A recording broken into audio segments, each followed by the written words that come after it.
Wizard's First Rule by Terry Goodkind. Copyright 1994 by Terry Goodkind and performance copyright 1994 by Brilliance Corporation. All rights reserved. For Jerry.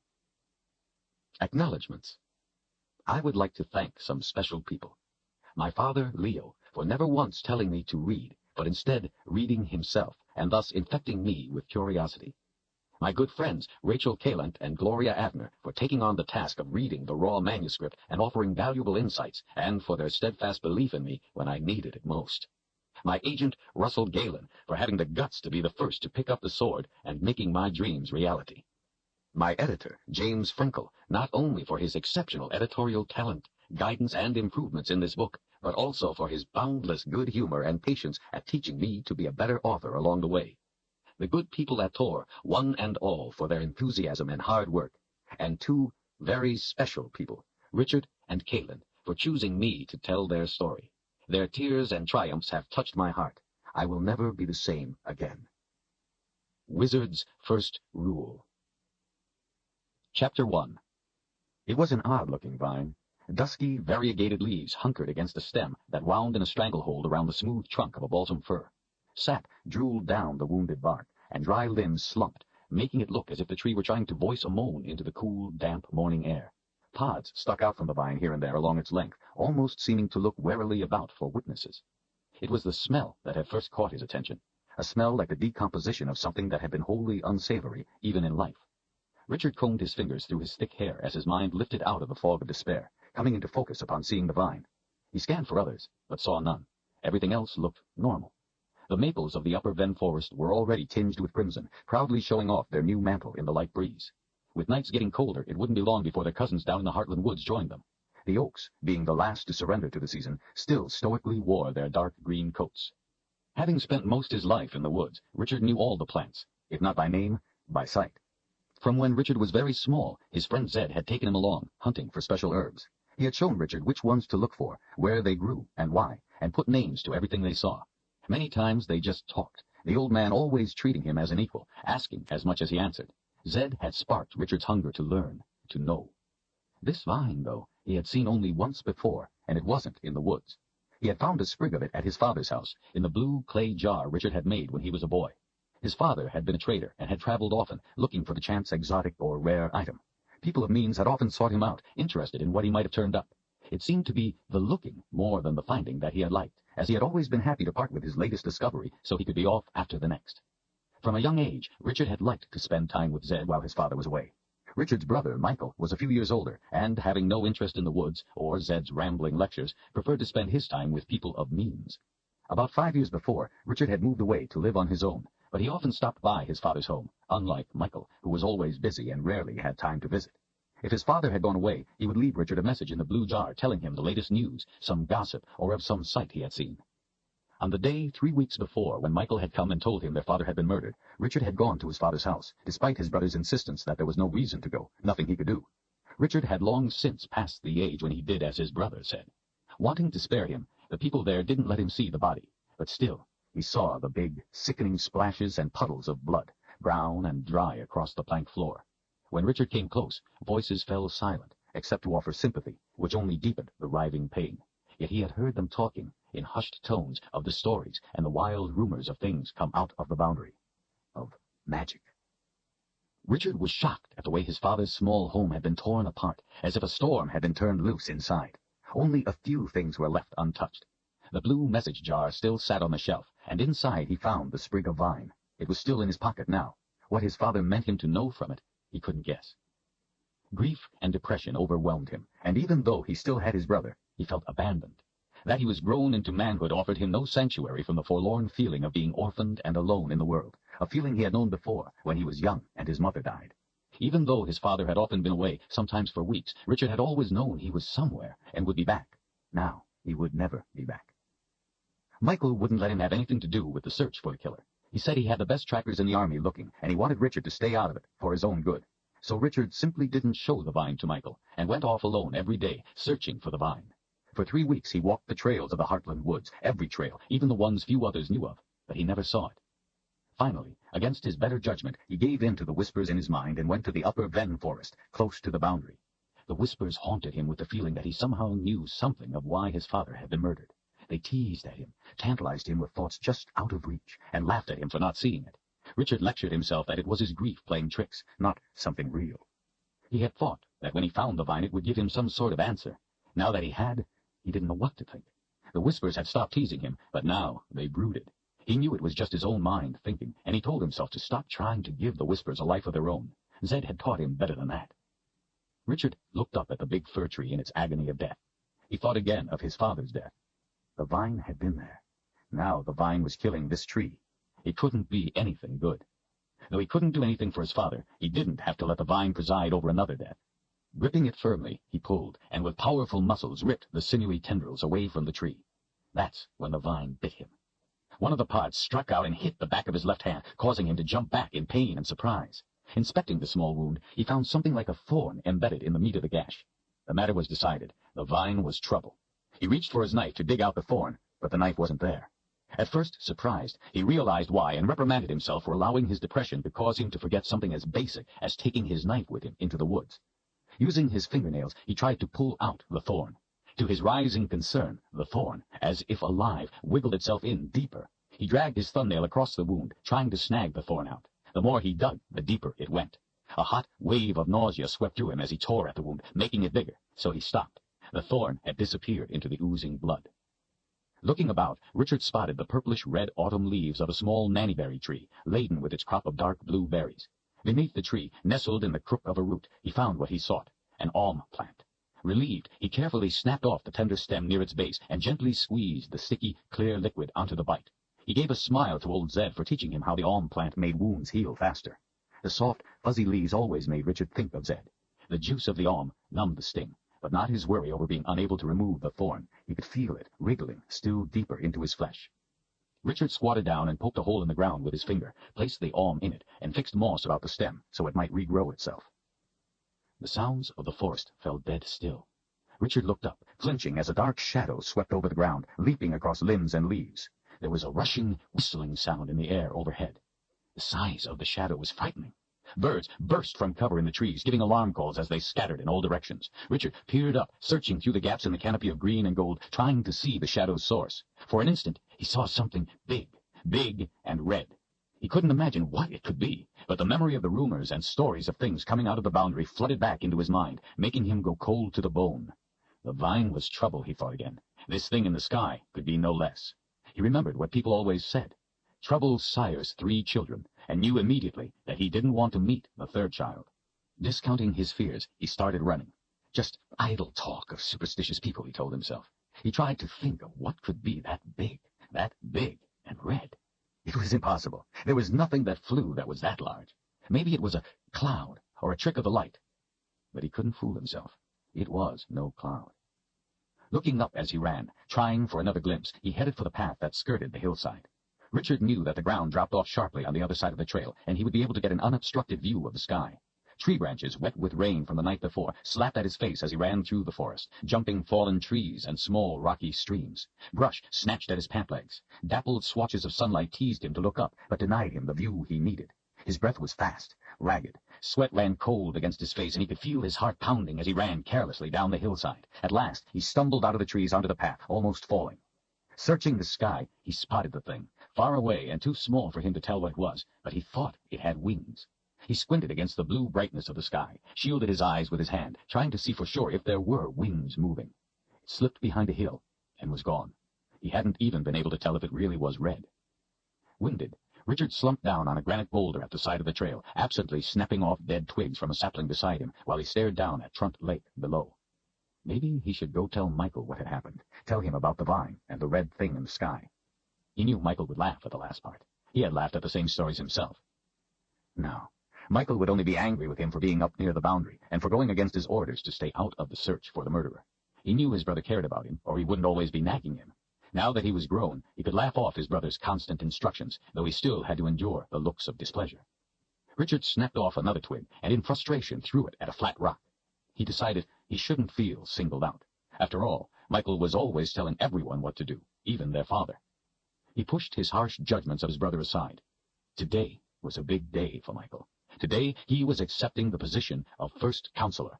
He would be in charge of everything now, not just the town of Heartland anymore, but all the towns and villages of Westland, even the country people, responsible for everything and everyone. Michael deserved Richard's support. He needed it. Michael had lost a father, too. That afternoon, there was to be a ceremony and big celebration at Michael's house. Important people were going to be there, come from the farthest reaches of Westland. Richard was supposed to be there, too. At least, there would be plenty of good food. He realized he was famished. While he sat and thought, he scanned the opposite side of Trump Lake, far below. From this height, the clear water revealed alternating patches of rocky bottom and green weed around the deep holes. At the edge of the water, Hawker's Trail knitted in and out of the trees, in some places open to view, in some places hidden. Richard had been on that part of the trail many times. In the spring, it was wet and soggy down by the lake, but this late in the year, it would be dry. In areas farther north and south, as the trail wound its way through the high then forests, it passed uncomfortably close to the boundary. Because of that, most travelers avoided it, choosing instead the trails of the Heartland woods. Richard was a woods guide and led travelers safely through the Heartland forests. Most were traveling dignitaries wanting the prestige of a local guide more than they wanted direction. His eyes locked on something. There was movement. Unsure what it had been, he stared hard at the spot on the far side of the lake.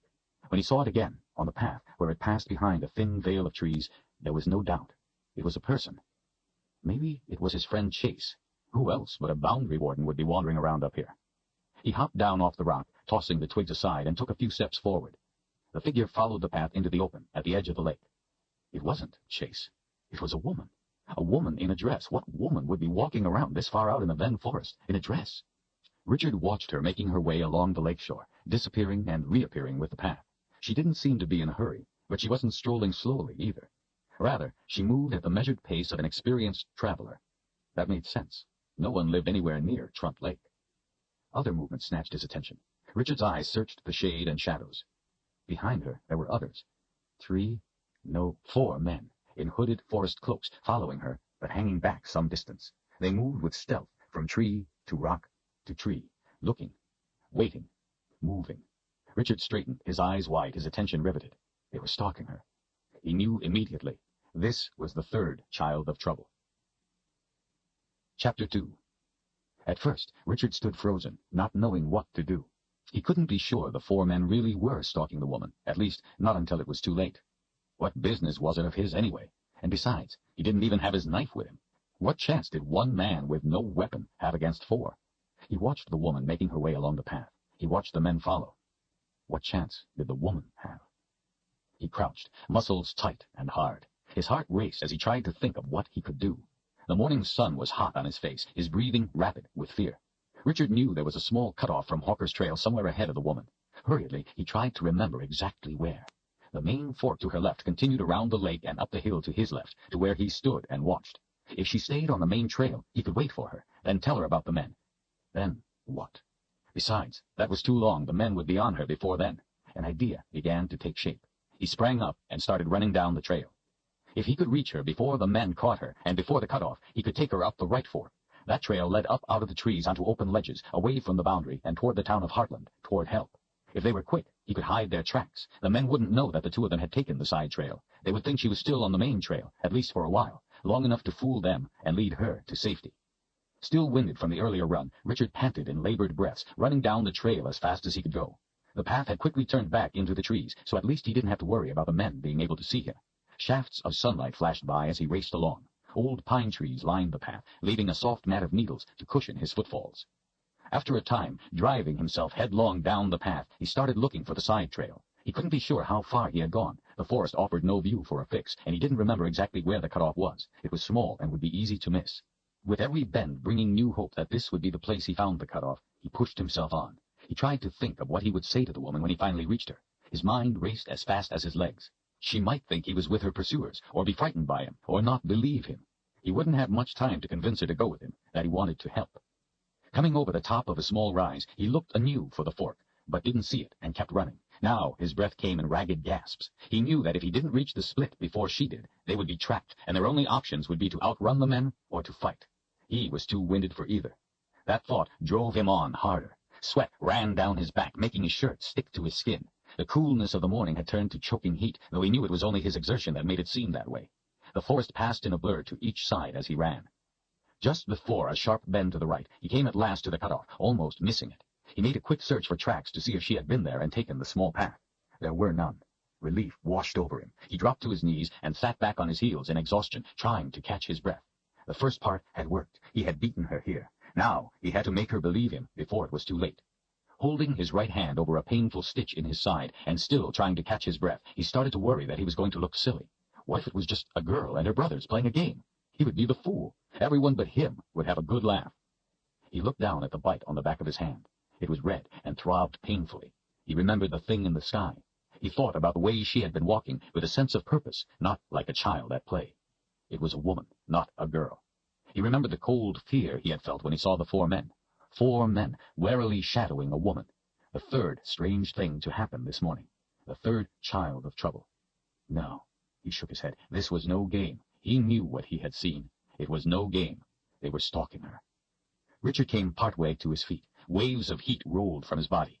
Bent over at the waist with his hands braced on his knees, he took a few deep breaths before straightening to his full height. His eyes fell on the young woman as she came around the bend in front of him. His breath caught for an instant. Her brown hair was full, lush and long, complementing the contours of her body. She was tall, almost as tall as he, and about the same age. The dress she wore was like none he had ever seen, almost white, cut square at the neck, interrupted only by a small, tan leather waist pouch. The weave of the fabric was fine and smooth, almost glistening, and bore none of the lace or frills he was used to seeing, no prints or colors to distract from the way it caressed her form. The dress was elegant in its simplicity. She halted, and long, graceful folds, regally trailing her, gathered about her legs. Richard approached and stopped 3 strides away so as not to appear a threat. She stood straight and still, her arms at her side. Her eyebrows had the graceful arch of a raptor's wings in flight. Her green eyes came unafraid to his. The connection was so intense that it threatened to drain his sense of self. He felt that he had always known her, that she had always been a part of him, that her needs were his needs. She held him with her gaze as surely as a grip of iron would, searching his eyes as if searching his soul, seeking an answer to something. "I am here to help you," he said in his mind. He meant it more than any thought he had ever had. The intensity of her gaze relaxed, loosening its hold on him. In her eyes he saw something that attracted him more than anything else. Intelligence. He saw it flaring there, burning in her, and through it all he felt an overriding sense of her integrity. Richard felt safe. A warning flashed in his mind, making him remember why he was there. That time was dear. "I was up there," he pointed toward the hill he had been on, "and I saw you." She looked where he pointed. He looked, too, and realized he was pointing at a tangle of tree limbs. They couldn't see the hill because the trees blocked the view. He dropped his arm dumbly, trying to ignore the miscue. Her eyes returned to his, waiting. Richard started over, keeping his voice low. "I was up there on a hill, above the lake. I saw you walking on the path by the shore. There are some men following you." She betrayed no emotion, but continued to hold his gaze. "How many?" He thought her question strange, but answered it. 4. The color drained from her face. She turned her head, surveying the woods behind her, scanning the shadows briefly, then looked back to him once more, her green eyes searching his. "Do you choose to help me?" Except for her color, her exquisite features gave no hint as to her emotions. Before his mind could form a thought, he heard himself say, "Yes." Her countenance softened. "What would you have us do?" "There's a small trail that turns off here. If we take it, and they stay on this one, we can be away." "And if they don't? If they follow our trail?" "I'll hide our tracks." He was shaking his head, trying to reassure her. "They won't follow. Look, there's no time." "If they do," she cut him off. "Then what is your plan?" He studied her face a moment. "Are they very dangerous?" She stiffened. "Very."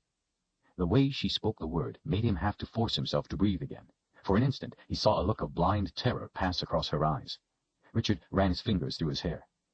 "Well, the small trail is narrow and sheer. They won't be able to surround us." "Do you have a weapon?" He answered by shaking his head no, too angry with himself for forgetting his knife to voice it out loud. She nodded. "Let's be quick, then." They didn't talk once the decision had been made, not wanting to give away their location. Richard hurriedly concealed their tracks and motioned her to go first so he would be between her and the men. She didn't hesitate. The folds of her dress flowed behind as she moved quickly at his direction. The lush young evergreens of the ven pressed tight at their sides, making the path a narrow, dark, green, walled route cut through the brush and branches. They could see nothing around them. Richard checked behind as they went, though he couldn't see far. At least what he could see was clear. She went swiftly, without any encouragement from him. After a time, the ground started rising and becoming rockier, and the trees thinned, offering a more open view. The trail twisted along deeply shaded cuts in the terrain and across leaf-strewn ravines. Dry leaves scattered at their passing. Pines and spruce gave way to hardwood trees, mostly white birch, and as the limbs swayed overhead, little patches of sunlight danced on the forest floor. The birch's white trunks with black spots made it look as if hundreds of eyes were watching the two pass. Other than the raucous racket of some ravens, it was a very quiet, peaceful place.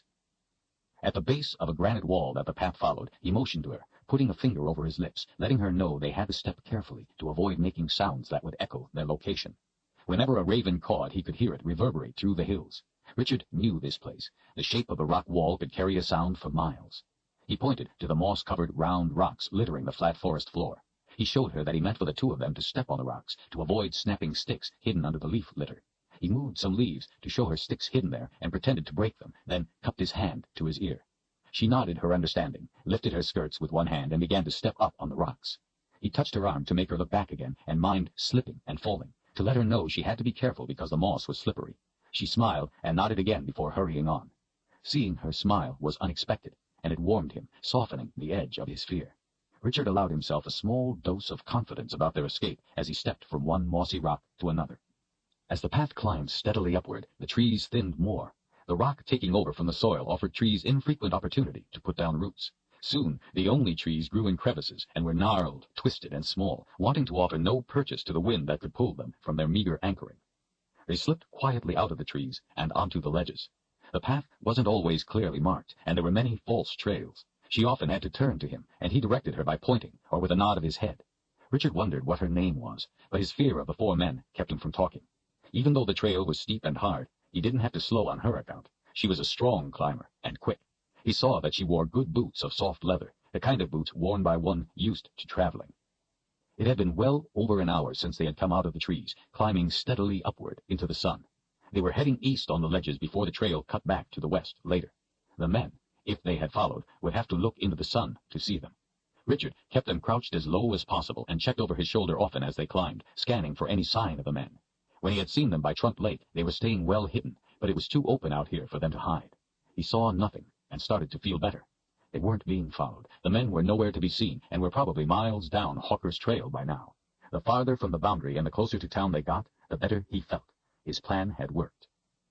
Seeing no sign that they were being followed, Richard wished they could stop for a rest as his hand was throbbing, but she gave no sign that she needed or wanted a break.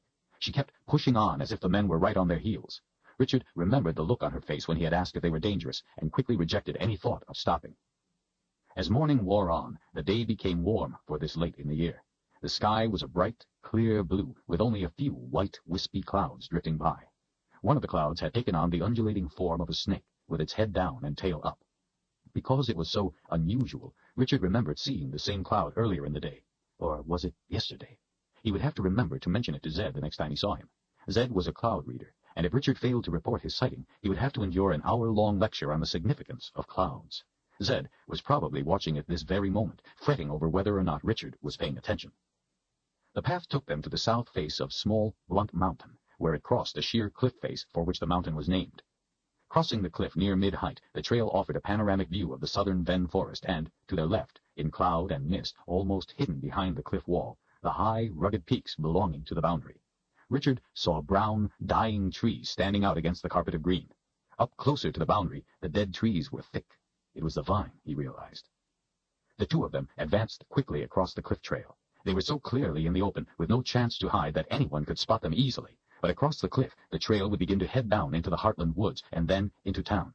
Even if the men did figure out their mistake and follow, Richard and the woman had a safe lead. As it neared the far side of the cliff face, the path started to broaden from its treacherous, narrow width to a space wide enough for two to walk side by side. Richard trailed his right hand along the rock wall for reassurance while looking over the side to the boulder fields several hundred feet below. He turned and checked behind. Still clear. As he turned back, she froze in mid-stride, the folds of her dress swirling around her legs. In the trail ahead, that only a moment earlier had been empty, stood two of the men. Richard was bigger than most men. These men were much bigger than he. Their dark, green hooded cloaks shaded their faces, but couldn't conceal their heavily muscled bulk. Richard's mind raced, trying to conceive of how the men could have gotten ahead of them. Richard and the woman spun, prepared to run. From the rock above, 2 ropes dropped down, and the other 2 men plummeted to the path, landing on their feet with heavy thuds. They blocked any retreat. They were as big as the first 2. Buckles and leather straps beneath their cloaks held an arsenal of weapons that glinted in the sunlight. Richard wheeled back to the first 2. They calmly pushed their hoods back. Each had thick blonde hair and a thick neck. Their faces were rugged, handsome. "You may pass, boy. Our business is with the girl." The man's voice was deep, almost friendly. Nonetheless, the threat was as sharp as a blade.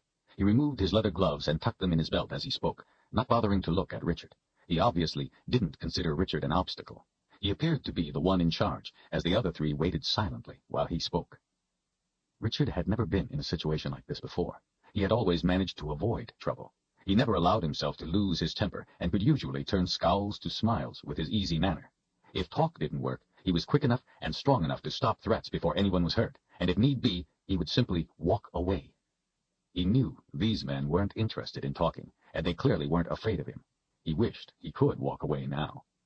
Richard glanced to her green eyes and saw the visage of a proud woman beseeching his help. He leaned closer and kept his voice low but firm. "I won't leave you." Relief washed over her face. She gave a slight nod as she settled her hand lightly on his forearm. "Keep between them. Don't let them all come at me at once," she whispered, "and be sure you aren't touching me when they come." Her hand tightened on his arm, and her eyes held his, waiting for confirmation that he understood her instructions. He didn't understand her reasons, but gave a small nod of agreement. "May the good spirits be with us," she said. She let her hands drop to her sides, turning to the 2 behind them, her face dead calm, devoid of emotion. "Be on your way, boy." The leader's voice was harder. His fierce blue eyes glared. He gritted his teeth. "Last time offered." Richard swallowed hard. He tried to sound sure of himself. "We will both be passing." His heart felt as if it were coming up into his throat. "Not this day," the leader said with finality. He pulled free a wicked-looking curved knife. The man to his side pulled a short sword clear of the scabbard strapped across his back. With a depraved grin, he drew it across the inside of his muscled forearm, staining the blade red. From behind, Richard could hear the ring of steel being drawn. He was paralyzed with fear. This was all happening too fast. They had no chance, none. For a brief moment, no one moved. Richard flinched when the 4 gave the howling battle cries of men prepared to die in mortal combat. They charged in a frightening rush. The one with the short sword swung it high, coming at Richard. He could hear one of the men behind him grab the woman as the man with the sword raced toward him. And then, just before the man reached him, there was a hard impact to the air, like a clap of thunder with no sound. The violence of it made every joint in his body cry out in sharp pain. Dust lifted around them, spreading outward in a ring. The man with the sword felt the pain of it too, and for an instant his attention was diverted past Richard to the woman. As he came crashing forward, Richard fell back against the wall and with both feet hit the man square in the chest as hard as he could. It knocked him clear of the path, into mid-air. The man's eyes went wide in surprise as he dropped backward to the rocks below, the sword still held over his head in both hands. To Richard's shock, he saw one of the other 2 men from behind him falling through space too, his chest ripped and bloody. Before Richard could give it a thought, the leader with the curved knife charged past, intent on the woman. He hammered the heel of his free hand into the center of Richard's chest. The jolt knocked the wind out of him and flung him hard against the wall, smacking his head against the rock. As he fought to remain conscious, his only thought was that he had to stop the man from getting to her. Summoning strength he didn't know he had, Richard snatched the leader by his husky wrist and spun him around. The knife came around in an arc toward him. The blade flashed in the sunlight. There was a savage hunger in the man's blue eyes. Richard had never been so afraid in his life. In that instant, he knew he was about to die. Seemingly from out of nowhere, the last man, with a short sword covered in gore, smashed into the leader, driving his sword through the other's gut, slamming the wind out of him. The collision was so fierce it carried both over the side of the cliff. All the way down, the last man howled in a cry of rage that ended only when they met the boulders below. Richard stood stunned, staring over the edge. Reluctantly, he turned to the woman, afraid to look, terrified he would see her gashed open and lifeless. Instead, she was sitting on the ground, leaning against the cliff wall, looking drained, but unhurt. Her face had a faraway look. It was all over so fast he couldn't understand what had happened, or how. Richard and the woman were alone in the sudden silence. He slumped down beside her on rock, warm from the sun. He had a powerful headache from having his head whacked on the wall. Richard could see she was all right, so he didn't ask. He felt too overwhelmed to talk and could sense the same in her. She noticed blood on the back of her hand and wiped it off on the wall, adding it to the red splatters already there. Richard thought he might throw up. couldn't believe they were alive. It didn't seem possible. What was the thunder without sound, and the pain he felt when it had happened? He had never felt anything like it before. He shuddered, recalling it. Whatever it was, she had something to do with it, and it had saved his life. Something unearthly had occurred, and he wasn't at all sure he wanted to know what it was. She leaned her head back against the rock, rolling it to the side, toward him. I don't even know your name. I wanted to ask before, but I was afraid to talk. She vaguely indicated the drop-off. I was so frightened of them. I didn't want them to find us. He thought maybe she was about to cry and looked over at her. She wasn't, but he felt that he might. He nodded his understanding of what she said about the men. My name is Richard Cipher. Her green eyes studied his as he looked over at her, the light breeze carrying some wisps of hair across her face. She smiled. There are not many who would have stood with me. He found her voice as attractive as the rest of her. It matched the spark of intelligence in her eyes. It almost took his breath away. You are a very rare person, Richard Cipher. To his intense displeasure, Richard felt his face flush. She looked away, pulling the strands of hair off her face, and pretended not to notice his blushing. I am... She sounded as if she was going to say something she then thought better of. She turned back to him. I am Kalin. My family name is Amnel. He looked into her eyes a long moment. You, too, are a very rare person, Kalin Amnel. There are not many who would have stood as you did. She did not blush, but gave him another smile. It was an odd sort of smile, a special smile, not showing any teeth, but with her lips pressed together, as one would when taking another into one's confidence. Her eyes sparkled with it. It was a smile of sharing. Richard reached behind, felt the painful lump on the back of his head, and checked his fingers for blood. There was none, though he thought that by all rights there should have been. He looked back at her, again wondering what had happened, wondering what she had done and how she had done it. There was that thunder with no sound, and he had knocked one of the men off the cliff. One of the two behind him had killed the other instead of her, and then killed the leader and himself. Well, Kalin, my friend, can you tell me how it is that we are alive and those 4 men are not? She looked at him in surprise. Do you mean that? Mean what? She hesitated. Friend. Richard shrugged. Sure. You just said I stood with you. That's the kind of thing a friend does, isn't it? He gave her a smile. Kalin turned away. I don't know. She fingered the sleeve of her dress as she looked down.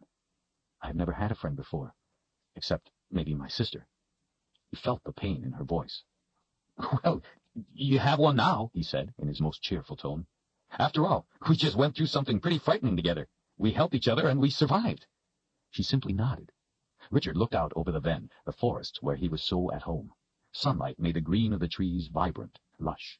His eyes were drawn to the left, to spots of brown, the dead and dying trees that stood out among their healthy neighbors.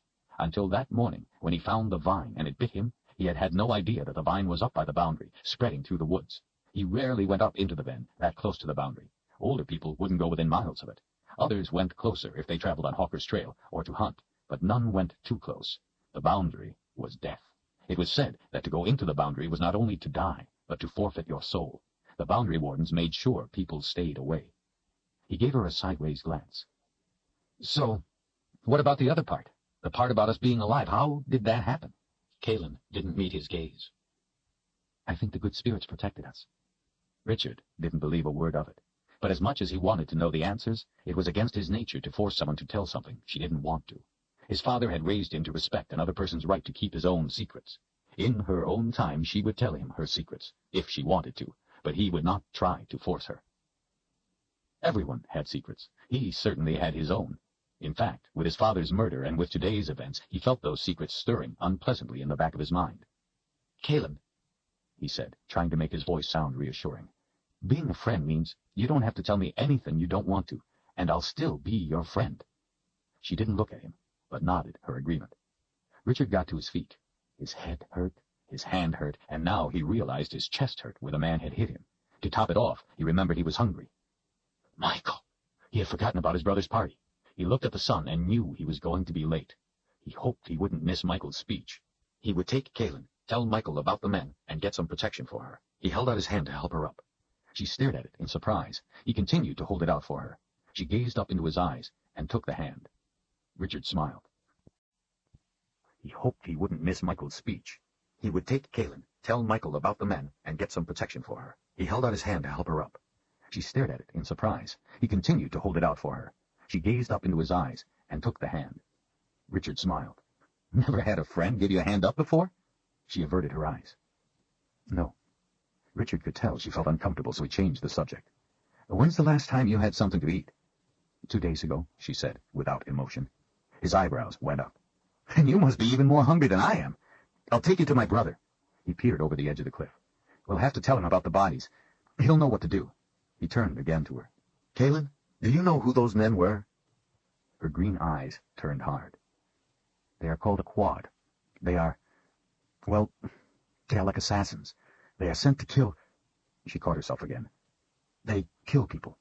Her face regained the calm countenance it had when he first saw her. I think that maybe the fewer people who know about me, the safer I will be. Richard was startled. He had never heard of anything like this. He ran his fingers through his hair, trying to think. Dark, shadowy thoughts started to swirl again. For some reason he was terrified of what she might say, but had to ask. He looked hard into her eyes, expecting the truth this time. Kaylin, where did the quad come from? She studied his face a moment. They must have tracked me out of the Midlands and through the boundary. Richard's skin went cold, and prickles bumped up along his arms in a wave that rolled up to the back of his neck, making the fine hairs there stand stiffly out. An anger deep within him awakened, and his secrets stirred.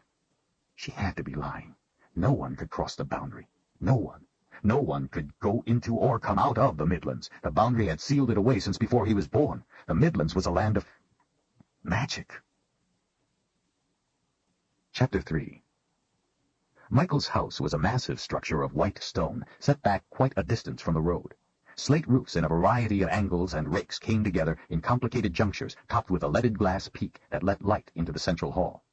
The walkway to the house was shaded from the bright afternoon sun by towering white oaks as it passed through sweeping stretches of lawn, before coming to formal gardens laid in symmetrical patterns to each side. The gardens were in full bloom. Since it was so late in the year, Richard knew the flowers had to have been raised in greenhouses just for the occasion. People in fine clothes strolled the lawns and gardens, making Richard feel suddenly out of place. He knew he must look a mess in his dirty, sweat-stained forest garb, but he hadn't wanted to waste the time going out of his way to his house to get cleaned up. Besides, he was in a dark mood and didn't much care how he looked. He had more important things on his mind. Kaylin, on the other hand, didn't look so out of place. The unusual but striking dress she wore belied the fact that she, too, had just walked out of the woods. Considering how much blood there had been up on Blunt Cliff, he was surprised that she didn't have any on her. She had somehow managed to stay clear while the men killed each other.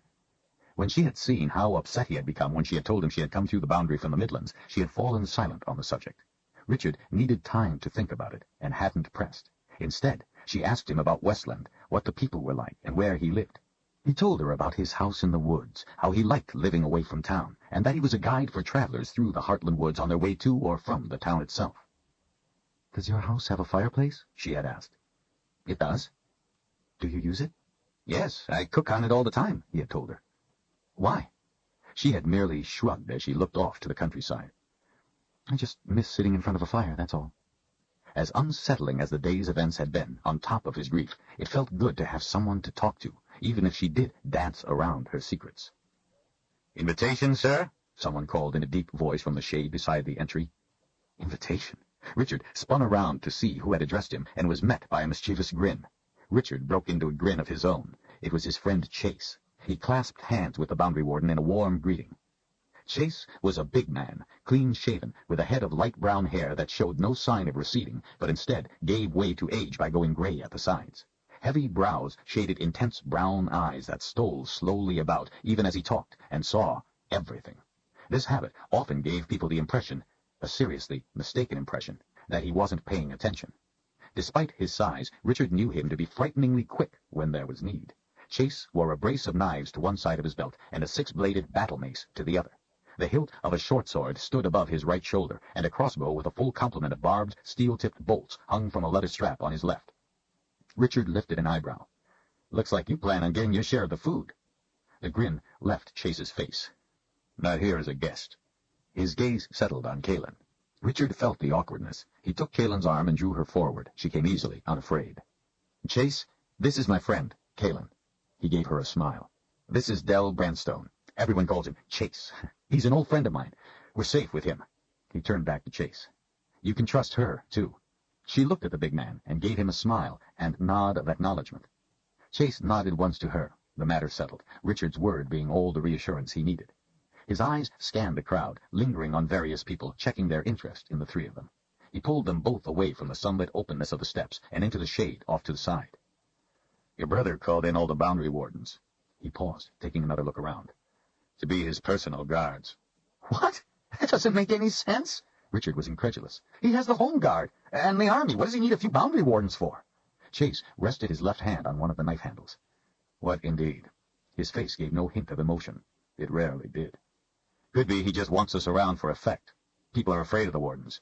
You've been away to the woods since your father was killed. Not that I'm saying I wouldn't do the same if I were you. All I'm saying is, you haven't been around.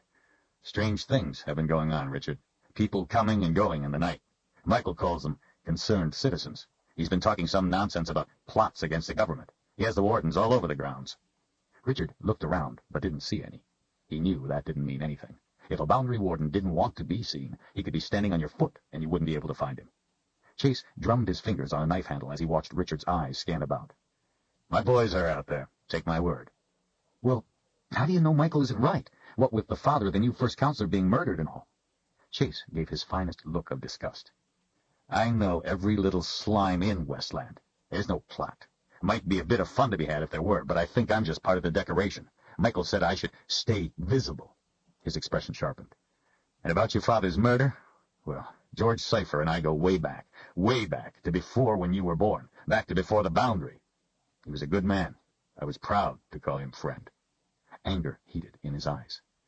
"I've twisted a few fingers." He shifted his weight, taking another look around before bringing his fierce expression back to Richard. "Twisted hard. Hard enough to cause their owners to spit out their own mother's name if it had been the right one. No one knows a thing. And believe me, if they did, they would have been happy to have shortened our conversation. First time I've ever chased anyone and not been able to get even a whiff." He folded his arms and his grin came back as he eyed Richard up and down. "Speaking of slime, what have you been about? You look like one of my customers." Richard glanced to Kalen and then back to Chase. "We were up in the high bend." Richard lowered his voice. "We were attacked by 4 men. Chase raised an eyebrow. "Anyone I would know?" Richard shook his head. Chase frowned. "So where did these 4 fellas go after they jumped you?" "You know the trail across Blunt Cliff?" "Of course." "They're on the rocks at the bottom. We're going to have a talk." Chase unfolded his arms and stared at the two of them. "I'll have a look." His eyebrows knitted together. "How'd you manage it?" Richard exchanged a quick glance with Kalen and looked back to the boundary warden. "I think the good spirits protected us." Chase shot them each a suspicious glare. "That's so. Well, better not to tell Michael about this right now. I don't think he believes in good spirits." He studied both their faces hard. "And if you think there's a need, you two come stay at my place. You'll be safe enough there." Richard thought about all of Chase's children and knew he didn't want to endanger them, but he didn't want to argue the point either, so he just nodded. "We better get in there. Michael is sure to be missing me." "One more thing," Chase said. "Zed wants to see you. He's in a big fret about something, says it's real important." Richard looked up over his shoulder and saw the same strange, snake-like cloud. "I think I need to see him, too." He turned and started to leave.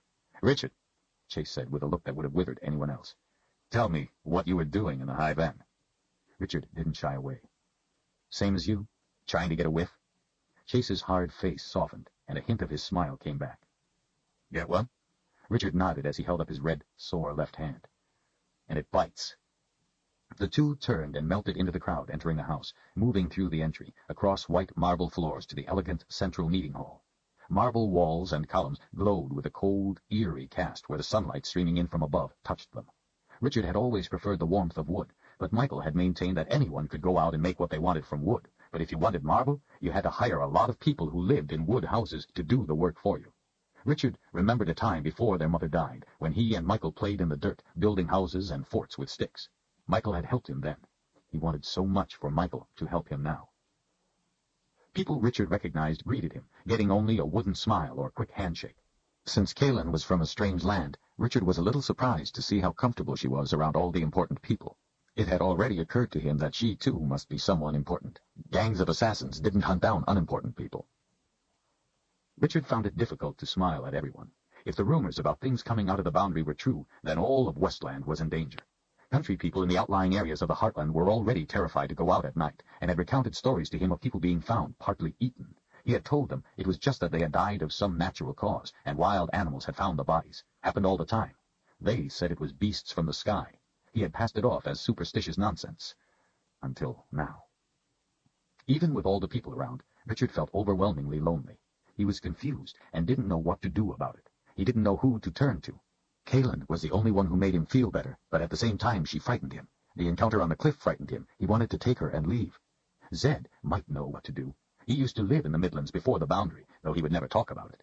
And then there was the unsettling feeling he had that all of this had something to do with his father's death, and his father's death had something to do with his own secrets, the secrets his father had placed upon him and him alone.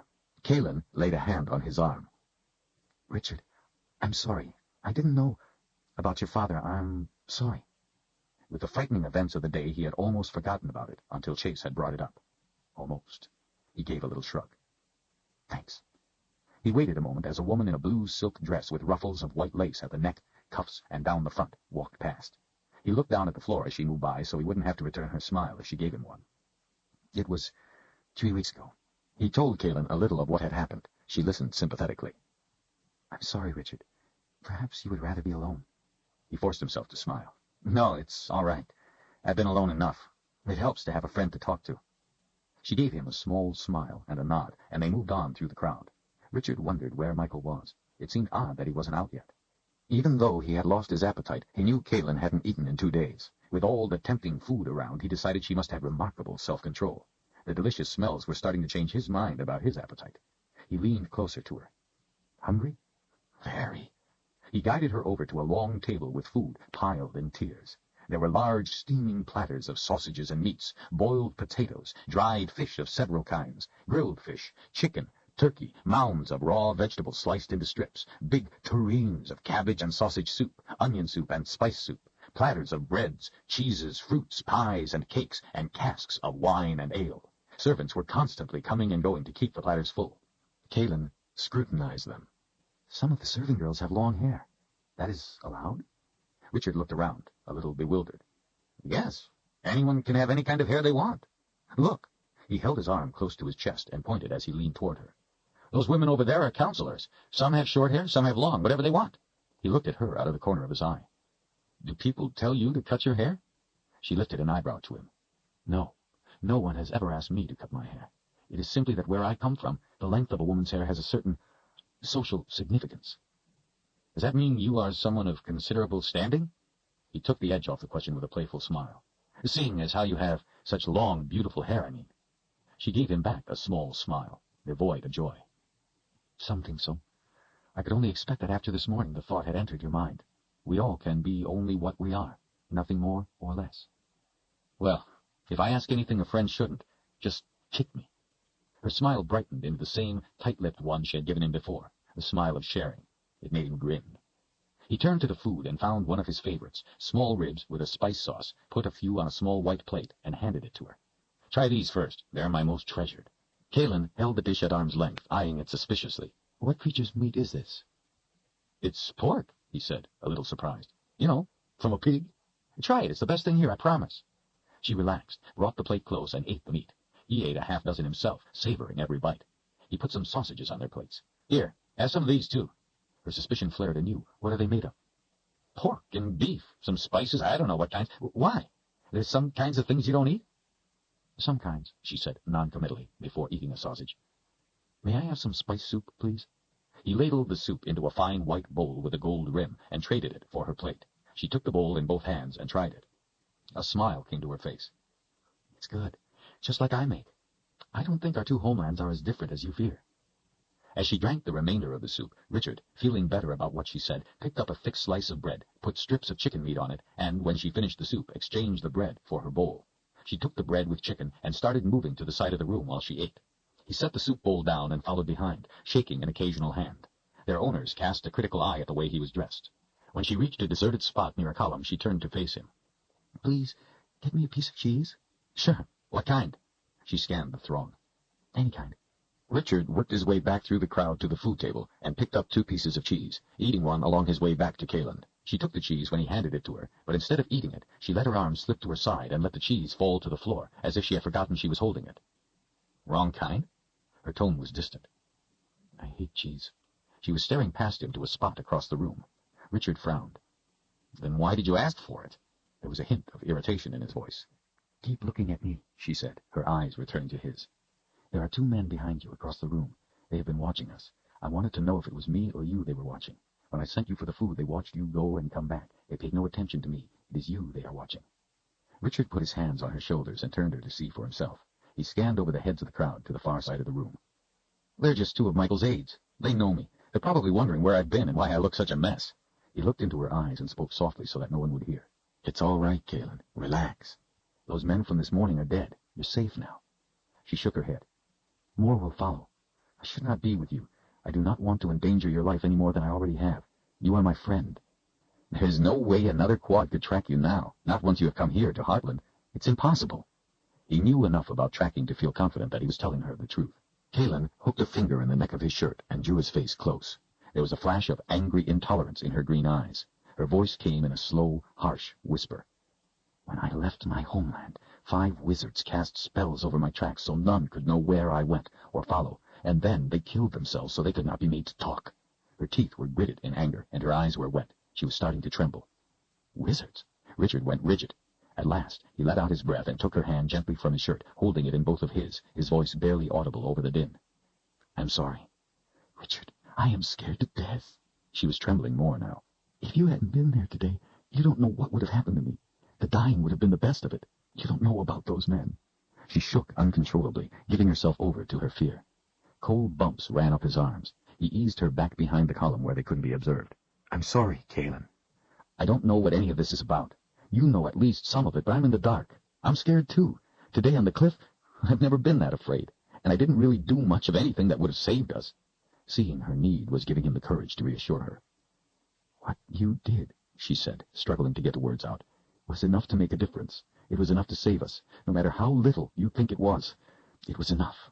If you hadn't helped me, I don't want my being here to bring you to harm. He squeezed her hand tighter. It won't. I have a friend, Zed. He may be able to tell us what we can do to keep you safe.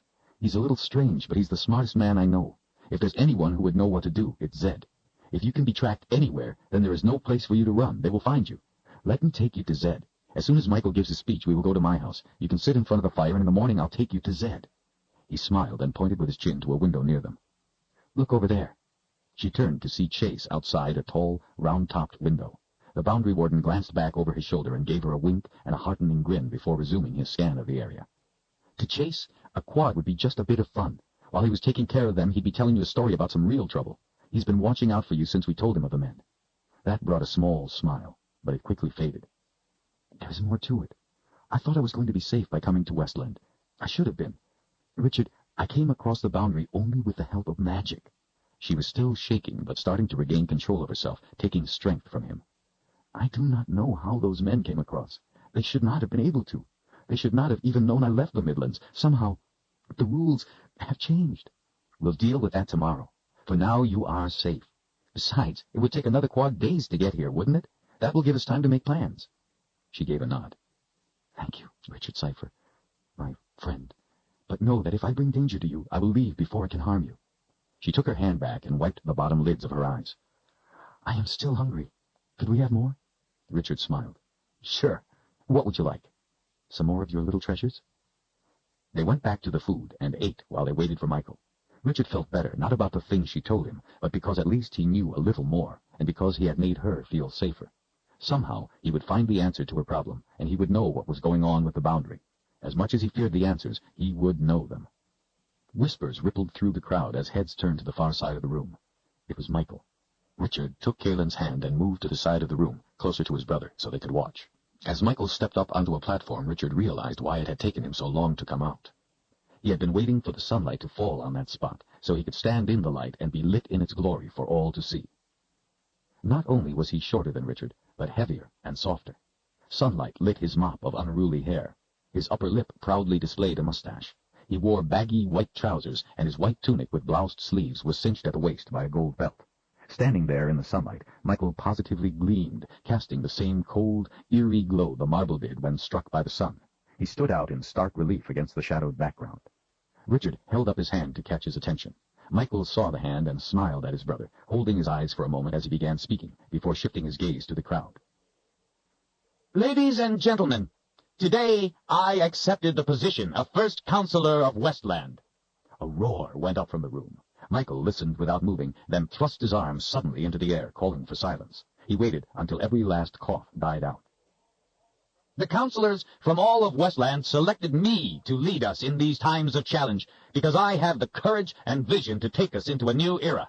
Too long we have lived looking to the past and not to the future. Too long we have chased old ghosts and been blind to new callings. Too long we have listened to those who would seek to drag us into war and ignored those who would guide us on a path to peace. The crowd went wild.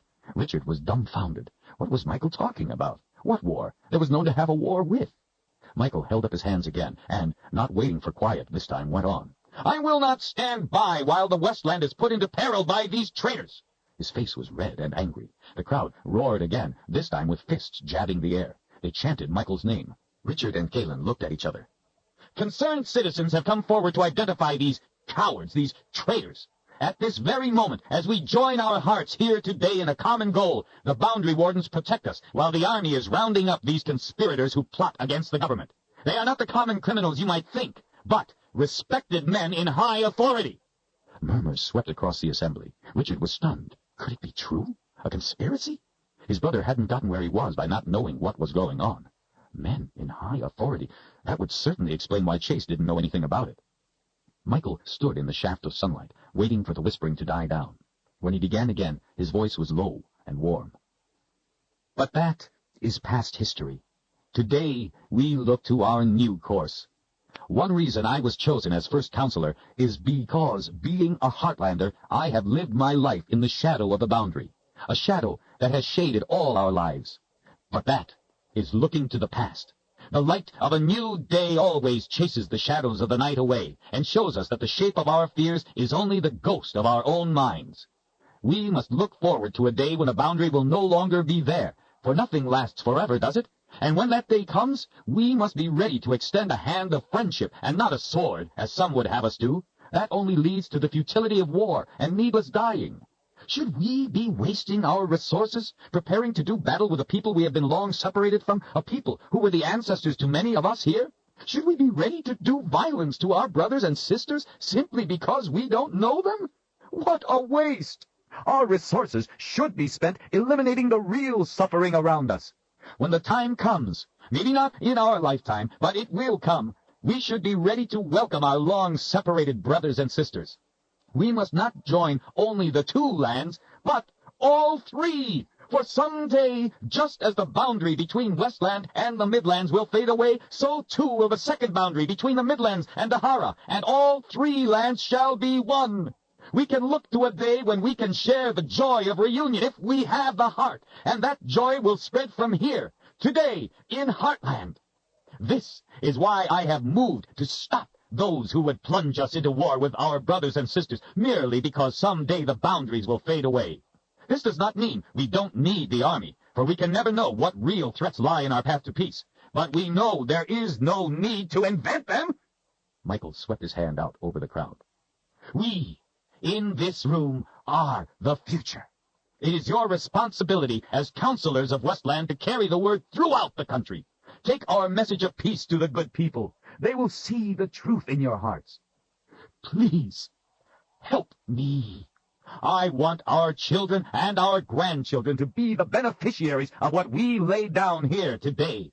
I want us to set a course for peace, to carry us into the future, so when the time comes, future generations will benefit and thank us. Michael stood with his head bowed and both his fists held tightly to his chest. The sunlight glowed about him. The audience was so moved that they stood in absolute silence. Richard saw men in tears and women weeping openly. All eyes were on Michael, who stood still as stone. Richard was stunned. He had never heard his brother speak with such conviction or eloquence. It all seemed to make such sense. After all, Here he stood with a woman from across the boundary, from the Midlands, and she was already his friend. But then 4 others had tried to kill him. No, not exactly, he thought. They wanted to kill her. He was just in the way. They had offered to let him go, and it was his decision to stand and fight. He had always been fearful of those from across the boundary, but now he was friends with one, just as Michael said. He was starting to see his brother in a new light. People had been moved by Michael's words in a way Richard had never witnessed. Michael was pleading for peace and friendship with other peoples. What could be wrong with that? Why did he feel so uneasy? "And now, to the other part," Michael continued, "to the real suffering around us. While we have worried about the boundaries that have not harmed a single one of us, many of our families, friends, and neighbors have suffered and died. Tragic and needless deaths in accidents with fire. Yes, that is what I said. Fire!" People mumbled in confusion. Michael was starting to lose his bond with the crowd. He seemed to expect it. He looked from face to face, letting the confusion build, and then, dramatically, he thrust his hand out, his finger pointing at Richard. "There!" he screamed. Everyone turned as one. Hundreds of eyes looked at Richard. "There stands my beloved brother." Richard tried to shrink. "My beloved brother, who shares with me," he pounded a fist to his chest, "the tragedy of losing our own mother to fire. Fire took our mother from us when we were young and left us to grow up alone, without her love and care, without her guidance. It was not some imagined enemy from across the boundary that took her, but an enemy of fire. She couldn't be there to comfort us when we hurt, when we cried in the night. And the thing that wounds the most is that it didn't have to be." Tears, glistening in the sunlight, ran down Michael's cheeks. "I'm sorry, friends. Please, forgive me." He wiped the tears with a handkerchief he had handy. "It's just that only this morning I heard of another fire that took a fine young mother and father and left their daughter an orphan. It brought my own pain back to me, and I couldn't remain silent." Everyone was now solidly back with him. Their tears flowed freely. A woman put her arm around Richard's shoulder as he stood numb. She whispered how sorry she was. "I wonder how many of you have shared the pain my brother and I live with every day. Please, those of you who have a loved one or a friend who has been hurt or even killed by fire, please hold up your hands." Quite a few hands went up, and there was wailing from some in the crowd. "There, my friends," he said hoarsely, spreading his arms wide. "There is the suffering among us. We need look no further than this room." Richard tried to swallow the lump in his throat as the memory of that horror came back to him. A man who had imagined their father had cheated him lost his temper and knocked the lamp off the table as Richard and his brother slept in the back bedroom. While the man dragged his father outside, beating him, his mother pulled Richard and his brother from the burning house, then ran back inside to save something, they never knew what, and was burned alive. Her screams brought the man to his senses, and he and their father tried to save her, but couldn't. Filled with guilt and revulsion at what he had caused, the man ran off, crying and yelling that he was sorry. That, his father had told them 1,000 times, was the result of a man losing his temper. Michael shrugged it off. Richard took it to heart. It had instilled in him a dread of his own anger, and whenever it threatened to come out, he choked it off. Michael was wrong. Fire had not killed their mother. Anger had. Arms hanging limply at his side, head bowed, Michael spoke softly again. "What can we do about the danger to our families from fire?" He shook his head sadly. "I do not know, my friends, but I am forming a commission on the problem, and I urge any concerned citizen to come forward with suggestions. My door always stands open. Together we can do something. Together we will do something. And now, my friends, please excuse me, and allow me to go comfort my brother, as I am afraid bringing out our personal tragedy was a surprise to him, and I must ask his forgiveness." He hopped down off the stand, the crowd parting to let him through. A few hands reached out to touch him as he passed. He ignored them. Richard stood and glared as his brother strode to him. The crowd moved away. Only Kaylin stayed at his side, her fingers lightly touching his arm. People went back to the food and began talking excitedly among themselves, about themselves, and forgot him. Richard stood tall and choked off his anger. Smiling, Michael slapped Richard on the shoulder. "Great speech," he congratulated himself. "What did you think?" Richard looked down at the patterns on the marble floor. "Why did you bring her death into it? Why did you have to tell everyone about it? Why did you use her like that?" Michael put an arm around Richard's shoulder. "I know it hurts, and I am sorry, but it's for a greater good. Did you see the tears in their eyes? The things I started are going to take us all to a better life and help Westland grow to prominence. I believe what I said. We have to look to the challenge of the future with excitement, not fear." "And what did you mean about the boundaries?" "Things are changing, Richard. I have to stay ahead of them." The smile was gone. "That's all I meant. The boundaries won't last forever. I don't think they were ever meant to. We all have to be ready to face up to that." Richard changed the subject. "What have you found out about Father's murder? Have the trackers picked up anything?" Michael took his arm back. "Grow up, Richard. George was an old fool. He was always picking up things that didn't belong to him. He probably got caught with something that belonged to the wrong person. A person with a bad temper and a big knife. That's not true, and you know it." Richard hated the way Michael called their father George. "He never stole anything in his life." "Just because the person you take it from is long dead, that doesn't mean you have any right to it. Someone else obviously wanted it back." "How do you know all this?" Richard demanded. "What have you found out?" "Nothing. It's common sense. The house was torn apart. Someone was looking for something. They didn't find it. George wouldn't tell them where it was. They killed him. That's all there is to it. The trackers said there were no tracks. We'll probably never know who did it." Michael glared. "You had better learn to live with that fact." Richard let out a deep breath. It made sense. Someone was looking for something. He shouldn't be angry with Michael because he couldn't find out who. Michael had tried. Richard wondered how there could be no tracks. "I'm sorry. Maybe you're right, Michael." Another thought struck him. "So, it didn't have anything to do with this conspiracy? It wasn't those men trying to get to you?" Michael waved his hand. No. It had nothing to do with that. That problem has been taken care of. Don't worry about me. I'm safe. Everything is all right." Richard nodded. Michael's face turned to a look of annoyance. "So, little brother, how come you're such a mess? Couldn't you at least clean yourself up? It's not like you didn't have notice. You've known about this party for weeks." Before he could answer, Kaylin spoke up. Richard had forgotten she was still standing next to him. "Please forgive your brother. It was not his fault. He came to guide me into Heartland, and I was late in coming. I pray he is not dishonored in your eyes because of me." Michael's eyes glided down the length of her before returning to her face. "And you are?" Her back stiffened as she stood tall. "I am Kaylin Amnell." Michael gave a slight smile and a small bow of his head. "So, you are not my brother's escort as I thought." "And where have you traveled from?" "It is a small place far away. I am sure you would not know of it." Michael didn't challenge the answer, but turned to his brother instead. "You will stay the night?" "No, I have to go see Zed. He's been looking for me." Michael's smile melted. "You should find better friends.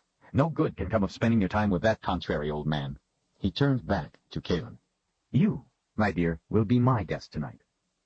"I have other arrangements," she said warily. Michael reached around her with both arms, cupped both hands to her bottom, and pulled the lower half of her body hard against him, his leg pressed between her thighs. "Change them." His smile was as cold as winter night. "Remove your hands."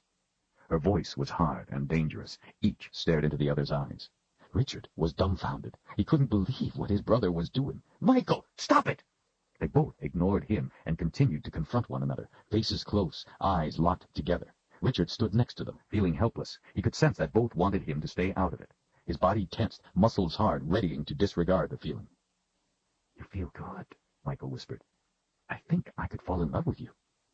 Kaylin's breathing was slow and restrained. "You do not know the half of it." Her voice was even and controlled. "Now, remove your hands." When he did not, she slowly placed the fingernail of her first finger on his chest, just below the hollow at the base of his neck. As they glared at each other, she slowly, ever so slowly, began to drag her nail downward, ripping his flesh open. Blood ran down skin in rivulets. For a brief moment, Michael didn't move, but then his eyes could not disguise the pain. He flung open his arms and staggered back a step. Without looking back, Kaylin stormed out of the house. Richard gave his brother an angry glare he could not suppress and followed her out. Chapter 4. Richard ran down the walkway to catch up with her. Kaylin's dress and long hair flowed behind as she marched along in the late afternoon sunlight. When she reached a tree, she stopped and waited. For the second time that day, she wiped blood off her hand. As he touched her shoulder, she turned, her calm face showing no emotion. "Kaylin, I'm sorry," she cut him off. "Do not apologize. What your brother did, he was not doing to me, he was doing to you." "To me? What do you mean?" "Your brother is jealous of you." Her face softened. "He is not stupid, Richard. He knew I was with you, and he was jealous."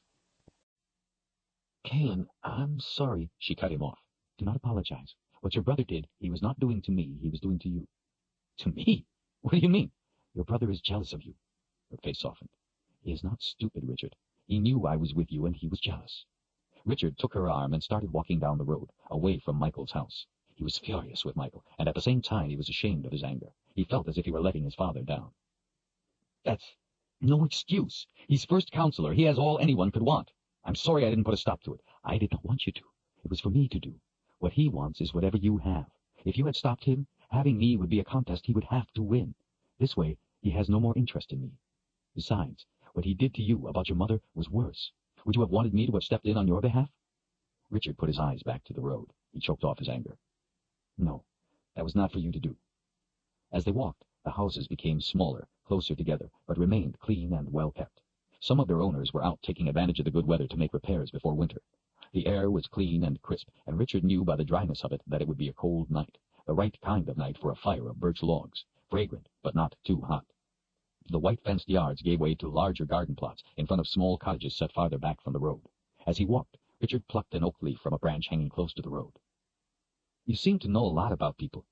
You're very perceptive. I mean, about why they do what they do. She shrugged. I guess. He tore little pieces off the leaf.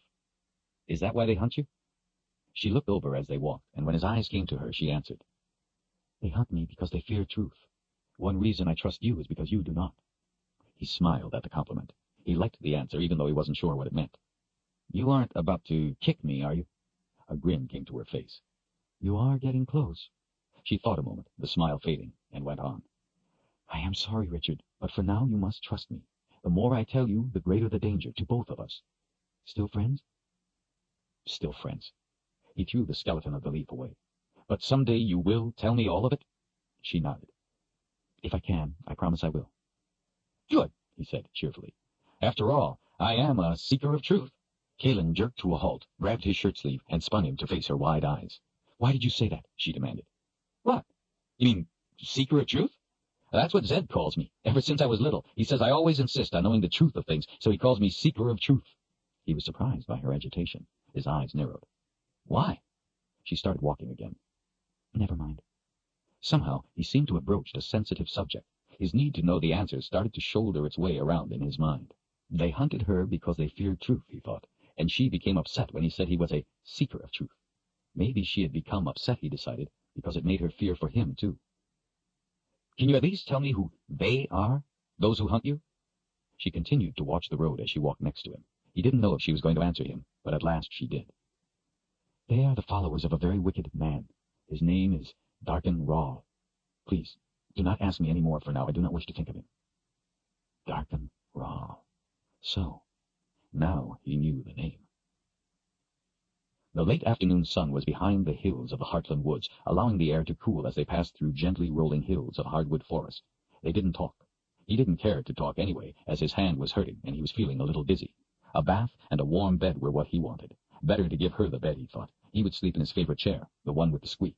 That sounded good, too. It had been a long day, and he ached. By a stand of birch, he turned her up the small trail that would lead past his house. He watched her walking in front of him on the narrow path, picking spiderwebs off her face and arms as she broke the strands strung across their way. Richard was eager to get home. Along with his knife and the other things he had forgotten to take along, there was something else he had to have, a very important thing his father had given him. His father had made him the guardian of a secret, made him the keeper of a secret book, and had given Richard something to keep always, as proof to the true owner of the book that it was not stolen, but rescued for safekeeping. It was a triangular-shaped tooth, 3 fingers wide. Richard had strung a leather thong to it so he could wear it around his neck, but like his knife and backpack, he had stupidly left the house without it. He was impatient to have it back around his neck. Without it, his father would be a thief, just as Michael said. Higher up, after an open area of bare rock, the maples, oaks, and birches began to give way to spruce. The forest floor lost its green for a quiet brown mat of needles. As they walked along, an uneasy feeling began to itch at him. He gently took Kalen's sleeve between his thumb and forefinger, pulling her back. Let me go first, he said quietly. She looked at him and obeyed without question. For the next half hour, he slowed the pace, studying the ground and inspecting every branch close to the trail. Richard stopped at the base of the last ridge before his house and squatted them down beside a patch of ferns. What's wrong? She asked. He shook his head.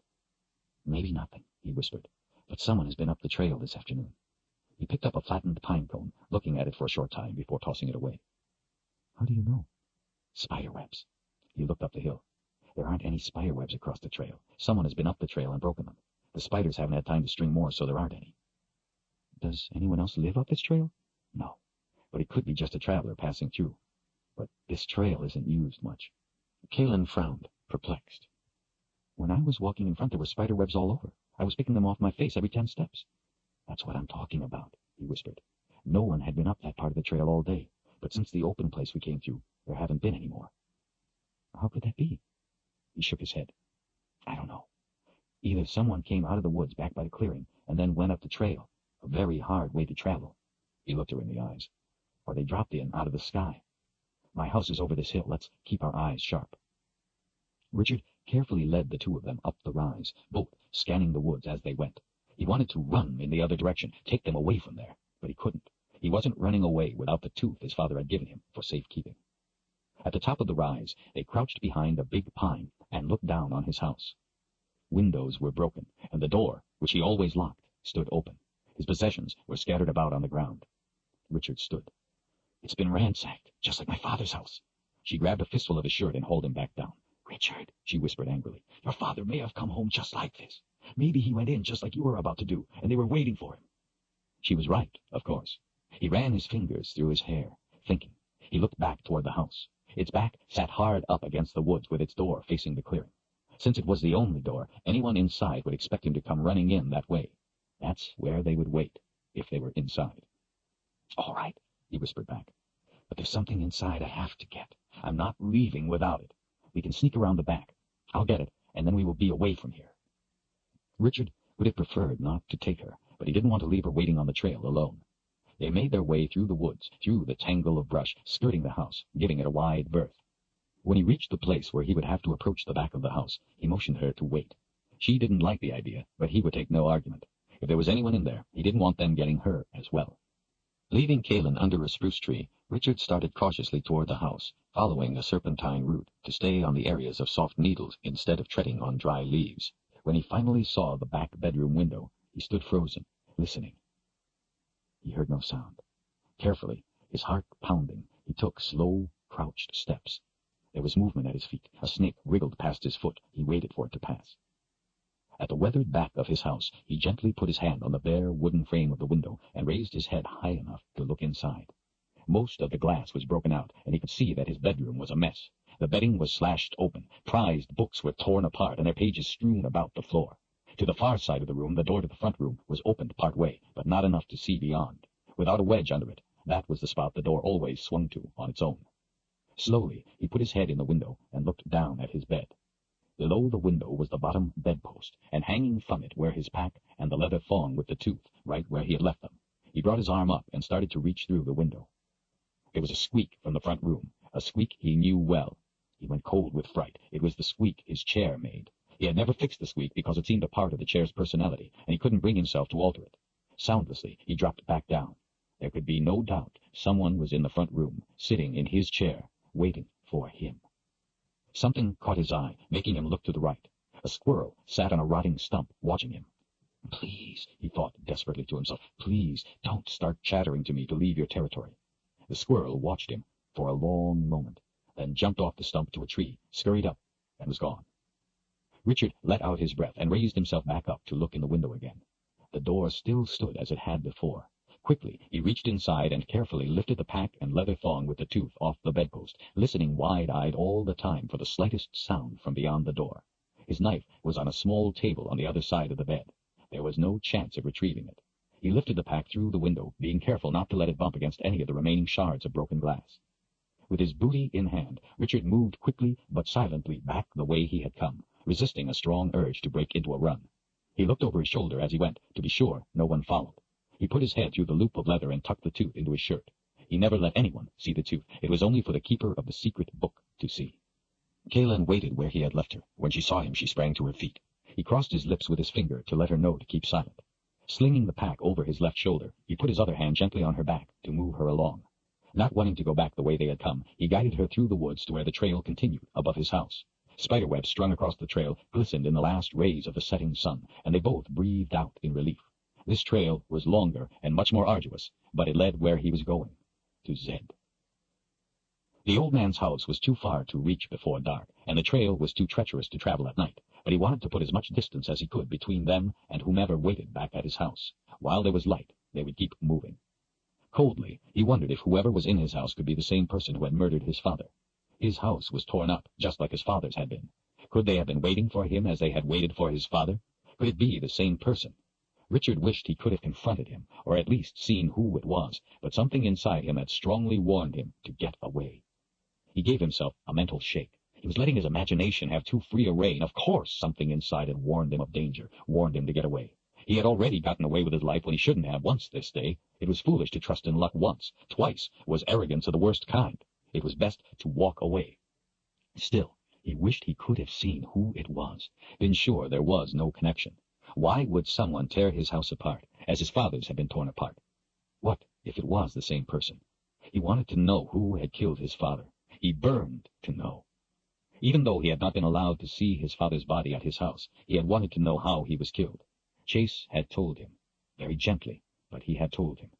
His father's belly had been cut open, and his guts had been spread out all over the floor. How could anyone do that? Why would anyone do that? It made him sick and lightheaded to think of it again. Richard swallowed back the lump in his throat. Well? Her voice jolted him out of his thoughts. What? Well, what?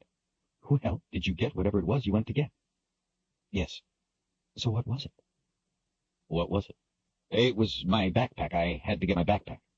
She turned to face him with both hands on her hips and a scowl on her face. Richard Cypher, you expect me to believe you risked your life to get your backpack? Kalen, you are coming close to getting kicked. He couldn't manage a smile. Her head was cocked to the side, and she continued to give him a sideways look, but his remark had taken the fire out of her. Fair enough, my friend, she said gently. Fair enough. He could tell Kalen was a person who was used to getting answers when she asked a question. As the light faded and colors muted into grayness, Richard started thinking of places to spend the night. He knew of several wayward pines along the way that he had used on many occasions. There was one at the edge of a clearing just off the trail ahead. He could see the tall trees standing out against the fading pinks of the sky, standing above all the other trees. He led Kalen off the trail toward it. The tooth hanging around his neck nagged at him. His secrets nagged at him. He wished his father had never made him the keeper of the secret book. A thought that had occurred to him back at his house, but he had ignored, forced itself to the front of his mind. The books at his house looked like they had been torn apart in a rage. Maybe because none was the right book. What if it was the secret book they were looking for? But that was impossible. No one but the true owner even knew of the book. And his father, and himself, and the thing the tooth came from. The thought was too far-fetched to consider, so he decided he wouldn't. He tried very hard not to. Fear, from what had happened on Blunt Cliff and from what had been waiting for him at his house, seemed to have sapped his strength. His feet felt almost too heavy to lift as he trudged across the mossy ground. Just before he went through the brush into the clearing, he stopped to swat a fly that was biting his neck. Kalen grabbed his wrist in mid-swat. Her other hand clamped over his mouth. He went rigid. Looking into his eyes, she shook her head, then released his wrist, putting the hand behind his head while continuing to keep her other hand over his mouth. By the expression on her face, he knew she was terrified he would make a sound. She slowly lowered him to the ground, and by his cooperation he let her know he would obey. Her eyes held him as hard as her hands. Continuing to watch his eyes, she put her face so close to his he could feel the warmth of her breath on his cheek. Listen to me. Her whisper was so low he had to concentrate to hear her. Do exactly as I say. The expression on her face made him afraid to blink. Do not move. No matter what happens, do not move, or we are dead. She waited. He gave a small nod. Let the flies bite, or we are dead. She waited again. He gave another small nod. With a flick of her eyes, she indicated for him to look across the clearing. He slowly moved his head just a little so he could see. There was nothing. She kept her hand over his mouth. He heard a few grunts, like a wild boar. Then he saw it.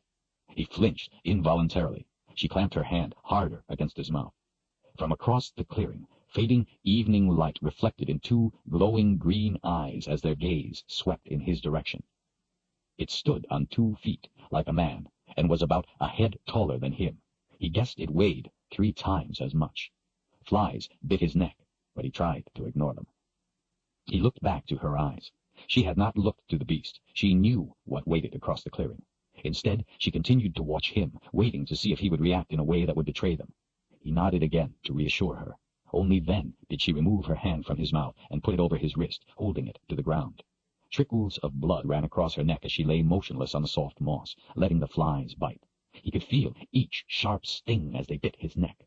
Grunts came short and low, and both turned their heads slightly to see.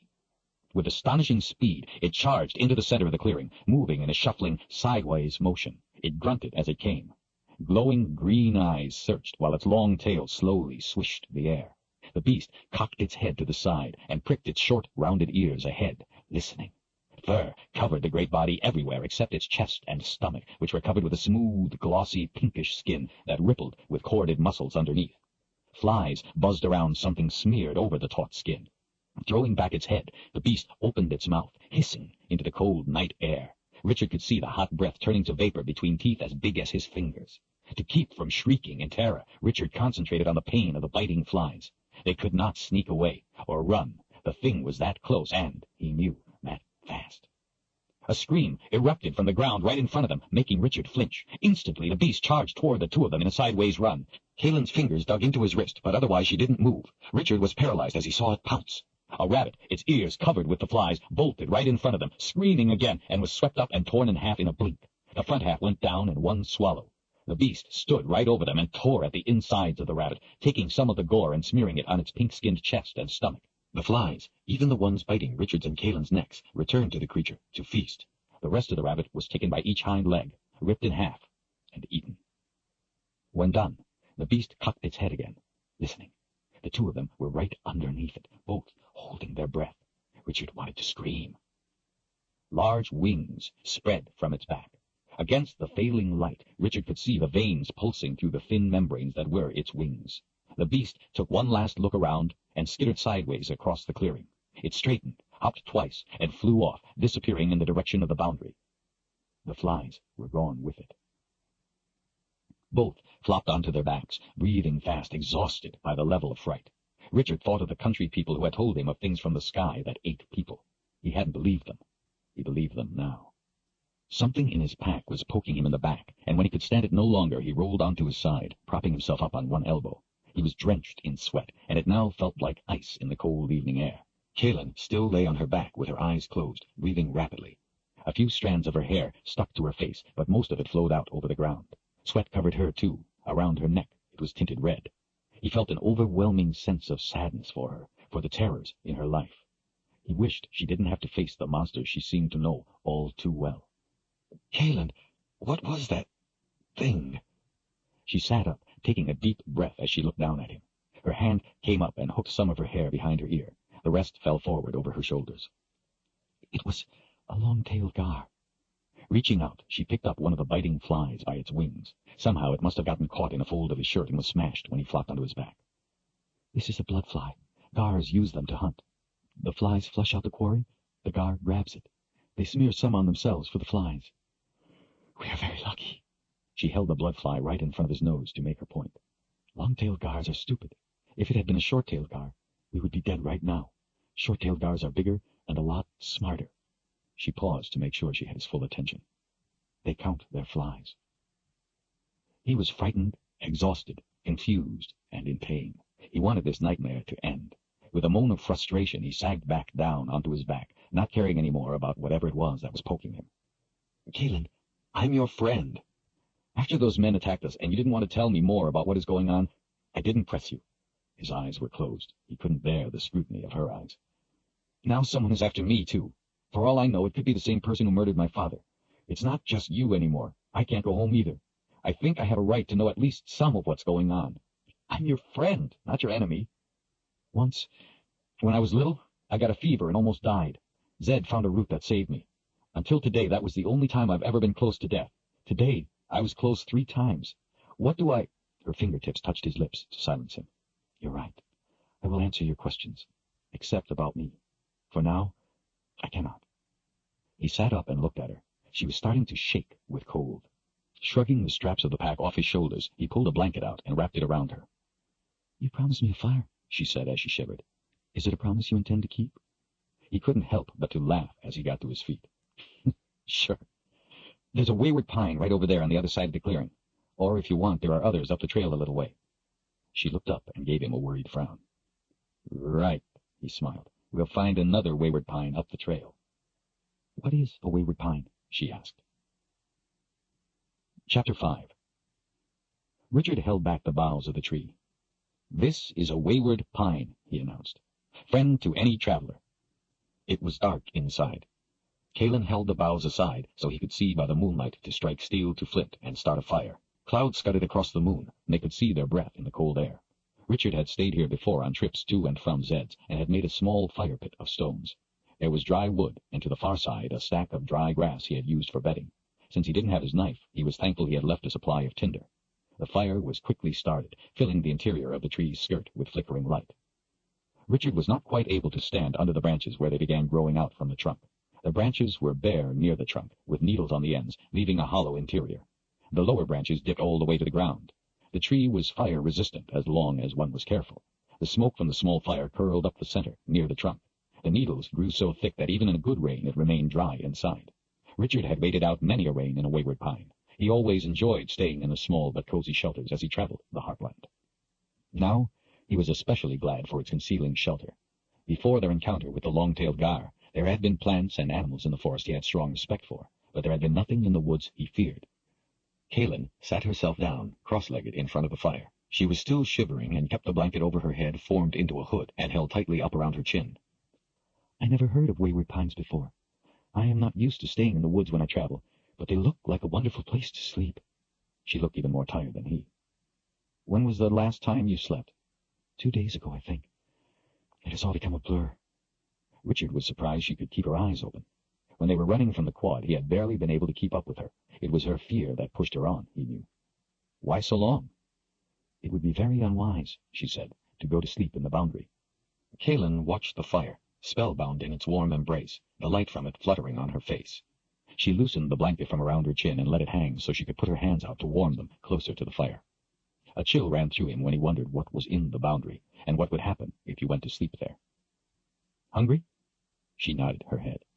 Richard dug around in his pack, retrieving a pot, and went outside to fill it in a pool of water at a small brook they had passed a short distance back. Sounds of the night filled air so cold it felt as if it might break if he wasn't careful. Once again he cursed himself for leaving home without his forest cloak, among other things. The memory of what had been waiting for him at his house made him shiver all the more. Every bug that looped past him made him recoil in fear it was a blood-fly, and several times he froze in mid-step, only to exhale in relief when he saw it was only a snowy tree cricket, or a moth, or a lacewing. Shadows melted and materialized as clouds passed in front of the moon. He didn't want to, but he looked up anyway. Stars winked off and back on as soft, gauze-like clouds moved silently across the sky. All except one, which did not move. He came back in, cold to the bone, and put the pot of water on the fire, balancing it on 3 stones. Richard started to sit across from her, but then changed his mind and sat next to her, telling himself it was because he was so cold. When she heard his teeth chattering, she put half the blanket around his shoulders, letting her half slip from her head down to her shoulders as well. The blanket, heated by her body, felt good around him, and he sat quietly letting the warmth soak in. I've never seen anything like a gar. The Midlands must be a dreadful place.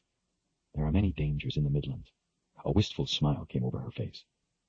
There are also many fantastic and magical things. It is a beautiful, wondrous place.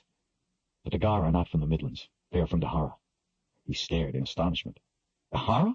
From across the second boundary? Dahara. Until his brother's speech today, he had never heard the name spoken in anything other than the cautious whispers of older people, or in a curse. Kaelin continued to watch the fire. Richard? She paused as if afraid to tell him the rest. There is no longer a second boundary. The boundary between the Midlands and Dahara is down, since the spring. That shock made him feel as if the shadowy Dahara had just taken a frightening, giant leap closer. He struggled to make sense of the things he was learning. Maybe my brother is more of a prophet than he knows. Maybe, she said noncommittally. Although it would be hard to make a living as a prophet by predicting events that had already taken place. He gave her a sidelong glance. Kaelin smiled as she idly twisted a strand of hair. When I first saw you, my thought was that you were no fool. Firelight sparkled in her green eyes. Thank you for not proving me wrong. Michael is in a position to have knowledge others don't. Maybe he's trying to prepare the people, get them used to the idea, so when they find out they won't panic. Michael often said that information was the coin of power, and that it was not a coin to be spent frivolously. After he had become a counselor, he encouraged people to bring their information to him first. Even a farmer with a tale received an ear, and, if the tale proved true, a favor. The water was starting to boil. Richard leaned over, hooked his finger through a strap, and pulled his pack to him, then rearranged the blanket. Rummaging around, he located the pouch of dried vegetables and poured some into the pot. From his pocket, he pulled a napkin that held 4 fat sausages, which he broke up and tossed into the soup pot. Kaelin looked surprised. "Where did those come from? Did you snatch those from your brother's party?" Her voice carried a tone of disapproval. "A good woodsman," he said, licking his fingers and looking up at her, "always plans ahead and tries to know where his next meal will come from." "He will not think much of your manners." "I do not think much of his." He knew he would get no argument from her on that point. "Kaelin, I won't justify the way he acted. Ever since our mother died, he's been a hard person to be close to, but I know he cares about people. You have to, if you want to be a good counselor. It must be a lot of pressure. I certainly wouldn't want the responsibility, but that's all he ever wanted, to be someone important. And now that he's first counselor, he has what he's always wanted. He should be satisfied, but he seems even less tolerant. He's always busy and always snapping orders. He is always in a bad mood lately. Maybe when he got what he wanted, it wasn't what he thought it would be. I wish he could be more like he used to be." She grinned. "At least you had the good sense to pick the best of the sausages." That eased the tension. They both laughed. "Kaelin, I don't understand. About the boundary, I mean. I don't even know what the boundary is, except it's meant to keep the lands separated so there will be peace. And of course, everyone knows that whoever goes into the boundary will not come out alive. Chase and the boundary wardens patrol to make sure people stay away for their own good."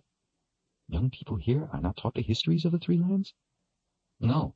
I always thought it odd myself, because I wanted to know, but no one would ever tell me much. People think I'm strange because I want to know, and I ask questions.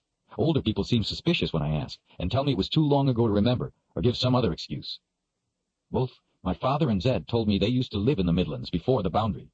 Before it went up, they came to Westland. They met here before I was born. They said that back before the boundaries was a terrible time, and that there was a lot of fighting. They both told me there was nothing I needed to know except it was a dreadful time, best forgotten. Zed always seemed the most bitter about it." Kaelin snapped a piece off a dry stick and tossed it into the fire, where it flamed into a bright ember. "Well, it is a long story. If you want, I will tell you some of it." When she turned to him, he nodded for her to go on. "Long ago, back in the time before our parents were born, Dahara was just a confederation of kingdoms, as was the Midlands. The most ruthless of the Daharan rulers was Panas Ral. He was avaricious. From the first day of his reign, he started swallowing up all of Dahara for himself, one kingdom after another, many times before the ink was dry on a peace treaty. In the end, he held sway over all of Dahara, but instead of satisfying him, it only whetted his appetite, and he soon turned his attention to the lands that are now the Midlands. The Midlands is a loose confederation of free lands, free, at least, to rule as they see fit, and only so long as they live in peace with each other. By the time Ral had conquered all of Dahara, the peoples of the Midlands had seen what he was about, and were not to be taken so easily. They knew that signing a peace treaty with him was as good as signing an invitation to invasion. Instead, they chose to remain free, and joined together through the Council of the Midlands in a common defense. Many of the free lands held no favor with each other, but they knew that if they did not fight together, they would die separately, one at a time. Panas Ral threw the might of Dahara against them. War raged for many years. Kaelin broke off another piece of the stick and fed it to the fire. As his legions were finally slowed and then halted, Ral turned to magic. There is magic in Dahara, too, not just in the Midlands. Back then, there was magic everywhere. There were no separate lands, no boundaries. Anyway, Panas Ral was ruthless in his use of magic against the free people. He was terribly brutal. What kind of magic? What did he do? Some was trickery, sickness, fevers, but the worst of it was the shadow people. Richard frowned. Shadow people? What were they? Shadows in the air. Shadow people had no solid form, no precise shape. They were not even alive as we know it, but beings created out of magic. She held out her hand, gliding it across in front of them. They would come floating across a field or through a wood. Weapons had no effect on them. Swords and arrows went through them as if they were nothing more than smoke. You couldn't hide. Shadow people could see you anywhere. One would drift right up to a person and touch him. The touch caused the person's whole body to blister and swell and finally split open. No one touched by a shadow person ever survived. Whole battalions were found, killed to a man. She pulled her hand back inside the blanket. When Panis Ral started using the magic in that way, a great and honorable wizard joined the side of the Midlands cause. What was his name, this great and honorable wizard? That is part of the story. Have patience until I get to it. Richard stirred some spices into the soup, listening intently while she resumed her story. Many thousands had already died in battle, but the magic killed many more. It was a dark time, after all those years of struggle, to have so many taken by the magic Ral called forth.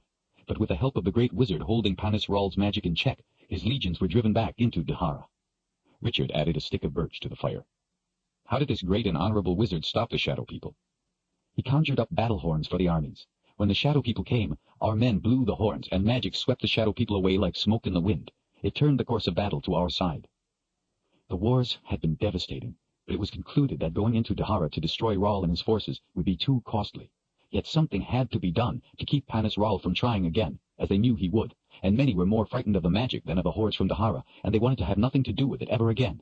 They wanted a place to live where there would be no magic. Westland was set aside for those people. So it was that there came to be 3 lands. The boundaries were created with the help of magic, but they themselves are not magic. Richard watched as she looked away. So, what are they? Even though her head was turned, he could see her eyes close for a moment. She took the spoon from him and tasted the soup, which he knew wasn't ready yet, then looked to him as if asking if he really wanted to know. Richard waited. Kaelin stared into the fire. The boundaries are part of the underworld, the dominion of the dead.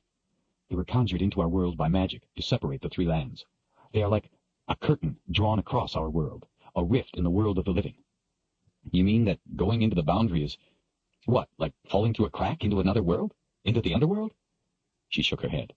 No, our world is still here. The underworld is there in the same place at the same time. It is about a 2-day walk across the land where the boundary, the underworld, lies. But while you are walking the land where the boundary is, you are also walking through the underworld. It is a wasteland. Any life that touches the underworld or is touched by it is touching death. That is why no one can cross the boundary. If you enter it, you enter the land of the dead. No one can return from the dead. Then how did you? She swallowed as she watched the fire. With magic. The boundary was brought here with magic, so the wizards reasoned they could get me safely through with the aid and protection of magic. It was frightfully difficult for them to cast the spells. They were dealing in things they didn't fully understand, dangerous things, and they weren't the ones who conjured the boundary into this world, so they weren't sure it would work. None of us knew what to expect. Her voice was weak, distant. Even though I came through, I fear I will never be able to entirely leave it. Richard sat spellbound. He was horrified to think that she had faced that she had gone through a part of the underworld, the world of the dead, even with the aid of magic. It was unimaginable. Her frightened eyes came to his, eyes that had seen things no one else had ever seen. Tell me what you saw there, he whispered. Her skin was ashen as she looked back into the fire. A birch twig popped, making her flinch. Her lower lip began to quiver, and her eyes filled with tears that reflected the flickering flames, but she was not seeing the fire. At first, she said in a distant tone, it was like walking into the sheets of cold fire you see at night in the northern sky.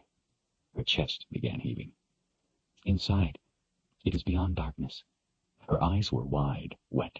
A small moan escaped with her breath. There is someone with me.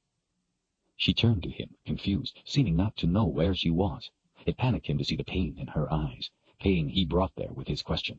She put her hand over her mouth as tears rolled down her cheeks. Her eyes closed as she gave a low, mournful cry. Bumps ran up Richard's arms. My mother, she sobbed. I haven't seen her in so many years. And my dead sister. And me. I'm so alone and afraid. As she cried, she started gasping for air. Somehow he was losing her to the powerful specters of what she had seen in the underworld, as if they were pulling her back to drown her. Frantic, Richard put his hands on her shoulders and twisted her to face him. Kaelin, look at me! Look at me! Denny, she gasped, her chest heaving as she tried to break free of him. Kaelin! I'm so alone and afraid. Kaelin, I'm here with you! Look at me! She continued to cry convulsively, choking for air. Her eyes open, but they didn't focus on him. They were looking into another place. You're not alone. I'm here with you. I won't leave you. I'm so alone, she wailed. He shook her, trying to make her listen. Her skin was white and dead cold. She struggled to breathe. I'm right here. You're not alone. Desperate, he shook her again, but it wasn't helping. He was losing her. Struggling to control his rising panic, Richard did the only thing he could think of. When he had been confronted with fear in the past, he had learned to control it. There was strength in control. I'm right here. You're not alone. Desperate, he shook her again, but it wasn't helping. He was losing her. Struggling to control his rising panic, Richard did the only thing he could think of. When he had been confronted with fear in the past, he had learned to control it. There was strength in control. He did that now. Maybe he could give her some of his strength. Closing his eyes, he shut his fear away, blocked off the panic, and sought the calm within himself. He let his mind focus on the strength within himself. In the quiet of his mind, he blocked off his fears and confusion, and centered his thoughts on the strength of that peace. He would not let the underworld have her. He spoke her name in a calm voice. "Let me help you. You are not alone. I am here with you. Let me help you. Take my strength." His hands gripped her shoulders. He could feel her shaking as she cried in choking sobs and struggled to breathe. He visualized sending her his strength through his hands, through his contact with her. He visualized that contact extending to her mind, lending her all of his strength and drawing her back, away from the blackness. He would be the spark of light and life in that blackness that would lead her back to this world, to him. "Caleb, I am here. I won't leave you. You are not alone. I am your friend. Trust in me." He gently squeezed her shoulders. "Come back to me, please." He pictured the white-hot light in his mind, hoping it would help her. "Please, dear spirits," he prayed, "let her see in. Let it help her. Let her use my strength." "Richard?" She called out the name as if searching for him. He squeezed her shoulders again. "I'm here. I won't leave you. Come back to me." She started breathing again. Her eyes focused on his face. Relief flooded her features when she recognized him, and she began to cry in what seemed a more normal way. She collapsed against him and held him as she would a rock in a river. He held her to him and let her cry on his shoulder while he told her it was all right. He was so afraid he had lost her to the underworld that he didn't want to let go of her either. Reaching down, he got a hold of the blanket and pulled it back up around her, wrapping her with it as best he could. Warmth was returning to her body again, another sign that she was safe now, but he was disturbed by how quickly the underworld had pulled her back. He didn't think that was supposed to happen. She hadn't been there long, and exactly how he had gotten her back, he didn't know, but he knew it had been none too soon. The fire gave its soft red cast to the inside of the wayward pine, and in the silence it seemed a secure haven again. An illusion, he knew. He held her and stroked her hair and rocked her gently for a long time. Something in the way she clung to him made him realize that no one had held her and comforted her for a very long time. He didn't know anything about wizards or magic, but no one would send Kaelin through the boundary, through the underworld, without a powerful reason. He wondered what could be that important. Pushing himself off his shoulder, she sat up, embarrassed. "I'm sorry. I should not have touched you in that manner. It's all right, Kaelin. It is the first responsibility of a friend to provide a shoulder to cry on." She nodded, but didn't raise her head. Richard felt her eyes on him as he took the soup off the fire to let it cool a little. He put another piece of wood into the flames, sending sparks swirling up with the smoke. "How do you do that?" she asked in a soft voice. "Do what?" "How do you ask questions that fill my mind with pictures and make me answer, even when I have no intention to?" He shrugged, a little self-conscious. "Zed asks me that, too. I guess it's just something I was born with. Sometimes I think it's a curse." He turned from the fire to face her again. "I'm sorry, Kaelin, for asking you what you saw there. It was a thoughtless thing to do. Sometimes my common sense doesn't keep up with my curiosity. I'm sorry I brought you pain. You being pulled back into the underworld, though, that shouldn't have happened, should it?" "No, it shouldn't. It was almost as if when I thought back to what I had seen, someone was waiting to pull me back. I fear if you hadn't been here, I might have been lost there. In the darkness, I saw a light. Something you did brought me back." Richard picked up the spoon while he thought. "Maybe just that you weren't alone." Kaelin gave a weak shrug. "Maybe. I only have one spoon. We can share it." He took a spoonful of soup and blew on it before tasting it. "Not my best work, but it's better than a poke in the eye with a sharp stick." That had the desired effect. She smiled. He gave her the spoon. "If I'm to help you stay ahead of the next quad, to stay alive, I need answers, and I don't think we have much time." She nodded. "I understand. It's all right." He let her eat some soup before he went on. "So what happened after the boundaries went up? What about the Great Wizard?" Before handing him the spoon, she took a piece of sausage. "One more thing happened before they went up. While the Great Wizard was holding the magic at bay, Panis Ral took a final revenge. He sent a quad out of Dahara. They killed the wizard's wife and his daughter." Richard stared at her. "What did the wizard do to Ral?" "He held Ral's magic back and held him in Dahara until just as the boundary was going up. At that very moment, he sent a ball of wizard's fire through it, letting it touch death to give it the power of both worlds. Then the boundaries were there." Richard had never heard of wizard's fire, but he didn't think it required an explanation. "So what happened to Panis Ral?" Well, the boundaries were there, so no one can say for sure, but I don't think anyone would have traded their lot for that of Panis Ral. Richard gave her the spoon, and she ate some more while he tried to imagine the righteous wrath of a wizard. After a few bites, she gave back the spoon and continued. At first, everything was fine, but then the Council of the Midlands started taking actions the great wizard said were corrupt. Something to do with the magic. He found out the council had reneged on agreements about how the power of magic was to be controlled. He told them that their greed and the things they were doing would lead to worse horrors than those put down in the wars. They thought they knew better than he how the magic should be managed. They made a political appointment of a very important position that was a wizard's, and a wizard's alone, to fill. He was furious. He told them the position was one for which only a wizard could find the right person, and the appointment only a wizard's to make. The great wizard had trained other wizards, but in their greed, these others sided with the council. He was enraged. He said his wife and daughter had died for nothing. As punishment, the great wizard told them he would do the worst thing possible to them. He would leave them to suffer the consequence of their actions. Richard smiled. That sounded like something Zed would say. He said that if they knew so well how things were to be done, they did not need him. He refused to help them further and vanished. But as he left, he cast a wizard's web. What's that? A wizard's web. It is a spell a wizard casts. As he left, he cast a wizard's web over everyone, making them forget his name, even what he looked like. So that is why no one knows what his name is, or who he is. Kaelin tossed a stick in the fire, staring off into her thoughts. He went back to eating soup while he waited for her to go on with the story. After a few minutes, she did. At the beginning of last winter, the movement started. He backed the spoonful of soup away from his mouth as he looked up. What movement? The Darken Ral movement. It seemed to spring up out of nowhere.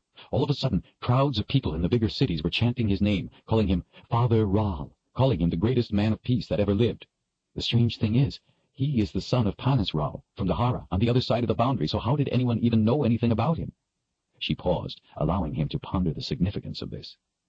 Anyway, then the Gars started coming over the boundary. They killed a lot of people before everyone learned to stay inside at night. But how did they get across the boundary? It was weakening, only no one knew it. As it weakened, it faded from the top first, so the Gars could fly over. In the spring, it faded completely away. Then the People's Peace Army, Darken Ral's army, marched right into the bigger cities. Instead of fighting him, crowds of Midlanders threw flowers at them wherever they went. People who didn't throw flowers were hung. Richard stared, wide-eyed. The army killed them? She looked at him hard. No, the flower throwers did. Said they were a threat to peace, so they killed them. The People's Peace Army never had to lift a finger. The movement said that proved Darken Ral only wanted peace, since his army didn't kill the dissenters. After a time, the army stepped in and stopped the killing. Instead, the dissenters were sent to the schools of enlightenment to learn about the greatness of Father Ral, about what a man of peace he is. And did they learn at these schools of enlightenment how great Darken Ral is? No one is as fanatical as a convert. Most just sit around all day chanting his name.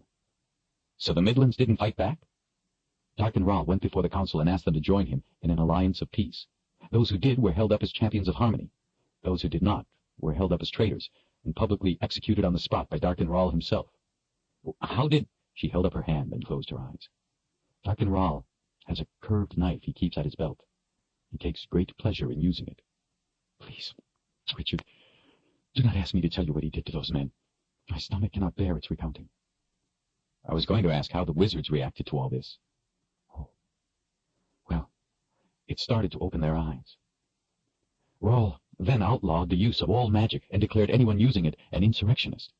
You must understand that in the Midlands, magic is a part of many people, many creatures. It would be like saying you are a criminal for having 2 arms and 2 legs and must have them cut off. Then he outlawed fire. His eyes came up from the soup. Fire? Why? Darken Ral does not explain his orders, but wizards use fire. Even so, he does not fear wizards. He has more power than his father ever did, more than any wizard. His followers give all kinds of reasons, the main one being that it was used against Darken Ral's father, so fire is a sign of disrespect to the House of Ral. That's why you wanted to sit in front of a fire. She nodded. To have a fire in the wrong place in the Midlands without the approval of Darken Ral or his followers is to invite death. She pushed at the dirt with a stick. Maybe in Westland, too. Your brother seems close to outlawing fire. Maybe... He cut her off. Our mother was burned to death in a fire. His tone was a hot warning. That's why Michael is concerned about fire. That's the only reason. And he never said anything about outlawing it, only that he wanted to do something so others wouldn't be hurt like she was. There's nothing wrong with wanting people not to be hurt. She looked up at him from under her eyebrows. He didn't seem to care about hurting you. Richard let his anger die as he took a deep breath. I know it seemed that way, but you don't understand him. That's just his way. I know it isn't his intention to hurt me. Richard pulled his knees up and folded his arms across them. After our mother died, Michael spent more and more time with his friends. He would make friends with anyone he thought was important. Some of them were pompous and arrogant. Father didn't like some of Michael's friends and told him so. They would argue about it. One time, Father came home with a vase that had these little figures sculpted around the top like they were dancing on the rim. He was proud of it. He said it was old, and he thought he could get a gold piece for it. Michael said he could get more. They argued, and finally Father let Michael take the vase to sell. Michael came back and threw 4 gold pieces on the table. My father just stared at them for the longest time. Then he said, in a real quiet voice, that the vase wasn't worth 4 gold pieces, and wanted to know what Michael had told the people. Michael said he told them what they wanted to hear. Father reached out to pick up the 4 coins, and Michael slapped his hand over them. He picked up 3 and said only 1 was for my father because 1 was all he expected to get. Then he said, "That is the value of my friends, George." That was the first time Michael called him George. My father never let him sell anything for him again. But do you know what Michael did with the money? The next time my father left on a trip, he paid off most of the family debts. He didn't even buy anything for himself. Sometimes Michael is crude in the way he does things, like today when he told everyone about our mother and pointed at me, but I know that he has everyone's best interests at heart. He doesn't want anyone hurt by fire, that's all. He just doesn't want anyone to go through what we did. He is only trying to do what is best for everyone. Kaylin didn't look up. She pushed at the dirt a moment more and then tossed the stick in the fire. I'm sorry, Richard. I shouldn't be so suspicious. I know how much it hurts to lose your mother. I'm sure you're right. Finally, she looked up. Forgive me? Richard smiled and gave her a nod. Of course. I guess if I'd been through all you have, I would be quick to think the worst, too. I'm sorry I jumped on you. If you will forgive my tone, I'll let you finish the soup. She nodded her agreement with a smile as he handed her the last of the soup. He wanted to hear the rest of her story, but he waited and watched her eat for a while before he asked. So, have the Deharan forces conquered all of the Midlands? The Midlands is a big place. The People's Peace Army occupies only a few of the larger cities. People in many areas ignore the alliance. Rahl does not really care. He considers it a petty problem. His attention has been diverted to something else. The wizards found out his real goal was the magic the great wizard had warned the council about, the magic they had mishandled for their own avarice. With the magic Darken Rahl seeks, he will be master of all without having to fight anyone. 5 of the wizards realized they had been wrong, that the great wizard was right after all. They sought to gain redemption in his eyes and save the Midlands and Westland from what will happen if Darken Rahl gains the magic he seeks, so they search for the great wizard. But Rahl hunts him also. You said 5 wizards. How many are there? There were 7. The great wizard and his 6 students. The old one has vanished. One of the others sold his services to a queen, a very dishonorable thing for a wizard to do. She paused, considering that a moment. And as I told you before, the 5 others are dead. Before they died, they had the whole of the Midlands searched, but the great one was not to be found. He is not in the Midlands. So they believed him to be in Westland? Kaelin dropped the spoon in the empty pot. Yes, he is here. And they thought this great wizard could stop Darken Rahl, even though they could not? Something was wrong with this story, and Richard wasn't sure he wanted to know what was coming next. No, she said, after a pause. He does not have the power to go against Darken Rahl either. What they wanted, what we need to save and keep us all from what will be, is for the great wizard to make the appointment only he can make. By the care with which she was choosing her words, he knew she was dancing around secrets he was not to ask about, so he didn't, and instead asked, Why didn't they come after him themselves and ask him to do it? Because they feared he would say no, and they did not have the power to force him. 5 wizards did not have the power of this one? She shook her head with a sad smile. They were his students, ones who wanted to be wizards. They were not born wizards, born with the gift. The great one was born to a father who was a wizard and a mother who was a sorceress. It is in his blood, not just his head. They could never be the wizard he is. They simply did not have the power to make him do what they wanted. She fell silent. And? He didn't say anything else. With his silence, he let her know his next question, and that he would have the answer to it. At last, she gave him the answer in a soft whisper. And so they sent me, because I do. The fire crackled and hissed. He could feel the tension in her, and he knew she had gone as far with that answer as she would on the subject. so he remained still to let her feel safe. Without looking over, he put his hand on her forearm, and she put her other hand over his. "How are you to know this wizard?" "I only know I must find him, and soon, or we are all lost." Richard thought in silence. "Zed will help us," he said at last. "He's a cloud reader. Finding lost people is what a cloud reader does." Kalen gave him a suspicious look. "That sounds like magic. There's not supposed to be any magic in Westland." "He says it's not, that anyone can learn. He's always trying to teach me. He mocks me whenever I say it looks like it'll rain. His eyes get real big, and he says, 'Magic! You must have magic, my boy, to read the clouds and know the future, so.'" Kalen laughed. It was a good sound to hear. He didn't want to press her further, even though the weave of her story had many loose threads. There was much she wasn't telling him. At least he knew more than he did before. The important thing was to find the wizard and then get away. Another quad would be coming for her. They would have to go west while the wizard did whatever it was he had to do. She opened her waist pouch and pulled something out. Untying a string, she laid back the folds of a waxed cloth that held a tan substance.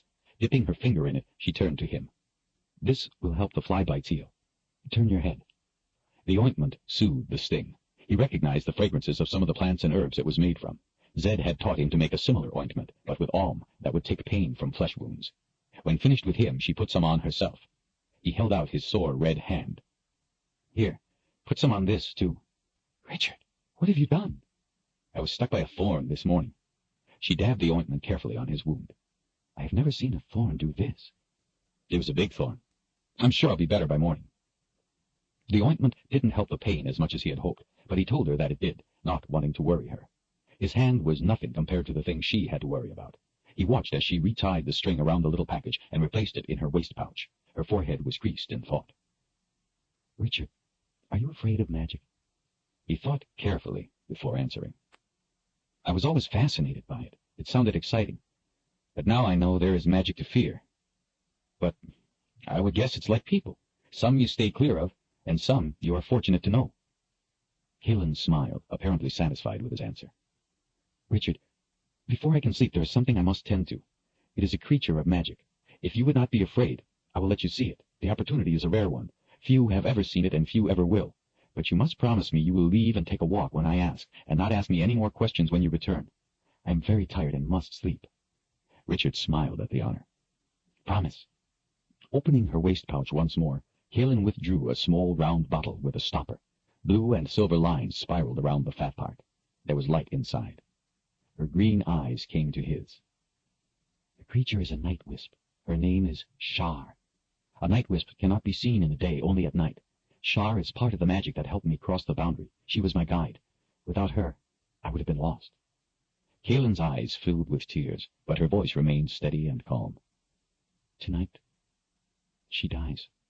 She can live no longer away from her home place and the others of her kind. She does not have the strength to cross the boundary again. Shar has sacrificed her life to help me, because if Darkenral succeeds, all her kind, among others, will perish." Pulling the stopper free, Kalen placed the little bottle in the flat of her palm and held it out between them. A tiny flare of light lifted clear of the bottle, floating up into the cool, dim air of the wayward pine, giving everything a silvery cast. The light softened as the wisp came to a stop in the air between them, hovering. Richard was astonished. His mouth hung open as he watched, transfixed.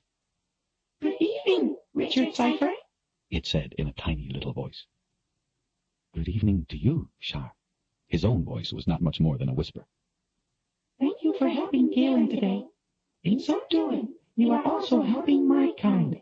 If you ever need the help of the night wisps, say my name, and they will help you, for no enemy may know it." "Thank you, Shar. But the Midlands are the last place I would want to go.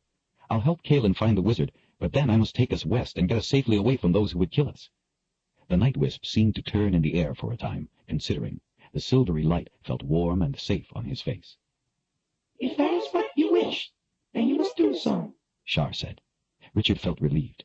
The tiny point of light spun in the air before them again. Shar spun to a stop. "But know this, Darkenral hunts you both. He will not rest. He will not stop. If you run, he will find you. There is no doubt of that. You have no defense against him. He will kill you both. Soon." Richard's mouth was so dry he could hardly swallow. At least the gar would have been quick, he thought, and then it would be over. "Shar, Isn't there a way for us to escape? The light spun again, making flashes on his face and the branches of the wayward pine. Shar stopped again. If your back is to him, your eyes will not be. He will get you. He enjoys it. Richard stared. But is there nothing we can do? The tiny point of light spun again, coming closer to him this time, before stopping. Better question, Richard Cipher. The answer you want is within yourself. You must seek it. You must seek it, or he will kill you both. Soon. How soon? His voice turned harder. He couldn't help himself. The light backed away a little as it spun. He would not let this opportunity go without finding out at least something he could hold on to.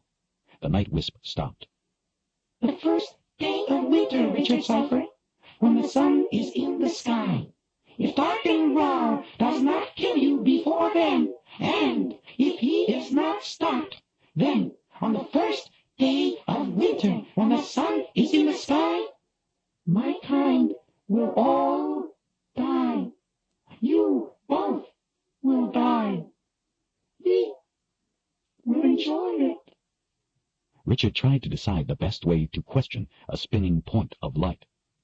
Shar, Kaelin is trying to save the others of your kind. I am trying to help her. You are giving your life to help her. If we fail, everyone dies. You just said so. Please, is there anything you can tell me to help us against Dark and Rahl? The light spun and went in a little circle around the inside of the wayward pine, bringing light to the areas it went near. It stopped again in front of him. Already told you the answer. It is in you. Seek it or die. Sorry, Richard Cipher. Want to help? Don't know the answer. Just that it is in you. Sorry. Sorry. Richard nodded, running his fingers through his hair. He didn't know who was more frustrated, Shar or himself. Glancing over, he saw Kaelin sitting calmly, watching the night wisp. Shar spun and waited. All right. Can you tell me why he's trying to kill me? Is it because I helped Kaelin, or is there another reason? Shar came close. Other reasons? Secrets? What? Richard jumped to his feet. The night wisp followed him up. Don't know why. Sorry. Just that he will. What's the wizard's name? Good question, Richard Cipher.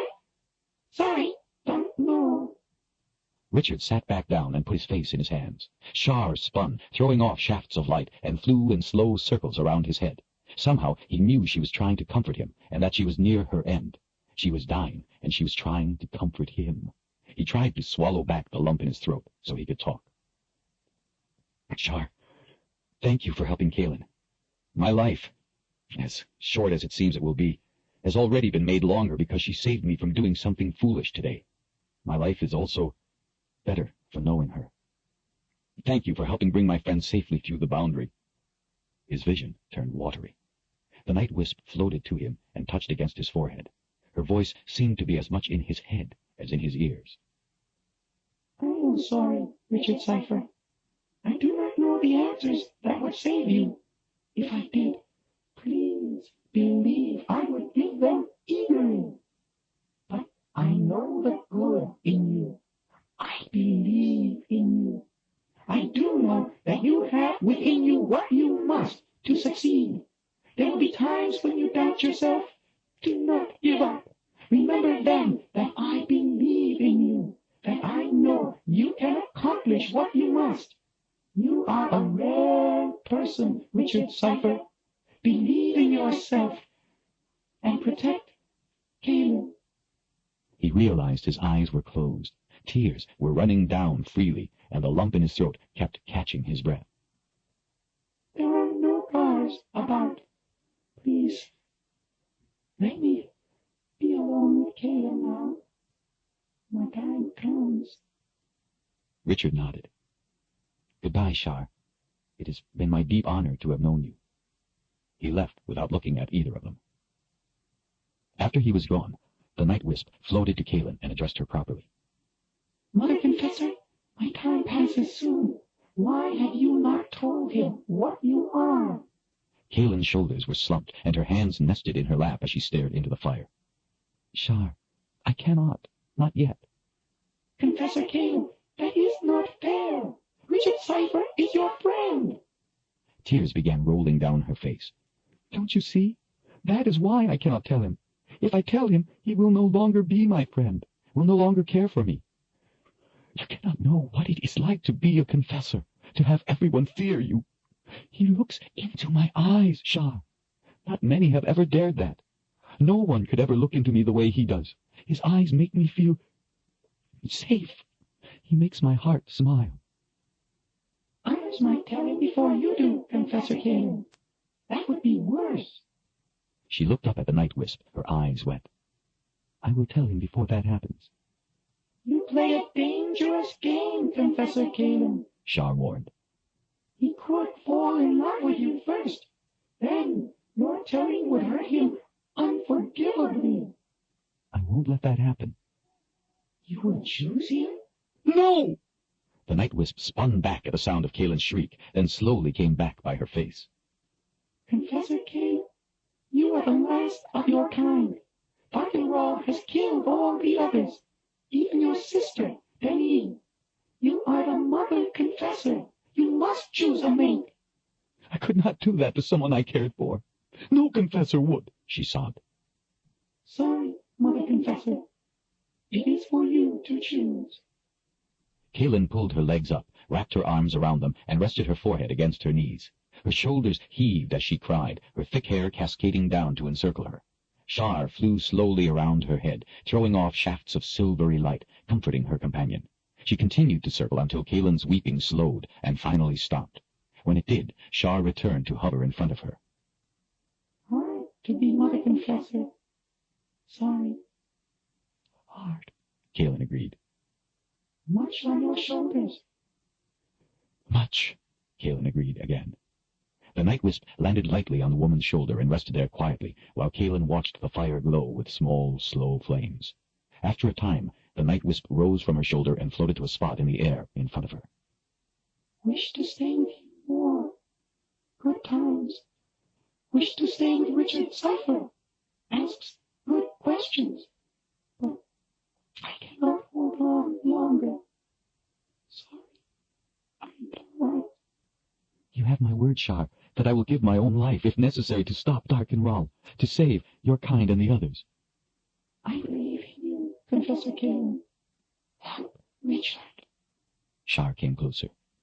Please, before I die, touch me. Kalen pushed herself away from the wisp until her back was against the trunk of the tree. No, please, no, she implored, shaking her head. Don't ask me to do that. Her eyes filled with tears again. She put her trembling fingers to her lips, trying to hold back the crying. Shar came forward. Please, Mother Confessor, I feel such pain of aloneness away from the others. I will never share their company again. It hurts so. I'm past now. Please, use your power. Touch me and let me drink in the sweet agony. Let me die with the taste of love. I have forfeited my life to help you. I have asked nothing else of you. Please. Shar's light was growing dimmer, fainter. Kalen, crying, held her left hand over her mouth. At last, she reached out with her right hand until her trembling fingers touched the wisp. All about there was thunder, but no sound. The violent impact to the air jolted the wayward pine, causing a rain of dead needles, some flaring when they touched the fire. Shar's dim, silvery color changed to a pink glow, growing in intensity. Shar's voice was faint. Thank you, Caleb. Goodbye, my love. The spark of light and life faded and was gone. After the thunder without sound, Richard waited for a time before he returned to her. Kalen sat with her arms around her legs and her chin resting on her knees as she stared into the fire. Shar? He asked. She is gone, came the answer in a distant voice. He nodded and, taking her arm, led her to the mat of dry grass and laid her down. She went without resistance or comment. He put the blanket over her and piled on some of the dry grass to help keep her warm through the night, then burrowed himself into it next to her. Kaelin turned on her side, away from him, and pushed her shoulders back against him the way a child would put its back to a parent when peril approached. He sensed it, too. Something was coming for them. Something deadly. Already she was asleep. He knew he should feel cold, but he didn't. His hand throbbed. He felt warm. Richard lay there, thinking about the thunder without sound. He wondered what she would do to make the great wizard do what she wanted. The idea frightened him. Before he could worry more, he, too, was asleep. Chapter 6. By noon the next day, Richard knew the bite of the vine was bringing on a fever. He had no appetite. At times he was unbearably hot, sweat making his clothes stick to his skin. Then he would shiver with chills. His head pounded in a way that made him sick to his stomach. There was nothing he could do about it except seek Zed's help, and since they were nearly there, he decided not to tell Kaelin. Dreams had troubled his sleep, whether from the fever or the things he had learned, he didn't know. What Shar had told him was the most disturbing. Seek the answer, or die. The sky was thinly overcast, the cold gray light foretelling the coming of winter. Trees grown large and close held back the breeze and its chill, making the trail a quiet sanctuary filled with the aromatic fragrance of balsam fir, a refuge from winter's breath above. Crossing a small brook near a beaver pond, they came upon a patch of late wildflowers, their yellow and pale blue blossoms blanketing the ground in a sparsely wooded hollow. Kaelin stopped to pick some. Finding a scoop-shaped piece of dead wood, she started arranging the flowers within the hollow of the wood. Richard thought she must be hungry. He found an apple tree he knew to be nearby and filled his pack half full while she bent to her task. It was always a good idea to bring food when going to see Zed. Richard finished before Kaelin and waited, leaning against a log, wondering what she was doing. When she was satisfied with the arrangement, she lifted the hem of her dress and knelt beside the pond, floating the wood out onto the water.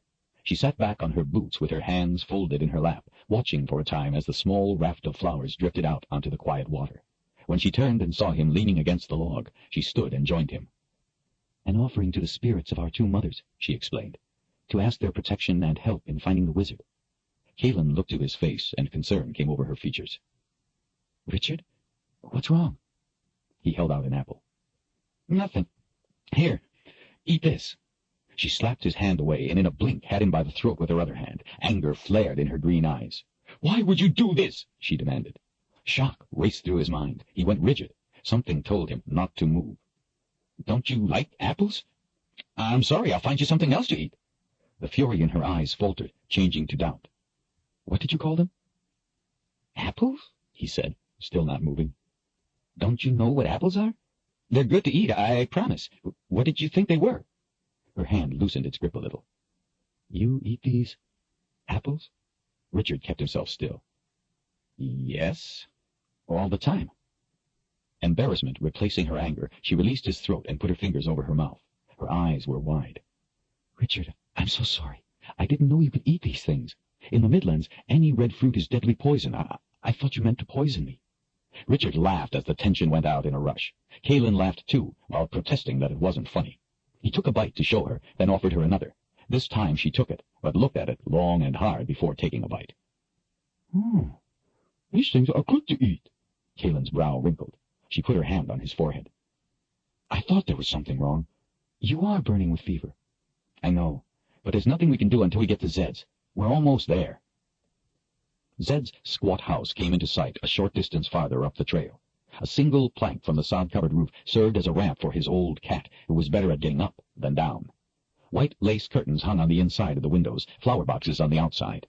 The flowers had dried and wilted with the passing of the season. The log walls were dull gray with age, but a bright blue door greeted visitors. Other than the door, the whole place gave the appearance of hunkering into the grasses surrounding it, of trying to go unnoticed. The house wasn't large, but it did have a porch running the length of the front. Zed's reason chair was empty.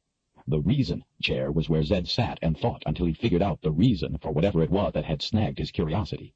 He had once sat in the chair for 3 days straight, trying to figure out why people were always arguing over how many stars there were. He himself didn't care.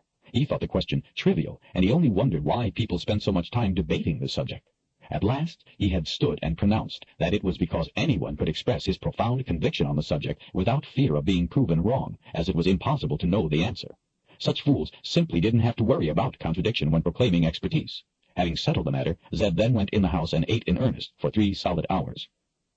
Richard called out, but received no answer. He smiled at Kalin. I bet I know where he is. Out back on his cloud rock, studying the latest batch of clouds. Cloud rock? Kalin asked. It's his favorite place to stand and watch clouds. Richard called out, but received no answer. He smiled at Kalin. I bet I know where he is. Out back on his cloud rock, studying the latest batch of clouds. Cloud rock? Kalin asked. It's his favorite place to stand and watch clouds. Don't ask me why. Ever since I've known him, whenever he sees an interesting cloud, he runs out back to watch it while standing on that rock. Richard had grown up with the rock, and didn't think behavior peculiar. It was just part of the old man. The two of them walked through the tall, wild grasses that surrounded the house and up a rise to the top of a small, barren hill where the cloud rock sat. Zed was standing on the flat cloud rock with his arched back to them, his spindly arms outstretched and his wavy white hair hanging away from his head as it tilted back in scrutiny. Zed was stark naked. Richard rolled his eyes. Kalin averted hers. Pale, leathery skin draped loosely over a collection of bony projections made him look as frail as a dry stick. Richard knew him to be anything but frail, though. His bottom lacked any padding whatsoever, leaving the skin there to droop. One scrawny finger rose, pointing skyward. I knew you were coming, Richard. His voice was as thin as the rest of him. The plain, unadorned robes that were his only clothes lay in a heap behind him. Richard bent and picked them up while Kalin, smiling, turned around to avoid any further embarrassment. Zed, we have company. Put on your clothes. Do you know how I knew you were coming? Still, he did not move or turn. I would say it has something to do with the cloud that has been following me for the last few days. Here, let me help get this on you. Zed spun around, arms flailing in excitement. Days? Bags! Richard, that cloud has been following you for 3 weeks, ever since your father was killed. I haven't seen you since George's death. Where have you been? I've been looking all over for you. I can find a lost bug in a barn easier than I can find you when you get it in your head not to be found. I've been busy. Hold your arms up so I can help you put this on. Richard shoved the robes over Zed's outstretched arms and helped pull the folds down the bony body while the old man shrugged his way into the outfit. Busy? Too busy to look up once in a while? Bags! Richard, do you know where that cloud is from? Zed's eyes were wide with concern as his forehead wrinkled above his raised brow. Don't curse, Richard said. And I would say the cloud is from Dahara. Zed's arms shot back into the air. Dahara! Yes! Very good, my boy. Tell me, what gave it away for you? Was it the texture? The density? Zed was becoming ever more excited as he wiggled around in his robe, dissatisfied with the way it twisted.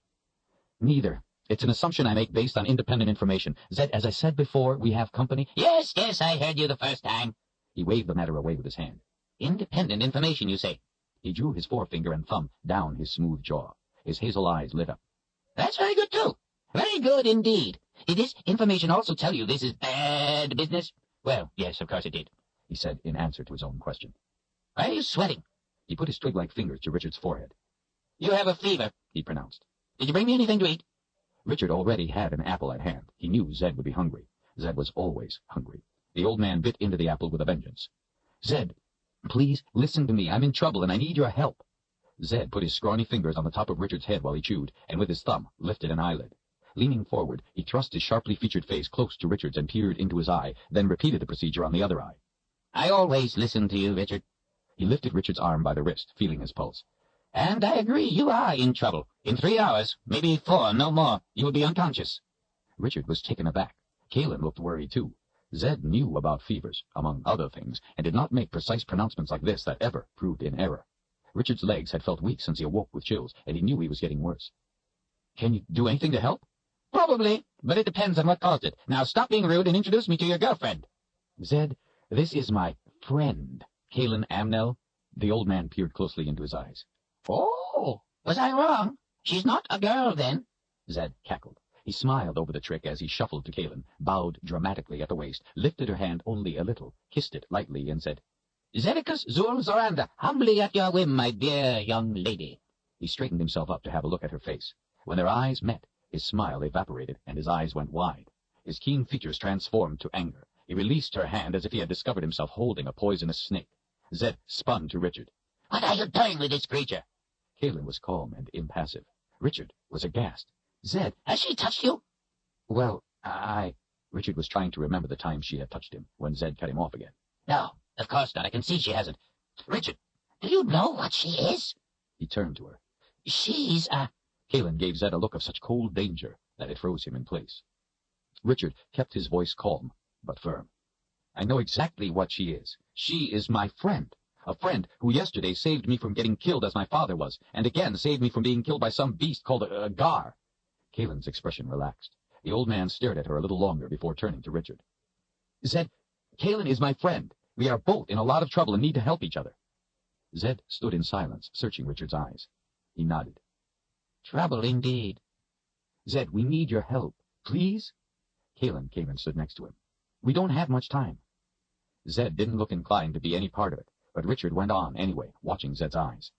Yesterday, after I found her, she was attacked by a quad. Another will come soon. He saw what he was looking for, a quick flash of hatred, softening into empathy. Zed looked to Kalen as if seeing her for the first time. They faced each other for a long while. At the mention of the quad, the look on Kalen's face became one of torment. Zed came forward and put his spindly arms around her protectively, holding her head to his shoulder. She reached around and embraced him gratefully, burying her face in his robes to conceal her tears. It's all right, dear one. You are safe here, he said softly. Let's go down to the house and you can tell me of this trouble. And then we must tend to Richard's fever. She nodded against his shoulder. Kalen parted from him. Zeticus Zul Zorander. I have never heard such a name. He smiled proudly, his thin lips pushing back his cheeks into deep wrinkles. I'm sure you haven't, dear one. I'm sure you haven't. By the way, can you cook? He put his arm around her shoulder, holding her tight as he started walking her down the hill. I'm hungry and haven't had a suitably cooked meal in years. He glanced back. Come along, Richard, while you still can. If you help Richard's fever, I will make you a big pot of spice soup, she offered. Spice soup? Zed swooned. I haven't had a proper spice soup in years. Richard's lousy at making it. Richard trudged behind, the emotional strain having taken much of his remaining strength. The casual way Zed was handling the fever scared him. He knew this was his old friend's way of trying not to frighten him about the seriousness of the matter. He could feel his pulse in his sore hand. Since Zed was from the Midlands, Richard had thought he could gain his compassion with the mention of the quad. Richard was relieved, if somewhat surprised, at how the two of them were suddenly so amiable. He reached up as he walked, touching the tooth for reassurance. He was, however, quite disturbed by what he now knew. Near a back corner of the house sat a table where Zed liked to take his meals in good weather. It afforded him the opportunity to keep an eye to the clouds while he ate. Zed sat them down together on a bench while he went inside and brought out carrots, berries, cheese, and apple juice, putting them on the wooden tabletop worn smooth with years of use, then sat himself on the bench opposite them. He gave Richard a mug of something brown and thick that smelled of almonds, and told him to drink it slowly. His eyes came to Richard. Tell me of the trouble. Richard related how he was bitten by a vine, and told Zed about seeing the thing in the sky, seeing Kalen at Trump Lake, and being followed by the 4 men. He told the whole story with every detail he could remember. He knew Zed liked to have every detail, no matter how unimportant. Occasionally, Richard stopped to take a sip from the mug. Kalen ate some carrots and berries and drank the apple juice, but she pushed away the plate with the cheese. She nodded or offered help when he couldn't remember a particular point. The only thing he left out was the story Kalen had told him of the history of the 3 lands and about Darken Rall taking over the Midlands. He thought it better that she tell it in her own words. At the end, Zed made him go back to the beginning, wanting to know what Richard had been doing in the high vent in the first place. When I went to my father's house after the murder, I looked in the message jar. It was about the only thing not broken. Inside was a piece of vine. For the last 3 weeks I've been looking for the vine, trying to find out what my father's last message meant, and when I found it, well, that's the thing that bit me. He was glad to be finished. His tongue felt thick. Zed bit off a chunk of carrot while thinking. What did the vine look like? It was...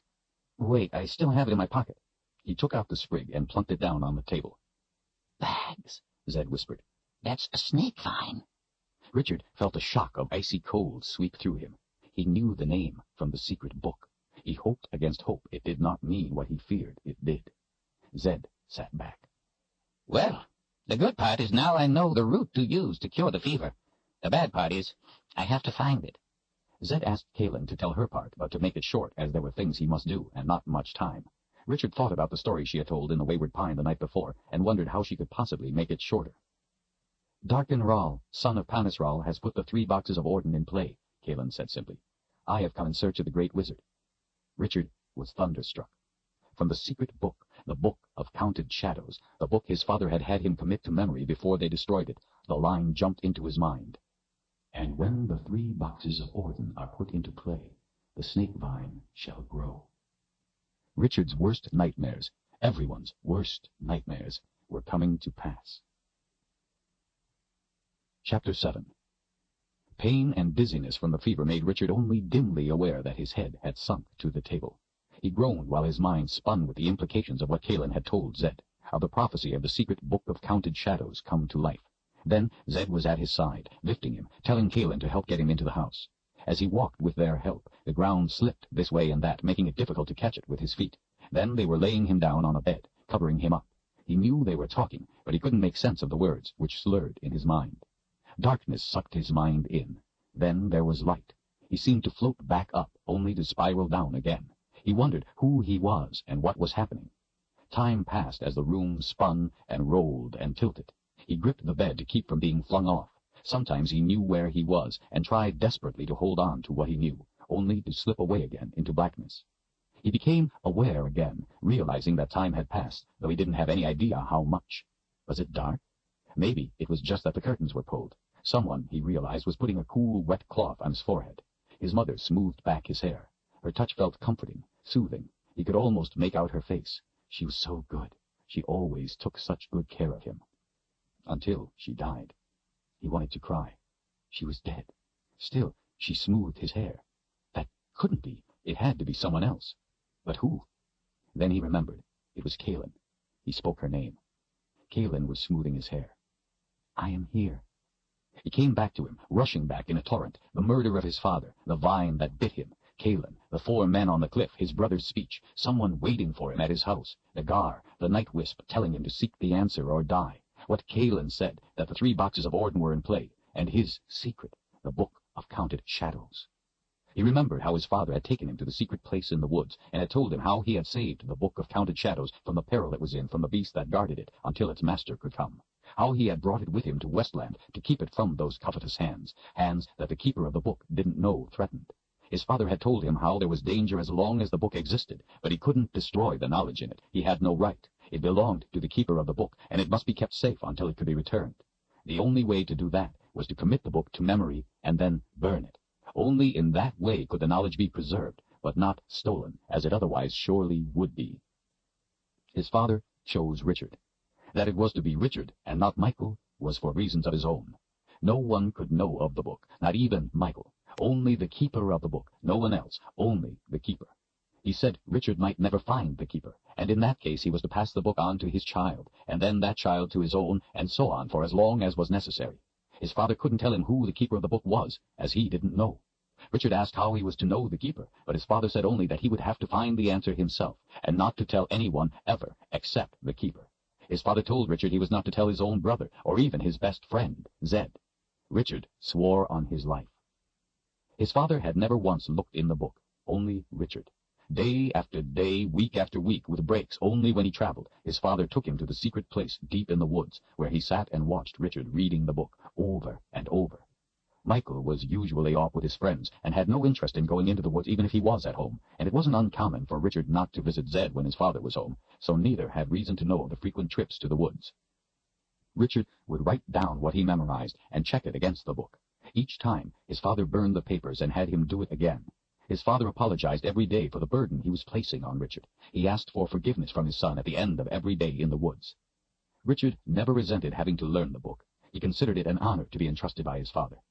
He wrote the book from beginning to end 100 times without error before he satisfied himself that he could never forget a single word. He knew by reading it that any word left out would spell disaster.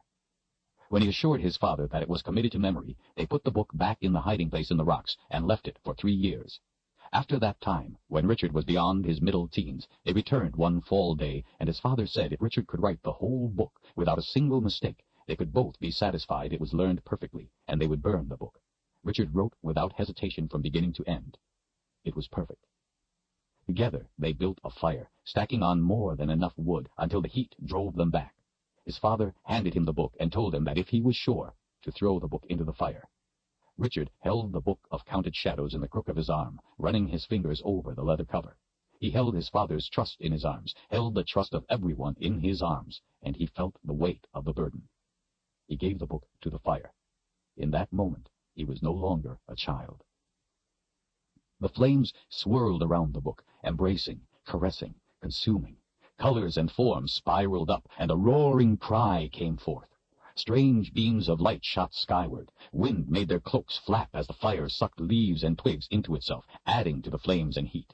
Phantoms appeared, spreading their arms as if being fed by the blaze, their voices racing away on the wind. The two of them stood as if turned to stone, unable to move, unable even to turn away from the sight. Searing heat turned to wind as cold as the deepest winter night, sending chills up their spines, taking their breath from them. Then the cold was gone, and the fire turned to a white light that consumed everything in its brightness, as if they were standing in the sun. Just as suddenly, it was gone. In its place, silence. The fire was out. Wisps of smoke rose slowly from the blackened wood into the autumn air. The book was gone. Richard knew what he had seen. He had seen magic. Richard felt a hand resting on his shoulder and opened his eyes. It was Kaelin.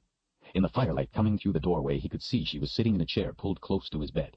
Zed's big old coon cat was curled up sleeping in her lap. "Where's Zed?" he asked, sleepy-eyed. "He has gone to find the root you need." Her voice was soft and calming. "It has been dark for hours now, but he said not to be concerned if it took him time to find the root. He said that you would go in and out of sleep, but would be safe until he returned. He said the drink he gave you before would keep you safe until he is back." Richard realized, for the first time, that she was the most beautiful woman he had ever seen. Her hair was tumbled down around her face and shoulders, and he wanted very much to touch it, but didn't. It was enough to feel her hand on his shoulder, to know she was there, and that he was not alone. "How do you feel?" Her voice was so soft, so gentle, that he couldn't imagine why Zed had been afraid of her.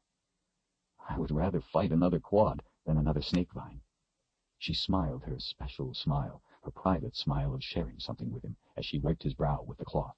He reached up and grabbed her wrist. She stopped and looked into his eyes. "Kaelin, Zed is my friend of many years. He is like a second father to me. Promise me you won't do anything to hurt him. I could not bear it." She looked at him reassuringly. "I like him too, very much. He is a good man, just as you said. I have no desire to hurt him, only to seek his help in finding the wizard." He gripped her wrist tighter. "Promise me." "Richard, everything will be fine. He will help us." He remembered her fingers on his throat, and the look in her eyes when she thought he was trying to poison her with an apple. "Promise me." "I have already made promises to others, some of whom have given their lives. I have responsibilities to the lives of others, many others." "Promise me." She put her other hand on the side of his face. "I'm sorry, Richard. I cannot." He released her wrist, turned, and closed his eyes as she took her hand from his face. He thought about the book, all that it meant, and realized he was making a selfish request. Would he trick her to save Zed, only to have him die with them? Would he doom all the others to death or slavery just to see his friend live a couple more months? Could he condemn her to death, too, for nothing? He felt ashamed at his own stupidity. He had no right to ask her to make such a promise. It would be wrong for her to do so. He was glad she had not lied to him, but he knew that just because Zed had asked about the trouble they were in did not mean he would help with anything to do from across the boundary. "Kaelin, this fever is making me foolish. Please, forgive me. I have never met another with your courage. I know you are trying to save us all. Zed will help us. I will see to it. Promise me only that you will wait until I am better. Give me the chance to convince him." She squeezed her hand on his shoulder. "That is a promise I can make. I know you care about your friend. I would despair if you didn't. That does not make you foolish. Rest now." He tried not to close his eyes, since when he did, everything started spinning uncontrollably. But talking had sapped his strength, and soon the blackness pulled him back in. His thoughts were once again sucked into the void. Sometimes he came part way back and wandered in troubled dreams. Sometimes he wandered in places empty even of illusion. The cat came awake, his ears perking up. Richard slept on. Sounds that only the cat could hear made him jump off Kaelin's lap, trot to the door, and sit on his haunches, waiting. Kaelin waited too, and since the cat didn't raise his fur, she stayed by Richard. A thin voice came from outside. "Cat? Cat? Where have you gotten to? Well, you can just stay out here, then." The door squeaked open. "There you are." The cat ran out the doorway. "Suit yourself," Zed called after him. "How is Richard?" he called to her. When he came into the room, Kaelin answered from the chair. "He came awake several times, but he is sleeping now. Did you find the root you need?" "I wouldn't be here otherwise. Did he have anything to say when he was awake?" Kaelin smiled up at the old man. "Just that he was worried about you." He turned and went back into the front room, grumbling. "Not without good reason." Sitting at the table, he peeled the roots, cut them into thin wafers, put the wafers into a pot with some water, and then hung the pot on the crane over the fire. He threw the peels and then 2 sticks of wood into the fire before going to the cupboard and pulling down a number of different-sized jars. Without hesitation, he selected first one jar, then another, pouring different-colored powders into a black stone mortar. With a white pestle, he ground the reds, blues, yellows, browns, and greens together until it was all the color of dry mud. After licking the end of his finger, he dipped it in the mortar to collect a sample. He put the finger to his tongue for a taste, and lifted an eyebrow while he smacked his lips and pondered. At last he smiled and nodded in satisfaction. He poured the powder into the pot, blending it in with a spoon from a hook at the side of the fireplace. He stirred slowly while watching the concoction bubble. For nearly 2 hours he stirred and watched. When at last he determined that the work was done, he plunked the pot on the table to cool. Zed collected a bowl and cloth, and after a while called to Kaelin to come help him. She came quickly to his side, and he instructed her how to hold the cloth over the bowl while he poured the mixture through. He spun his finger around in the air. Now, twist the cloth around and around to squeeze the liquid out. When it's all out, throw the cloth and its contents in the fire. She looked at him, puzzled. Zed lifted an eyebrow. The part left in there is poison. Richard should be awake any time now. Then we give him the liquid in the bowl. You keep squeezing. I will check on him. Zed went into the bedroom, bent over Richard, and found him to be deeply unconscious. He turned and saw that Kaelin's back was to him as she worked at her task. He bent over, placing a middle finger to Richard's forehead. Richard's eyes snapped open. "Dear one," Zed called into the other room. "we are in luck. He has just come awake. Bring the bowl." Richard blinked. Zed? Are you all right? Is everything all right? Yes, everything is fine. Kaelin came in holding the bowl carefully, trying not to spill any. Zed helped Richard sit up so he could drink. When he finished, Zed helped him to lie back down. That will make you sleep and break the fever. The next time you awake, you will be well. You have my word, so worry no more as you rest. Thank you, Zed. Richard was asleep before he could say more. Zed left and then returned with a tin plate, insisting that Kaelin take the chair. The thorn will not be able to stand the root, he explained. It will have to leave his body. He put the plate under Richard's hand and sat down on the edge of the bed to wait. They both listened to Richard's deep breathing and the crackling of the fire from the other room. Otherwise, the house was still. It was Zed who broke the silence first. It is dangerous for a confessor to travel alone, dear one. Where is your wizard? She looked up at him with tired eyes. My wizard sold his services to a queen. Zed gave a disapproving scowl. He abandoned his responsibilities to the confessors? What is his name? Giller. Giller. He repeated the name with a sour expression, then leaned toward her a bit. So, why did another not come with you? She gave him a hard look. Because they are all dead, at their own hands. Before they died, they all gathered and cast a web to see me safely through the boundary, with the guidance of a night wisp. Zed stood at this news. Sadness and concern etched his face as he rubbed his chin. You knew the wizards? She asked. Yes, I lived in the Midlands a long time. And the Great One? You know him also? Zed smiled, rearranged his robes, and seated himself again. You are persistent, dear one. Yes, I knew the old wizard once. But even if you could find him, I don't think he would have anything to do with this business. He would not be inclined to help the Midlands. Kaelin leaned forward, taking his hands in hers. Her voice was soft, but intense. Zed, there are many people who disapprove of the High Council of the Midlands and its greed. They wish it were not so, but they are just common people who have no say. They only wish to live their lives in peace. Darken Ral has taken the food that was stored for the coming winter and given it to the army. They waste it, or let it rot, or sell it back to the people they stole it from. Already there is hunger. This winter there will be death. Fire has been outlawed. People are cold. Ral says it is all the great wizard's fault for not coming forward to be put on trial as an enemy of the people. He says the wizard has brought this on them, that he is to blame. He doesn't explain how this could be, but many believe it anyway. Many believe everything Ral says, even though what they see with their own eyes should be enough to tell them otherwise. The wizards were under constant threat and forbidden by edict from using magic. They knew that sooner or later they would be used against the people.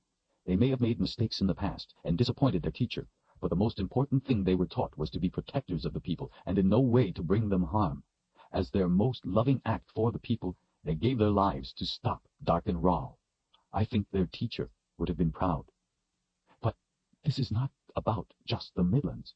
The boundary between the Hara and the Midlands is down. The boundary between the Midlands and Westland is failing, and soon it too will be down. The people of Westland will be taken by the very thing they fear most, magic. Terrible, frightening magic like none they have ever imagined. Zed showed no emotion, offered no objection or opinion, only listened. He continued to allow her to hold his hands. All I have said, the great wizard could have an argument for, but the fact that Darken Rahl has put the 3 boxes of Orden into play is something altogether different. If he succeeds, then on the first day of winter it will be too late for anyone. That includes the wizard. Rahl already searches for him. It is personal vengeance he seeks. Many have died because they could not offer his name. When Rahl opens the correct box, though, he will have unchallenged power over all things living, and then the wizard will be his. He can hide in Westland all he wants, but come the first day of winter, his hiding is over. Darken Rahl will have him. There was bitterness in her expression. Zed, Darken Rahl has used quads to kill all the other confessors. I found my sister after they were finished with her. She died in my arms. With all the others dead, that leaves only me. The wizards knew their teacher did not want to help, so they sent me as the last hope. If he is too foolish to see that in helping us he helps himself, then I must use my power against him to make him help. Zed raised an eyebrow. And what is one dried-up old wizard to do against the power of this Darken Rahl? He was now holding her hands in his. He must appoint a seeker. What? Zed jumped to his feet. Dear one, you don't know what you are talking about. Confused, Kalen leaned back a little. What do you mean? Seekers appoint themselves. The wizard just sort of recognizes what has happened and makes it official. I don't understand. I thought the wizard picked the person, the right person. Zed sat back down, rubbing his chin. Well, that's true in a sense, but backwards. A true seeker, one who can make a difference, must show himself to be a seeker. The wizard doesn't point to someone and say, "Here is the sword of truth, you'll be the seeker." He doesn't really have a choice in the matter. It isn't something you can train someone for. One should simply be a seeker and show himself to be so by his actions. A wizard must watch a person for years to be sure. A seeker doesn't have to be the smartest person, but he has to be the right person. He has to have the right qualities within himself. A true seeker is a rare person. The seeker is a balance point of power.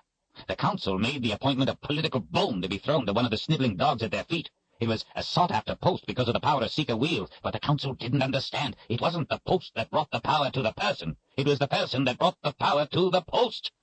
He edged closer to her. Caitlin, you were born after the council took this power upon itself, so you may have seen a seeker when you were young. But in those days, they were pretend seekers. You have never seen the real thing. His eyes got round in the telling, his voice low and full of passion. I have seen a true seeker make a king quake in his boots with the asking of a single question. When a real seeker draws the sword of truth. He held his hands up and rolled his eyes in delight. Righteous anger can be an extraordinary thing to behold. Kalen smiled at his excitement. It can make the good tremble with joy, and the wicked shiver in fear. The smile left his face.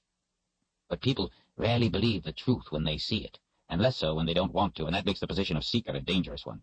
He is an obstacle to those who would subvert power. He draws lightning from many sides. Most often he stands alone, and frequently not long. I know the feeling well, she said, with only the hint of a smile. Zed leaned closer. Against Darken Rahl, I doubt even a true seeker would last long. And then what? She took up his hands again. Zed, we must try. It is our only chance. If we don't take it, we have none. He sat up, pulling away from her. Any person the wizard picks would not know the Midlands. He would have no chance there. It would be a sentence of quick death. That is the other reason I was sent, to be his guide and stand with him, to offer my life if need be to help protect him. Confessors spend their life traveling the lands. I have been almost everywhere in the Midlands. A confessor is trained from birth in languages. She has to be, because she never knows where she will be called. I speak every major language and most of the minor ones, and as far as drawing lightning, a confessor draws her fair share. If we were easy to kill, Rahl would not need to send quads to get the job done, and many of them have died in the doing. I can help protect the seeker, if need be, with my own life. What you propose not only would put someone's life at terrible risk, as seeker, dear one, but yours also. She raised an eyebrow. I am hunted now. If you have a better way, put words to it. Before Zed could answer, Richard moaned. The old man looked over at him and then rose. It is time. Kalen stood up next to him as he lifted Richard's arm by the wrist, holding the wounded hand over the tin plate. Blood dripped onto the plate with soft, hollow sounds. The thorn fell out with a small, wet splash. Kalen reached for it. Zed grabbed her wrist. Don't do that, dear one. Now that it has been expelled from its host, it will be anxious to have a new one. Watch. She took her hand back as he put his bony finger on the plate several inches from the thorn. It wiggled its way toward the finger, leaving a thin trail of blood. He took his finger away and handed her the plate. Hold it from underneath and take it to the hearth. Put it on the fire face down and leave it there. While she did as Zed requested, he cleaned the wound and applied a salve. When Kaelin returned, he held Richard's hand while she wrapped it. Zed watched her hands as she worked. Why have you not told him what you are, that you are a confessor? There was a hard edge to his voice. Hers came back in kind. Because of the way you reacted when you recognized me as a confessor. She paused, and the harshness left her voice. Somehow, we have become friends. I am inexperienced in that, but I am very experienced at being a confessor. I have seen reactions like yours all my life. When I leave with the Seeker, I will tell him. Until then, I would very much like to have his friendship. Is that too much to ask, to be allowed the simple human pleasure of a friend? The friendship will end soon enough when I tell him. When she finished, Zed put a finger under her chin, raising her face to his gentle smile. When I first saw you, I reacted foolishly, mostly to the surprise of seeing a confessor. I had not expected ever to see one again. I quit the Midlands to be free of the magic. You were an intrusion into my solitude. I apologize for my reaction, and for making you feel unwelcome. I hope I have made it up to you. I am one who has respect for the confessors, perhaps more than you will ever know. You are a good woman, and you are welcome in my house. Kaelin looked into his eyes a long moment. Thank you, Zedicus Zul Zorander. Zed's expression turned more dangerous than hers had when they had first met. She stood frozen with his fingers still under her chin, afraid to move, her eyes wide. Know this, though, Mother Confessor. His voice was only one step above a whisper, and deadly. This boy has been my friend a good long time. If you touch him with your power, or if you choose him, you will answer to me, and you would not like that. Do you understand? She swallowed hard and managed to give a weak nod. Yes. Good. The danger left his face, leaving calm again in its place. He removed his finger from under her chin and began to turn to Richard. Kaelin let her breath out and, not willing to be intimidated, grabbed his arm, turning him back to her. Zed, I would not do that to him, not because of what you said, but because I care for him. I want you to understand that. They faced off a long while, each measuring the other. Zed's impish smile returned, as disarming as ever. If offered the choice, dear one, that is the way I would prefer it. She relaxed, satisfied at having made her point, and gave him a quick hug that was returned earnestly. There is one thing you have left unspoken. You have not asked for my help in finding the wizard. No, and for now I won't. Richard fears what I would do if you were to say no. I promised I would not ask until he has a chance to ask you first. I gave him my word. Zed put a bony finger to his chin. How interesting. He laid his hand on her shoulder conspiratorially and changed the subject. You know, dear one, you might make a good seeker yourself. Me? A woman can be seeker? He lifted an eyebrow. Of course. Some of the best seekers have been women. I already have an impossible job. She frowned. I don't need to. Zed chuckled, his eyes sparkling. Perhaps you are right. Now, it's very late, dear one. Go to my bed in the next room and get yourself some needed sleep. I will sit with Richard. No. She shook her head and plopped down in the chair. I don't want to leave him for now. Zed shrugged. As you wish. He walked behind her and patted her shoulder reassuringly. As you wish. He gently reached up and put a middle finger to each of her temples, rubbing in little circles. She moaned softly as her eyes closed. Sleep, dear one, he whispered. Sleep. She folded her arms down onto the edge of the bed, and her head sank onto her arms. She was deeply asleep. After he put a blanket over her, Zed went to the front room and pulled open the door, looking out into the night. Cat, come here. I want you. The cat came running in and rubbed himself against Zed's legs, swishing his tail up. Zed bent down and scratched him behind the ears. Go in and sleep on the young woman's lap. Keep her warm. The cat padded off to the bedroom as the old man stepped out into the cold night air. The wind whipped Zed's robes as he walked the narrow path through the tall grass. The clouds were thin, illuminated by the moon, which gave enough light to see by, even though he didn't need it. He had walked the same route thousands of times. Nothing is ever easy, he muttered as he went. Near a stand of trees, he stopped, listening. Slowly he turned about, peering into the shadows, watching the branches bend and sway in the breeze, testing the air with his nose. He searched for an alien movement. A fly bit his neck. He swatted it angrily, picked the offender off his neck, and glared at it. Blood fly. Bats. I thought as much, he complained. From the brush nearby, something came toward him in a terrible rush. Wings and fur and teeth came charging. Hands on his hips, Zed waited. Just before it was on him, he held up a hand, bringing the short-tailed gar to a lurching halt. It was half again as tall as he, full-grown and twice as fierce as a long-tailed gar. Wings and fur and teeth came charging. Hands on his hips, Zed waited. Just before it was on him, he held up a hand, bringing the short-tailed gar to a lurching halt. It was half again as tall as he, full-grown and twice as fierce as a long-tailed gar. The beast growled and blinked, its great muscles flexing as it fought against the force that kept it from reaching out and grabbing the old man. It was furious that it had not yet killed him. Zed reached up and with a crooked finger beckoned it to lean closer. The gar, panting in rage, bent toward him. Zed jammed his finger hard under its chin. What is your name? He hissed. The beast grunted twice and made a sound from deep in its throat. Zed gave a nod. I will remember it. Tell me, do you wish to live or to die? The gar struggled to back away, but was unable to. Good. Then you'll do exactly as I say. Somewhere between here and Dahara, a quad comes this way. Hunt them and kill them. When you have done so, go back to Dahara, to where you came from. Do these things, and I will let you live. But I will remember your name, and if you fail to kill the quad, or ever come back after your task is done, I will kill you and feed you to your flies. Do you agree to my terms? The gar grunted an acknowledgement. Good. Then be gone. Zed removed his finger from under the gar's chin. Scrambling to get away, the beast flapped its wings frantically, beating down the grass as it stumbled along. At last, the gar was airborne. Zed watched it as it circled, searching for the quad. As the hunt moved steadily east, the circle seemed to get smaller until the old man could no longer see the beast. Only then did he continue on to the top of a hill. Standing next to his cloud rock, Zed pointed down at it and began turning his bony finger in a circle, as if stirring a stew. The massive rock grated against the ground as it tried to revolve with the movement of Zed's finger. The rock shuddered, trying to rotate its own weight. Popping and snapping, it fractured, sending hairline cracks shooting across its surface. Its trembling bulk struggled against the force being applied. The granular structure of the stone began to soften. Unable to maintain its state any longer, the texture of the rock liquefied enough to allow its mass to rotate with the movement of the finger above it.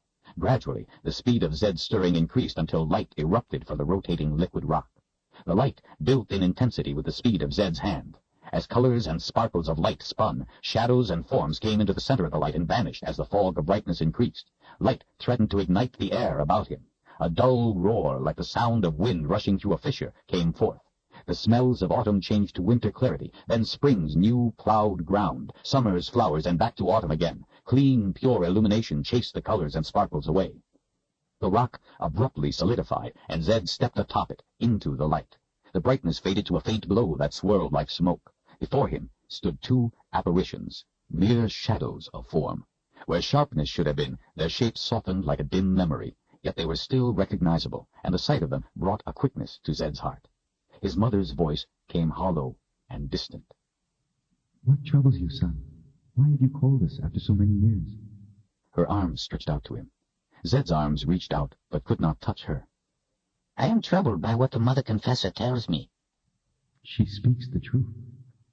He closed his eyes and nodded as his arms lowered with hers. It's true, then? All my students, save Giller, are dead? You are the only one left to protect the Mother Confessor. She drifted closer. You must appoint the Seeker. The High Council sowed these seeds, he protested, frowning. Now you want me to help?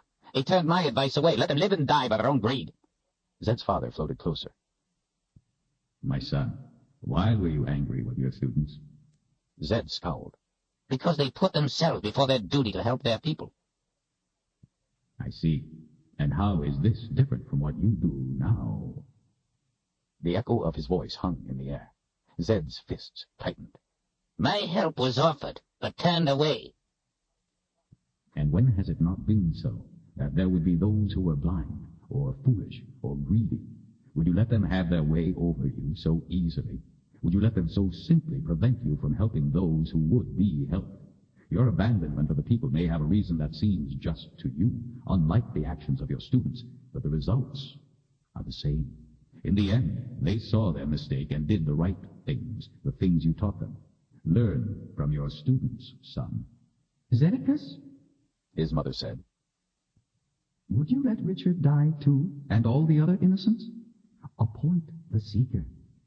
He's too young. She shook her head with a gentle smile. He will not get the chance to grow older. He has not passed my final test. Darkin Rahl hunts Richard.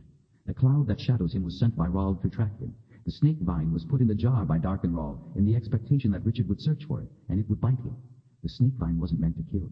Rahl sought to have him put to sleep by the fever until he could come for him. Her form drifted closer, her voice becoming more loving. You know in your heart you have been watching him, hoping he would show himself to be the one. To what avail? Zed closed his eyes, his chin sinking to his chest. Darkin Rahl has the 3 boxes of Orden. No, His father said. he has only 2. He still seeks the 3rd. Zed's eyes snapped open, his head jerked up. What? He doesn't have them all? No, His mother said. but he soon will. And the book? Surely he must have the book of counted shadows? No, he searches for it. Zed put a finger to his chin, thinking. Then there's a chance, he whispered. What sort of fool would put the boxes of Orden in play before he had all 3, and the book? His mother's features sharpened into a look of ice. A very dangerous one. He travels the underworld. Zed stiffened, and his breath caught in his throat. His mother's eyes seemed to pierce him. That is how he was able to cross the boundary and recover the first box, by traveling the underworld. That is how he was able to begin the undoing of the boundary, from within the underworld. He commands some in it, more with his every coming. If you choose to help, be warned. Do not go through the boundary or send the Seeker through. Rahl expects it. If you enter, he will have you. The Mother Confessor came through only because he did not expect it. He will not make the same mistake again. But then, how am I to get us to the Midlands? I can't help if I can't get to the Midlands. Zed's voice was tense with frustration. We're sorry, but we don't know. We believe there must be a way, but it is not known to us. That is why you must appoint the Seeker. If he is the right one, he will find a way. Their forms began to shimmer, to fade. Wait! I must have the answers to my questions. Please, don't leave me! We're sorry. It is not our choice. We are called back behind the veil. Why is Rahl after Richard? Please, help me! His father's voice was weak and distant. We don't know. You must search for the answers yourself. We have trained you well. You are more talented than we ever were. Use what you were taught and what you feel. We love you, son. Until this is settled, one way or the other, we cannot come to you again. With Orden in play, coming again could tear the veil. His mother kissed her hand and held it out to him as he did the same in return, and then they were gone. Zedekias Zul-Zorander, the great and honorable wizard, stood alone on the wizard's rock his father had given him, and stared out into the night, thinking wizard's thoughts. Nothing is ever easy, he whispered. Chapter 8. Richard came awake with a start. Warm midday light filled the room, and the wonderful tangy aroma of spice soup filled his lungs. He was in his room at Zed's house. He looked up at the familiar knots in the wood walls, and the faces he always made them into in his mind stared back. The door to the front room stood shut. A chair waited next to the bed, empty. He sat up, pushing the covers down, and saw that he still wore his dirty clothes. He felt for the tooth under his shirt and sighed in relief when he found it still there, safe. A short stick held the window open a few inches, letting in fresh air and the sound of Kalen's laughter. Zed must be telling stories, he thought.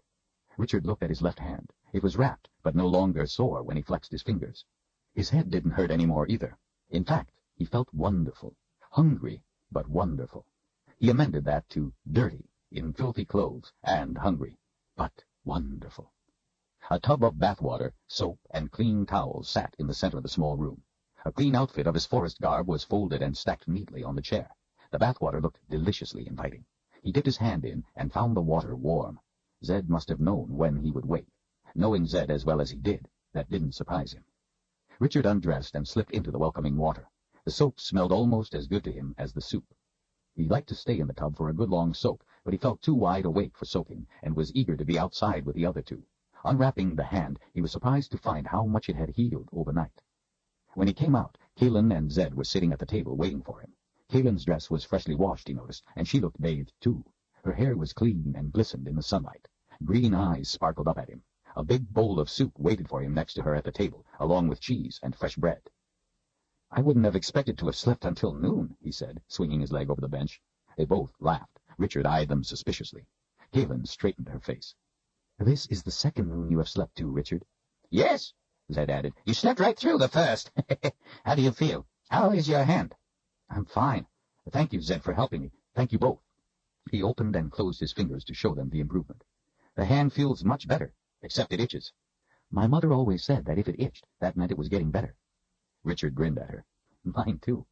He fished a piece of potato and a mushroom into his spoon and tasted it. "It's as good as mine," he said to her, earnestly. She sat crosswise on the bench, facing toward him, her elbow resting on the table with the side of her jaw nestled in the heel of her hand. She gave him a knowing smile. "Zed tells it differently." Richard cast a reproachful eye at Zed, who looked up at the sky in an exaggerated manner. "Does he now? I will have to remind him of that the next time he's begging me to make it for him." "Frankly," she said in a low voice, but not low enough that Zed couldn't hear, "from what I've seen, I think he would eat dirt if someone else dished it up for him." Richard laughed. "I see you've gotten to know him well." "I tell you, Richard," the old man said, pointing a bony finger, not about to let them get the best of him, "she could make dirt taste good. You would do well to take lessons from her." Richard broke off a piece of bread and dunked it in the soup. He knew the joking was a release for the tension he sensed, a way to pass the time while they both waited for him to finish. Kaelin had given Richard her word that she would wait for him to ask Zed's help. It was apparent that she had kept her word. And Zed's way was to play ignorant and innocent, and wait for you to ask something first, so he could better judge what you already knew. This day, Richard could not allow any of his games. This day, things were different. "There is one thing I don't trust about her, though." Zed's tone was dark, menacing. Richard froze in mid-chew. He swallowed and waited, not daring to look at either of them, while the other paused. "She doesn't like cheese. I don't think I could ever trust anyone who doesn't like cheese. It's not natural." Richard relaxed. Zed was just twiddling with his mind, as he always called it. His old friend seemed to have a knack for catching him off guard, and he delighted in it. Richard stole a glance at Zed to see him sitting there with an innocent smile on his face. Richard smiled, too, in spite of himself. While he relished the bowl of soup, Zed nibbled on a piece of cheese to make his point. Kaelin nibbled on a piece of bread to make hers. The bread tasted delicious. Kaelin was pleased when he pointed it out. As Richard neared the end of his meal, he decided it was time to change the tone of things, back to business. "The next quad, has there been any sign?" "No. I was worried, but Zed did a cloud reading for me and said it appeared they must have run into trouble of some kind, since they were nowhere to be found." He gave Zed a sideways glance. "Is that true?" "True as toasted toast." Zed had used the expression since Richard was young, to win him over with humor and let him know he could always trust the old man to be truthful with him above all else. Richard wondered what sort of trouble a quad could run into. For better or worse, he had succeeded in changing the mood at the table. He felt Kaelin's impatience for him to get on with it, and he sensed impatience in Zed, too. Kaelin turned back to the table and put both hands in her lap, waiting. Richard feared that if he didn't handle things properly, she would do whatever it was she was here to do, and he would have no control over it. Richard finished his meal and pushed the bowl away with his thumbs, at the same time meeting Zed's eyes. His friend's humor was gone, but otherwise he showed nothing of what he was thinking. He simply waited. It was Richard's turn now, and once he began, there could be no going back. "Zed, my friend, we need your help to stop Darken Rahl." "I know. You want me to find the wizard for you." "No, that won't be necessary. I have already found him." Richard felt Kaelin's questioning eyes on him, but he continued to fix his gaze on Zed. "You are the great wizard." Kaelin began to rise from the bench. Without taking his eyes from Zed, Richard reached under the table and clutched her forearm, forcing her to sit back down. Still, Zed showed no emotion. His voice came even and soft. "And what makes you think this, Richard?" Richard took a deep breath, letting it out slowly as he put his hands on the table, intertwining his fingers. He watched his hands as he spoke. When Kaelin first told me about the history of the Three Lands, she said the council had taken actions that made the death of the wizard's wife and daughter at the hands of a quad stand for nothing, and as punishment, the wizard did the worst thing possible to them. He left them to suffer the consequences of their own actions. That sounded like the very thing you would do, but I couldn't be sure then. I had to find a way to know. When you first saw Kaelin and were angry that she had come here from the Midlands, I told you she had been attacked by a quad. I watched your eyes. They told me I was right.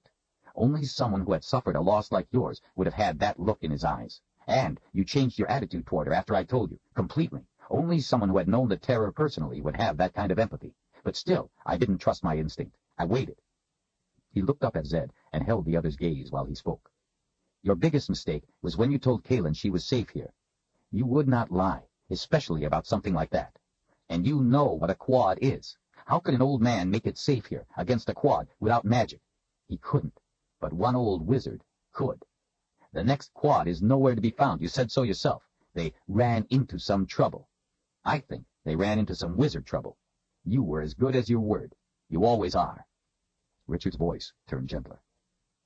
I have always known, in 1,000 little ways, that you were more than you claimed to be, that you were a special person. I have always been honored to have you as my friend, and I know that as my friend, you would do anything you must to help me if my life were in danger, just as I would do anything for you. I trust you with my life, and it is now in your hands. Richard hated closing the trap in this fashion, but all their lives were at risk. There could be no games. Zed put his hands on the table and leaned forward. I have never before been this proud of you, Richard. His eyes told that he meant it. You got it all right. He stood and came around the table. When Richard stood, they hugged. I have also never been this sad for you. Zed held Richard in a tight embrace for a moment longer. Sit. I will be right back. I have something for you. Both of you sit and wait a moment. Zed cleared the table, then, holding the plates in the crook of his arm, he strode to the house. Kaelin looked worried as she watched him go. Richard had thought that she would be happy to have found the wizard, but now she looked more frightened than anything else. Things were going differently from what he had expected. When Zed reappeared, he was carrying something long. Kaelin came to her feet. Richard realized Zed's fist clutched the scabbard of a sword. Kaelin put herself in front of him before he reached the table, grabbing fistfuls of his robes. Don't do this, Zed. Her voice was desperate. It is not my choice. Zed, please, no. Choose someone else. Not Richard.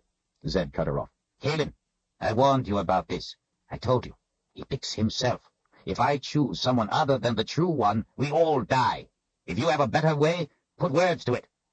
He swept her aside, came to the side of the table opposite Richard, and slammed the sword down in front of him. Richard jumped. He looked from the sword up into Zed's fierce eyes as the other leaned over the table. This belongs to you, the wizard said. Kaelin turned her back to them. Richard's gaze fell upon the sword. The silver scabbard gleamed with gold flourishes that embellished it in sweeps and waves. Steel crossguards swept out and down aggressively. Finely twisted silver wire covered the grip, and interwoven along the side of the braided silver, gold wire formed the word truth. This, Richard thought, was the sword of a king. It was the finest weapon he had ever seen. Slowly he rose to his feet. Zed picked up the scabbard by the point and held the hilt of the sword to Richard.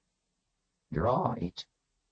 As if in a trance, Richard closed his fingers around the hilt and pulled the sword free, the blade making a ringing metallic sound that hung in the air. Richard had never heard a sword make a sound quite like it. His hand closed tightly around the grip, and in his palm and on his fingers opposite he could feel the bumps of the gold wire that spelled out the word truth on each side of the hilt, pressing almost painfully into his flesh. Inexplicably, it felt precisely correct. The weight fit him exactly. He felt as if a part of him was now complete. From deep within, he felt his anger stir, brought to life, searching direction. He was suddenly aware of the tooth against his chest. As his rage rose, he felt an awakening power rushing into him from the sword, the twin to his own anger. His own feelings had always seemed independent, whole. This was like having an image in a mirror come to life. It was a terrifying specter. His anger fed on the force from the sword, and in return, the wrath from the sword fed on his anger. Together, the twin storms spiraled through him.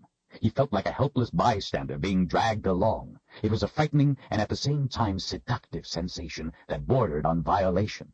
Fearful perceptions of his own anger twisted with tantalizing promise. The bewitching emotions rushed headlong through him, seizing his anger, soaring with it. Richard struggled to control the rage. He was on the brink of panic, on the brink of abandon. Zedekis Zul-Zorander threw his head back and spread his arms. To the sky he called out, "Fair warning to those living and those dead! The Seeker is named!" Thunder from the blue sky shook the ground and rolled off toward the boundary. Kaelin fell to her knees in front of Richard, head bowed, hands held behind her back. "I pledge my life in the defense of the Seeker." Zed knelt beside her, his head bowed. "I pledge my life in the defense of the Seeker." Richard stood gripping the sword of truth in his hand, eyes wide in breathless bewilderment. "Zed," he whispered, "what in the name of everything good is a Seeker?" Chapter 9. With the aid of a hand to his knee, Zed rose to his feet, rearranged his robes around his bony body, and held his hand out to Kaelin, who was staring at the ground. Noticing the hand, she took it, coming to her feet as well. Her face bore a distressed expression. Zed considered her for a moment, and she nodded that she was all right. Zed turned to Richard. "What is a Seeker? A wise first question in your new capacity, but not one swiftly answered." Richard gazed down at the gleaming sword in his hand, not at all sure he wanted anything to do with it. He slid it back into its scabbard, glad to be free of the feelings it invoked, and held it in both hands before him. "Zed, I've never seen this before. Where have you kept it?" Zed smiled proudly. "In the cabinet, in the house." Richard eyed him skeptically. "There's nothing in the cabinet but dishes and pans and your powders." "Not that cabinet," he said, lowering his voice as if to thwart anyone who might be listening. "In my wizard's cabinet." Richard straightened with a frown. "I've never seen any of the cabinet." "Bags, Richard! You're not supposed to see it. It's a wizard's cabinet. It's invisible." Richard felt more than a little stupid. "And how long have you had this?" "Oh, I don't know. Maybe a dozen years or so." Zed swept his slender hand in the air as if trying to brush the question away. "And how did you come to have it?" Zed's tone hardened. "The naming of the Seeker is a wizard's task. The High Council roundly took it upon itself to name the person. They didn't care anything about finding the right person. They gave the post to whoever suited them at the time, or whoever offered the most. The sword belongs to the Seeker as long as he is alive, or as long as he chooses to be Seeker. In between, while a new Seeker is sought, the sword of truth belongs to the wizards. Or more precisely, it belongs to me, as naming Seekers is my responsibility. The last fellow who had it became—" His eyes turned up as if searching the sky for the right word. "entangled with a witch woman. So, while he was distracted, I went into the Midlands and retrieved what is mine. Now, it is yours." Richard felt himself being drawn into something not of his own choosing. He looked to Kaelin.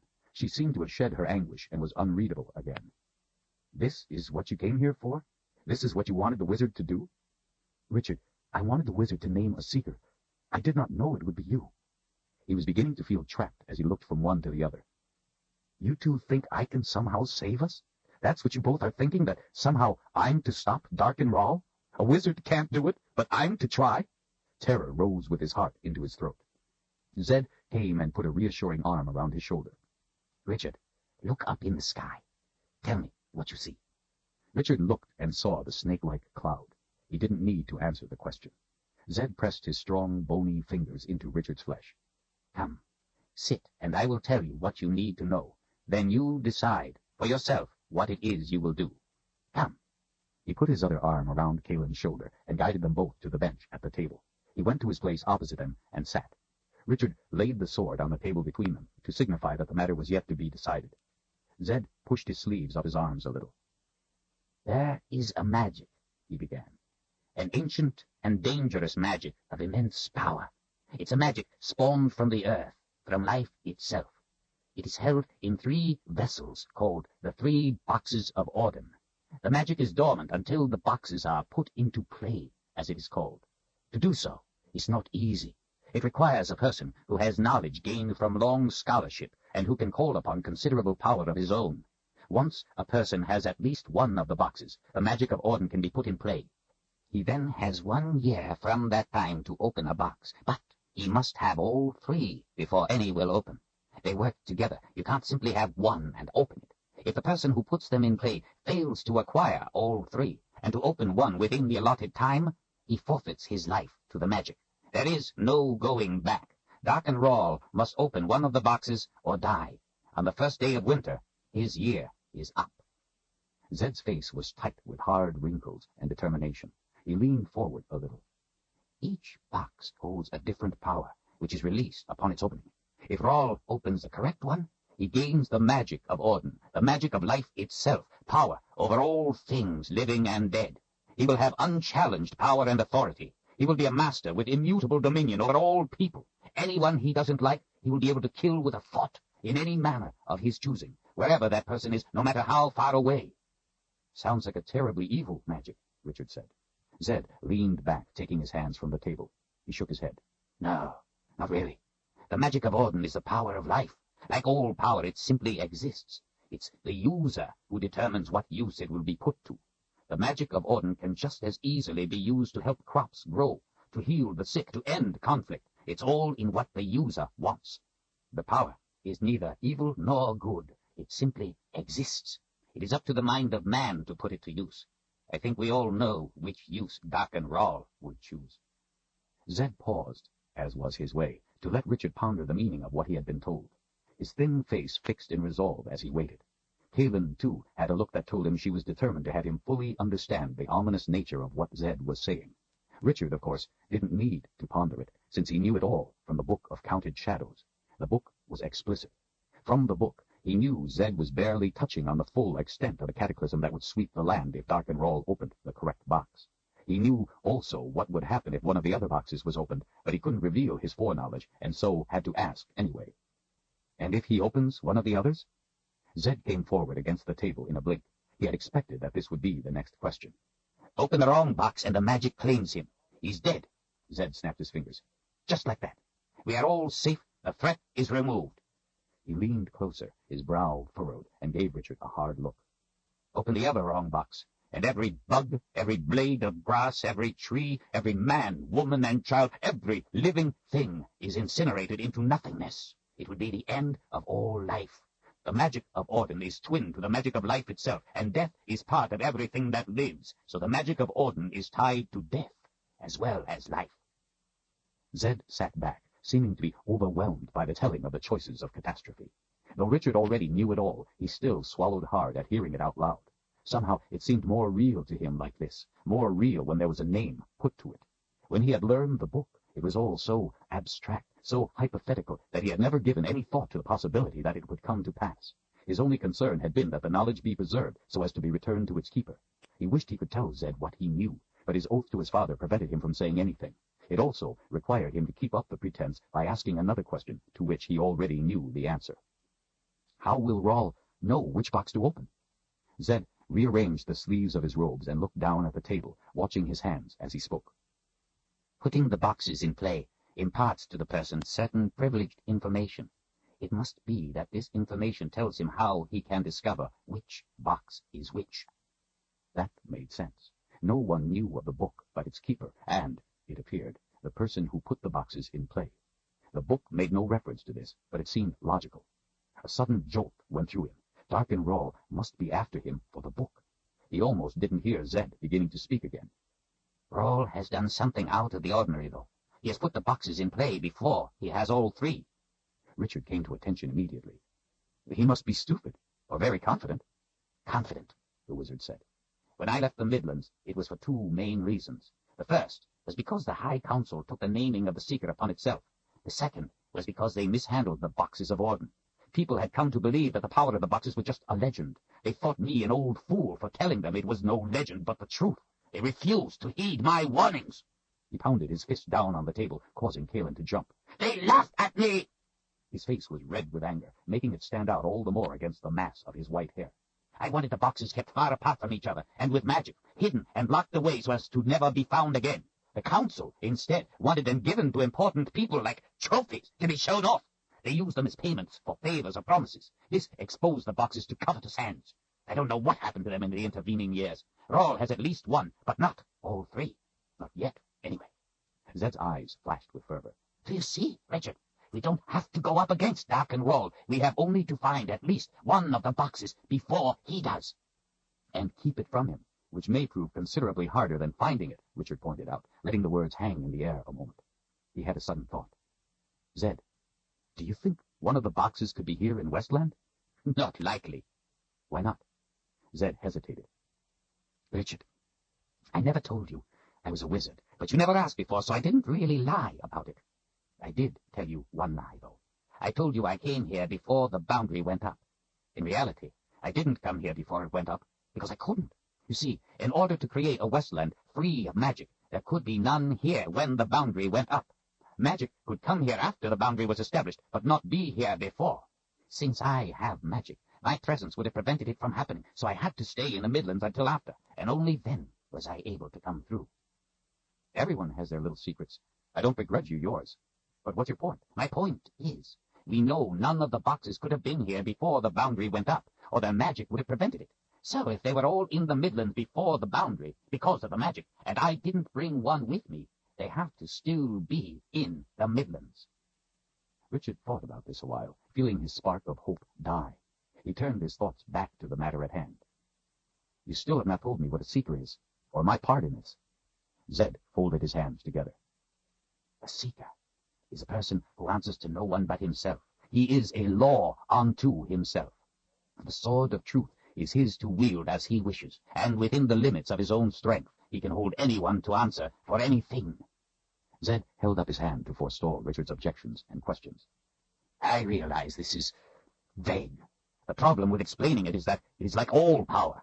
As I told you before, it's how the person uses power that makes it what it is. This is the core of why it is so important to find the right person, a person who will use the power wisely.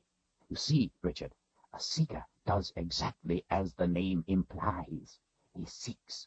He seeks the answers to things of his own choosing. If he is the right person, he will seek the answers that will help others, not just himself. The whole purpose of a seeker is to be free to quest on his own, to go where he wants, ask what he wants, learn what he wants, find answers to what he wants to know, and, if need be, do whatever it is the answers demand. Richard straightened, his voice rising. Are you telling me a seeker is an assassin? I won't lie to you, Richard. There have been times when it has turned out that way. Richard's face was crimson. I will not be an assassin. Zed shrugged. As I said, a seeker is whatever he wants. Ideally, a seeker is the standard-bearer of justice. I can't tell you much more because I've never been one. I don't know what goes on in their heads. However, I know the proper kind of person. Zed pushed his sleeves up again while he watched Richard. But I don't pick a seeker, Richard. A true seeker picks himself. I only name them. You have been a seeker for years without knowing it. I have watched you, and that is what you do. You are always seeking the truth. What do you think you were doing in the hive then? You were seeking the answer to the vine, to your father's murder. You could have left that to others more qualified, and as it turned out, perhaps you should have. But that would have been against your nature, the nature of a seeker. They don't leave it to others because they want to know for themselves. When Kaelin told you she was looking for a wizard who was lost since before she was born, you had to know who it was, and you found him. But that's only because Zed got him off. It doesn't matter. It's irrelevant. Only one thing matters, that you did it. I saved you with the root I found. Does it matter that it was easy for me to find the root? No. Would you be any more alive if it had been extremely difficult for me to find the root? No. I found the root. You are well. That is all that matters. Same with the seeker. It's of no importance how he finds an answer, only that he does. As I said, there are no rules. Right now there are answers you must find. I don't know how you will do so, and I don't care. Only that you do. If you say, oh, that's simple, all the better, as we don't have much time. Richard's guard went up. What answers? Zed smiled, and his eyes sparkled. I have a plan. But you must first find a way to get us across the boundary. What? Richard ran his fingers through his hair in exasperation, muttering his disbelief under his breath. He looked back to Zed. You're a wizard.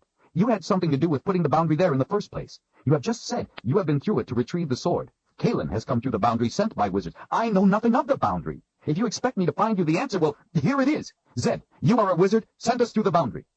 Zed shook his head. No, I said across the boundary, not through it. I know how to go through it, but we can't do that. Rawl waits for us to do so. If we try to go through, he will kill us. If we are lucky. We must instead go across it without going through it. There is a big difference. Zed, I'm sorry, but it's impossible. I don't know anything about how to get us across. I don't see how it can be done. The boundary is the underworld. If we can't go through it, then we are stuck here.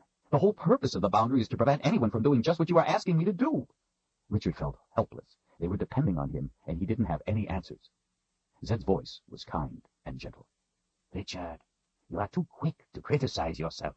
What is it you say when I ask how you must solve difficult problems? Richard knew what Zed was talking about, but was reluctant to answer, as he felt answering only pulled him in deeper.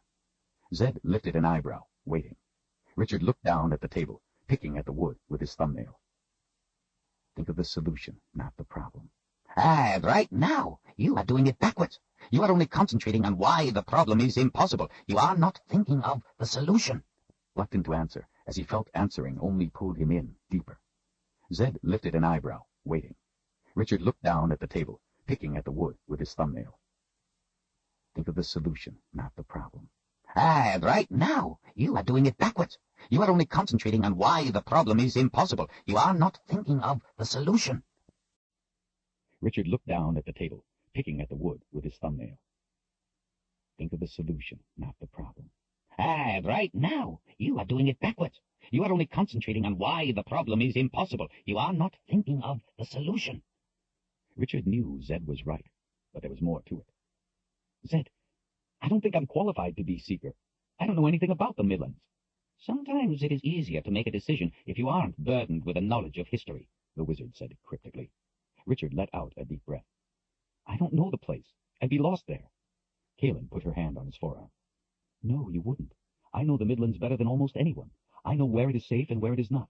I'll be your guide. You will not be lost, I promise you that much. Richard looked away from her green eyes and down at the table. It hurt to think that he might disappoint her, but her faith, and Zed's, didn't seem justified. He didn't know anything about the Midlands, or the magic, or how to find some boxes, or how to stop Dark and Rawl. He didn't know how to do any of it. And for his first trick, he was supposed to get them across the boundary? Richard, I know you think I'm thrusting this responsibility on you unwisely, but it is not me who chooses you. You are the one who has shown himself to be the Seeker. I have only recognized the fact. I have been a wizard a long time. You don't know what that entails, but you have to trust me when I say that I am qualified to recognize the one. Zed reached across the table, across the sword, and put his hand on Richard's. His eyes were somber. Dark and Rawl hunts you, personally. The only reason I can fathom for this is that with the insight he has gained from the magic of Orden, he too knows you to be the one, and so searches you out to eliminate the threat. Richard blinked in surprise. Maybe Zed was right. Maybe this was the reason Rawl hunted him. Or maybe not. Zed didn't know about the book. He felt as if his mind would explode with all the things filling his head, and suddenly he couldn't sit any more. He stood up and began pacing, thinking. Zed folded his arms across his chest. Kaelin leaned an elbow on the table. Both watched in silence as he paced. The wisp had said to seek the answer or die. It didn't say it was necessary to become this seeker. He could find the answers in his own way, as he always had. He hadn't needed the sword to figure out who the wizard was, although it hadn't been that hard. But what was wrong with taking the sword? What could it hurt to have its help? Wouldn't it be foolish to turn down any assistance? Apparently, the sword could be put to any use its owner wanted, so why not use it in the way he wanted? He didn't have to become an assassin or anything else. He could use it to help them. That was all. That was all that was needed or wanted. No more. But Richard knew why he didn't want it. He didn't like the way it had felt when he had drawn the sword. It had felt good, and that bothered him. It had stirred his anger in a way that frightened him, made him feel like he had never felt before. The most disconcerting thing was that it felt right. He didn't want to feel right about anger, didn't want to lose his control of it. Anger was wrong. That's what his father had taught him. Anger had killed his mother. He kept his anger behind a locked door he didn't want opened. No, he would do this in his own way, without the sword. He didn't need it, didn't need the worry of it. Richard turned to Zed, who still sat with his arms folded across his chest, watching. The sunlight gave Zed's wrinkles deep shadows. The lines and sharp angles of his familiar face seemed somehow different. He looked grim, resolute, somehow more like a wizard. Their eyes met and held each other. Richard was decided. He would tell his friend no. He would help and would stand by them. His life, too, depended on this, but he would not be the seeker. Before he could say so, Zed spoke. Kaelin, tell Richard how Dark and Rawl questions people. His voice was quiet, calm. He didn't look at her, instead continuing to hold Richard's eyes. Her voice was barely audible. "Zed, please." Tell him. This time his voice was harder, more forceful. Tell him what he does with the curved knife he keeps at his belt. Richard looked away from Zed's eyes to her pale face. After a moment, she held out her hand and looked up at him with sad, green eyes, beckoning him to come to her. He stood a moment, wary, then came and took her hand. She pulled him down toward her. He sat, straddling the bench, facing her, waiting for what it was she was bidden to say, fearing it. Galen shifted toward him, hooking some hair behind an ear, and looked down at his right hand as she held it in both of hers, stroking the back of it with her thumbs. Her fingers were gentle, soft, and warm against his palm. The size of her hands made his seem awkwardly large. She spoke quietly and didn't look up. Darken Ra is a practitioner of an ancient form of magic called anthropomancy. He divines the answers to questions by the inspection of living human entrails. Richard felt his anger ignite. It's of limited use. He can at most get a yes or no to a single question, and sometimes a name. Nonetheless, he continues to favor its use. I'm sorry, Richard. Please forgive me for telling you this. Memories of his father's kindness, his laughter, his love, his friendship, their times together with the secret book, and 1,000 other brief glimpses tore through him in a flood of anguish. The scenes and sounds converged into dim shadows and hollow echoes in Richard's mind and melted away. In its place, memories of the bloodstains on the floor, the white faces of the people there, images of his father's pain and terror, and the things Chase had told him flashed vividly in snatches through his mind. He didn't try to stop them, but instead pulled them onward, hungering for them.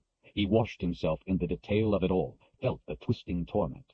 Pain flared up from a pit deep inside him. Invoked heedlessly, it came screaming forth. In his mind he added the shadowed figure of Darken Ra, hands dripping crimson blood, standing over his father's body, holding the red, glinting blade. He held the vision before him, twisting it, inspecting it, drinking it into his soul. The picture was complete now. He had his answers. He knew how it had been, how his father had died. Until now, that was all he had ever sought. Answers. In his whole life, he had never gone beyond that simple quest. In one white-hot instant, that changed. The door that held back his anger and the wall of reason containing his temper burned away in a flash of hot desire. A lifetime of rational thinking evaporated before his searing fury. Lucidity became dross in a cauldron of molten need. Richard reached out to the sword of truth, curled his fingers around the scabbard, gripping it tighter and tighter until his knuckles were white. The muscles in his jaw flexed. His breathing came fast and sharp. He saw nothing else of what was around him. The heat of anger surged forth from the sword, not of its own volition, but summoned by the seeker. Richard's chest heaved with the burning hurt of his grief at knowing now what had happened to his father, and with that knowledge there was closure, too. Thoughts he had never permitted himself to have became his only desire. Caution and consequence vanished before a flood of lust for vengeance. In that instant, his only want, his only desire, his only need was to kill Darken Ra. Nothing else had any significance. With his other hand, he reached out and seized the hilt of his sword to pull it free. Zed's hand clamped down over his.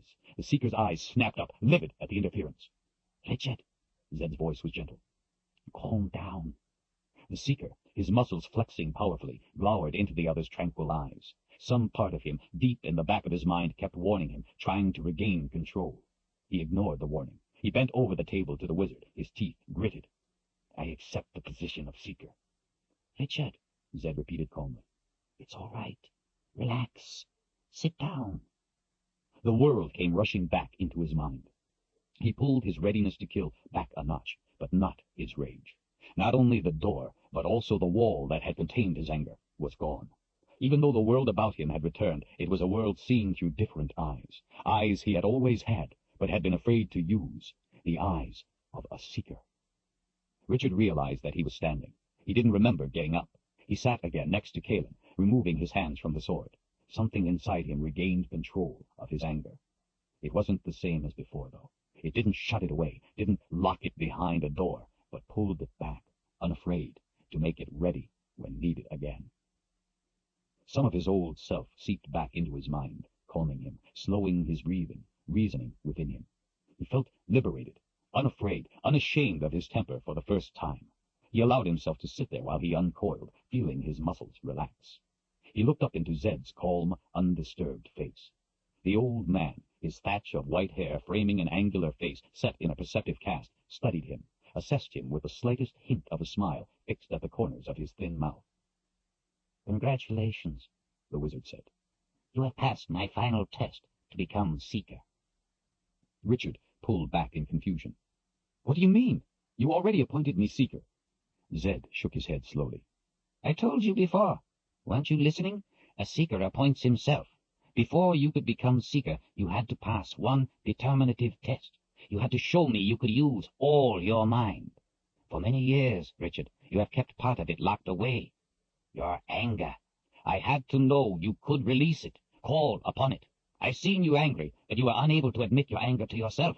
A Seeker who couldn't allow himself to use his anger would be hopelessly weak.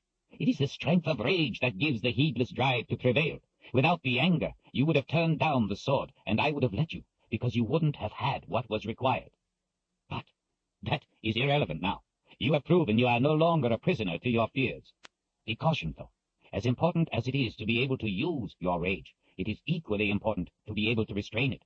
You have always had that ability. Don't let yourself lose it now. You must be wise enough to know which path to choose. Sometimes letting out the anger is an even more grievous mistake than holding it in." Richard nodded solemnly. He thought about the way it felt to hold the sword when he was in the rage, the way he felt its power, the liberating sensation of giving himself over to the primal urge from within himself and from the sword.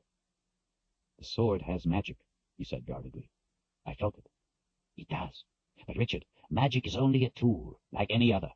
When you use a whetstone to sharpen a knife, you are simply making the knife work better for its intended purpose. Same way with the magic.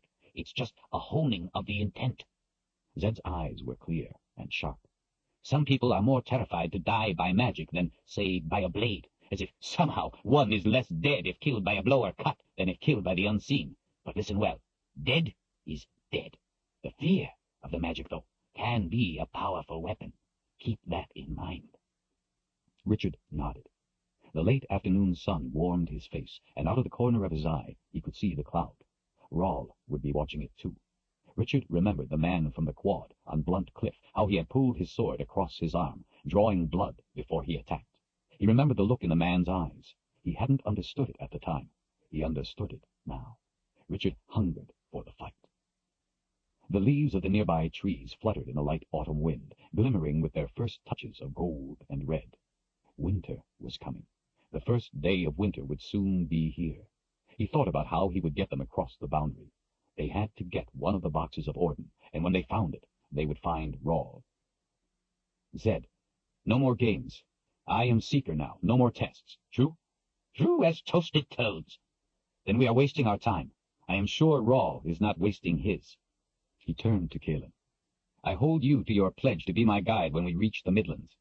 She smiled at his impatience and nodded. Richard turned to Zed. "Show me how the magic works, wizard." Chapter 10. Zed's impish smile spread across his face. He handed Richard a baldric. The finely tooled leather was old and supple. The gold and silver buckle matched the scabbard. It was adjusted too small, its last user having been smaller than Richard. Zed helped readjust it as Richard strapped it across his right shoulder and fit the sword of truth to it. Zed led them to the edge of the grass, amid long shadows stretching from the nearby trees to where two small rock maples grew, one as thick as Richard's wrist, the other as thin as Kaelin's. He turned to Richard. "Draw the sword." The unique, ringing, metallic sound filled the late afternoon air as the sword came free. Zed leaned closer. "Now, I will show you the most important thing about the sword, but to do so, I need you to briefly abdicate your post as Seeker, and allow me to name Kaelin Seeker." Kaelin gave Zed a suspicious glare. "I don't want to be Seeker." "Just for the purpose of demonstration, dear one." He motioned for Richard to give her the sword. She hesitated before taking it in both hands. The weight was uncomfortable, and she allowed the point to lower until it rested on the grassy ground. Zed waved his hands over her head with a flourish. "Kaelin Amnel, I name you Seeker." She continued to give him the same suspicious stare. Zed put his finger under her chin, tilting her head up. His eyes had a fierce intensity. He put his face close to hers, speaking in a low voice. "When I left the Midlands with this sword, Darken Rawl used his magic to place the larger of these two trees here, to mark me, to be able to come for me at a time of his choosing, so he could kill me. The same Darken Ral who had Denis killed. Her countenance became darker. The same Darken Ral who hunts you, to kill you like he killed your sister. Hate flared in her eyes. Her teeth clenched, making the muscles in her strong jawline stand out. The sword of truth rose from the ground. Zed stepped behind her. "This tree is his. You must stop him." The blade flashed through the autumn air with speed and power Richard could scarcely believe. The arc of its sweep went through the larger tree with a loud crack, like 1,000 twigs snapping at once. Splinters flew everywhere. The tree seemed to hang in the air a moment, then drop down next to the ragged stump before toppling over with a crash. Richard knew it would have taken him at least 10 blows with a good axe to have felled the maple. Zed slipped the sword from Kaelin's hands as she sank to her knees and rocked back on her heels, putting her hands over her face with a moan. Instantly, Richard crouched at her side, steadying her. "Kaelin, what's wrong?" "I'm all right." She laid a hand on his shoulder as he helped her to her feet. Her face was pale as she forced a small smile. "But I resigned my post as Seeker." Richard spun to the wizard. "Zed, what is this nonsense? Darken Ral didn't put that tree there. I've seen you water and care for those 2 trees. If you held a knife to my throat, I'd say you planted them there as a memorial to your wife and daughter." Zed gave only a small smile. "Very good, Richard. Here is your sword. You are Seeker again. Now, my boy, you cut down the little tree, and then I will explain." Annoyed, Richard took the sword in both hands, feeling the anger surge through him. He gave a mighty swing at the remaining tree. The tip of the blade whistled as it sliced through the air. Just before the blade hit the tree, it simply stopped, as if the very air about it had become too thick to allow it to pass. Richard stepped back in surprise. He looked at the sword, and then tried again. Same thing. The tree was untouched. He glared over at Zed, who stood with his arms folded and a smirk on his face. Richard slid the sword back into its scabbard. "All right? What's going on?" Zed lifted his eyebrows with an innocent expression. "Did you see how easily Kaelin cut through the bigger tree?" Richard frowned. Zed smiled. "It could just as well have been iron. The blade would have cut through it the same. But you are stronger than she, and you couldn't even scratch the smaller tree." "Yes, Zed, I noticed." Zed's brow wrinkled in mock bewilderment. "And why do you think that is?" Richard's irritation melted. This was the way Zed often taught lessons, by making him come up with the answer on his own. "I would say it has something to do with intent. She thought the tree was evil, I didn't." Zed held up a bony finger. "Very good, my boy." Kaelin knitted her fingers together. "Zed, I don't understand. I destroyed the tree, but it wasn't evil. It was innocent." "That, dear one, is the point of the demonstration. Reality isn't relevant. Perception is everything. If you think it is the enemy, you can destroy it, whether true or not. The magic interprets only your perception. It won't allow you to harm someone you think innocent, but it will destroy whoever you perceive to be the enemy, within limits. Only what you believe, and not the truth of your thoughts, is the determining factor." Richard was a little overwhelmed. "That leaves no room for error. But what if you aren't sure?" Zed lifted an eyebrow. "You had better be sure, my boy, or you are liable to find yourself in a lot of trouble. The magic could read things in your mind you are not even aware of. It could go either way. You could kill a friend or fail to kill a foe." Richard drummed his fingers on the hilt of the sword, thinking. He watched the setting sun offer small golden flashes through the trees to the west. Overhead, the snake-like cloud had taken on a reddish cast on one side, deepening into darker purple on the other. It didn't really matter, he decided. He knew who he was after, and there was no doubt at all in his mind about him being the enemy. None whatsoever. "There's one more thing. One more important thing," the wizard said. "When you use the sword against an enemy, there is a price to pay.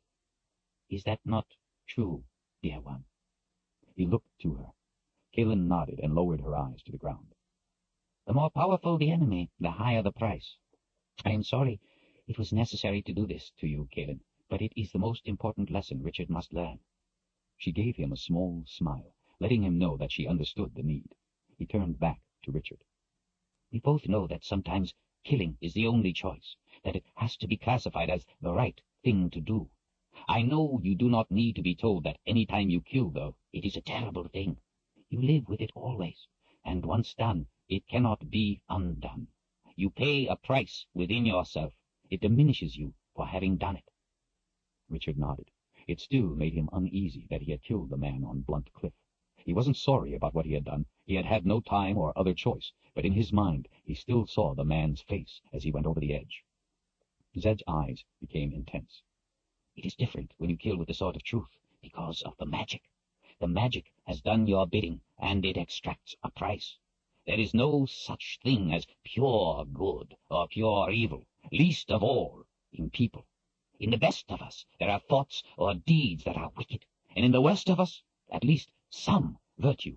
An adversary is not one who does loathsome acts for their own sake. He always has a reason that to him is justification.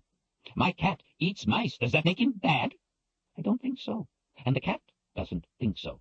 But I would bet the mice have a different opinion. Every murderer thinks the victim needed killing. I know you don't want to believe this, Richard, but you must listen. Darken Rahl does the things he does because he thinks them right, just as you do the things you do because you think them right. The two of you are more the same in that than you think. You want revenge on him for killing your father, and he wants revenge on me for killing his. In your eyes he is evil, but to his eyes you are the one who is evil. It is all just perception. Whoever wins thinks he was in the right. The loser will always believe himself wronged. It is the same as with the magic of Odin. The power is simply there. One use wins over the other. The same? Have you lost your mind?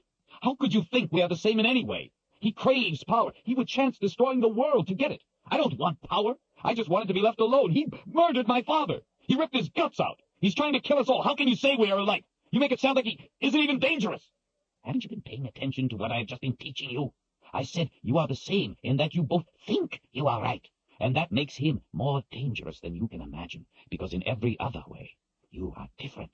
Darken Rahl savors bleeding the life from people. He hungers for their pain. Your sense of right has bounds. His has none. His is twisted into an all-consuming lust to torture all opposition into submission, and he considers any who don't rush to bow before him as opposition. His conscience was clear when he used his bare hands to calmly extract your father's guts while he was still breathing. He found pleasure in the doing, because his distorted sense of right gives him license. That is how he is very different from you. That is how dangerous he is. He pointed back at Caleb. Weren't you paying attention? Didn't you see what she was able to do with the sword? And how did she do what you could not? Perception, Richard said, in a much quieter voice. She was able to do it because she thought she was right. Zed thrust a finger in the air. Aha! Perception is what makes the threat even more dangerous. The wizard's finger came down and jabbed Richard's chest with each word. Just like the sword. Richard hooked a thumb under the baldric and let out a deep breath. He felt as if he was standing in quicksand, but he had lived with Zed too long to dismiss the things he said simply because they were hard to fathom. He longed for simplicity, though. You mean that it's not only what he does that makes him dangerous, but also what he feels justified in doing? Zed shrugged. Let me put it another way. Who would you be more afraid of? A 200-pound man who wants to steal a loaf of bread from you and knows he is doing wrong, or a 100-pound woman who believes, wrongly, but believes with all her heart, that you stole her baby? Richard folded his arms across his chest. I would run from the woman. She wouldn't give up. She wouldn't listen to reason. She would be capable of anything. Zed's eyes were fierce. So is Darken Rahl. Because he thinks he is right, he is that much more dangerous. Richard returned the fierce expression. I am in the right. Zed's expression softened. The mice think they are in the right too, but my cat eats them just the same. I am trying to teach you something, Richard. I don't want you to get caught in his claws. Richard unfolded his arms and sighed. I don't like it, but I understand. As I have heard you say, nothing is ever easy. While all of this is interesting, it isn't going to frighten me away from doing what it is I must, what I believe to be right. So, what is this business about a price to using the sword of truth? Zed held a thin finger to Richard's chest. The payment is that you suffer the pain of seeing in yourself all your own evil, all your own shortcomings, all the things we don't like to see in ourselves, or admit are there. And you see the good in the one you have killed, suffer the guilt for having done so. Zed shook his head sadly. Please, believe me, Richard. The pain comes not only from yourself, but more importantly, from the magic. A very powerful magic. A very powerful pain. Do not underestimate it. It is real, and it punishes your body as well as your soul. You saw it in Caelan, and that was from killing a tree. If it had been a man, it would have been profound. This is why anger is so important. Rage is the only armor you have against the pain. It gives a measure of protection. The stronger the enemy, the stronger the pain. But the stronger the rage, the stronger the shield. It makes you care less about the truth of what you have done. In some cases, enough to not feel the pain. This is why I said the terrible things I did to Caelan, things that hurt and filled her with rage. It was to protect her when she used the sword.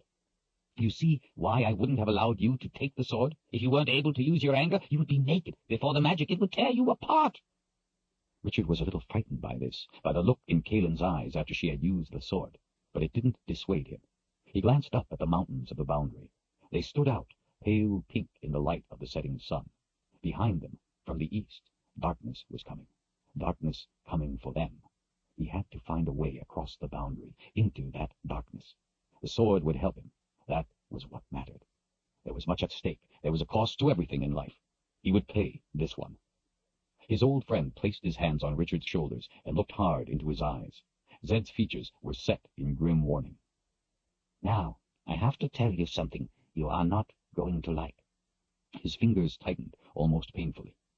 You cannot use the sword of truth on Darken Rahl. What? Zed gave him a shake. He's too powerful. The magic of Odin protects him during his year of search. If you try to use the sword, you will be dead before it reaches him. This is crazy.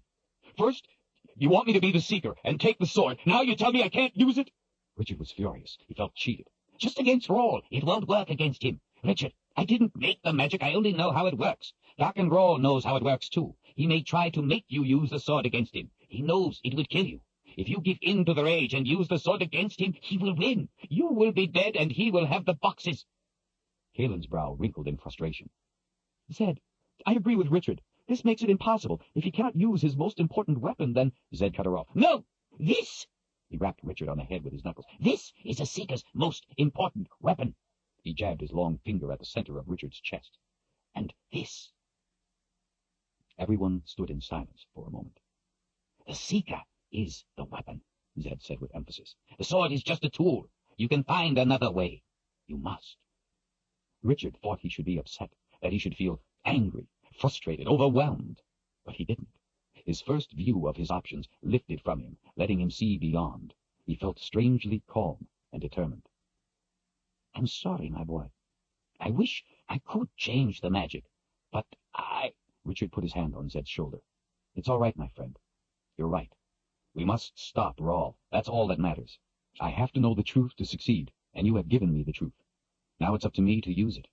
If we gain one of the boxes, justice will have Rahl. I don't need to see it. I need only know it is done. I said I wouldn't be an assassin, and so I shall not be. The sword will be invaluable, I'm sure, but as you said, it's only a tool, and that's the purpose I will put it to.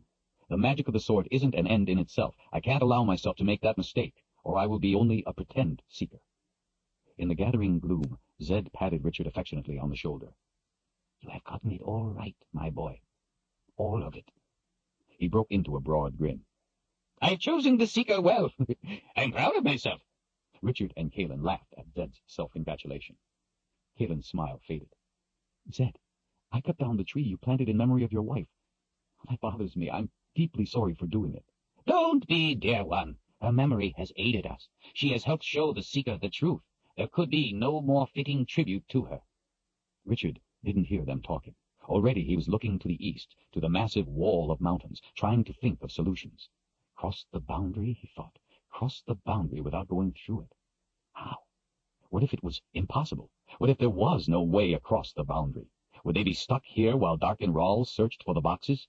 Were they to die without a chance? He wished there were more time and fewer limitations. Richard reprimanded himself for wasting time wishing. If only he knew it could be done, then he could find out how. Something in the back of his mind nagged at him, insisting that it could be done, insisting he knew the truth of it. There was a way. There had to be. If he only knew that it was possible. All around them, the night was coming alive with sounds. Frogs called from the ponds and streams, night birds from the trees, and insects from the grass. From the distant hills came the cry of wolves, mournful and plaintive against the dark wall of mountains. Somehow they had to cross those mountains, cross the unknown. The mountains were like the boundary, he thought. You couldn't go through them, but you could cross them. You had only to find a pass. A pass? Was it possible? Could there be one? Then it struck him like a bolt of lightning. The book! Richard spun on his heels, excited. To his surprise, Zed and Galen were both standing quietly, watching him, as if waiting for a pronouncement. Zed, have you ever helped anyone other than yourself go through the boundary? Like who? Anyone, yes or no? No! No one. Can anyone other than a wizard send a person through the boundary? Zed shook his head emphatically. None but a wizard. And Doc and Rawl, of course. Richard frowned at him. Our lives depend on this, Zed. Swear. You have never, ever sent anyone other than yourself through the boundary. True? True as a boiling bog full of toasted toads. Why? What have you thought of? Do you have a way? Richard ignored the question, too deep in his own stream of thought to answer, and instead turned back to the mountains. It was true. There was a pass across the boundary. His father had found it and used it. That was the only way the Book of Counted Shadows could have been in Westland. He couldn't have brought it with him when he moved here, before the boundary, and he couldn't have found it in Westland. The book had magic. The boundary wouldn't have worked if magic had been here then. Magic could only be brought into Westland after the boundary was up. His father had found a pass, gone into the Midlands, and brought the book back. Richard was shocked and excited at the same time. His father had done it. He had gone across the boundary. Richard was elated. Now he knew there was a way across. It could be done. He still had to find the pass, but that didn't matter for now. There was a pass. That was what mattered. Richard turned back to the other two. We will go have supper. I put a stew on just before you awoke, and there's fresh bread, Galen offered. Bags! Zed threw his scarecrow arms up into the air. It's about time someone remembered supper. Richard gave a little smile in the dark.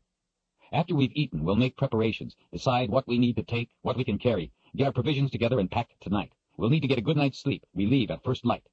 He turned and headed for the house. The faint glow of the fire coming from the windows offered warmth and light. Zed held up an arm.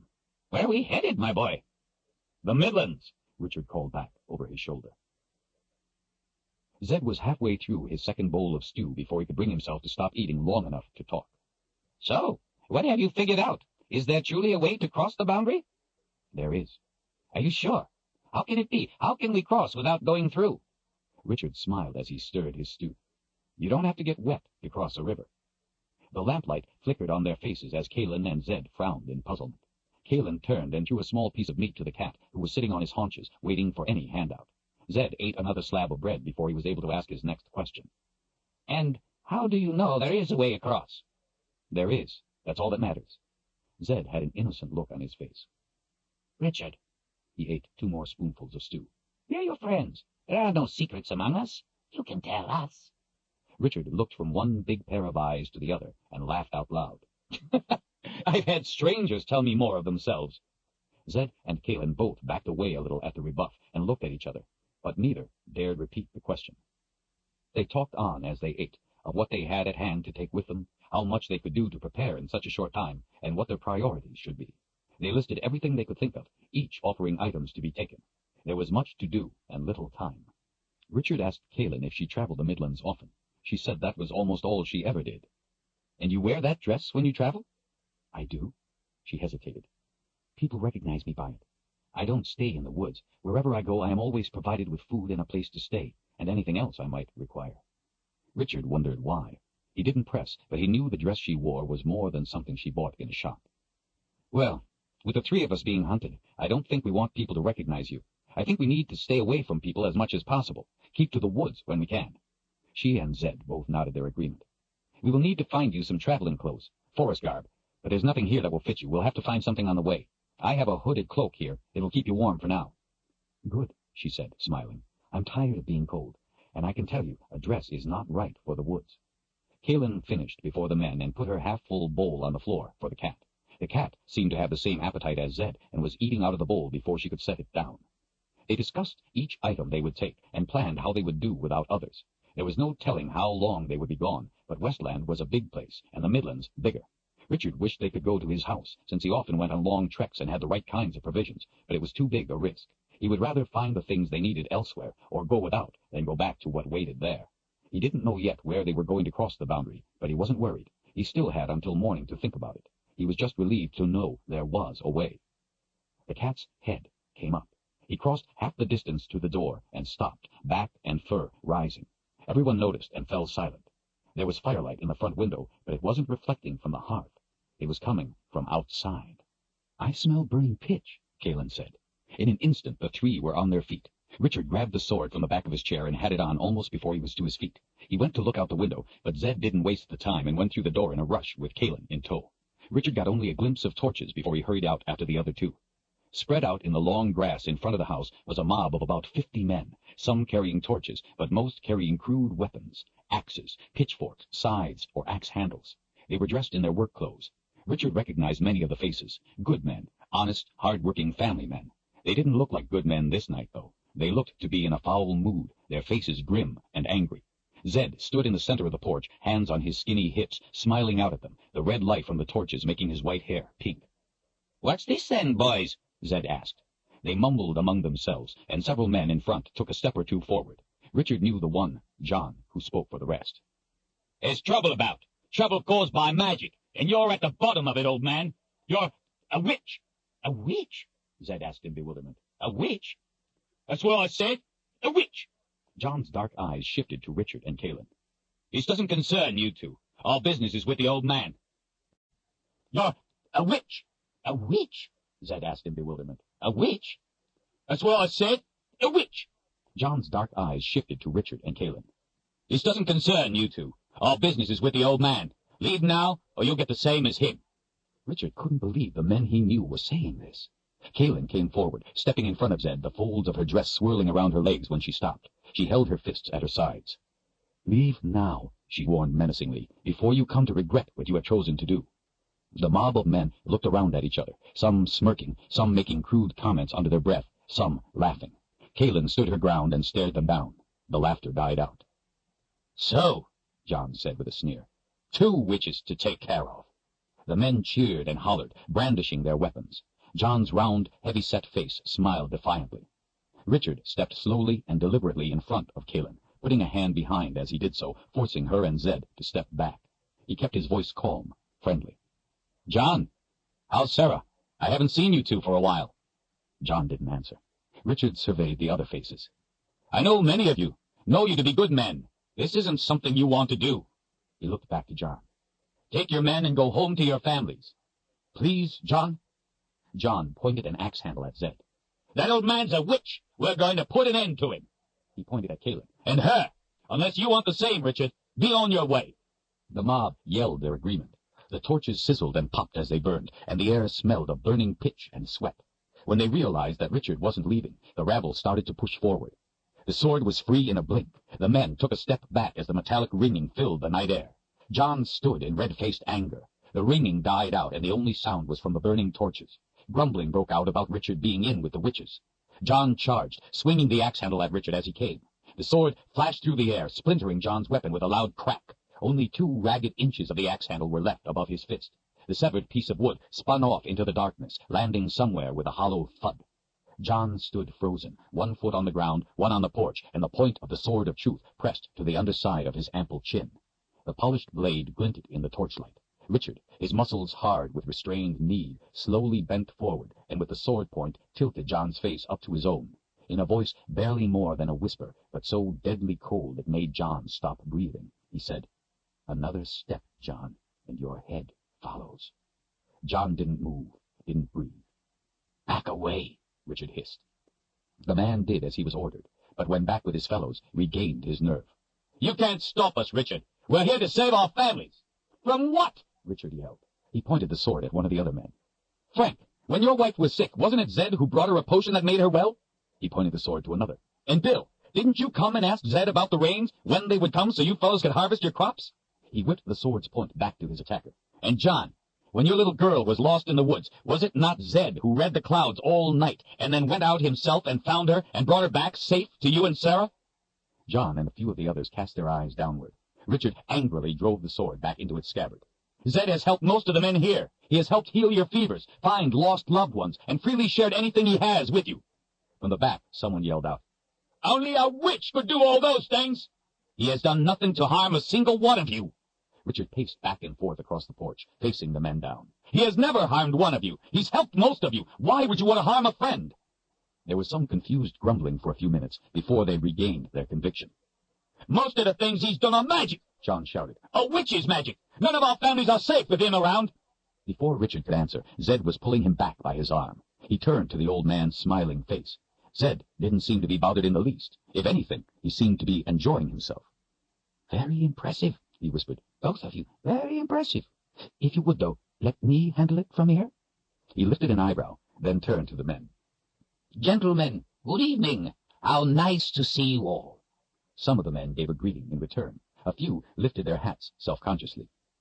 "If you would be so kind, before you dispatch me, let me talk a moment with my two friends here." There were nods all around. Zed pulled Kalen and Richard back a little toward the house, away from the crowd, and bent close. "A lesson in power, my friends." He put a stick-like finger on Kalen's nose. "Too little." Next, he put the finger on Richard's nose. "Too much." He put the finger to his own nose, and with a twinkle in his eyes said, "Just right." He cupped Kalen's chin in his hand. "If I were to let you do this, dear one, there would be graves to be dug this night. Our three would be among them, but very noble nonetheless. Thank you for your concern for me." He put his hand on Richard's shoulder. "If I were to let you do this, there would be a great many graves to be dug, and the three of us would be the only ones left to do the digging. I am too old to dig that many holes in the ground, and we have more important things to do. But you are very noble, too. You handled yourself honorably." He patted Richard's shoulder and then put a finger under each of their chins. "Now, I want you two to let me handle this matter. The problem is not what you are telling these men. The problem is they aren't listening. You have to get their attention before they will hear you." He lifted an eyebrow and looked to each in turn. "Watch and learn what you can. Listen to my words, but they will have no effect on you." He removed his finger and shuffled past them, smiling and waving to the men. "Gentlemen? Oh, John, how is your little girl?" "She's fine," he grumbled. "But one of my cows had a two-headed calf." "Really? And how do you think that happened?" "I think it's because you're a witch." "There, you said it again." Zed shook his head in confusion. "I don't understand. Do you gentlemen want to do away with me because you think I have magic, or is it simply your intention to demean me by calling me a woman?" There was some confusion. "We don't know what you're talking about," someone said. "Well, it's simple. Girls are witches, boys are called warlocks. Do you see my point? If you call me a witch, you seem to be calling me a girl. If what you mean is that you think me a warlock, well, that is an altogether different insult. So, which is it, girl or warlock?" There was more confused discussion. Then John spoke up, angry. "We mean to say you're a warlock, and we intend to have your hide for it." My, Zed said, tapping his lower lip thoughtfully with the tip of his finger. "Why, I had no idea you men were so brave. So very brave indeed." "How's that?" John asked. Zed shrugged. "Well, what is it you think a warlock capable of?" There was more talk among themselves. They started shouting out suggestions. He could make two-headed cows, make the rains come, find people who were lost, make children be stillborn, make strong men weak and make their women leave them. Somehow, this didn't seem to be sufficient, so more ideas were shouted out. Make water burn, turn people into cripples, change a man into a toad, kill with a look, call upon demons, and, in general, everything else. Zed waited until they were done, and then held his arms out to them. "There you have it, just as I said. You men are the bravest fellows I have ever seen. To think, armed only with pitchforks and axe handles, you come to do battle with a warlock who has these kinds of powers. My, how brave." His voice trailed off. Zed shook his head in wonderment. Worry started to break out in the crowd. Zed went on in a drawn-out, monotonous tone, suggesting the things a warlock could do, describing in great detail a variety of deeds from the frivolous to the terrifying. The men stood, transfixed, listening in rapt attention. He went on and on for a good half-hour. Richard and Kalen listened, shifting their weight as they became bored and tired. The eyes of the mob were wide, unblinking. They stood like statues, the dancing flames from their torches the only motion among the men. The mood had changed. There was no longer anger. Now there was fear. The wizard's voice changed, too. No longer kind and gentle, or even dull. It was hard, threatening. "And so, men, what do you think it is we should do now?" "We think you shall let us go home, unharmed," came the weak reply. The others nodded their agreement. The wizard waggled a long finger in the air in front of them. No, I don't think so. You see, you men came here to kill me. My life is the most precious thing I have, and you intended to take it from me. I can't let that go unpunished. Quaking and fear swept through the crowd. Zed stepped to the edge of the porch. The men took a step back. As punishment for trying to take my life, I take from you not your life, but that which is most precious, most dear, most valuable. With a flourish, he swept his hand dramatically over their heads. They gasped. There, it is done, he declared. Richard and Kalin, who had been leaning against the house, stood up straight. For a moment, no one moved. Then a fellow in the midst of the mob thrust his hand into his pocket and felt around. My gold! It's gone! Zed rolled his eyes. No, no, no, I said the most precious, the most dear, that which you pride above all else. Everyone stood a moment, confused. Then a few eyebrows went up in alarm. Another man suddenly thrust his hand into his pocket and felt around, eyes wide in fright. He moaned and then fainted. The ones nearby drew back from him. Soon others were putting their hands into their pockets, cautiously feeling around. There were more moans and wails, and soon all the men were grabbing at their crotches in a panic.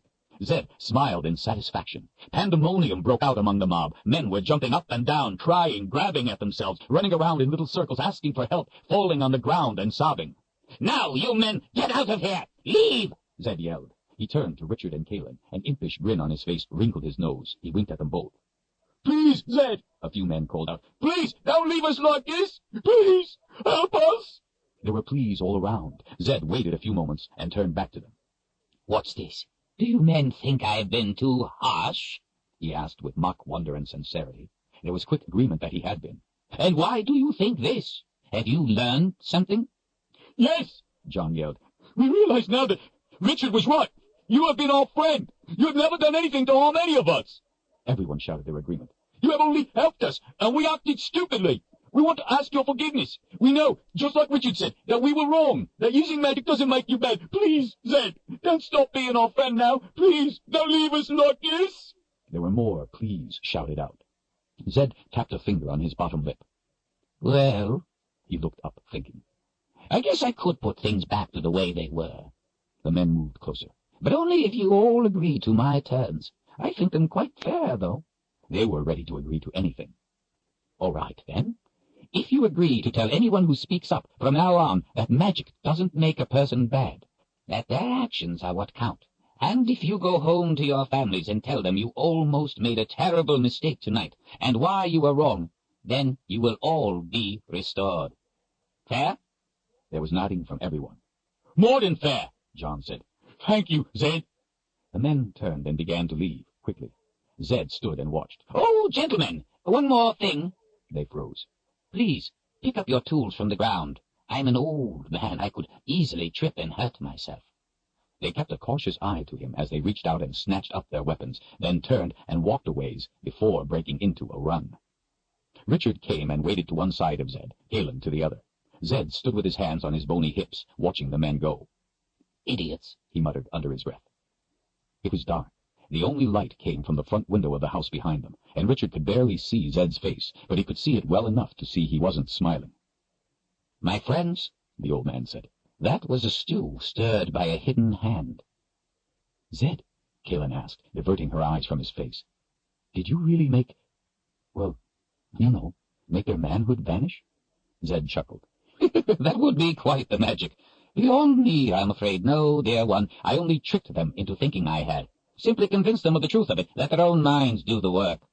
Richard turned to the wizard. A trick? It was just a trick? I thought you had done real magic. He seemed somehow disappointed. Zed shrugged. Sometimes, if a trick is done properly, it can work better than magic. In fact, I would go so far as to say a good trick is real magic. But still, it was just a trick. The wizard held up a finger. Results, Richard. That's what counts. Your way, those men would have all lost their heads. Richard grinned. Zed, I think some of them would have preferred that over what you did to them. Zed chuckled. So is that what you wanted us to watch and learn? That a trick can work as well as magic? Yes, but also something more important. As I said, this was a stew stirred by a hidden hand, the hand of Darken Ral. But he has made a mistake tonight. It is a mistake to use insufficient force to finish the job. In so doing, you give your enemy a second chance. That is the lesson I want you to learn. Learn it well. You may not get a second chance when your time comes. Richard frowned. I wonder why he did it then. Zed shrugged. I don't know. Maybe because he doesn't have enough power in this land yet. But then, it also was a mistake to try, because it only served to warn us. They started toward the door. There was a lot of work to do before they could sleep. Richard began going through the list in his head, but was distracted by an odd feeling. Suddenly, realization washed over him like cold water. Richard inhaled in a gasp. He spun around, eyes wide, and grabbed a fistful of Zed's robes. We have to get out of here, right now. What? Zed, Darken Rahl isn't stupid. He wants us to feel safe, to feel confident. He knew we were smart enough to beat those men one way or another. In fact, he wanted us to, so we would sit around congratulating ourselves while he comes for us himself. He doesn't fear you. You said he's stronger than a wizard. He doesn't fear the sword, and he doesn't fear Kalen. He's on his way here, right now. His plan is to get us all at the same time, right now, this very night. He hasn't made a mistake. This was his plan. You said it yourself. Sometimes a trick is better than magic. That's what he's doing. This was all a trick to distract us. Kalen's face went white. Zed, Richard is right. This is how Rahl thinks, the mark of his way. He likes to do things in a manner you do not expect. We have to get out of here this very minute. Bags! I have been an old fool. You are right. We must leave now, but I can't leave without my rock. He started off toward the house. Zed, there's no time. The old man was already running up the hill, robes and hair flying, off into the darkness. Kalen followed Richard into the house. They had been lulled into laziness. He couldn't believe how foolish he had been to underestimate Rahl. Snatching up his pack from the corner by the hearth, he ran into his room, checking under his shirt for the tooth. Finding it safe, he came back with his forest cloak. Richard threw it around Kalen's shoulders and took a quick glance around to see if there was anything else he could grab. But there was no time to think, nothing worth their lives, so he took her by the arm and headed for the door. Outside, in the grass in front of the house, Zed was already back, breathing hard. What about the rock? Richard asked. There was no way Zed could lift it, much less carry it. In my pocket, the wizard said with a smile. Richard couldn't spare the time to wonder at this.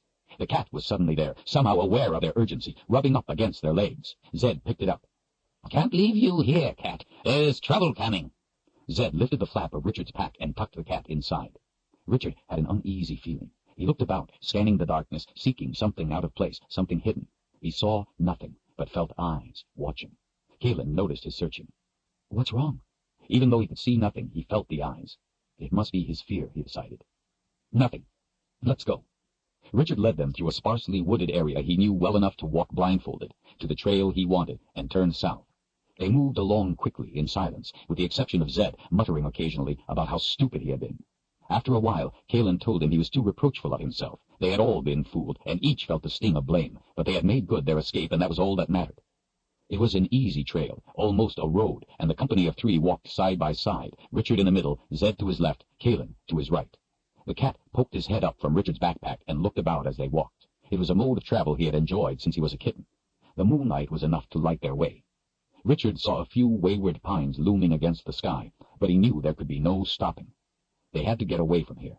The night was cold, but he was warm enough with the effort of their rapid pace. Kalen wrapped his cloak tightly around herself. After about a half hour, Zed brought them to a halt. He reached into his robes and pulled out a small handful of powder. He threw it back down the path, the way they had come. Silver sparkles shot from his hand and followed their trail back into the darkness. The sparkles tinkled as they went, disappearing around a bend. Richard started back up the trail. What was that? Just a little magic dust. It will cover our trail so Rahl won't know where we went. He still has the cloud to follow us with. Yes, but that will only give him a general area. If we keep moving, it will be of little use to him. It's only when you stop, like you did at my house, that he can hunt you. They continued on to the south, the trail taking them through sweet-smelling pines and higher into the hill country. At the top of a rise, they all turned suddenly at a roaring sound behind. Off beyond the dark expanse of the forest, in the distance, they saw an immense column of flame shooting skyward, yellows and reds reaching up into the blackness. It's my house. Darken Rahl is there. Zed smiled. He looks to be angry. Kalen touched his shoulder. I'm sorry, Zed. Don't be, dear one. It's just an old house. It could have been us. Kalen turned to Richard as they started out again. Do you know where we are going? Richard abruptly realized he did. I do. He smiled to himself, glad to be telling the truth. The three figures fled into the dark shadows of the trail, into the night. Overhead, two huge, winged beasts watched with hungry, glowing green eyes, and then pitched themselves into steep, silent dives. Wings tucked back for speed, they plummeted toward the backs of their prey. Chapter 11. It was the cat that saved him. He yowled and leapt over Richard's head in a fright, causing him to duck, not enough for the guard to miss him, but enough to deflect the full impact. Still, the claws raked his back painfully and knocked him sprawling face down into the dirt, driving the wind from his lungs in a whoosh. Before he could take a breath, the guard pounced on his back, its weight preventing him from breathing or reaching his sword. Before he went down, he had seen Zed sent tumbling into the trees by a second gar, and now it went crashing through the brush after him. Richard braced himself for the claws he knew would come. Before the gar could rip him open, Kalen heaved rocks at it from the side of the path. They bounced harmlessly off the beast's head, but it was distracted momentarily. The gar roared, mouth agape, seeming to split the night air with the sound, and held him pinned like a mouse beneath a cat's paw. Richard struggled mightily to lift himself, his lungs burning for air. Bloodflies bit his neck. He reached behind, pulling out handfuls of fur, trying to get the great arm off his back. By its size, he knew it had to be a short-tailed gar. It was much bigger than the long-tailed gar he had seen before.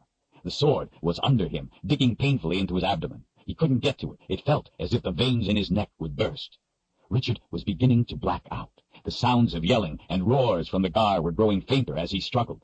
Kalen got too close in her flurry of rock-throwing. The gar reached out with frightening quickness and snatched her by the hair. Doing so caused the beast to shift its weight enough to let Richard gasp desperately for air, but not enough to allow him to move. Kalen screamed. Out of nowhere, the cat, all teeth and claws, sprang to the gar's face. The cat howled, clawing furiously at the gar's eyes. With one arm holding Kalen, it lifted the other to swipe at the cat. When it did, Richard rolled to the side and sprang to his feet, drawing his sword. Kalen screamed again. Richard swung in fury, severing the arm that held her. She tumbled back, free. Howling, the gar backhanded him before he could bring the sword up. The force of the blow sent him flying through the air, landing on his back. Richard sat up, the world spinning and tilting. The sword was gone, thrown into the brush somewhere. The gar was in the center of the trail, wailing in pain and rage as blood gushed from the stump. Glowing green eyes searched frantically for the object of its hate. They locked on Richard. He didn't see Kalen anywhere. Off to his right, in the trees, there was a sudden, blinding flash, illuminating everything with intense white light.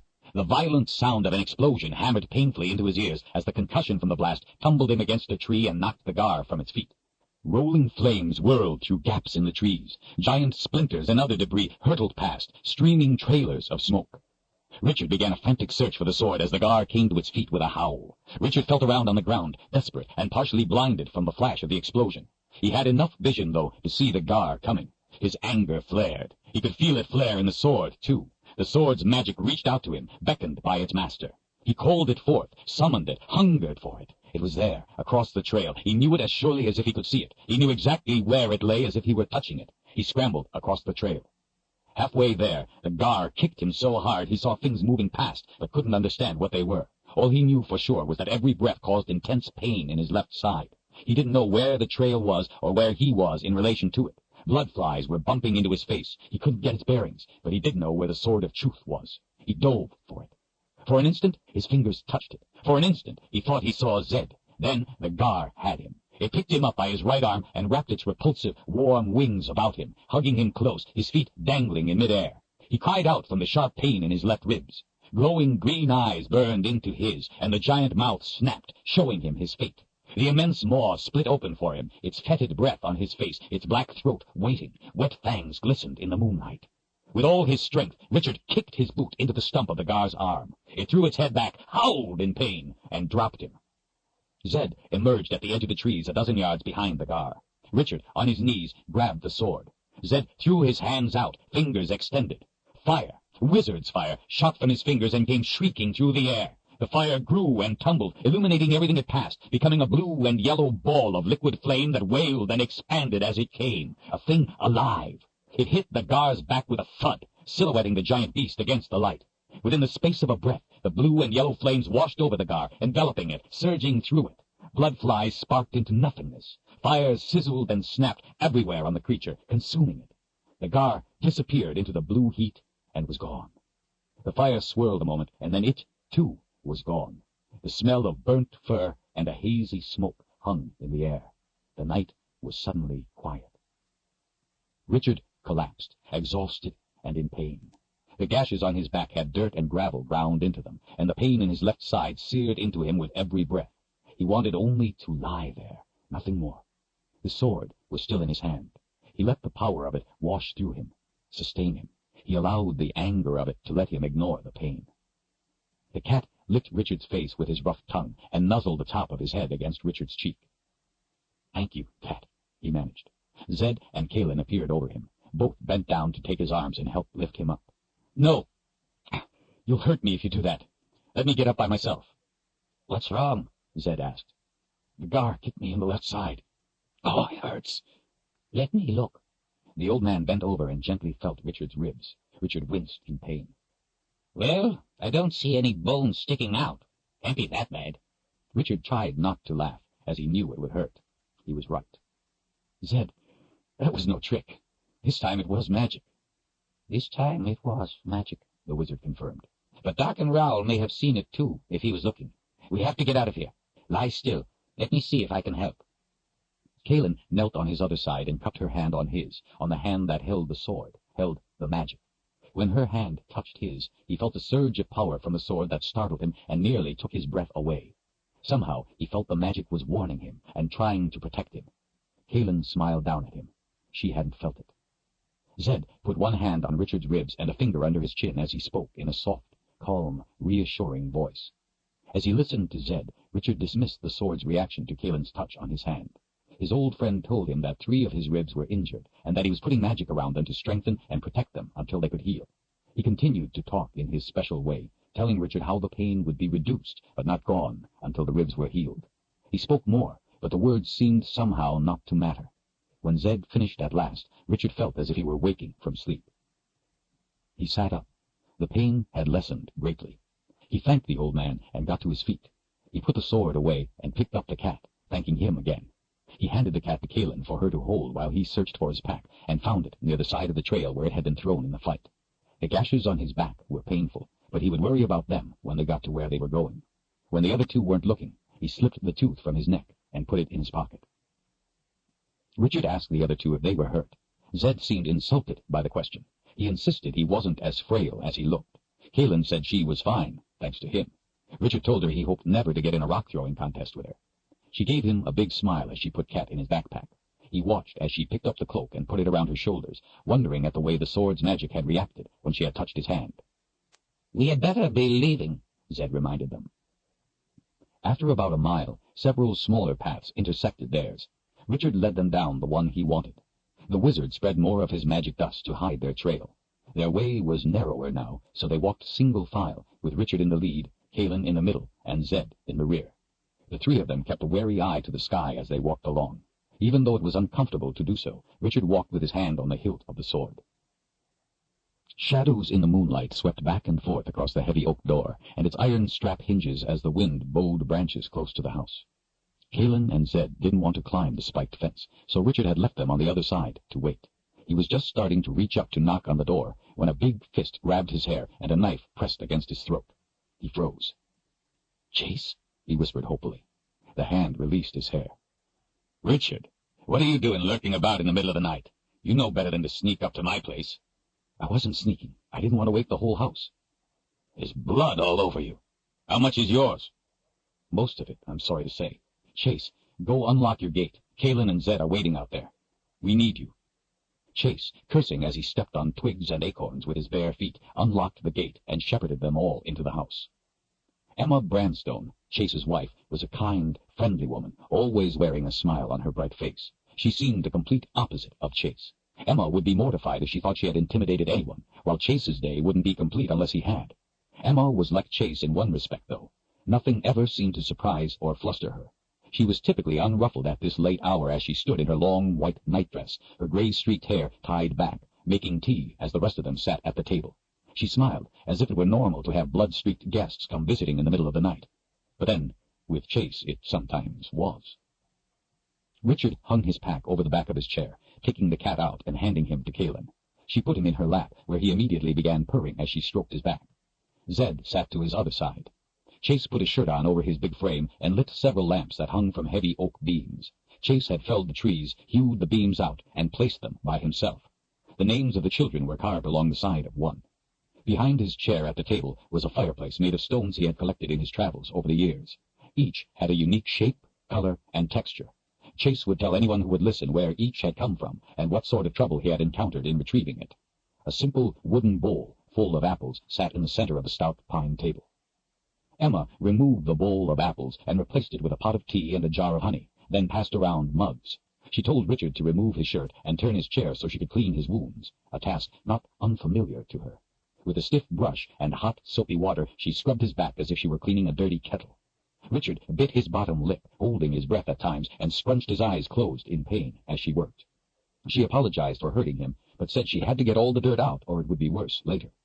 When she was finished cleaning the gashes, she patted his back dry with a towel and applied a cool salve while Chase got him a clean shirt. Richard was glad to put the shirt on, as it provided him at least a symbol of protection from her further ministering. Emma smiled to the three guests. Would anyone like something to eat? Zed lifted a hand. Well, I wouldn't mind. Richard and Kalin both shot him a withering glare. He shrank back into his chair. No, nothing for us. Thank you.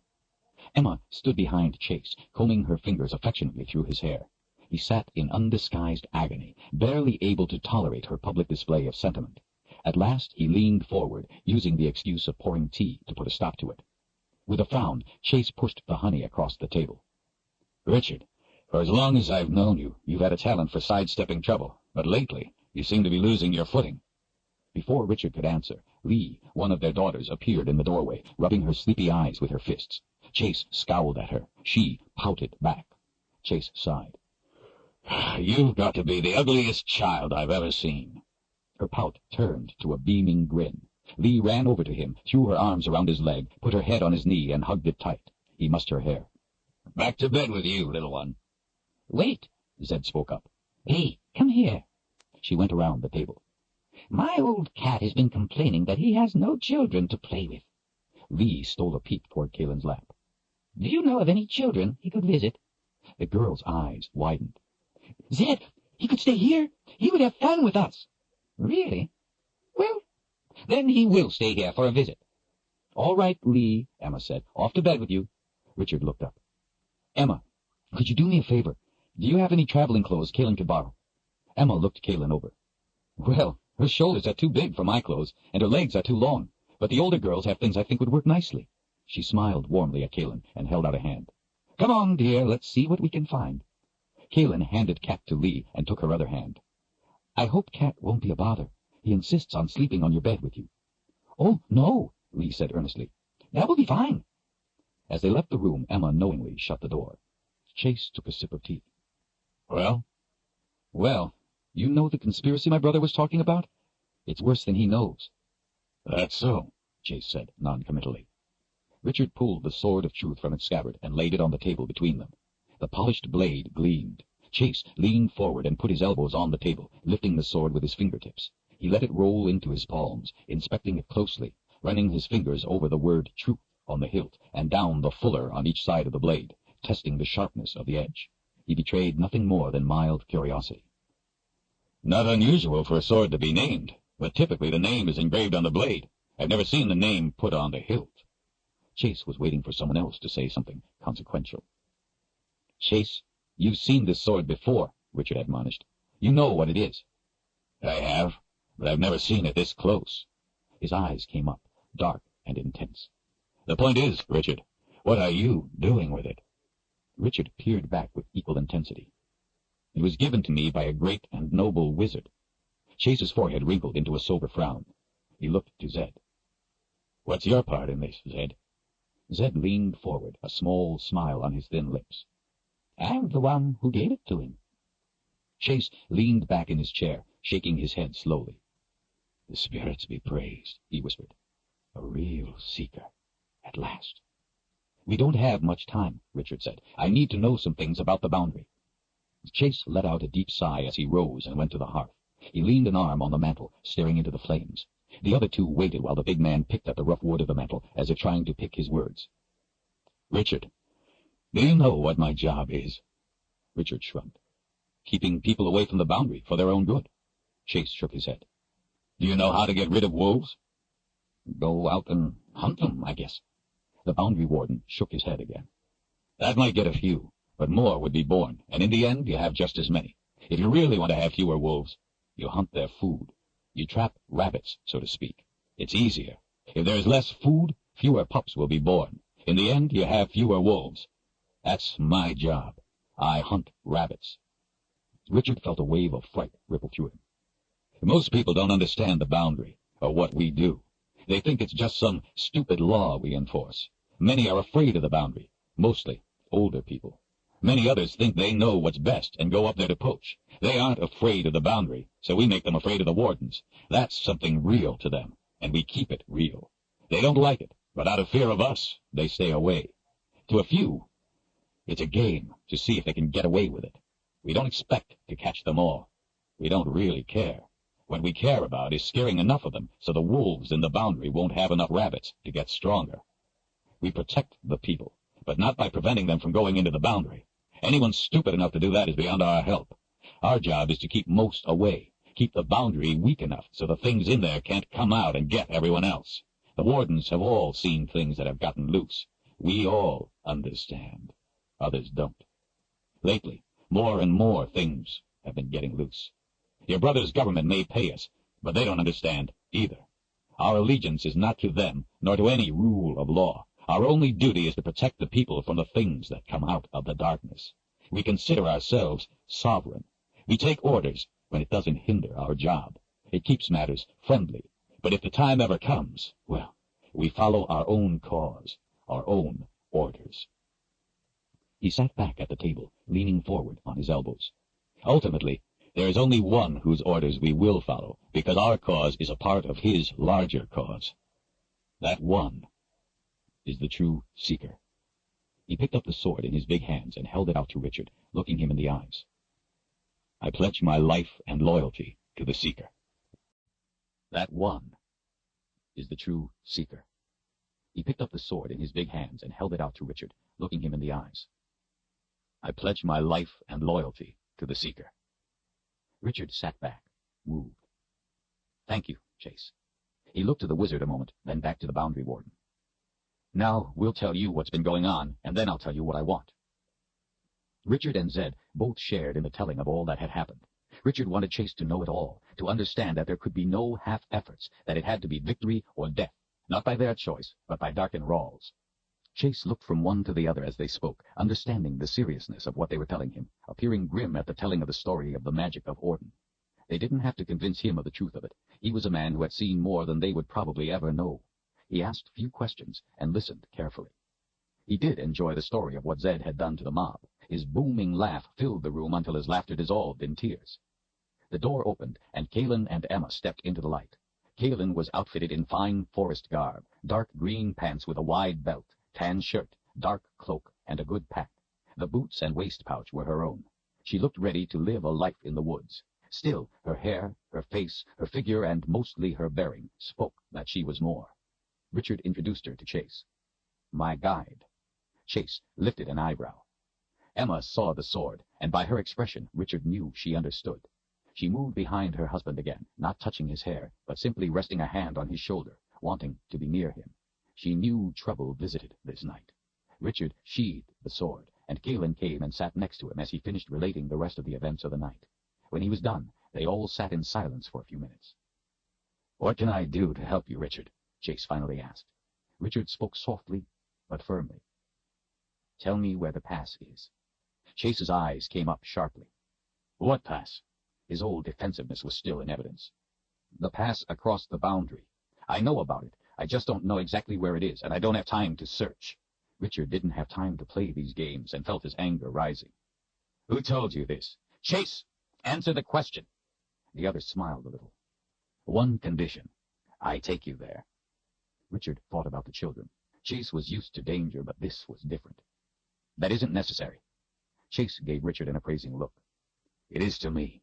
It's a dangerous place. You three don't know what you're getting yourselves into. I won't send you there alone, and the boundary is my responsibility. If you want me to tell you, then I'm going. Everyone waited while Richard considered this a moment. Chase didn't bluff, and time was dear. Richard had no choice. Chase, we would be honored to have you with us. Good. He slapped his hand on the table. The pass is called the King's Port.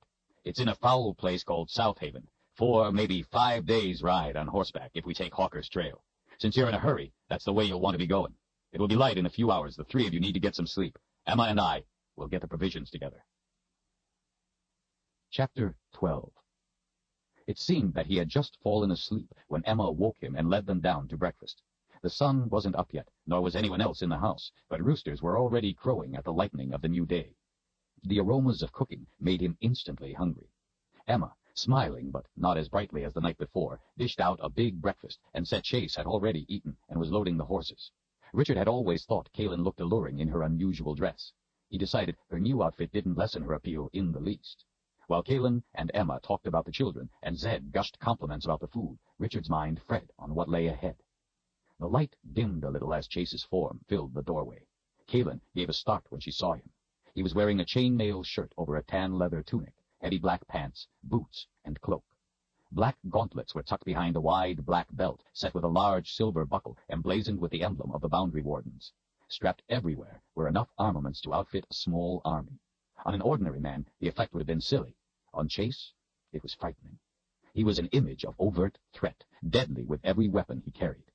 Chase had two basic expressions he wore most of the time. The first, a look of feigned, ignorant disinterest. The second, one that made him seem as if he was about to participate in a slaughter. He wore the second this day. On their way out, Emma handed Zed a bundle. "Fried chicken," she said. He gave her a big grin and kissed her forehead. Kaylin gave her a hug and promised to see that the clothes were returned. Richard bent and gave Emma a warm embrace. "Be careful," she whispered in his ear. She gave her husband a kiss on the cheek that he accepted graciously. Chase handed Kaylin a sheathed long knife, telling her to wear it at all times. Richard asked if he could borrow a knife too, as he had left his home. Chase's fingers deftly found the strap he wanted among the tangle, freed it, and handed a knife to Richard. Kaylin eyed all the weaponry. "Do you think you will need all those?" He gave her a crooked smile. "If I didn't take them, I know I would." The small company, Chase leading, followed by Zed, then Kaylin, with Richard bringing up the rear, settled into a comfortable pace through the Heartland woods. It was a bright autumn morning with a chill to the air. A hawk wheeled in the sky over their heads, a sign of warning at the beginning of a journey. Richard thought to himself that the sign was totally unnecessary. By mid-morning, they had left the Heartland Valley and passed into the upper Ven Forest, joining Hawker's Trail below Trunt Lake, and turned south with the snake-like cloud in slow pursuit. Richard was glad to be leading it away from Chase's house and children. He was troubled that they had to travel so far to the south to cross the boundary, for time was dear, but Chase had said that if there was another pass, he didn't know about it. Hardwood forests gave way to stands of ancient pines. Passing among them was like traveling through a canyon. The trunks soared to dizzying heights before the limbs branched out, and Richard felt small in the deep shade of the old trees.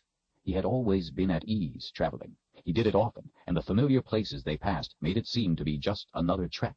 But this trip was not the same. They were going places he had never been, dangerous places. Chase was concerned and had warned them. This alone gave Richard pause, for Chase was not a man to worry over nothing. In fact, Richard had often thought he worried far too little. Richard watched the other three as they rode. Chase, a black wraith upon his horse, armed to the teeth, feared by the people he protected as well as the ones he hunted, but somehow not by children. The wisp of a wizard, stick-like Zed, unassuming, hardly more than a smile, white hair, and simple robes, content to carry nothing more than a bundle of fried chicken, but wielder of wizard's fire, and who knew what else. And Kaylin, courageous, determined, and keeper of some secret power, sent to threaten a wizard into naming the seeker. The three of them were his friends, yet each in their own way made him uneasy. He wondered who was more dangerous. They followed him unquestioningly, yet led him at the same time. The three of them, all sworn to protect the seeker with their lives, and yet none of the small company, singly or together, was a match for Dark and Rawl. The whole of their task seemed hopeless. Zed was already into the chicken. Periodically, he would toss a bone over his shoulder. After a while, he thought to offer a piece to the others. Chase declined, as he kept up a continual scan of their surroundings, paying particular attention to the left side of the trail, to the boundary. The other two accepted. The chicken had lasted longer than Richard thought it would. When the trail widened, he brought his horse up with Kaylin's and rode next to her. She took off her cloak as the day warmed, and smiled over to him with the special smile she never gave anyone else. Richard had a thought. "Zed, is there anything a wizard can do about that cloud?" The old man squinted up at it, then peered back at Richard. "That idea has already come into my head. I think there might be, but I want to wait a while longer, until we are farther away from Chase's family. I don't want to lead a search to them. In the late afternoon, they came upon an old couple, woods people whom Chase knew. The four brought their horses to a halt, while the boundary warden spoke with the couple. He sat relaxed on his mount, leather creaking as he listened to them repeat rumors that they had heard about things coming out of the boundary. Richard now knew them to be more than rumors. Chase treated the couple with respect, as he did most people. Nevertheless, they were clearly afraid of him. He told them he was looking into the matter and advised them to stay inside at night. They rode until long after dark before making camp for the night in a stand of pine, and were on their way the next morning as the sky lightened behind the mountains of the boundary. Richard and Kalin both yawned as they rode. The forest thinned, with open patches of meadow, bright and green and smelling sweet in the sunshine as they traveled through the hill country on their journey south, the road taking them temporarily farther from the mountains of the boundary. Occasionally they passed small farms, their owners making themselves scarce when they saw Chase. The land became less familiar to Richard, who rarely traveled this far south. He kept a sharp lookout, making note of the landmarks they passed. After they ate a cold lunch in the warm sun, the road began angling steadily closer to the mountains, until in the late afternoon they were so close to the boundary that they began encountering the grazed skeletons of trees killed by the snake vine. Even the sun did little to brighten the dense woods. Chase's demeanor became distant, harder, as he observed everything carefully. Several times he dismounted, walking his horse as he studied the ground, reading tracks. They crossed a stream that flowed out of the mountains, the water churning sluggish, cold and muddy. Chase stopped and sat, watching off into the shadows. The rest of them waited, looking at one another and toward the boundary. Richard recognized the dead smell of the vine drifting in the air. The boundary warden led them a little farther, then got off his horse and squatted, studying the ground. When he rose, he handed the reins of his horse to Zed. He turned to them and said simply, "Wait." They watched him disappear into the trees as they sat quietly. Kalin's big horse shivered flies off its hide as it nibbled grass. Chase returned, pulling his black gauntlets on, and took the reins from Zed. "I want you three to keep going. Don't wait for me, and don't stop. Keep to the road." "What is it? What did you find?" Richard asked. Chase turned back and gave him a dark look. "The wolves have been feeding. I'm going to bury what's left, and then I'm going cross-country, between the boundary and you three. I need to check into something. Remember what I said. Don't stop. Don't run your horses, but keep up a good pace and keep your eyes sharp. If you think I'm gone too long, don't you dare to think to come back looking for me. I know what I'm doing, and you would never find me.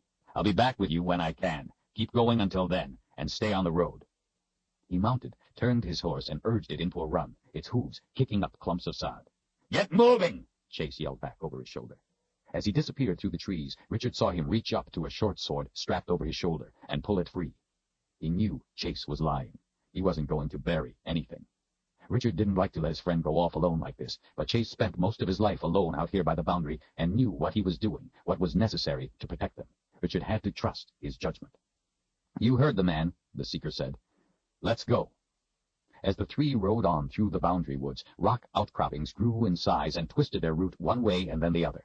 The trees became so thick that the sunlight was all but banished from the still forest, the road a tunnel through the thicket. Richard didn't like how close everything felt, and as they moved quickly along, they all kept watching the deep shadows to their left. Branches hung across the road, forcing them to duck under as they passed. He couldn't imagine how Chase could travel through a wood this thick.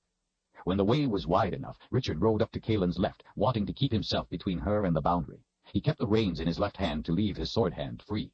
Her cloak was wrapped close around her, but he saw she kept a hand near her knife. Off to their left, in the distance, came howling, something like a wolf pack, only it wasn't wolves. It was something from the boundary. The three jerked their heads toward the sound. The horses were terrified and wanted to run. They had to keep reining in, but at the same time let them have enough freedom to trot.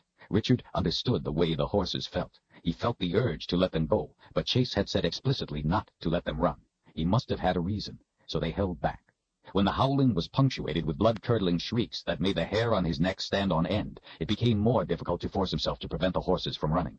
The shrieks were wild cries, cries of the need to kill, demanding, desperate. The three rode at a trot for almost an hour, but the sounds seemed to follow them. There was nothing they could do but continue, listening as they went to beasts from the boundary.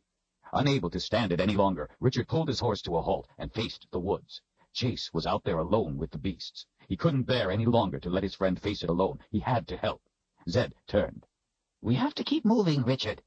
He may be in trouble. We can't let him do this alone. It's his job. Let him do it. Right now, his job isn't to be boundary warden. It's to get us to the pass.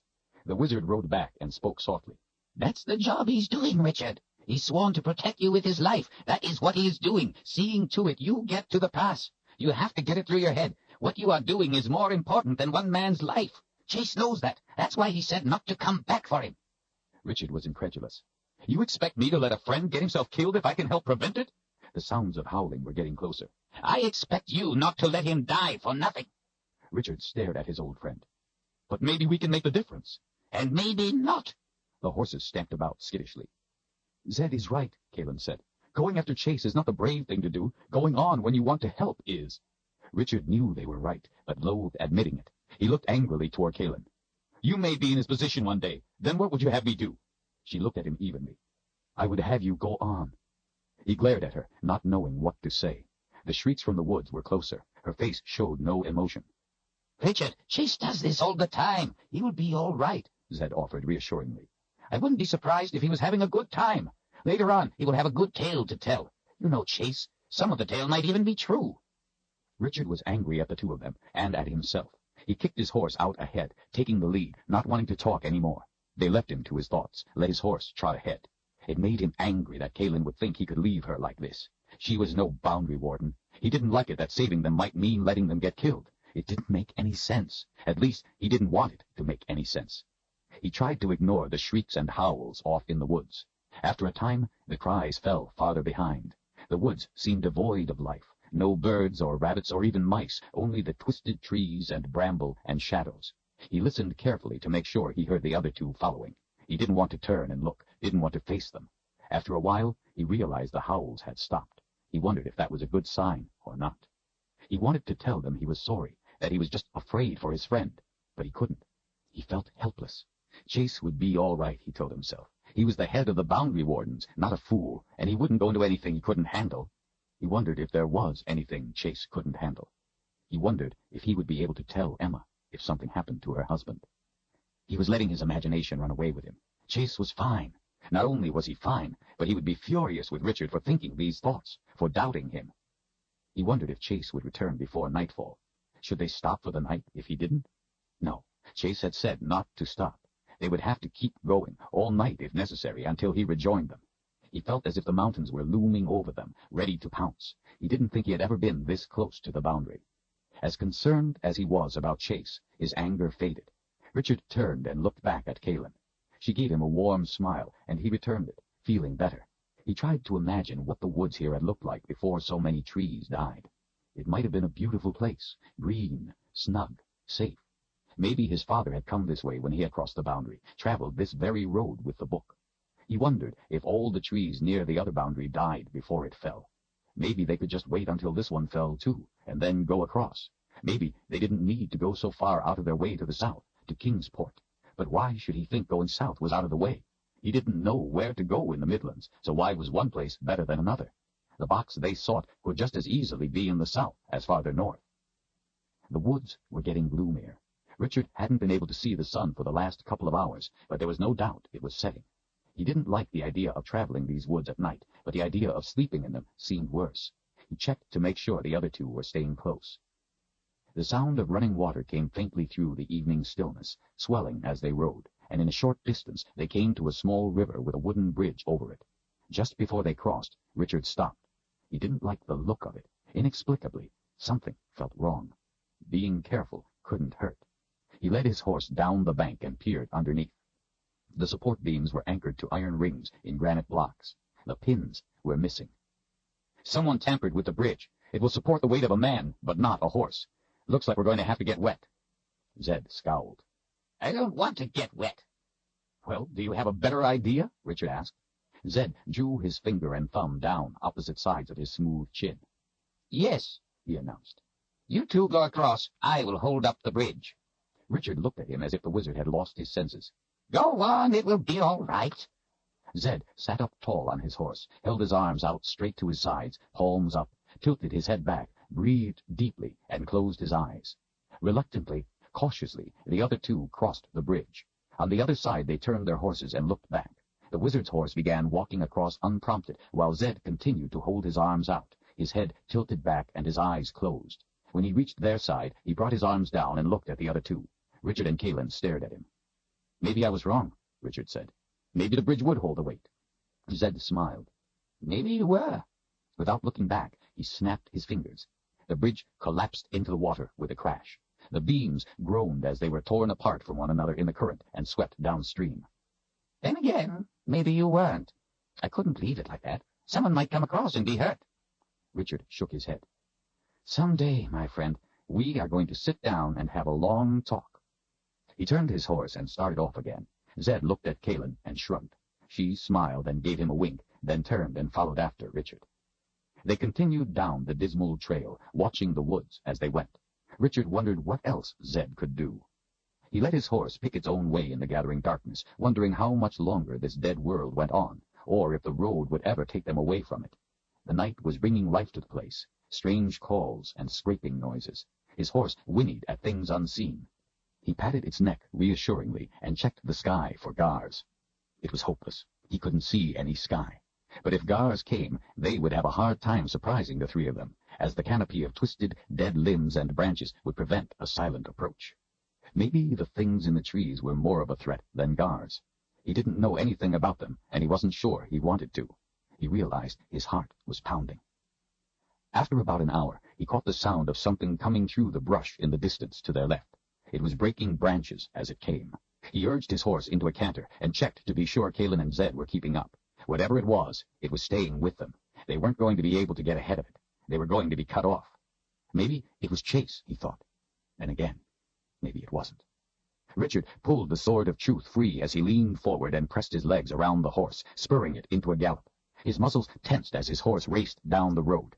He didn't know if Zed and Kaelin were keeping up with him, and in fact, he never gave it a thought. His mind focused on trying to see ahead in the darkness, trying to see anything that might come at him. Anger was slipping its bounds, heat and need coming forth. Jaws set tight, he charged ahead with lethal intent. The sound of his horse's hooves on the road prevented him from hearing the thing in the woods, but he knew it was there, knew it was coming. Then he saw the black form moving against the barely discernible shapes of the trees. It broke from the woods into the trail a dozen yards in front of him. He raised the sword and went for it, picturing in his mind what he would do. It waited, motionless. At the last instant, he realized it was Chase, holding up an arm to halt him, the silhouette of a flanged mace in his fist. "Glad to see you're keeping alert," the boundary warden said. "Chase, you scared the wits out of me." "You gave me a moment of concern, too." Kaelin and Zed caught up with them. "Follow me. Stay close. Richard, take the rear. Keep your sword out." Chase turned his horse and took off at a gallop, the rest following. Richard didn't know if something was after them or not. Chase didn't act as if there was about to be a fight, but he did tell him to keep his sword out. Richard kept a wary eye over his shoulder. They all hunched their heads down in case there were any low branches. It was dangerous to run the horses in the dark like this, but Chase knew that. They came to a fork in the road, the first one all day, and without hesitation the boundary warden cut to the right, away from the boundary.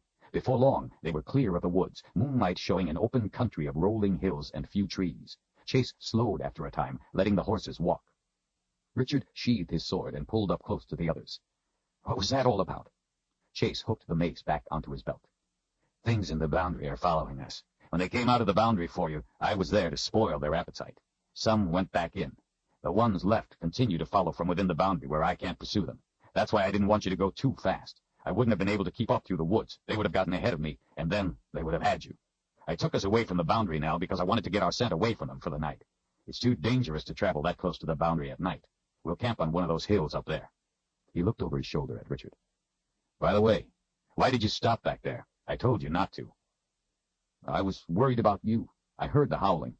I was going to come and help. Zed and Kaelin talked me out of it." Richard thought Chase would be angry, but he wasn't. "Thanks, but don't do it again. While you were standing there thinking about it, they almost had you. Zed and Kaelin were right. Don't argue with them the next time." Richard felt his ears burning. He knew they were right, but it didn't make him feel any better about not helping a friend. "Chase," Kaelin asked, "you said they had gotten someone. Was that true?" His face was cold stone in the moonlight. "Yes, one of my men. I don't know which one." He turned back to the trail and rode on in silence. They set up camp on a high hill to give a clear view of anything that approached. Chase and Zed tended to the horses while Richard and Kalen started the fire, unpacked bread, cheese, and dried fruit, and began cooking a simple stew. She went with him and scouted for firewood among the sparse trees, helping carry it back. He told her the two of them made a good team. She smiled a little smile and turned away. He took her arm and turned her back. "Kalen, if it had been you, I would have come after you," he said, meaning more than the words he spoke. She studied his eyes. "Please, Richard, don't even say that." She gently pulled her arm away and went back to camp. When the other two, back from tending the horses, came into the firelight, Richard could see that the scabbard strapped over Chase's shoulder was empty, the short sword missing. One of his battle axes and several long knives were gone, too. Not that this left him defenseless. Far from it. The mace, hanging from his belt, was covered in blood from one end to the other. His gauntlets were soaked with it, and it was splattered everywhere on him. Without comment, he pulled the knife, pried a 3-inch yellowish tooth from the mace where it was wedged between two of the blades, and threw the tooth over his shoulder into the darkness. After wiping the blood off his hands and face, he sat down in front of the fire with the others. Richard tossed a stick in the fire. "Chase, what were those creatures that were after us, and how could anything go in and out of the boundary?" Chase picked up a loaf of bread and tore off about a third. He met Richard's eyes. "They're called hearthounds. They're about twice the size of a wolf. Big barrel chests. Heads are kind of flat. Big snout full of teeth. Fierce. I'm not sure what color they are. They only prowl at night. Until today, that is. But it was too dark in those woods to tell. And anyway, I was kind of busy.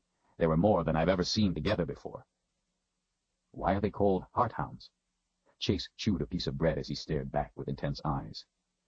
"That's a matter of some debate. Hearthounds have big, rounded ears, good hearing. Some say they can find a man by hearing the beating of his heart." Richard's eyes widened. Chase took another bite of bread, chewing for a minute. "Others say they're called hearthounds because that's how they kill. They come at your chest. Most predators go for the throat, but not hearthounds. They go straight for your heart, and they have big enough teeth to get the job done. It's the first thing they eat, too. If there's more than one hound, they'll fight over the heart." Zed dished himself a bowl of stew and handed the ladle to Kalen. Richard was losing his appetite, but he had to ask.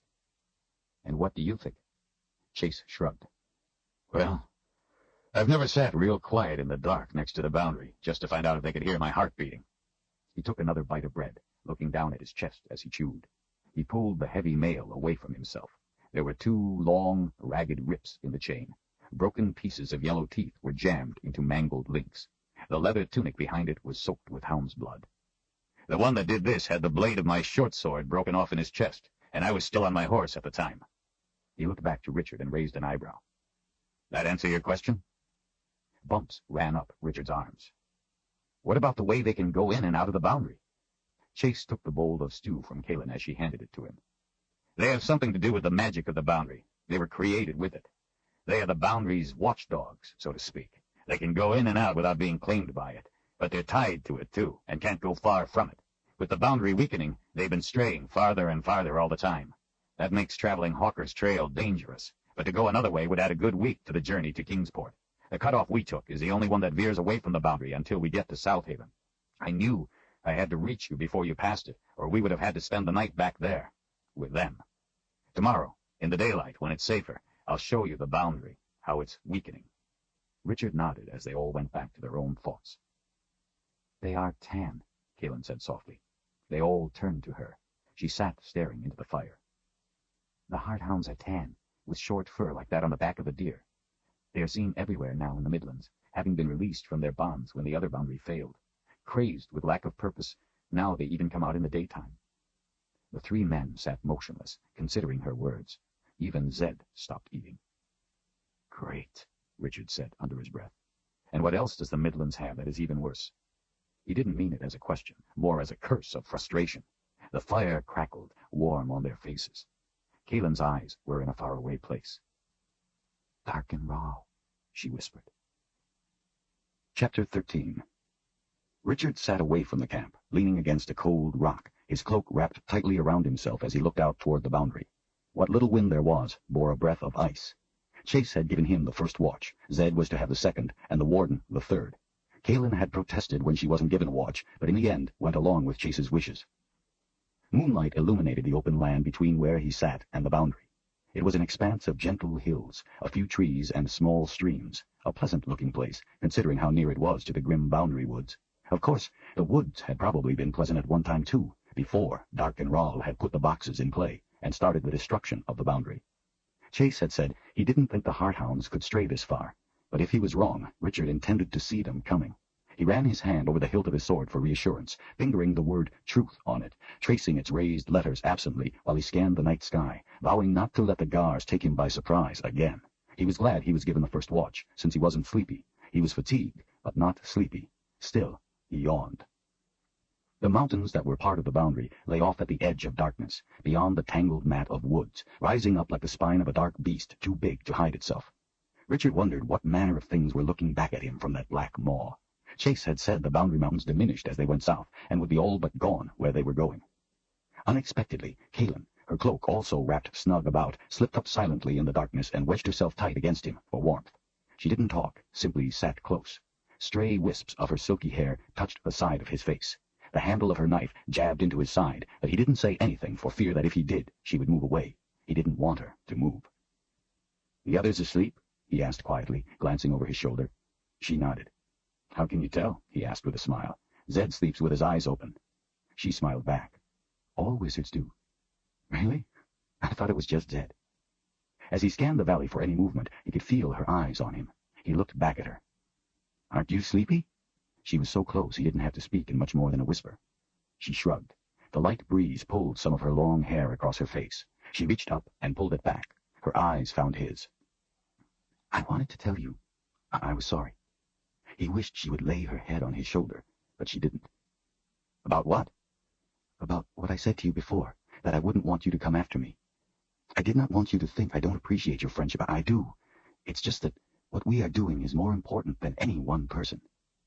He knew she had meant much more than she said, just as he had. He looked into her eyes, felt her breath on his face. "Kaelin, do you have someone?" He feared the arrow to his heart, but had to ask. "Someone at home who waits for you, I mean. A love?" He held the gaze of her green eyes for a long time. She didn't look away, but her eyes filled with tears. More than anything, he wanted to put his arms around her and kiss her. She reached up, letting the backs of her fingers brush his face gently. She cleared her throat. "It's not that simple, Richard." "Yes, it is. Either you do or you don't." "I have obligations."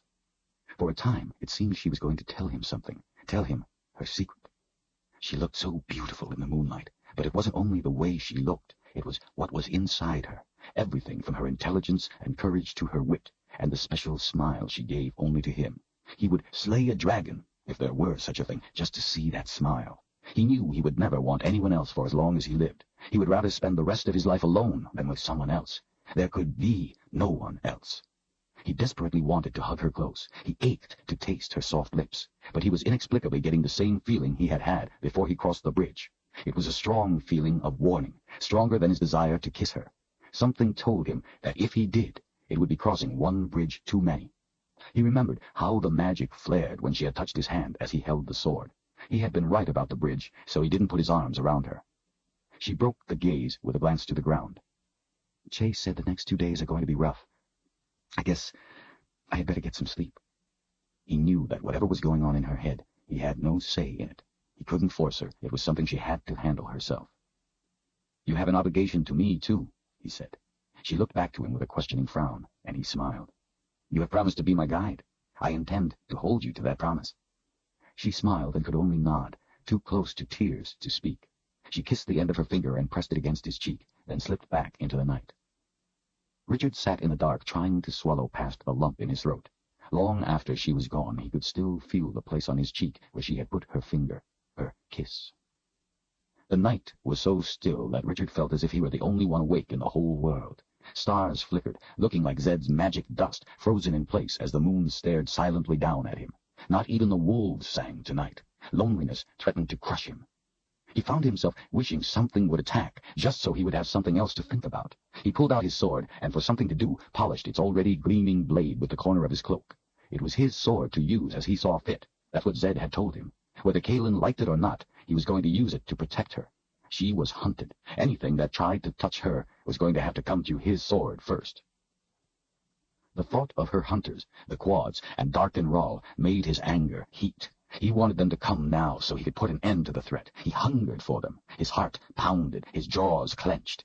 He realized suddenly that it was the sword's anger awakening his. The sword was free from its scabbard, and the mere thought of something threatening Kalin was making its anger, and his anger, come forth. He was startled at how it had seeped into him, so quiet, so unseen, so seductive. Simply perception, the wizard had said. What was the sword's magic perceiving in him? Richard slid the sword back into its scabbard, put back the anger, feeling the gloom seep through him once again as he resumed his scan of the countryside and sky. He stood and walked around to relieve the cramps in his legs, then sat once more against the rock, inconsolable. An hour before his watch was due to end, he heard quiet footsteps he recognized. It was Zed, a piece of cheese in each hand, with no cloak, wearing only his simple robes. "What are you doing up? It's not time for your watch yet." "I thought you might like the company of a friend. Here, I brought you a piece of cheese." "No, thanks. About the cheese, I mean. I could use the friend part, though." Zed sat down next to him, folding his bony knees up to his chest, pulling the robes down over them, making himself the center of a little tent. "What's the problem?" Richard shrugged. "Kalin, I guess." Zed didn't say anything. Richard looked over. "She's the first thing in my mind when I wake, and the last thing in my mind before I sleep. I've never felt like this before, Zed. Never felt this alone before." "I see." Zed laid the cheese on a rock. "I know she likes me, but I get the feeling she's keeping me at arm's length. When we were setting up camp tonight, I told her that if it had been her, like Chase today, I would have come after her. A while ago, she came out here to see me. She said she didn't want me coming after her. But she meant more than that. She meant she didn't want me coming after her, period." "Good girl," Zed said under his breath. "What?" "I said she's a good girl. We all like her. But, Richard, she has other things, too. She has responsibilities." Richard frowned at the old man. "And what are those other things?" Zed leaned back a little. "It's not for me to say. She's the one to answer that. But, Richard, she has other things, too. She has responsibilities." Richard frowned at the old man. "And what are those other things?" Zed leaned back a little. "It's not for me to say. She's the one to answer that. I would have thought she would have done so by now." The old man put his arm around Richard's big shoulders. "If it makes you feel any better, the only reason she hasn't is because she cares for you more than she should. She is afraid of losing your friendship." "You know about her secrets, and Chase knows. I can see it in his eyes. Everyone knows but me. She tried to tell me tonight, but she couldn't. She shouldn't worry about losing my friendship. That won't happen." "Richard, she is a wonderful person, but she's not the one for you. She can't be that." "Why?" Zed plucked something off his sleeve as he spoke, avoiding Richard's eyes. "I gave my word I would allow her to be the one to tell you. You will just have to trust me. She cannot be what you want. Find another girl. The land is awash with them. Why, half of all the people are girls. There are plenty to pick from. Pick another." Richard drew his knees up, folded his arms across them, looking away. "All right." Zed looked up in surprise, then smiled and patted his young friend's back. "All right, on one condition," Richard added as he scanned the boundary woods. "You answer one question, honestly, toasted toads honest. If you can answer yes, then I will do as you ask." "One? Only one question?" Zed asked cautiously, putting a bony finger to his thin bottom lip. "One question." Zed thought about it a minute. "Very well. One question." Richard turned his fierce eyes to the old man. "Before you married your wife, if someone— tell you what, let's make it even easier for you to say yes. If someone you trusted, a friend, someone you loved like a father, if that person had come to you and said, 'Pick another,' would you have done so?" Zed looked away from Richard's eyes and took a deep breath. "Eggs! You would think by now I would have learned not to let a seeker ask me a question." He picked up the cheese and took a bite. "I thought as much." Zed threw the cheese away into the darkness. "That doesn't change the facts, Richard. It will not work between you two. I'm not saying this to hurt you. I love you like a son. If I could change the way the world works, I would. I wish it were not so, for your sake. But there is no way for it to work. Kalin knows it, and if you try, you will only hurt her. I know you don't want that." Richard's voice was calm, quiet. "You said it yourself. I am the seeker. There is a way, and I will find it." Zed shook his head sadly. I wish it was so, my boy, but it is not. What am I to do? Richard asked in a broken whisper. His old friend put his skinny arms around him and hugged him close in the darkness. Richard felt numb. Just be her friend, Richard. That's what she needs. But you can be nothing more. Richard nodded in Zed's arms. After a few minutes, the Seeker, a suspicious look in his eye, pushed away, holding the wizard at arm's length. What is it you came out here for? To sit with a friend. Richard shook his head. You came out here as wizard, away from the others, to counsel the Seeker. Now, tell me why you're here. Very well. I came here in my capacity as wizard, to tell the Seeker he almost made a serious mistake today. Richard took his hands from Zed's shoulders, but continued to hold his gaze. I know that. A Seeker cannot put himself at risk when by so doing he puts everyone else at risk. But you are going to do it anyway, Zed pressed. When you named me Seeker, you took the bad with the good. I'm new at the responsibilities of the position. It's hard for me to see a friend in trouble and not help. I know I can't afford that luxury anymore. Consider me reprimanded. Zed smiled. Well, that part went well. He sat a minute. His smile faded. But, Richard, the issue is bigger than just what happened today. You must understand that, as Seeker, you may cause the death of innocent people. In order to succeed in stopping Roll, you may have to turn away from those who might be saved with your help. A soldier knows that on the battlefield, if he bends to help a downed comrade, he might take a sword in the back. And so, if he is to win, he must fight on despite the cries for help from his fellows. He must be able to do this to win. It may be the only way. You must steel yourself to it. This is a struggle for survival, and in this battle, the ones crying for help probably won't be soldiers, but innocents. Rock and Roll will kill anyone to win. Those who fight on his side will do the same. You may have to do the same. Like it or not, the aggressor makes the rules. You must play by them, or you will surely die by them. How could anyone fight on his side? Dark and Roll wants to dominate everyone, to be the master of all. How could they fight for him? The wizard leaned back against the rock and looked out over the hills, as if seeing more than was there. His tone was sorrowful. Because, Richard, many people must be ruled to thrive. In their selfishness and greed, they see free people as their oppressors. They wish to have a leader who will cut the taller plants so the sun will reach them. They think no plant should be allowed to grow taller than the shortest, and in that way give light to all. They would rather be provided a guiding light, regardless of the fuel, than light a candle themselves. Some of them think that when Rawl wins, he will smile on them and they will be rewarded, and so they are as ruthless as he to gain his favor. Some are simply blind to the truth and fight for the lies they hear, and some find, once that guiding light is lit, that they are wearing chains, and then it is too late. Zed smoothed his sleeves down his arms as he sighed. There have always been wars, Richard. Every war is a murderous struggle between foes, and yet no army has ever marched into battle thinking that the Creator had sided with their enemy. Richard shook his head. It doesn't make sense. I am quite sure that Rawl's followers think we are bloodthirsty monsters, capable of anything. They will have been told endless tales of their enemy's ruthless brutality. I'm sure none of them know much about Dark and Rawl except what they have been told by Dark and Rawl. The wizard frowned, his intelligent eyes sharp. It may be a perversion of logic, but that makes it no less threatening or deadly.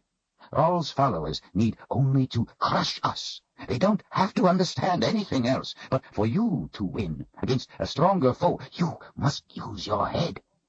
Richard ran his fingers through his hair. That leaves me stuck in an awfully tight crack.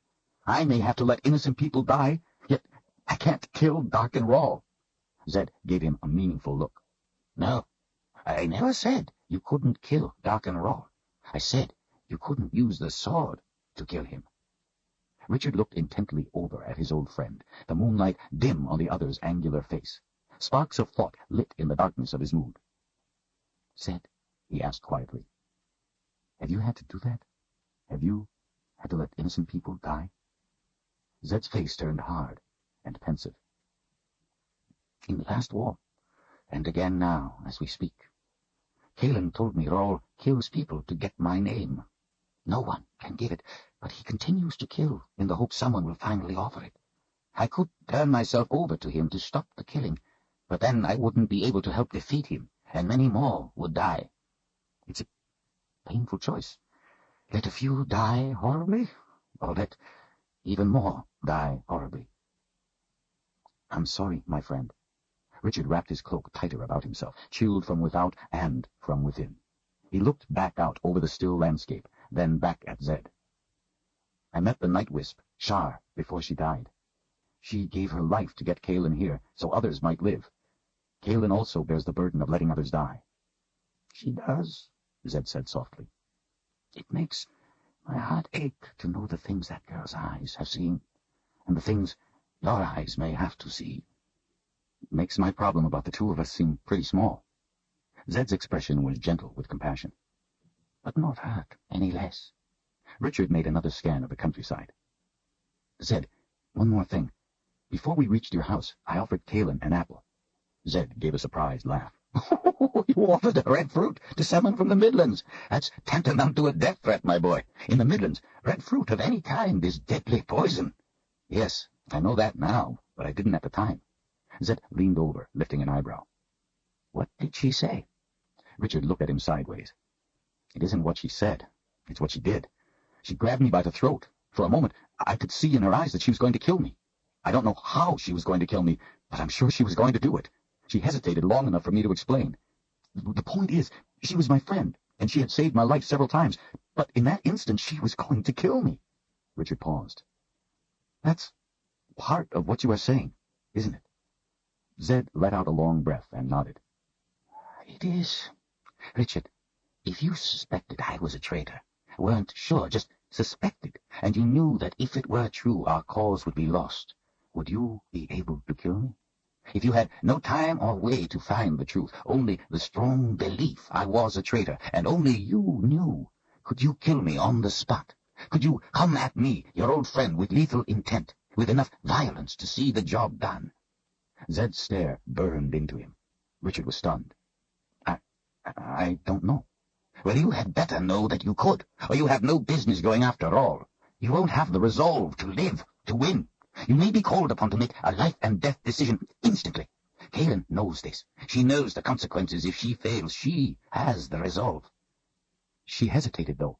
From what you're saying, she made a mistake. I could have overpowered her. She should have killed me before I had a chance to.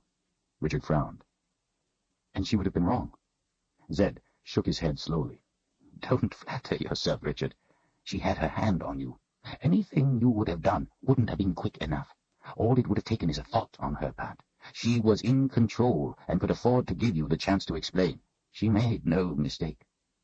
A little shaken, Richard still wasn't ready to concede the issue. But you couldn't be a traitor to us, just as I would never hurt her. I don't see the point. The point is, even though I wouldn't, if I did, you have to be prepared to act. You have to have the strength to do even that, if necessary. The point is that even though Kaelin knew you were her friend and wouldn't hurt her, when she thought you were trying to, she was prepared to act. If you hadn't quickly made her believe you, she would have. Richard sat in silence for a moment, watching his friend. Zed, if it were the other way around, if you thought I was a danger to our cause, well, could you? The wizard leaned back, frowning, and without a hint of emotion in his voice said, In a twinkling. The answer appalled Richard, but he understood what his friend was telling him, even if the scenario seemed far-fetched. Anything less than total commitment could spell their failure. If they faltered, Rawl would not be merciful. They would die. It was that simple. Still want to be Seeker? Zed asked. Richard stared out at nothing. Yes. Scared? To the bone. Zed patted his knee. Good. Me too. I would worry only if you were not. The Seeker gave the wizard an icy glare. I intend to make Dark and Rawl afraid, too. Zed smiled and nodded. You are going to make a good Seeker, my boy. Have faith. Richard gave a mental shudder at the thought of Kaelin killing him just for offering her an apple. He frowned. Zed, why are all red fruits in the Midlands deadly poison? It isn't natural. The wizard gave a sorrowful shake of his head. Because, Richard, children like red fruit. Richard's frown deepened. That doesn't make any sense. Zed looked down, pushing a bony finger at the dirt for a moment. It was about this time of year, in the last fall. The harvests were in. I had found a constructed magic. That's a magic made by wizards of long ago. Something like the boxes of Auden. It was a poison magic, specific to color and only able to cast one spell, one time. I wasn't sure how it was used, but I knew it was dangerous. Zed took a deep breath and put his hands in his lap. Anyway, Panis Ral got his hands on it and figured out how to make it work. He knew children loved fruit and wanted to strike a blow at our hearts. He used the magic to poison all red fruit. It's a little like the poison of a snake vine, slow at first. It took time for us to realize what caused the fever and death. Panis Ral deliberately chose something he could be sure children, not just the adults, would eat. His voice was barely audible as he looked out into the darkness. A lot of people died. A lot of children. Richard's eyes were wide. If you found it, how did he get hold of it? Zed looked into Richard's eyes with an expression that could have frozen a summer day. I had a student, a young man I was training.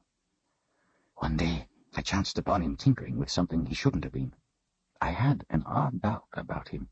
I knew something was wrong, but I was very fond of him, and so I didn't act upon my suspicion. Instead, I decided to think on it for the night. The next morning, he was gone, and so was the constructed magic I had found. He had been a spy for Panis Ral.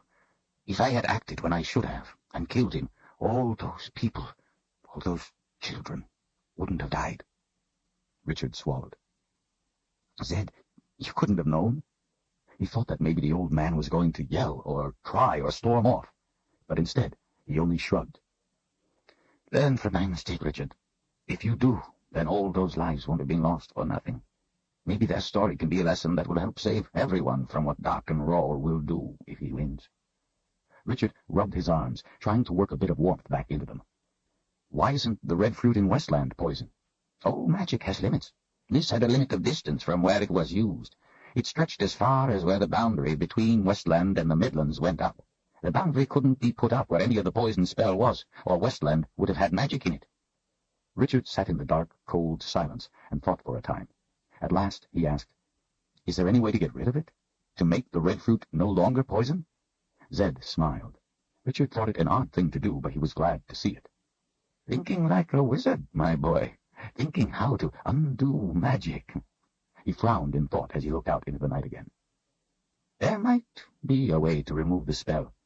I would have to study it and see what I could do. If we can defeat Dark and Raw, I intend to put my mind to the task. Good. Richard tugged his cloak tighter. Everyone should be able to eat an apple when they want, especially children. He looked over at the old man. Zed, I promise I will remember your lesson. I won't let you down. I won't let all those people who died be forgotten. Zed smiled and gave Richard's back an affectionate rub. The two friends sat in silence, sharing the stillness of the night and the quiet of each other's understanding, thinking about what they could not know, what was to come. Richard thought about what needed to be done, about Panis Ral and about Darken Ral. He thought about how hopeless everything seemed. Thinking about the solution, he told himself, not the problem. You are the seeker. I need you to do something, wizard. I think it is time for us to disappear. Ral has followed us long enough. What can you do about that cloud? You know, I think you're right. I only wish I knew how it was hooked to you, so I could unhook it, but I can't figure it out. So, I will have to do something else. He contemplatively drew his finger and thumb down the sharp sides of his jaw. Has it rained, or been overcast since it first started following you? Richard thought back, trying to remember every day. Most of the time he had been in a fog over his father's murder. It seemed so long ago. The night before I found the snake vine, it rained in the ven, but by the time I got there it had cleared off. No rain. I don't remember it being cloudy since my father's murder. At least, nothing more than a few high, thin clouds. What does that mean?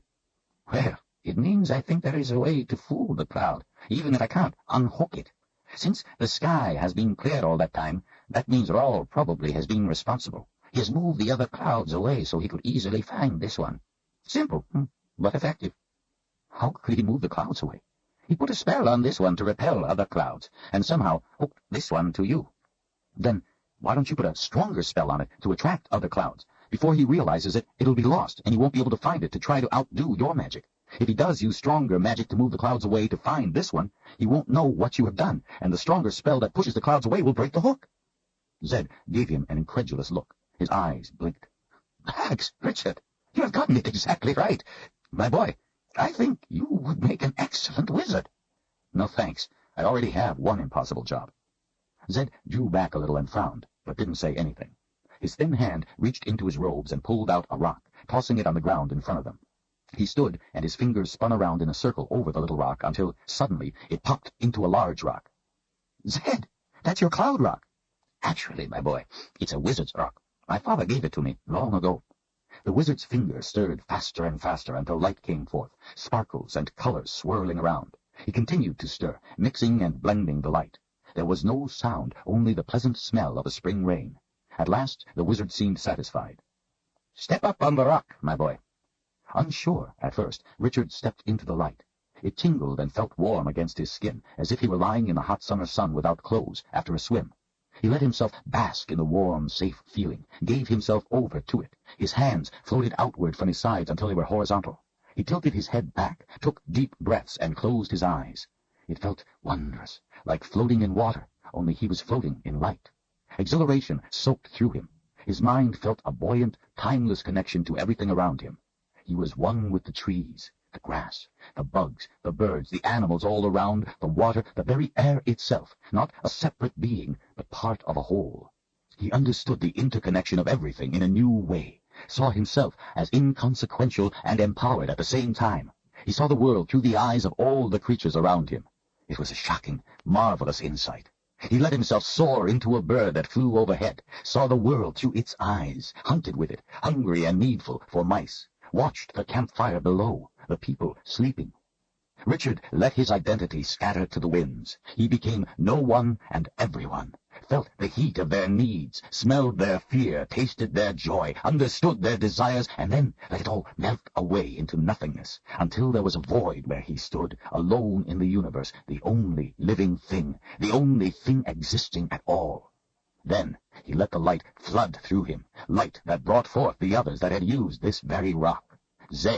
Zed's father, and the wizards before that, for untold years, thousands of years, one and all. Their essence flowed through him, shared themselves with him as tears streamed down his cheeks at the wonder of it all.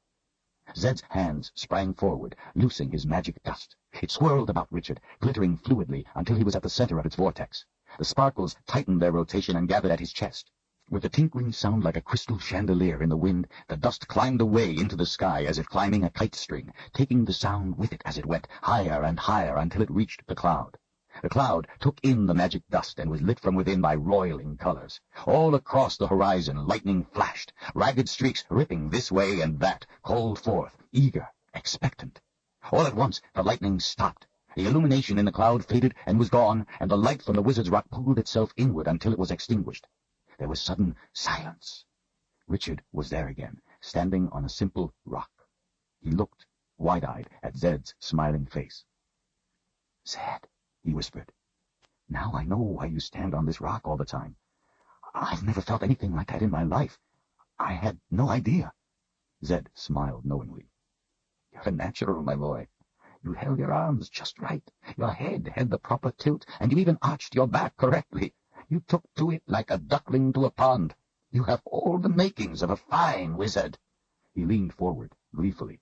Now, just try to imagine doing it naked. It makes a difference? Richard asked in amazement. Of course! The clothes interfere with the experience. Zed put his arm around Richard's shoulder. Someday I will let you try it. Zed, why did you have me do that? It wasn't necessary. You could have done it. How do you feel now? I don't know. Different.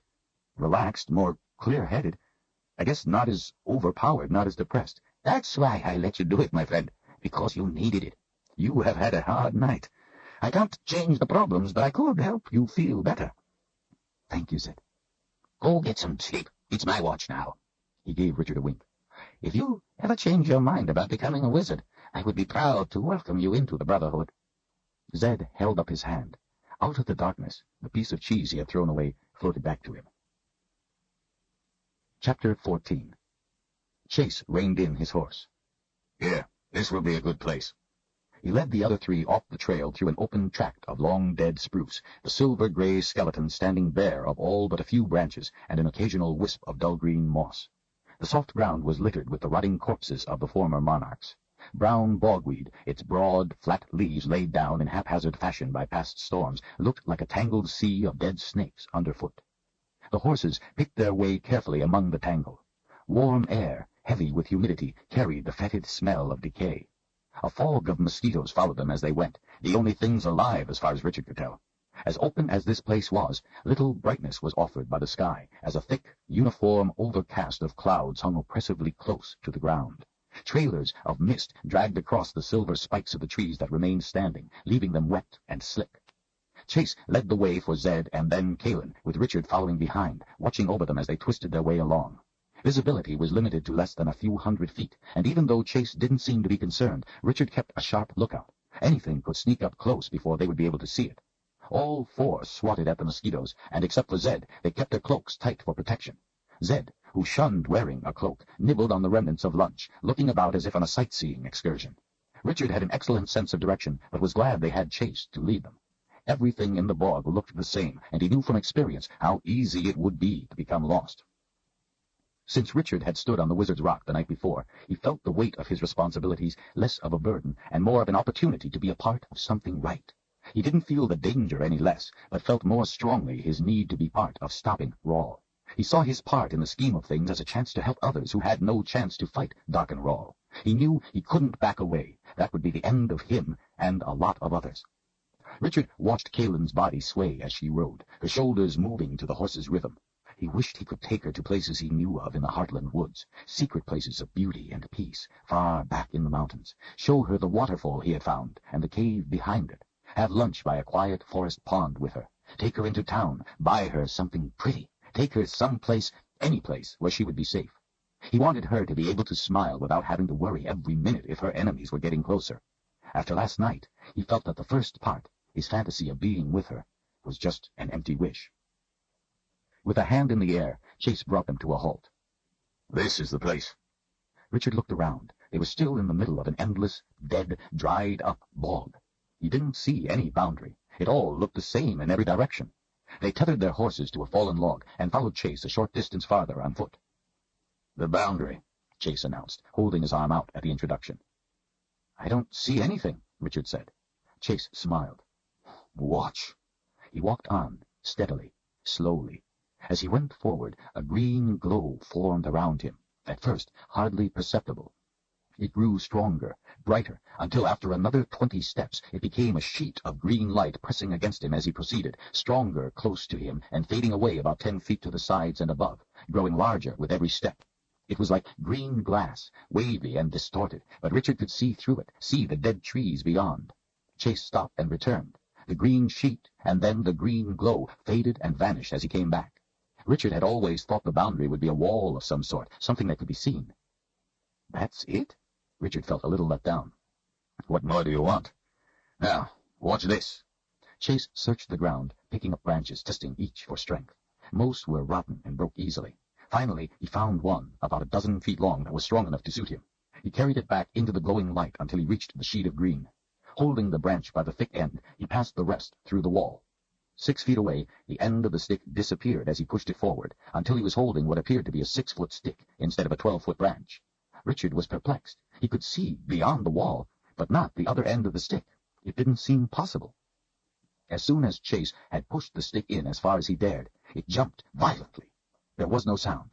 He hauled it back and returned to the others. He held the splintered end of a now 8-foot stick toward them. The end was covered with slaver.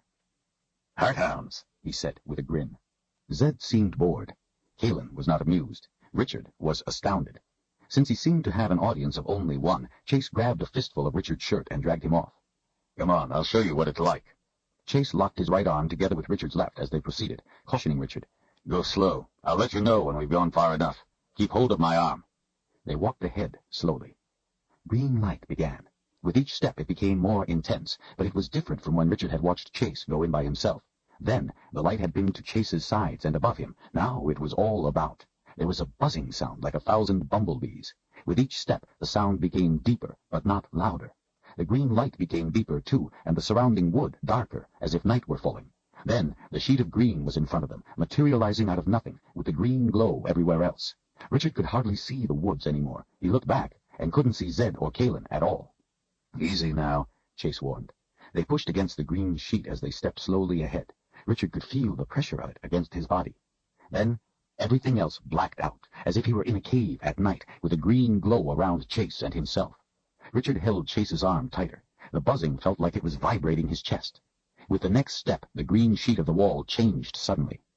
"Far enough," Chase said, his voice echoing. The wall had become darkly transparent, as if Richard were looking into a deep pond in the dark woods. Chase stood still, watching him.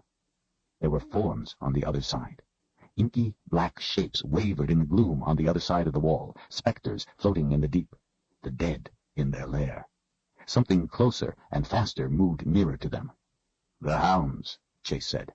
Richard felt an odd sensation of longing for the blackness. The humming wasn't a sound, he realized. It was voices that murmured his name. Thousands of distant voices called out to him. The black shapes were gathering, calling to him, holding their arms out to him.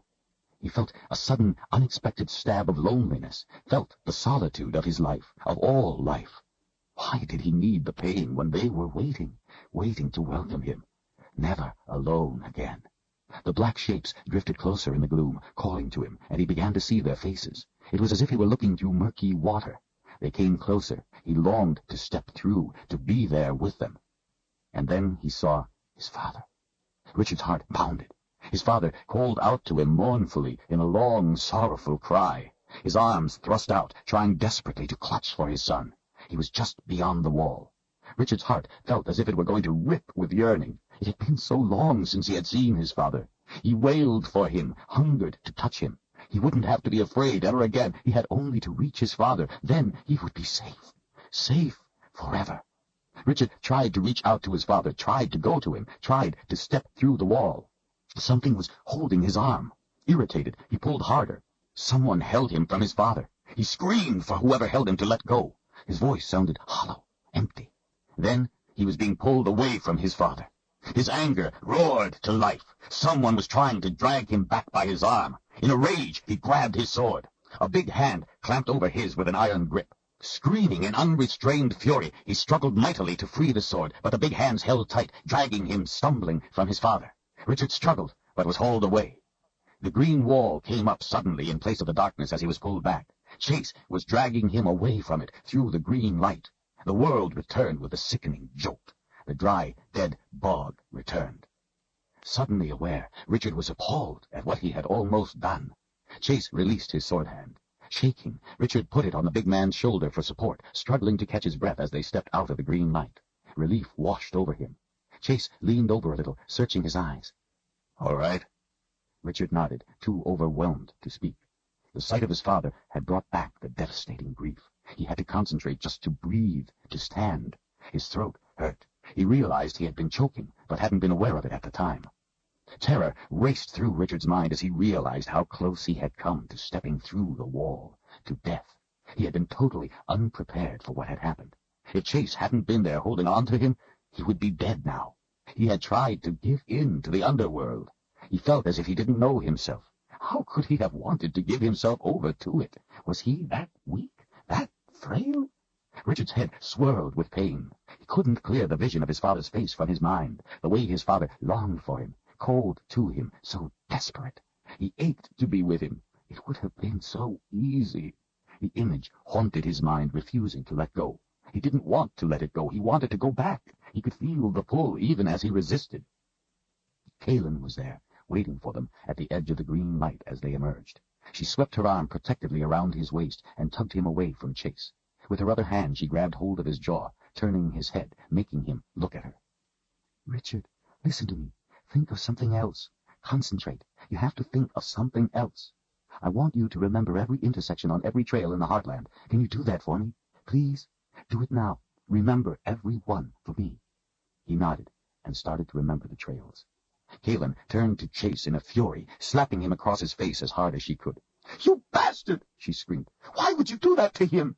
Throwing all her weight into it, she slapped him again, her hair tossing across her face. Chase didn't try to stop her. "You did it on purpose! How could you do that?" She swung at him a third time, but this time he grabbed her wrist in mid-swing. Do you want me to tell you, or do you wish to go on hitting me? She jerked her hand away, glaring at him, her chest heaving. Some of her hair was stuck sideways across her face. Going through Kingsport is dangerous. It isn't straight through, it twists and turns. Some places it's very narrow, the two walls of the boundary almost touching. One step either way, and you're gone. You've been through the boundary, so has Zed. You both understand. You can't see it until you start in, otherwise you don't know where it is. I only know because I've spent my life out here. It's even more dangerous now because it's failing, even easier to walk through it. When you get in the pass, if something started chasing you, Richard could run into the underworld without even knowing what it was. That's no excuse. You could have warned him. I've never had a child yet who had the proper respect for fire until they put their hand in it once. No amount of telling is worth doing it once. If Richard didn't understand what it was like before he went into Kingsport, he wouldn't come out the other side. Yes, I took him in there on purpose, to show him, to keep him alive. You could have told him. Chase shook his head. No, he had to see it. Enough, Richard said, his head clear at last. They all turned to him. A day has yet to go by when one of you three doesn't scare the wits out of me. But I know you all have my best interests at heart. Right now, we have more important things to worry about.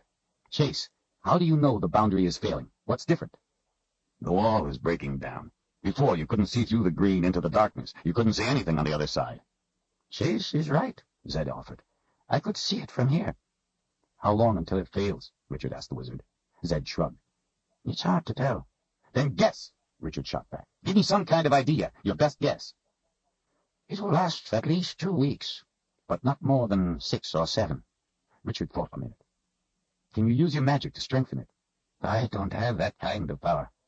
Chase, do you think Rawl knows about Kingsport? How should I know? Well, has anyone come through the pass? Chase thought about the question. Not that I know of. I doubt it, Zed added. Rawl can travel the underworld. He doesn't need the pass. He's bringing the boundary down. I don't think he cares about a little pass. Caring is different from knowing, Richard said. I don't think we should be standing here, and I'm worried he might know where we're going. Kaelin pulled the hair off her face. What do you mean?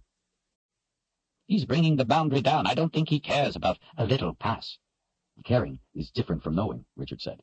I don't think we should be standing here, and I'm worried he might know where we're going. Kaelin pulled the hair off her face. What do you mean? Richard gave her a sympathetic look. Do you think it was your mother and sister you saw when you were in there? I thought it was. Do you think otherwise? I don't think that was my father. He looked to the wizard. What do you think? It's impossible to say. No one really knows all that much about the underworld. Darken Rawl knows about it, Richard said bitterly. I don't think my father would want me in that manner. But I know Rawl would, so despite what my eyes tell me, it's more likely that it was Darken Rawl's disciples trying to take me. You said we couldn't go through the boundary because they were waiting for us to do so, waiting to get us. I think that was what I saw, his followers in the underworld, and they know right where I touched the wall. If I'm right, that means Rawl will soon know where we are. I don't want to be here to find out if I'm right. Richard is right, Chase said, and we have to get to Scow Swamp before nightfall, before the Hearthounds come out. It's the only safe place between here and Southaven. We'll reach Southaven before tomorrow night, and we'll be safe from the hounds there. The next day we will go see a friend of mine, Addie, the Bone Woman. She lives near the pass. We need her help to get through. But tonight, our only chance is a swamp. Richard was about to ask what a Bone Woman was, and why they needed her help to cross the boundary, when a dark, shadowy form suddenly whipped out of the air, striking Chase so hard it threw him across several downed trees. With shocking speed, the black form wrapped around Kaelin's legs, whip-like, pulling her feet from under her. She screamed Richard's name as he dove, grabbing for her. They locked their hands around each other's wrists. Both were dragged across the ground toward the boundary. Zed's fingers threw fire over their heads. It shrieked past and vanished. Another black appendage struck out at the wizard with lightning speed, knocking the old man through the air. Richard hooked a foot around a branch on a log. Rotten, it tore from the stump. He twisted his body around, trying to dig his heels into the ground. His boots slid across the wet bogweed. He jammed his heels into the earth, but wasn't strong enough to hold the two of them from being dragged across the ground. He needed his hands free. "Put your arms around my waist!" he yelled. Kaelin lunged, throwing her arms around him, holding tight. The sinuous black thing wrapped around her legs undulated, getting a stronger grip on her. She screamed as it squeezed. Richard yanked the sword free, filling the air with its ringing. The green light began to glow around them as they were dragged in. Anger flooded through him. Richard's worst fear was coming to pass. Something was trying to take Kaelin. The green light brightened. Being hauled across the ground, he couldn't reach the thing that pulled them. Kaelin held him hard by the waist. Her legs were too far away, and the thing that held her legs was farther still. "Kaelin, let go of me!" She was too terrified to do it. She clutched him tightly, desperately, panting in pain. The green sheet came up as they were dragged in. The buzzing was loud in his ears. "Let go!" he yelled again. He tried to pry her hands from his waist. The trees of the bog started to fade into darkness. Richard could feel the pressure of the wall. He couldn't believe how strongly she held him. On his back, sliding across the ground, he tried to reach behind himself to pull her wrists away from him, but could not. Their only chance was for him to get up. "Kaelin, you have to let go or we're dead! I won't let them get you! Trust me! Let go!" He didn't know if he was telling her the truth, but he was sure it was their only chance. Her head pressed against his stomach as she clutched his body. Kaelin looked up at him, her face contorting in pain as the black thing squeezed. She screamed, then let go. In a blink, Richard was on his feet. As he jumped up, the dark wall materialized abruptly in front of him. His father reached out. He unleashed his rage, swinging the sword with every fiber of violence he possessed. The blade swept through the barrier, through the thing he knew wasn't his father. The dark shape wailed, exploding into a cloud of nothingness. Kaelin's feet were at the wall, the dark thing enfolded tightly around her legs, compressing and pulling. He brought the sword up. Murderous need surged through him. "Richard, no! It's my sister!" He knew it wasn't, just as it wasn't his father. He gave himself over completely to the hot need, and brought the sword down as hard as he could. Again it swept through the wall, slashed through the repulsive thing that held Kaelin. There was a confusion of flashes, unearthly wailing, and keening. Kaelin's legs were free. She lay sprawled on her stomach. Without looking to see what else was happening, Richard pushed his arm under her waist and lifted her in a single motion, scooping her off the ground. He held her tight against himself and held the sword toward the wall as he retreated from the boundary. Backing away steadily, he watched for any movement, any aggression. They left the green light. He kept going until they were well clear, beyond the horses. When he stopped at last and released her, Kaelin turned and threw her arms around him, shaking. He had to struggle to restrain the rage that urged him to go back in and attack. He knew he would have to put the sword away to quell the anger, the need, but he didn't dare to. "The others, where are they?" she asked in a panic. "We have to find them." Kaelin pushed away from him and started to run back. Richard snatched her by the wrist, almost yanking her from her feet. "Stay here!" he yelled, far more angrily than required, pushing her to the ground. Richard found Zed in a heap, unconscious. As he bent to the old man, something swept out in a rush over his head.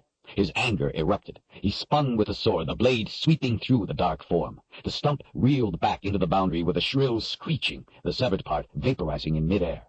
Richard picked up Zed with one arm, threw him over his shoulder like a sack of grain, and carried him to Kaelin, where he laid him gently on the ground. She held the wizard's head in her lap, inspecting for wounds. Richard ducked low as he ran back, but the expected attack didn't come. He wished it would. He longed for the fight, hungered to strike. He found Chase jammed partway under a log. Richard seized the male and pulled him over. Blood oozed from a gash on the side of Chase's head. Debris was stuck to the wound. Richard's mind raced, trying to think what to do. He couldn't lift Chase with one arm, and he didn't dare to put the sword away. He did know he didn't want Kaelin to come help. He wanted her to stay safely away. Getting a good grip on the warden's leather tunic, Richard started dragging him. The slick bogweed eased the effort somewhat, but it was still difficult because he had to go around several fallen trees. Surprisingly, nothing attacked. Maybe he had hurt it or killed it. He wondered if it was possible to kill something already dead. The sword had magic. Richard wasn't sure what it was capable of. He wasn't even sure if the things in the boundary were dead. He finally reached Kaelin and Zed and dragged Chase close. The wizard was still unconscious. Kaelin's face was white with worry. "What are we going to do?" Richard scanned around. "We can't stay here, and we can't leave them. Let's put them over the horses and get out of here. We'll look to their wounds as soon as we're a safe distance away." The clouds were thicker than before, and mist covered everything with a wet sheen. As he checked in every direction, Richard put the sword away and easily lifted Zed over his horse. Chase was more difficult. He was big, and all his weapons were heavy. Blood throbbed from the wound on the side of his forehead, soaking his hair, and hanging him over the side of the horse made it bleed more. Richard decided he couldn't leave it untended. He quickly retrieved an alm leaf and a strip of cloth from a pack. He crumpled the leaf to make it seep its healing fluid, pressed it against the wound, and had Kaelin wrap the cloth around Chase's head. The cloth soaked through almost immediately, but he knew the alm leaf would stop the bleeding in a short time. Richard helped Kaelin up onto her horse. He could tell that her legs hurt more than she would admit. He gave her the reins of Zed's horse, mounted up, took Chase's horse, and then carefully got his bearings. He knew they would have a hard time finding the trail. The mist was getting heavy, visibility limited. There seemed to be ghosts watching from the shadows in every direction. He didn't know if he should lead or follow Kaelin, didn't know how best to protect her, so he rode beside her. Zed and Chase weren't tied down and could easily slip off the horses, so they had to take it slow. The dead spruce looked the same in every direction, and they couldn't go in a straight line because they had to cut back and forth around fallen trees. Richard spat out mosquitoes that kept flying into his mouth. The sky was the same dark steel gray everywhere. There was no chance to tell where the sun was, to get oriented. After a time, Richard wasn't at all sure they were going in the right direction. It seemed they should have reached the trail already. He took fixes from landmarked trees, and when they reached each one, he would pick a new one farther ahead, hoping they were traveling in a straight line. To do it properly, he knew he had to be able to line up at least 3 trees to make sure the line of travel was straight, but he couldn't see that far in the mist. He couldn't be sure he wasn't leading them in circles. Even if he was going in a straight line, he wasn't sure the direction was toward the trail. "Are you sure we're going the right way?" Kalen asked. "It all looks the same." "No, but at least we haven't run into the boundary." "Do you think we should stop and tend to them?" "We don't dare. For all I know, we could be 10 feet from the underworld." Kalen looked around, worried. Richard gave thought to having her wait with the other 2 while he went ahead and scouted for the trail, but dismissed the idea, as he was afraid he might not be able to find her again. They had to stay together. He started to wonder what they would do if they couldn't find their way out before dark. How would they protect themselves against the Hearthounds? If there were enough of them, even the sword couldn't hold them all off at once. Chase had said they had to get to the swamp before nightfall. He hadn't said why or how the swamp could protect them. The brown bogweed was an endless sea all around, with hulks of trees aground in it everywhere. An oak appeared off to their left, then some more, some with leaves shimmering dark green and wet in the mist. This was not the way they had come in. Richard turned them to the right a little, following the edge of the dead bog, hoping it would lead them back to the trail. Shadows from the brush among the oaks watched them. He told himself it was his imagination that made the shadows seem to have eyes. There was no wind, no movement, no sound. He was angry with himself for being lost, despite how easily it could happen in this place. He was a guide. Getting lost was unforgivable. Richard breathed out in relief when he saw the trail at last. They quickly dismounted and checked their 2 charges. There was no change in Zed, but at least Chase's wound had stopped bleeding.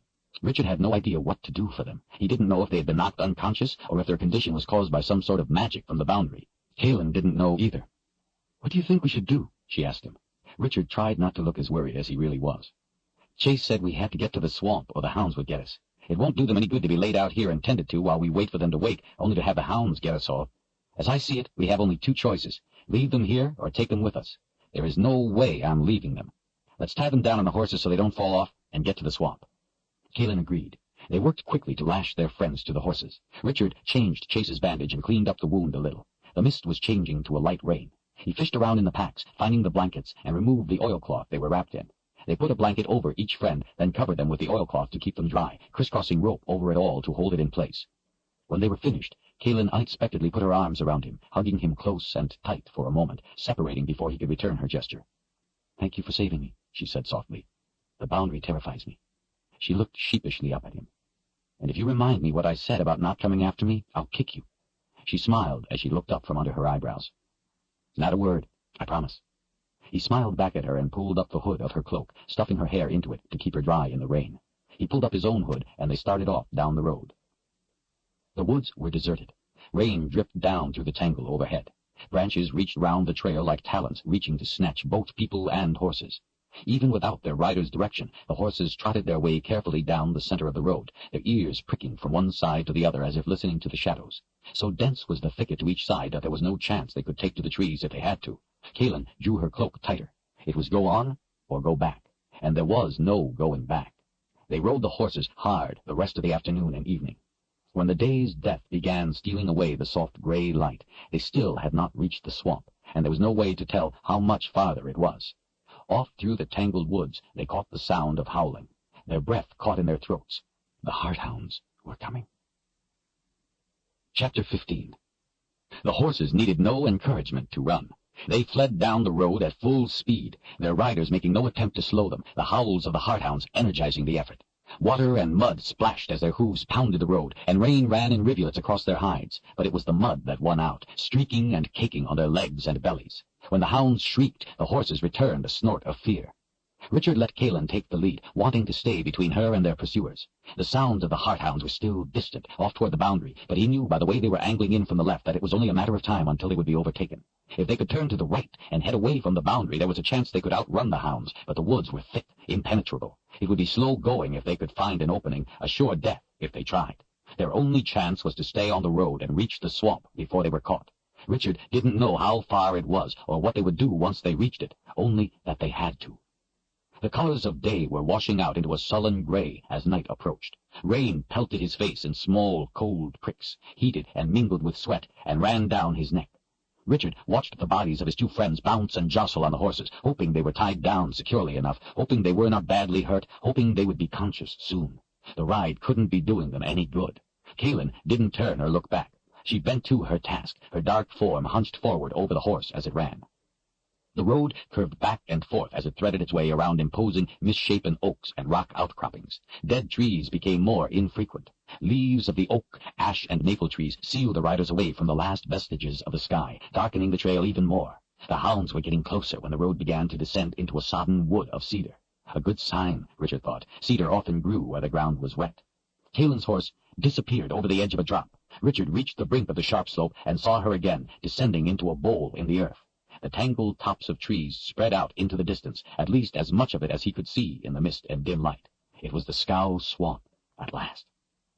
The smell of wet and rot assailed him as he followed her in a rush, down through swirling trailers of mist that moved and spun at their passing. Sharp calls and hoots came from the dense vegetation. The howls of the hart-hounds came from behind, closer now. Woody vines hung from slick, twisted limbs of trees that stood in the water on roots looking like claws, and smaller, leafy vines spiraled around anything strong enough to hold them. Everything seemed to be growing on top of something else, seeking to gain an advantage. Water, dark and still, sat in stagnant expanses, sneaking in under clumps of bushes, enveloping stands of fat-bottomed trees. Duckweed drifted in thick mats on the water, looking like manicured lawn. The lush growth seemed to swallow the sound of their horses' hooves, allowing only the native calls to echo across the waters. The road narrowed into a trail that struggled to remain above the black water, making it necessary to slow the horses for fear they would break a leg on the roots. Richard saw that as Kaelin's horse passed, the surface of the water rolled in lazy ripples as things moved under it. He heard the hounds at the top of the bowl. Kaelin turned at the howls. If they stayed on the trail, the hounds would be at them in a matter of minutes. As Richard looked around, he pulled the sword free. It sent its distinctive ringing across the murky water. Kaelin stopped and looked back to him. "There," he pointed with the sword across the water to the right. "That island. It looks high enough to be dry. Maybe the hart-hounds can't swim." He thought it a slim hope, but could think of nothing else. Chase had said they would be safe from the hounds in the swamp, but hadn't told them how. This was the only thing he could think of. Kaelin didn't hesitate. She led her horse right in, pulling Zed's behind. Richard followed close after with Chase's, watching up the trail, seeing movement through gaps in the trees. The water seemed to be no more than 3 or 4 feet deep, with a muddy bottom. Weed broke from its anchoring and floated to the surface as Kaelin's horse waded through ahead of him, making steady progress to the island. Then he saw the snakes. Dark bodies wriggled in the water, just below the surface, heading toward them from every direction. Some lifted their heads, flicking red tongues out into the damp air. Their dark brown bodies had copper-colored splotches, almost invisible in the gloomy water, and barely disturbed the surface as they swam. Richard had never seen snakes this big. Kaelin was watching the island and hadn't noticed them yet. The dry land was too far away. He knew they weren't going to make it before the snakes reached them. Richard turned and looked behind to see if they could make it back to high ground. Where they had left the trail, the dark shapes of the hart-hounds were gathered, snarling and growling. Heads held low, the big black bodies paced back and forth, wanting to enter the water, to reach their prey, but only howling instead. Richard lowered the tip of the sword into the water, letting it drag a small wake behind as he prepared to strike at the first snake that came close enough. Then a surprising thing happened. When the sword dipped into the water, the snakes turned suddenly and squirmed away as fast as they could go. Somehow, the magic in the sword frightened them away. He wasn't sure why the magic would function this way, but was glad it did. They worked their way among the large trunks of trees that stood like columns in the mire. Each in turn brushed aside vines and streamers of moss as they passed. When they crossed shallower areas of water, the tip of his sword no longer reached the water. The snakes returned immediately. He leaned lower, the sword's tip dipping back in the water, and the snakes turned once more, wanting nothing to do with them. Richard wondered what would happen when they reached dry land. Would the snakes follow them there? Would the sword's magic work to keep them away out of the water? The snakes might be as much trouble as the hart-hounds. Water ran off the underside of Kaelin's horse as it climbed up onto the island. There were a few poplar trees at the high point in the center, and cedars at the water's edge on the far side of the small hump of dry ground, but mostly it was covered with reed and a smattering of iris. To see what would happen, Richard took the sword from the water before he needed to. The snakes began to come for him. When he left the water, some turned and swam away, some wandered the shoreline, but none followed onto dry land. In near darkness, Richard laid Zed and Chase on the ground beneath the poplars. He pulled a tarp from the packs and strung it between the trees to make a small shelter. Everything was wet, but since there was no wind, the makeshift structure kept most of the rain off them. There was no chance of a fire for now, since all the wood that could be found was thoroughly soaked. At least the night wasn't cold. Frogs kept up a steady chirping from the wet darkness. Richard placed a pair of fat candles on a piece of wood so they could have some light under their shelter. Together, they checked Zed. There didn't seem to be any sign of an injury, but he remained unconscious. Chase's condition was unchanged, too. Galen stroked Zed's forehead. It is not a good sign for a wizard's eyes to be closed like this. I don't know what to do for them. Richard shook his head. Neither do I. We can be glad they don't have a fever. Maybe there's a healer in South Haven. I'll make litters the horses can pull. I think that would be better than having them ride again the way they did today. Galen retrieved 2 more blankets to keep their friends warm. Then she and Richard sat together by the candles, the water dripping around them. Glowing pairs of yellow eyes waited on the trail, in the blackness back through the trees. As the hart-hounds paced, the eyes moved back and forth. Occasionally, Richard and Galen heard yelps of frustration. The 2 of them watched their hunters off across the dark water. Galen stared at the glowing eyes. I wonder why they didn't follow us. Richard glanced sideways at her. I think they're afraid of the snakes. Galen jumped to her feet, quickly scanning around, her head pushing against the tarp. Snakes? What snakes? I don't like snakes, she said in a rush. He looked up. Some kind of big water snakes. They swam off when I put the sword in the water. I don't think we have to worry. They didn't come up on the dry ground when we did. I think it's safe. She looked around cautiously as she pulled her cloak tight and then sat down, closer to him this time. You could have warned me about them, she said with a frown. I didn't know myself until I saw them, and the hounds were right behind us. I didn't think we had much choice in the matter, and I didn't want to scare you. She didn't say anything more. Richard got out a sausage and a loaf of hard bread, their last one. He tore the bread in half and cut pieces off the sausage, handing her a few. They each held a tin cup under the rainwater that dripped off the tarp. They ate in silence, watching all around for any sign of threat, listening to the rhythm of the rain. Richard, she asked at last, did you see my sister in the boundary? No. Whatever it was that had you didn't look like a person to me, and I would bet that the thing I struck down at first didn't look like my father to you. She shook her head that it didn't. I think, he said, they just appear in a form meant to recreate a person you want to see, to beguile you. I think you're right, she sighed, taking a bite of sausage. When she finished chewing, she added, I'm glad. I would hate to think we had to hurt them. He nodded his agreement and looked over. Her hair was wet, and some of it was stuck to the side of her face. There's something else, though, that I think is odd. When that thing from the boundary, whatever it was, struck out at Chase, it was fast, and it hit him square the first time, and before we could do anything, it grabbed you with no trouble. Same with Zed, it got him the first time. But when I went back for them, it tried for me and missed. Then it didn't even try again. I noticed that when it happened, she said. It missed you by a good distance. It was as if it didn't know where you were. It knew right where the 3 of us were, but it couldn't seem to find you. Richard thought a moment. Maybe it was the sword. Galen shrugged. Whatever it was, I am happy for it. He wasn't at all sure it was the sword. The snakes had been afraid of the sword and swam away from it. The thing in the boundary had shown no fear. It seemed as if it simply couldn't find him. There was one other thing that he wondered at. When he had struck down the thing in the boundary that looked like his father, he had felt no pain. Zed had told him there would be a price to pay for killing with the sword, and that he would feel the pain of what he had done. Maybe there was no pain because the thing was already dead. Maybe it was all in his head. None of it was real. That couldn't be. It was real enough to strike down his friends. His self-assurance that it wasn't his father he had cut down began to waver. They ate the rest of the meal in silence while he thought about what he could do for Zed and Chase, which was nothing. Zed had medicines along, but only Zed knew how to use them. Maybe it was magic from the boundary that had struck them down. Zed had magic along too, but he was also the only one who knew how to use that. Richard took out an apple and cut it into wedges, removed the seeds, and gave half to Galen. She moved closer and leaned her head on his arm as she ate it. Tired? He asked. She nodded, then smiled. And I am sore in places I cannot mention. She ate another wedge of apple. Do you know anything about South Haven?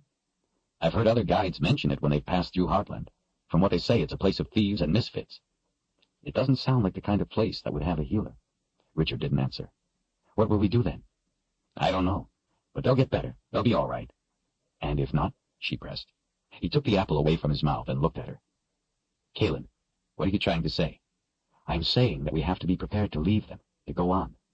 We can't, he answered firmly. We need them both. Remember when Zed gave me the sword? He said he wanted me to get us across the boundary. He said he had a plan. He hasn't told me what that plan is." He looked out over the water at the hounds. "We need them," he repeated. She picked at the skin of the apple wedge. What if they were to die tonight? Then what would we do? We would have to go on. Richard knew she was looking up at him, but he didn't look back. He understood her need to stop Rawl. He felt the same hunger, and would let nothing stop them, even if it meant leaving his friends. But it hadn't reached that point yet. He knew she was only trying to reassure herself that he had the necessary conviction, the required determination. She had given up much to her mission, lost much to Rawl, as he had. She wanted to know he had the ability to go on, at any cost, to lead. The candles lit her face softly, a small glow in the darkness. Reflections of the flames danced in her eyes. He knew she didn't like saying these things to him. "Kaelin, I'm the Seeker. I understand the weight of that responsibility. I will do anything required to stop Darken Rawl. Anything. You can place your faith in that. I will not, however, spend the lives of my friends easily. For now, we have enough to worry about. Let's not invent new things." Rain dripped into the water from trees, sending hollow echoes through the darkness. She put her hand on his arm, as if to say she was sorry. He knew she had nothing to be sorry for. She was only trying to face the truth, one possible truth, anyway. He wanted to reassure her. "If they don't get better," he said, holding her eyes with his, "and if there is a safe place to leave them, with someone we can trust, then we will do so and go on." She nodded. "That is all I meant." "I know." He finished his apple. "Why don't you get some sleep? I'll keep watch." "I couldn't sleep," she said, indicating the heart-hounds with a nod of her head. "Not with them watching us like that, or with snakes all around." Richard smiled at her. "All right, then. How about if you help me build the litters for the horses to pull? That way we can get out of here in the morning as soon as the hounds are gone." She returned the smile and got up. Richard retrieved a wicked-looking war-axe from Chase and found it worked as well on wood as on flesh and bone. He wasn't at all sure Chase would approve of putting one of his prized weapons to use in this fashion. In fact, he knew he wouldn't. He smiled to himself. He couldn't wait to tell him. In his mind he could picture his big friend's disapproving frown. Of course, Chase would have to embellish the story with every telling. To Chase, a story without embellishment was like meat without gravy, just plain dry. His friends had to get better, he told himself. They just had to. He couldn't bear it if they died. It was several hours before they were finished. Kaelin stayed close to him, as she was afraid of the snakes, and the heart-hounds watched them the whole time. For a while, Richard had thought to use Chase's crossbow to try to get some of the hounds, but finally decided against it. Chase would be angry at him for squandering valuable bolts to no purpose. The hounds couldn't get them, and would be gone with the light. When they were finished, they checked the other two, then sat down together again by the candles. He knew Kaelin was tired. He could hardly keep his own eyes open, but she still didn't want to lie down to sleep, so he had her lean against him. In no time, her breathing slowed and she was asleep. It was a fitful sleep. He could tell she was having bad dreams. When she started whimpering and jerking, he woke her. She was breathing rapidly and almost in tears. "Nightmares?" he asked, stroking her hair reassuringly with the backs of his fingers. Kaelin nodded against him. "I was dreaming about the thing from the boundary that was around my legs. I dreamt it was a big snake." Richard put his arm around her shoulders and hugged her tight against him. She didn't object, but pulled her knees up and put her arms around them as she nuzzled against him. He worried that she could hear his heart pounding. If she did, she didn't say anything and was soon fast asleep again. He listened to her breathing, to the frogs, and to the rain. She slept peacefully. He closed his fingers around the tooth under his shirt. He watched the heart-hounds. They watched back. She woke sometime near morning when it was still dark. Richard was so tired he had a headache. Kaelin insisted he lie down and sleep while she kept watch. He didn't want to. He wanted to continue holding her, but was too sleepy to argue. When she gently shook him awake, it was morning. Weak gray light filtered through the dark green of the swamp and through heavy mist that made the world seem small and close. The water around them looked as if it had been steeped with decayed vegetation, a brew that rippled occasionally with unseen life beneath the surface. Unblinking black eyes pushed up through the duckweed, watching them. "The heart-hounds are gone," she said. She looked drier than she had last night. "How long?" he asked, rubbing the cramps out of his arms. 20, maybe 30 minutes. When it got light, they suddenly went off in a rush. Kaelin gave him a tin cup of hot tea. Richard gave her a questioning look. She smiled. "I held it over the candle until it was hot." He was surprised at her inventiveness.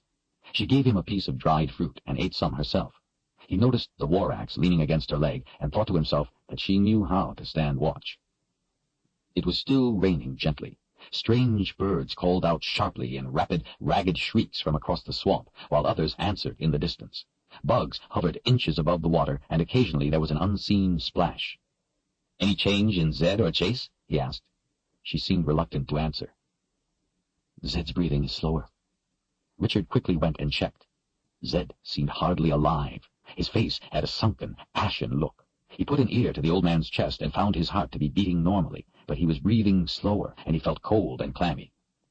"I think we must be safe from the hounds now. We had better get going and see if we can find them some help," he said.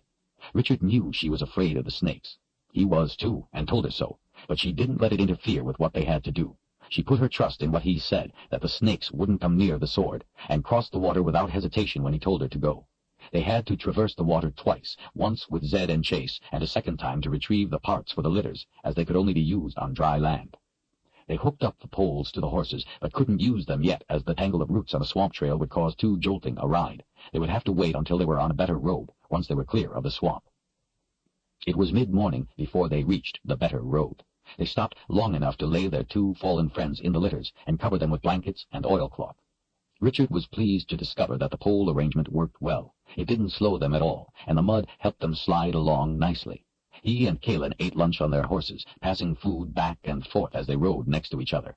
They stopped only to check on Zed and Chase, and continued on through the rain. Before night came, they reached South Haven.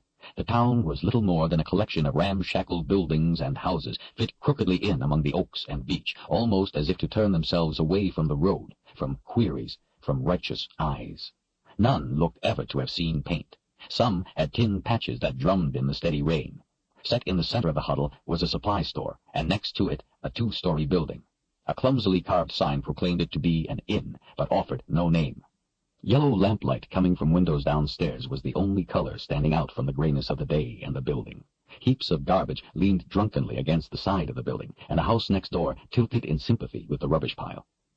"Stay close to me," Richard said as they dismounted. "The men here are dangerous." Kalin smiled oddly with one side of her mouth. "I'm used to their kind." Richard wondered what that meant, but didn't ask. Talking trailed off when they went through the door, and all faces turned. The place was about what Richard expected. Oil lamps lit a room filled with a fog of pungent pipe smoke. Tables, all arranged in a haphazard fashion, were rough, some no more than planks on barrels. There were no chairs, only benches. To the left, a door stood closed, probably leading to the kitchen. To the right, in the shadows, leading up to the guest rooms, was a stairway minus a handrail. The floor, with a series of paths through the litter, was mottled with dark stains and spills. The men were a rough collection of trappers and travelers and trouble. Many had unkempt beards. Most were big. The place smelled of ale and smoke and sweat. Kalin stood tall and proud next to him. She was a person not easily intimidated. Richard reasoned that perhaps she should be. She stuck out among the riffraff like a gold ring on a beggar. Her bearing made the room even more of an embarrassment. When she pushed back the hood of her cloak, grins broke out all around, revealing a collection of crooked and missing teeth. The hungry looks in the men's eyes didn't fit the smiles. Richard wished Chase were awake. With a sinking feeling, he realized there was going to be trouble. A stout man walked over and halted. He wore a shirt with no sleeves and an apron that looked like it could never have been white. The top of his shiny, shaved head reflected the lamplight, and the curly black hair on his thick arms seemed in competition with his beard. He wiped his hands on a filthy rag before flopping it over a shoulder. "Something I can do for you?" the man asked in a dry voice. His tongue rolled a toothpick across his mouth as he waited. With his own tone and eyes, Richard let the man know he would brook no trouble. "You're a healer in this town?" The proprietor shifted his glance to Kalin and then back to Richard. "No." Richard noted the way, unlike the other men, the man kept his eyes where they belonged when he looked at Kalin. It told him something important. "Then we would like a room." He lowered his voice. "We have two friends outside who are hurt." Taking the toothpick out of his mouth, the man folded his arms. "I don't need any trouble." "Nor do I," Richard said with deliberate menace. The bald man looked Richard up and down, his eyes snagging for an instant on the sword. With his arms still folded, he appraised Richard's eyes. "How many rooms you want? I'm pretty full." "One will do fine." In the center of the room, a big man stood. From a mass of long, stringy red hair, he looked out with mean eyes that were set too close together. The front of his thick beard was wet with ale. He wore a wolf hide over one shoulder. His hand rested on the handle of a long knife. "Expensive-looking hair you got there, boy," the red-haired man said. "I don't suppose you'd mind if we came up to your room and passed her around some." Richard locked his glare on the man. He knew this was a challenge that would only be ended with blood. His eyes didn't move. His hand did, slowly, toward the sword. His rage pounded, fully awake even before his fingers reached the hilt. This was the day he was going to have to kill other men. A lot of other men. Richard's grip tightened around the braided wire hilt until his knuckles were white. Kaelin gave a steady pull on the sleeve of his sword arm. She spoke his name in a low tone, raising the inflection at the end, the way his mother did when she was warning him to stay out of something. He stole a glance at her. She gave a luscious smile to the red-haired man. "You men have it all wrong," she said in a throaty voice. "You see, this is my day off. I'm the one who hired him for the night." She smacked Richard on the rear, hard. It surprised him so much he froze. She licked her top lip as she looked at the red-haired man. "But if he doesn't give me my money's worth, well, you will be the first I will call to fill the breach." She smiled lasciviously. There was a thick moment of silence. Richard resisted mightily his need to pull the sword free. He held his breath as he waited to see which way it was going to go. Kaelin continued to smile at the men in a way that only made his anger deepen. Life and death measured each other in the red-haired man's eyes. No one moved. Then a grin split his face, and he roared with laughter. Everyone else hooted and hollered and laughed. The man sat down, and the men started talking again, ignoring Richard and Kaelin. Richard breathed out in a sigh. The proprietor eased the two of them back a ways. He gave Kaelin a smile of respect. "Thank you, ma'am. I'm glad your head is faster than your friend's hand. This place may not seem much to you, but it's mine, and you just kept it in one piece for me." "You are welcome," Kaelin said. "Do you have a room for us?" "Thank you, ma'am. I'm glad your head is faster than your friend's hand. This place may not seem much to you, but it's mine, and you just kept it in one piece for me." "You are welcome," Kaelin said. "Do you have a room for us?" The proprietor put the toothpick back in the corner of his mouth. "There's one upstairs at the end of the hall on the right that has a bolt on the door." "We have 2 friends outside," Richard said. "I could use some help getting them up there." The man gave a nod of his head back at the roomful of men. "It wouldn't do if that lot saw you were burdened with injured companions. You two go up to the room, just like they expect. My son's in the kitchen. We'll bring your friends up the back stairs so no one will see." Richard didn't like the idea. "Have a little faith, my friend," the other said in a low voice, "or you may be bringing harm to your friends. By the way, my name's Bill." Richard looked at Kaelin. Her face was unreadable. He looked back to the proprietor. The man was tough, hardened, but didn't appear to be devious. Still, it was his friends' lives at stake. He tried to keep his voice from sounding as threatening as he felt. "All right, Bill, we will do as you ask." Bill gave a small smile and a nod as he rolled the toothpick across his mouth. Richard and Kaelin went up to the room and waited. The ceiling was lower than was comfortable. The wall next to the single bed was covered with years of spit. In the opposite corner were a 3-legged table and a short bench. A single oil lamp sat glowing weakly on the table. The windowless room was otherwise bare and had a naked feel to it. It smelled rank. Richard paced while Kaelin sat on the bed, watching him, looking slightly uncomfortable. Finally, he strode over to her. "I can't believe what you did down there." She stood up and looked him in the eyes. "The result is what matters, Richard. If I had let you do what you were about to do, your life would have been at great risk, for nothing of value. But those men think—" "And you care what those men think?" "No, but—" He could feel his face redden. "I am sworn to protect the life of the Seeker with my own. I would do anything required to protect you." She gave him a meaningful look, lifting an eyebrow. "Anything." Frustrated, he tried to think how to put into words how angry he was, without making it sound as if he was angry with her. He had been at the brink of lethal commitment, a brink only one wrong word away.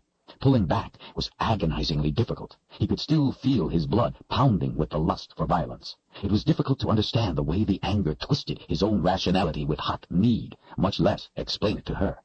Looking into her green eyes was making him relax, though, cooling his anger. "Richard, you have to keep your mind where it belongs." "What do you mean?" "Dark and raw. That is where your mind belongs. Those men downstairs are of no concern to us. We must only get past them, that's all. Nothing else. Don't expend your thoughts on them. It's a waste. Put your energy to our job." He let out a breath and nodded. You're right. I'm sorry. You did a brave thing tonight, as much as I didn't like it.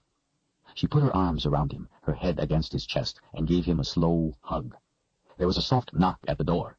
After assuring himself it was Bill, he opened the door.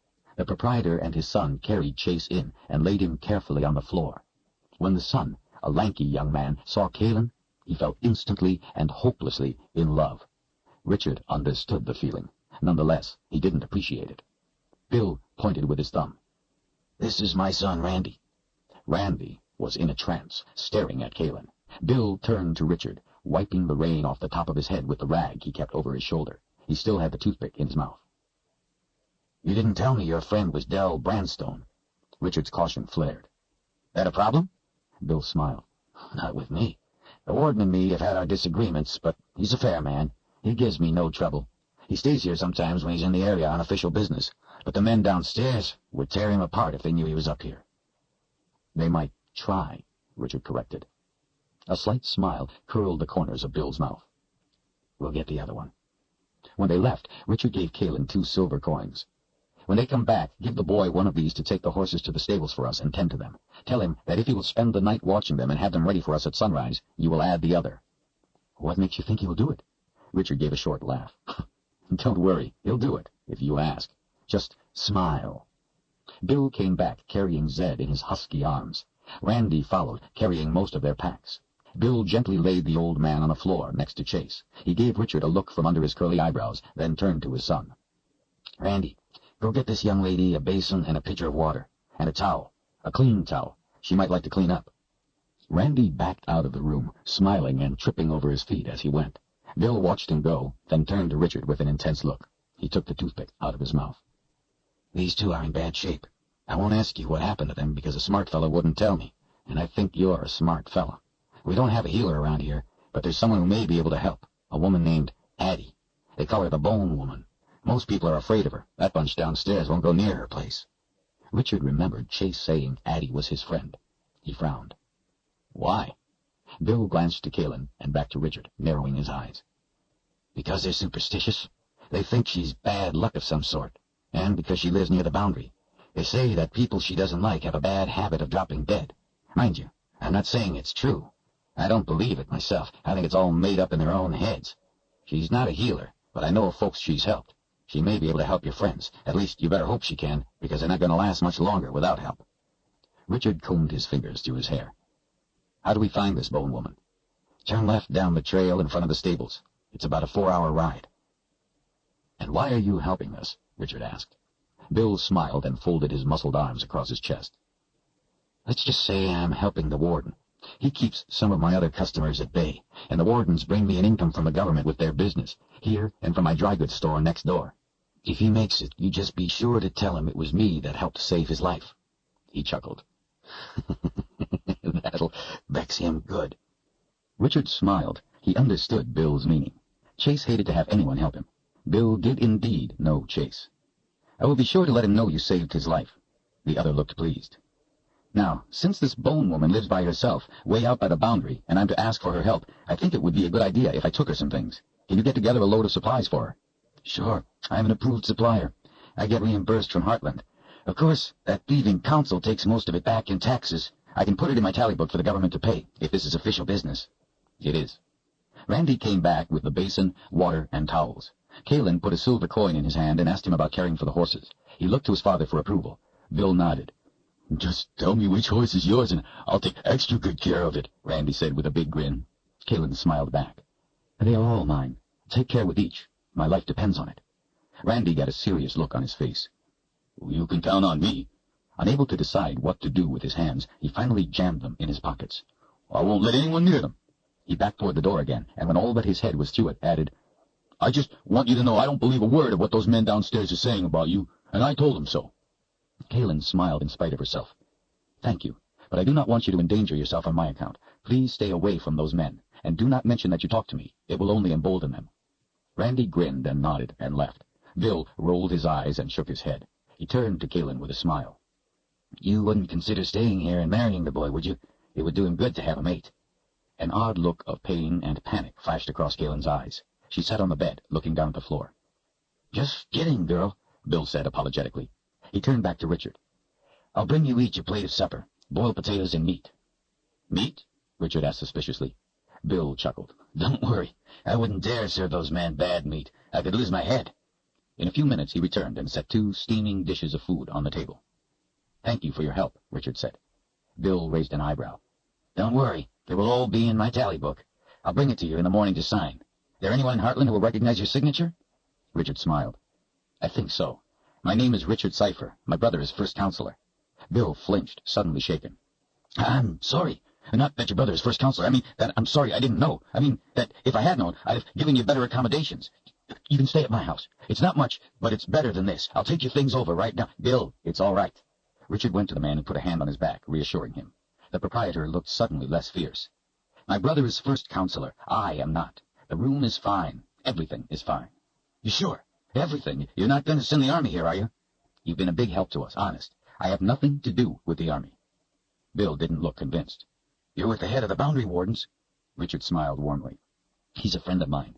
For many years. The old man, too. They're my friends, that's all." Bill's eyes brightened. "Well, if that's true, then how about if I add a couple extra rooms to the tally book, seeing as how they won't know you all stayed together?" Richard kept smiling and patted the man's back. "That would be wrong. I won't put my name to it." Breathing out with a sigh, Bill broke into a big grin. "So, you are Chase's friend." He nodded to himself. "Now, I believe you. I haven't been able to get that man to fatten my tally book in all the time I've known him." Richard put some silver in the man's hand. "But this wouldn't be wrong. I appreciate what you're doing for us. I would also appreciate it if you would water the ale tonight. Drunken men die too easy." Bill gave a knowing smile. Then Richard added, "You have dangerous customers." The man studied Richard's eyes, glanced to Kalen, then back again. "Tonight I do," he agreed. Richard gave him a hard look. "If anyone comes through that door tonight, I will kill them, no questions asked." Bill looked at him for a long moment. "I'll see what I can do to keep that from happening, even if I have to knock some heads together." He went to the door. "Eat your supper before it gets cold, and take care of your lady. She has a good head on her shoulders." He turned to Kalen and winked. "And a pretty one, too. One more thing, Bill. The boundary is failing. It will be down in a few weeks. Take care with yourself." The man's chest rose as he took a deep breath. He held the doorknob as he looked into Richard's eyes for a long moment. "I think the council named the wrong brother first counselor. But then, they didn't get to be counselors because they worry about doing right. I'll come get you in the morning when the sun is up and it's safe." When he left, Richard and Kalen sat close on the small bench and ate their meal. Their room was at the back of the building, and the men downstairs were at the front, so it was quieter than Richard thought it would be. All they could hear from the crowd was a muffled hum. The food was better than Richard expected, or maybe it was just that he was famished. The bed looked wonderful to him, too, as he was dead tired. Kalen noticed. "You only had an hour or 2 of sleep last night. I will stand first watch. If the men downstairs decide to come up here, it will not be until later that they work up the courage. If they come, it would be better if you were rested." "Easier to kill people when you're well rested?" He was immediately sorry it came out the way it did. He hadn't meant it to sound harsh. He realized he was gripping his fork as if it were a sword. "I'm sorry, Richard. I didn't mean it that way. I only meant I don't want you to get hurt. If you are too tired, you will not be able to protect yourself as well. I'm afraid for you." She pushed a potato around the plate with her fork. Her voice was hardly more than a whisper. "I'm so sorry you had to be pulled into this mess. I don't want you to have to kill people. I didn't want you to have to kill those men downstairs. That's the other reason I did what I did, so you would not have to kill them." He looked over at her as she stared down at her plate. It hurt his heart to see the look of pain on her face. He gave her a playful shove with his shoulder. "I wouldn't have missed this journey for anything. Gives me time to be with my friend." She looked at him out of the corner of her eye as he smiled. She smiled back and put her head against the side of his shoulder for a second before eating the potato. Her smile warmed him. "Why did you want me to ask the boy to take care of the horses?" "Results. That's what you said was most important. The poor kid is hopelessly in love with you. Since you were the one who asked, he will guard the horses better than we could ourselves." She looked at him as if she didn't believe him. "You have that effect on men," he assured her. Her smile faded a little, taking on a haunted look. Richard knew he was getting too close to her secrets, so he said nothing else. When they finished eating, she walked to the basin, dipped the end of a towel in the water, and went to Zed. She wiped his face tenderly, then looked over to Richard. "He is the same, no worse. Please, Richard, let me have first watch. Get some sleep." He nodded, rolled himself into the bed, and was asleep in seconds. Sometime in the early morning, she woke him for his watch. As she went to sleep, he washed his face with the cold water, trying to wake up, then sat on the bench, leaning against the wall, waiting for any sign of trouble. He sucked on a piece of dried fruit, trying to get the bad taste out of his mouth. An hour before sunrise, there was an urgent knock at the door. "Richard," a muffled voice called. "it's Bill. Unbolt the door. There's trouble." Chapter 16. Kaylin sprang out of bed, rubbing the sleep from her eyes as Richard unbolted the door. She pulled her knife. Bill, breathing hard, squeezed in and pushed the door shut with his back. Beads of sweat dotted his forehead. "What is it? What's happened?" Richard asked. "Everything was pretty quiet." Bill swallowed, catching his breath. "Then a little while these two fellows showed up, right out of nowhere. Big men, thick necks, blonde hair, good-looking, armed to the teeth. The kind of men you try not to look in the eye." He took a few deep breaths. Richard stole a quick glance at Kaylin's eyes. There was no doubt in them as to who the men were. Apparently the wizard trouble the Quad had run into wasn't trouble enough. "Two?" Richard asked. "You sure there weren't more?" "Only saw two come in, but that was enough." Bill's wide eyes looked out from under his curly eyebrows. "One was tore up pretty good, arm in a sling, big claw cuts down his other arm. Didn't seem to bother him any, though. Anyway, they started asking about a woman that sounded a lot like your lady here, except she isn't wearing a white dress like they described. They started for the stairs, and a quarrel broke out about who was going to do what with her. Your red-haired friend jumped the one with the sling and slit his throat from ear to ear. The other fella cut down a bunch of my customers in a heartbeat. I've never seen anything like it. Then all of a sudden, he just wasn't there anymore. Vanished into nothing. There's blood everywhere. The rest of the lot are down there right now, arguing about who's going to be first to—" He glanced at Kaylin, leaving the rest unsaid. He wiped his forehead with the back of his arm. "Randy's bringing the horses to the back. You have to get out now. Head for Addie's. The sun's an hour away, the hounds too, so you'll be all right, but not if you delay." Richard grabbed Chase's legs, Bill his shoulders. He told Kaylin to bolt the door and get their things together. With Chase in their arms, they trudged down the back stairs and out into the darkness and rain. Lamplight coming from the windows reflected in the puddles, giving the wet, black forms of the horses yellow highlights. Randy was waiting, looking worried as he held the horses. They dropped Chase in a litter and ran as quietly as possible up the stairs. Bill scooped Zed into his arms, while Richard and Kaylin threw on their cloaks and grabbed the packs. The three of them, Bill, Richard, then Kaylin, raced down the stairs and for the door. As they burst out the door, they almost tripped over Randy, sprawled on the ground. Richard looked up just in time to see the red-haired man lunging. He leapt back, narrowly missing the sweep of the long knife. The man went face first into the mud. With surprising quickness, he came to his knees and raged, and then went rigid, the sword point an inch from his nose. The air rang with the sound of steel. The man looked up with vicious black eyes. Water and mud ran from the strings of his hair. Richard flicked the sword a quarter turn in his hand and whacked him hard over the head with the flat of the blade. He went down in a limp heap. Bill laid Zed in the litter, while Kaylin turned Randy over. One eye was swollen shut. Rain splattered on his face. He groaned. When he saw Kaylin with his one good eye, he broke into a grin. Relieved that he wasn't hurt worse, she gave him a quick hug and helped him up. "He jumped me," Randy said apologetically. "I'm sorry." "You are a brave young man. You have nothing to be sorry for. Thank you for helping us." She turned to Bill. "You too." Bill smiled and gave a nod. Zed and Chase were quickly covered with blankets and oilcloth, and the packs loaded. Bill told them that Addie's supplies were already on Chase's horse. Richard and Kaylin mounted their horses. She flipped the silver coin to Randy. "Payment on delivery, as promised," she told him. He caught the coin and grinned. Richard bent down and clasped hands with Randy and thanked him earnestly, then pointed angrily at Bill. "You! I want you to add everything to your tally book. Include all the damage, all your time and trouble, even the grave markers. I want you to add a fair fee for saving our lives. If the council doesn't want to approve payment, you tell them that you saved the life of the brother of the first councilor, and Richard Cipher said if they don't pay, I'll personally have the head of the man responsible, and I will put it on a pike on the front lawn of my brother's house."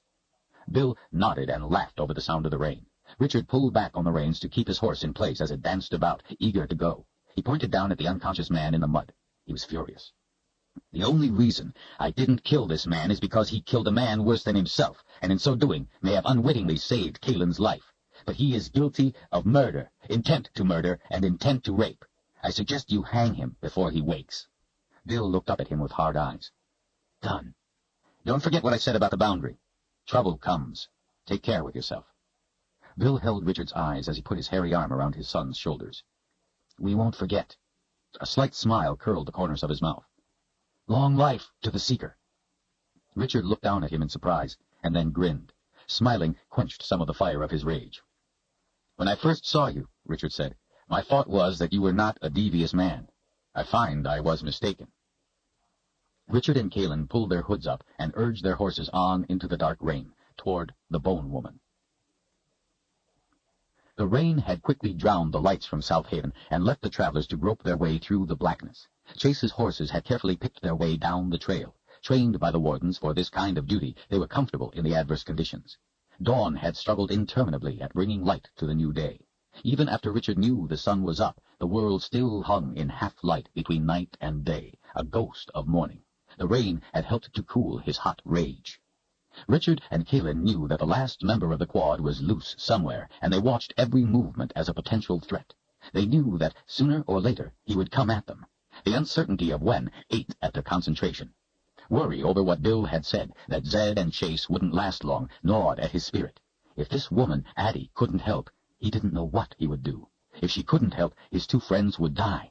He couldn't imagine a world without Zed. A world without his tricks and help and comfort would be a dead world. He realized that he was getting a lump in his throat thinking about it. Zed would tell him not to worry about what might be, but to worry about what was.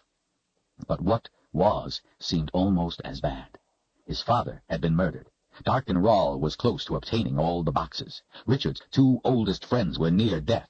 He was alone with a woman he cared about, but wasn't supposed to care about. She still kept her secrets closed to him, locked away.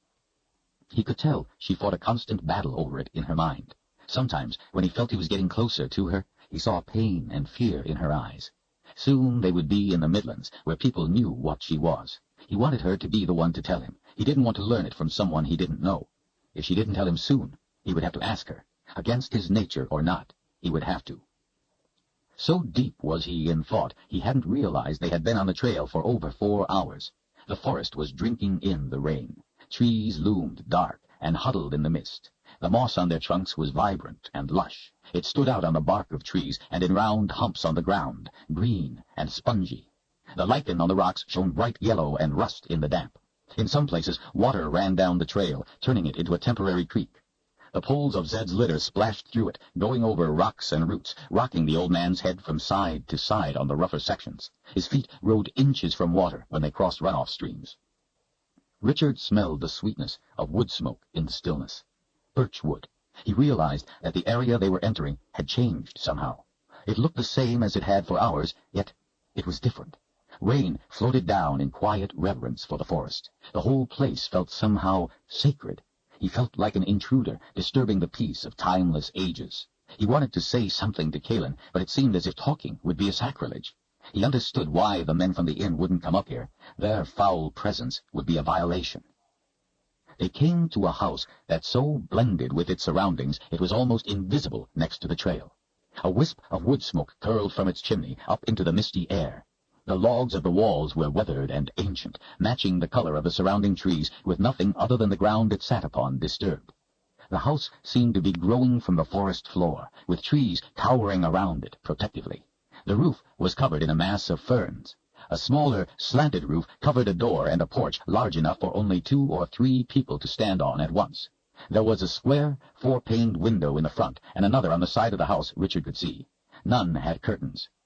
In front of the old house, a patch of ferns bowed and nodded when water from the trees dripped onto them. Mist turned their distinctive, dusty, pale green bright in the wetness. A narrow path slipped through their midst. In the center of the ferns, in the center of the path, stood a tall woman, taller than Kalin, not as tall as Richard. She wore a simple tan robe of a coarse weave, with red and yellow symbols and decorations at the neck. Her hair was fine and straight, a mix of black and gray, parted in the middle, chopped square with her strong jaw. Age had not stolen the handsome features of her weathered face. She leaned on a crutch. She had but 1 foot. Richard brought the horses to a slow halt in front of her.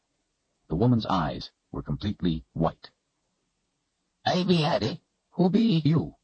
Addie's voice had a harsh, throaty, raspy quality that sent a shiver up Richard's spine. "4 friends," Richard said in a respectful tone. Light rain fell in a hushed, soft patter. He waited.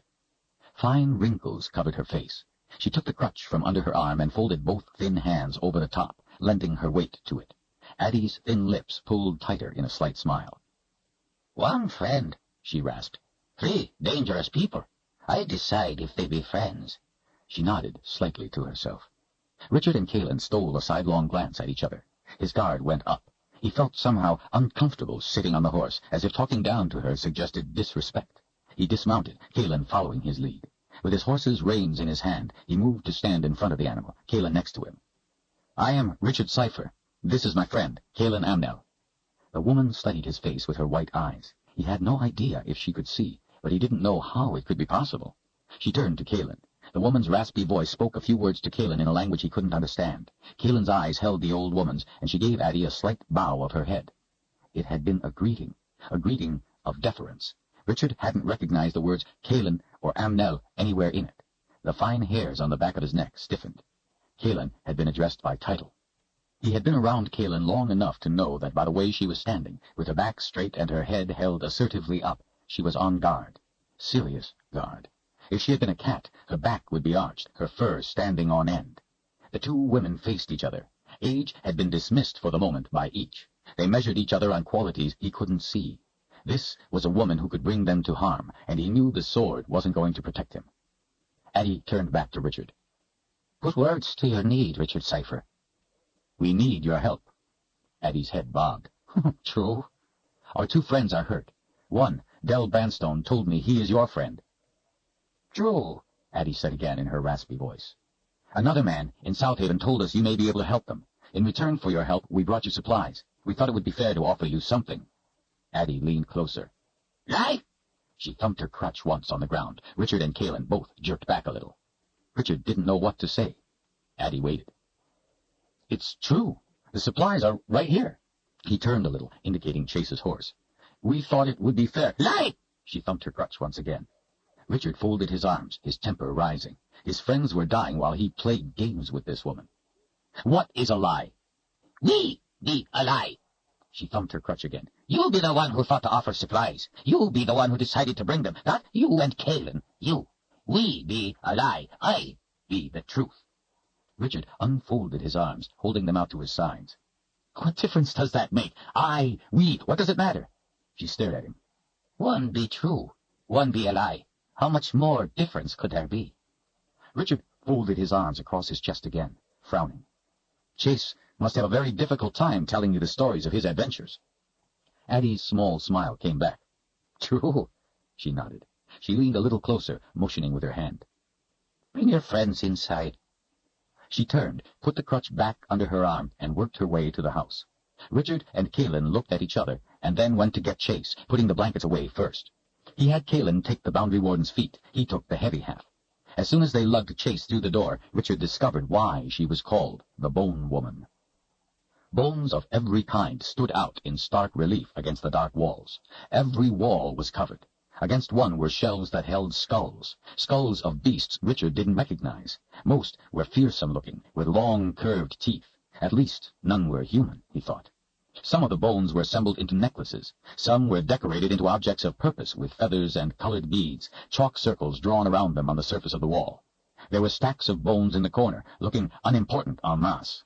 The ones on the wall were displayed carefully, with space around them to signify their importance. On the mantel over the fireplace was a rib bone as thick as Richard's arm, as long as he was tall, with symbols he didn't recognize, carved in dark lines along its length. There were so many bleached bones around him that Richard felt as if he were in the belly of a dead beast. They set Chase down while Richard's head swiveled around, looking. Rainwater dripped off Kalin, Chase, and himself. Addie towered over him. She was as dry as the bones around her. She had stood outside in the rain, yet she was dry. Richard reconsidered the wisdom of his decision to come here. If Chase hadn't told him Addie was his friend, he would not be doing this. He looked to Kalin. "I'll go get Zed." It was more of a question than a statement. "I will help carry in the supplies," she offered, casting a glance at Addie. Richard gently laid Zed at the bone woman's feet. Together, he and Kalin stacked the supplies on the table. When they had finished, both went and stood next to their friends, in front of Addie, both peering at the bones. Addie watched them. "Who be this one?" she asked, pointing at Zed. "Zedicus Zul Zorander, my friend," he said. "Wizard!" Addie snapped. "My friend!" Richard yelled, his anger unhinged. Addie calmly looked at him with her white eyes while he glared back. Zed was going to die if he didn't get help, and Richard was in no mood to allow that to happen. Addie leaned forward, placing her wrinkled hand flat against his stomach. A little surprised, he stood still while she rubbed her hand in a slow circle, as if seeking to discern something. She took her hand back, carefully folding it over the other on the crutch. Her thin lips pulled to the sides in a slight smile as she looked up. The righteous rage of a true seeker. Good. She looked over to Kaelin. You have nothing to fear from him, child. It be the anger of truth. It be the anger of the teeth. The good need not fear it. With the aid of her crutch, she took a few steps to Kaelin. Addie placed her hand on Kaelin's stomach and repeated the procedure. When she was finished, she laid her hand over the crutch and nodded. She looked to Richard. She has the fire. The anger burns in her too. But it be the anger of the tongue. You have to fear it. All have to fear it. It be dangerous if she ever lets it out. Richard gave Addie a leery look. I dislike riddles. They leave too much room for misinterpretation. If you want to tell me something, then tell me. Tell me, she mocked. Her eyes narrowed. What be stronger, teeth or tongue? Richard took a deep breath. The answer is obviously teeth. Therefore I choose tongue. Addie gave him a disapproving scowl. Sometimes your tongue moves when it shouldn't. Make it be still, she commanded in a dry rasp. Somewhat embarrassed, Richard kept quiet. Addie smiled and gave a nod. See? Richard frowned. No. The anger of teeth be forced by contact, violence by touch, combat. The magic of the sword of truth be the magic of the anger of teeth, ripping, tearing. The anger of the tongue need not touch, but it be forced just the same. It cuts just as quick. I'm not sure what you mean, Richard said. Addie reached out, her long fingers stretching to him and lightly touching his shoulder. His head was suddenly filled with a vision that was a memory of the night before. He saw the men at the inn. He was standing in front of them with Kaelin, and the men were ready to attack. He was grasping the sword of truth, ready for the violence necessary to stop them, knowing that nothing short of blood would suffice. Then he saw Kaelin next to him, talking to the mob, stopping them, holding them with her words, running her tongue across her lip, giving meaning without speaking. She was taking the fire from them, disarming the depraved without touching them, doing what the sword could not. He began to understand what Addie meant. Kaelin's hand swept up sharply and snatched Addie's wrist, pulling the hand away from Richard. There was a dangerous look in her eyes, one that wasn't lost on Addie. I am sworn to protect the life of the Seeker. I do not know what you are doing. You will forgive me if I overreact. I mean no disrespect, but I could not forgive myself if I failed in my task. There is much at risk. Addie looked down at the hand around her wrist. I understand, child. Forgive me for thoughtlessly giving you cause for alarm. Kaelin held the wrist a moment longer to make her point, then released it. Addie laid the hand over her other on the top of the crutch. She looked back to Richard. Teeth and tongue work together. Same with the magic. You command the magic of the sword, the magic of the teeth, but that gives you magic of the tongue also. The magic of the tongue works because you back it with the sword. She turned her head slowly to Kaelin. You have both, child, teeth and tongue. You use them together, one backing the other. And what is a wizard's magic? Richard asked. Addie looked at him, considering the question. There be many kinds of magic. Teeth and tongue be only two. Wizards know them all, save those of the underworld. Wizards use most of what they know. She looked down at Zed. He be a very dangerous man. He has ever shown me anything but kindness and understanding. He is a gentle man. True, but he also be a dangerous one, Addie repeated. Richard let it drop. And Darken Rahl? Do you know of him? What kind he can use? Addie's eyes narrowed. Oh, yes, she hissed. I know of him. He can use all the magic a wizard does, and the magic a wizard cannot. Darken Rahl can use the underworld. Icy bumps rippled up Richard's arms. He wanted to ask what kind of magic Addie had, but decided better of it. She turned once more to Kaelin. Be warned, child. You have the true power of the tongue. You have never seen it. It will be a terrible doing if you ever let it loose. I don't know what you are talking about, Kaelin said, her eyebrows in a frown. True, Addie nodded. True. She reached out and gently placed her hand on Kaelin's shoulder, working her fingers, bringing her closer. Your mother died before you became a woman, before you were of the age when she could teach you of it. Kaelin swallowed hard. What can you teach me of it? Nothing. I am sorry, but I have no understanding of its workings. It be something only your mother can teach when you reached the age of woman. Since your mother did not show you, the teaching be lost, but the power be still there. Be warned, just because you were not taught its use does not mean it cannot come out. Did you know my mother? Kaelin asked in a painful whisper. Addie's face softened as she looked at Kaelin. She nodded slowly. I remember your family name, and I remember her green eyes. They not be easy to forget. You have her eyes. When she carried you, I knew her. A tear rolled down Kaelin's cheek, and her voice came in the same painful whisper. My mother wore a necklace with a small bone on it. She gave it to me when I was a child. I wore it always until Denis, the girl I called my sister. When she died, I buried it with her. She had always been fond of it. You gave that necklace to my mother, didn't you? Addie closed her eyes and nodded. Yes, child. I gave it to her to protect her unborn daughter, to keep her child safe, that she might grow to be strong like her mother. I can see that she has. Kaelin slipped her arms around the old woman. Thank you, Addie, she said tearfully, for helping my mother. Addie held the crutch with one hand and with the other rubbed Kaelin's back in genuine sympathy. After a few moments, Kaelin separated from the old woman and wiped the tears from her eyes. Richard saw his opening and went for it with single-minded determination. Addie, he said in a soft voice, you helped Kaelin before she was born. Help her now. Her life and the lives of a great many others are at stake. Darkin Rawl hunts her, hunts me. We need the help of these two men. Please help them.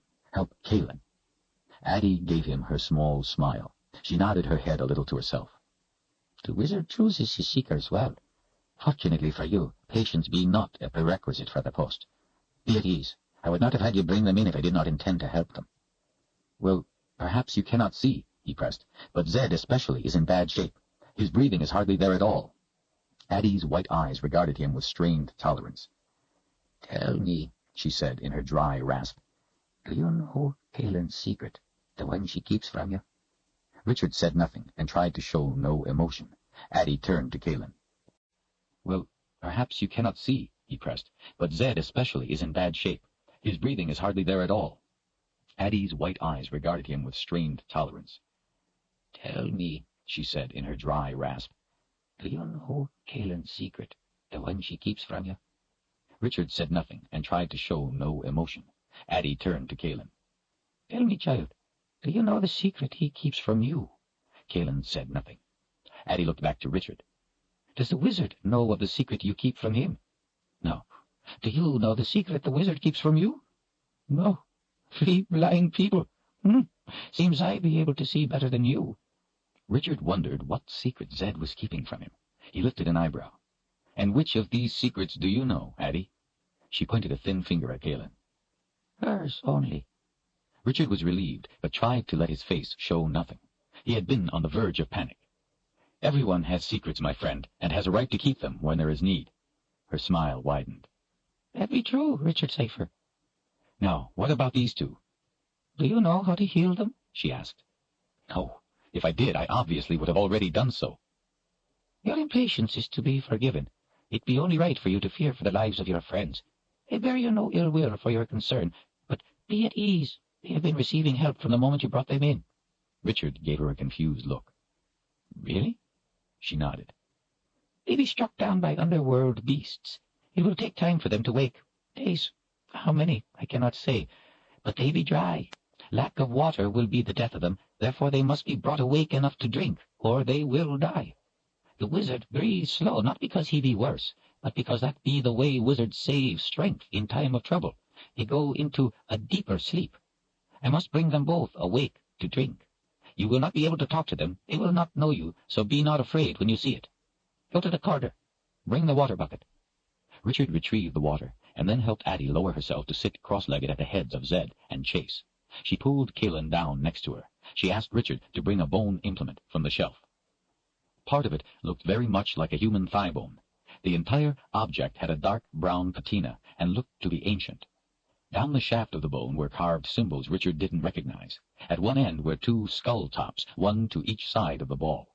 They had been cut smoothly into half-spheres and covered with dried skin of some kind. In the center of each skin was a knot that looked like a navel. Spaced evenly around each skin where it stretched across the skull edge were tufts of coarse black hair, tied on with beaded thread that matched that around the neck of Addie's robe. The skull tops looked like they could be human. Something inside rattled. Richard handed it respectfully to Addie. What makes the rattle? Without looking up, she said, Dried eyes. Addie shook the bone rattle gently from side to side over the heads of Zed and Chase, while mumbling a chant in the strange language in which she had spoken to Kalin. The rattle made a hollow, wooden sound. Kalin sat cross-legged next to her, head bowed. Richard stood back and watched. After 10 or 15 minutes, Addie motioned with her hand for him to come closer. Zed suddenly sat up and opened his eyes. Richard realized she wanted him to give him water. She continued to chant as he dipped the ladle in and held it up to Zed's mouth. He drank thirstily. Richard was thrilled to see the old man sit up and open his eyes, even if he couldn't talk, even if he didn't know where he was. Zed drank half a bucket of water. When finished, he lay back down and closed his eyes. Chase was next, and he drank the other half of the water. Addie handed Richard the bone rattle and asked him to return it to the shelf. Next, she had him bring the bone pile from the corner and stack half over Zed's body, half over Chase's, directing him on how to place each bone to some alignment that only she could see or understand. Finally, she had him stack rib bones in a wagon wheel pattern, with the hubs centered over each man's chest. When he finished, she complimented him on doing a fine job, but he felt no pride because she had directed his hand at each turn. Addie looked up at him with her white eyes. "Can you cook?" Richard thought about the time Kalin had told him that his spice soup was like hers, and that their two lands were much the same. Addie was from the Midlands. Maybe she would like something from her homeland. He smiled at her. "I would be honored to make you some spice soup." She put her hands together in a swoon. "Oh, that would be wonderful. I had not had a proper spice soup in years." Richard went to the opposite corner of the room and sat at the table, cutting up vegetables and mixing spices. For over an hour, as he worked, he watched the two women sitting on the floor, talking in the strange language. Two women catching up on the news from home, he thought happily. He was in a good mood. Someone was finally doing something to help Zed and Chase. Someone who knew what the problem was. When he was finished and had the soup on the fire, he didn't want to disturb them. They looked like they were enjoying themselves, so he asked Addie if he could cut some firewood for her. She seemed pleased by the idea. He went outside and removed the tooth from around his neck, putting it in his pocket, and left his shirt on the porch to keep it dry. He took the sword with him to the back of the house, where Addie had told him he would find the firewood pile. Placing logs on the sawbuck, he cut off pieces to length. Most of the wood was birch, easiest for an old woman to cut. He picked out the rock maple, excellent firewood, but tough cutting.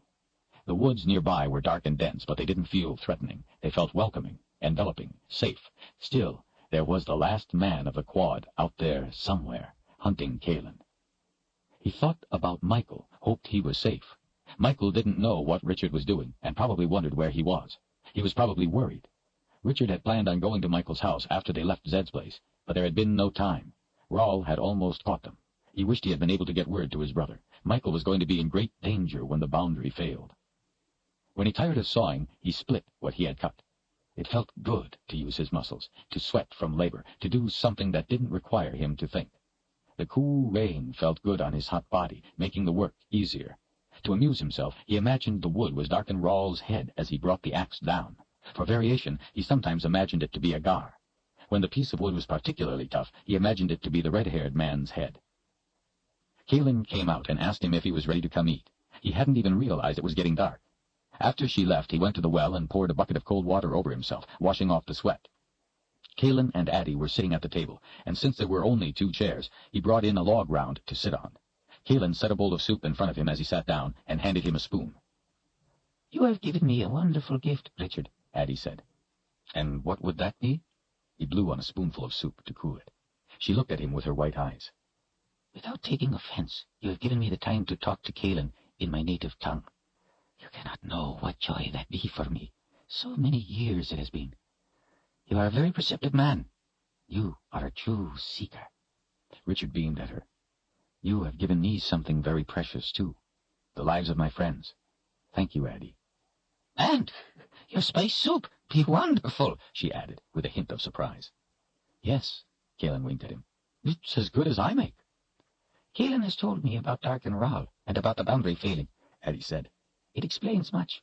She has told me that you know of the pass and wish to cross into the Midlands. Now you must decide what you will do." She took a spoonful of soup. "What do you mean?" "They must be awakened every day to drink, and they must be fed a gruel.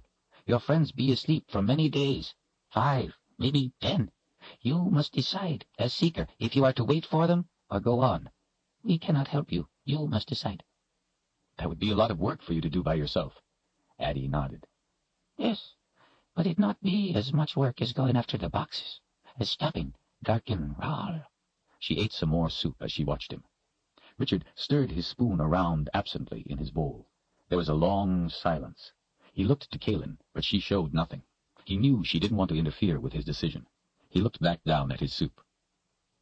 "Every day that passes," he said quietly at last, "brings Rahl closer to the last box. Zed told me he has a plan. That does not mean it is a good plan, and there may not be time to use it when he awakes at last. We could lose before we start." He looked up into Kaelin's green eyes. "We can't wait. We can't take the chance. Too much is at risk. We must leave without him." Kaelin gave him a smile of reassurance. "I wasn't planning on letting Chase go with us anyway. I have a more important job for him." Addie reached across the table and put her weathered hand on his. It felt soft and warm. "It not be an easy choice to make. It not be easy to be seeker. That which lies ahead be difficult beyond your worst fears." He forced a smile. "At least I still have my guide." The three of them sat in silence, considering what must be done. "You both will have a good sleep tonight," Addie said. "You will need it. After supper, I will tell you what you will need to know to get through the pass." She looked to each of them in turn. Her voice became even raspier. "And I will tell you how I lost my foot." Chapter 17. Richard placed the lamp on the side of the table, close to the wall, and lit it with a stick from the fire. The sound of gentle rain and night creatures drifted in from the window. The chirps and calls of small animals going about their nocturnal lives were familiar to him, comforting sounds of home. Home. His last night in his homeland, and then he was to cross into the Midlands, as his father had done. He smiled to himself at the irony. His father had brought the Book of Counted Shadows out of the Midlands, and now he was taking it back. He sat down on the log round, across from Kaelin and Addie. "So, tell me, how do we find the pass?" Addie leaned back in her chair and swept her hand through the air. "You already have. You be in the pass. The mouth of it, anyway." "And what do we need to know to get through it?" "The pass be a void in the underworld, but it still be a land of the dead. You be living. The beasts hunt the living, if the living be big enough to be of interest." Richard looked at Kaelin's impassive face, then back to Addie. "What beasts?" Addie's long finger pointed to each wall of the room in turn. "They be the bones of the beasts. Your friends were touched by things of the underworld. The bones confused their powers.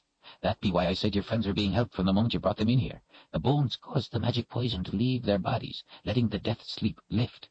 The bones keep the evil away from here. The beasts cannot find me because they feel the evil of the bones, and it blinds them, makes them think I be one of them." Richard leaned forward. "If we took some of the bones with us, would that protect us?" Addie smiled her little smile, making her eyes wrinkle. "Very good. That be exactly what you must do. These bones of the dead have the magic to help protect you. But there be more. Listen carefully to what I tell you." Richard folded his fingers together and nodded. "You cannot take your horses. The trail be too small for them. There be places they cannot fit. You must not wander from the trail. It be very dangerous to do so. And you must not stop to sleep. It will take 1 day, 1 night, and most of the next day to cross." "Why can't we stop to sleep?" Richard asked. Addie looked to each of them with her white eyes. "There be other things besides the beasts in the pass. They will get you if you stop long enough." "Things?" Kaelin asked. Addie nodded. "I go into the pass often. If you are careful, it be safe enough. If you are not careful, there be things that will get you." Her raspy voice lowered bitterly. "I became overconfident. One day I was walking a long time and became very tired. I was sure of myself, sure I knew the dangers well, so I sat against a tree and took a small nap, for a few minutes only." She put her hand on her leg, rubbing it slowly. "When I was asleep, a gripper fixed itself on my ankle." Kaelin scrunched up her features. "What's a gripper?" Addie regarded her in silence for a minute. "A gripper be an animal that has armor all over his back, spikes all around the bottom edge, many legs underneath, each with a sharp, hooked claw at the end, a mouth like a leech with teeth all around. He wraps himself around so only his armor is out. With his claws he digs into the flesh to hold tight so you cannot pull him off, and then he fixes his mouth to you, sucking the blood from you, tightening with the claws all the time." Kaelin put her hand reassuringly on Addie's arm. The light from the lamp made the old woman's white eyes a pale shade of orange. Richard didn't move, his muscles tense. "I had my axe with me." Kaelin closed her eyes as her head lowered. Addie went on. "I tried to kill the gripper, or at least get him off me. I knew that if I did not, he would suck all the life-blood from me. His armor be harder than the axe. I was very angry with myself. The gripper be one of the slowest creatures in the pass, but he be faster than a sleeping fool." She looked into Richard's eyes. "There be only one thing I could do to save my life. I could stand the pain no longer. His teeth were scraping into the bone. I tied a strip of cloth tight around my thigh and laid my lower leg across a log. I used the axe to chop off my foot and ankle." The silence in the small house was brittle. Only Richard's eyes moved to meet Kaelin's. He saw sorrow there for the old woman, saw his own sorrow reflected. He couldn't imagine the resolve it would take to use an axe to cut off your own foot. His stomach felt sick. Addie's thin lips spread in a grim smile. With one hand she reached across the table to take Richard's hand, and with the other hand took Kaelin's. She held their hands in a firm grip. "I tell you this story not to have you feel sorry for me. I tell you only so you too will not become prey to something in the past. Confidence can be a dangerous thing. Fear can keep you safe sometimes." "Then I think we shall be very safe," Richard said. Addie continued to smile and gave a single nod. "Good. There be one more thing. There be a place halfway through the pass where the two walls of the boundary come very close together, almost touching. It be called the Narrows. When you come to a rock the size of this house, split down the middle, that be the place. You must pass through the rock. Do not go around it even though you may want to. Death be that way. And then beyond you must pass between the walls of the boundary. It be the most dangerous place in the pass." She put a hand on Kaelin's shoulder and squeezed Richard's hand tighter, looking to each in turn. "They will call to you from the boundary. They will want you to come to them." "Who?" Kaelin asked. Addie leaned closer to her. "The dead. It could be anyone you know who be dead. Your mother." Kaelin bit her bottom lip. "Is it really them?" Addie shook her head. "I don't know, child, but I do not believe it to be." "I don't think so either," Richard said, almost more to reassure himself. "Good," Addie rasped. "Keep thinking so. It will help you resist. You will be tempted to go to them. If you do, you are lost. And remember, in the Narrows it be even more important to keep on the path the whole way through. A step or two off to either side, and you have gone too far. The walls of the boundary be that close. You will not be able to step back, ever." Richard let out a deep breath. "Addie, the boundary is failing. Before he was struck down, Zed told me he could see the change. Chase said you couldn't see into it before, and that now underworld beings were getting out. Do you think it will still be safe to go through the Narrows?" "Safe? I never said it be safe. It'd never be safe to go through the Narrows. Many who were keen with greed but not strong of will have tried to go through and never come out the other side." She leaned closer to him. "As long as the boundary be there still, so too must be the pass. Stay on the trail, keep in mind your purpose, help each other if need be, and you will get across." Addie studied his face. Richard turned to Kaelin's green eyes. He wondered if Kaelin and he could resist the boundary. He remembered what it felt like to want to go into it, to long for it. In the Narrows, it would be on both sides of them. He knew how frightened Kaelin was of the underworld, with good reason. She had been in it. He wasn't anxious to go anywhere near it himself. Richard frowned in thought. "You said the Narrows were in the center of the pass. Won't it be night? How will we see to stay on the trail?" Addie put her hand on Kaelin's shoulder to help herself up. "Come," she said as she put the crutch under her arm. They followed slowly behind as she worked her way to the shelves. Her slender fingers clutched a leather pouch. She loosened the drawstring and dumped something in her palm. She turned to Richard. "Hold out your hand." He held his hand palm up in front of her. She put her hand over his, and he felt a smooth weight. In her native tongue, she spoke a few words under her breath. "The words say, I give you this of my own free will. Richard saw that in his palm rested a rock about the size of a grouse egg. Smooth and polished, it was so dark it seemed as if it could suck the light from the room. He couldn't even discern a surface other than a layer of gloss. Beneath that was a void of blackness. "This be a night stone," she said in a measured rasp. "And what do I do with it?" Addie hesitated, her gaze darting briefly to the window. "When it be dark, and you have need enough, take out the night stone, and it will give off light so you may find your way. It only works for its owner, and then only if it be given of its last owner's free will. I will tell the wizard you have it. He has magic to find it, so he will be able to find you." Richard hesitated. "Addie, this must be valuable. I don't feel right accepting it." "Everything is valuable under the right conditions.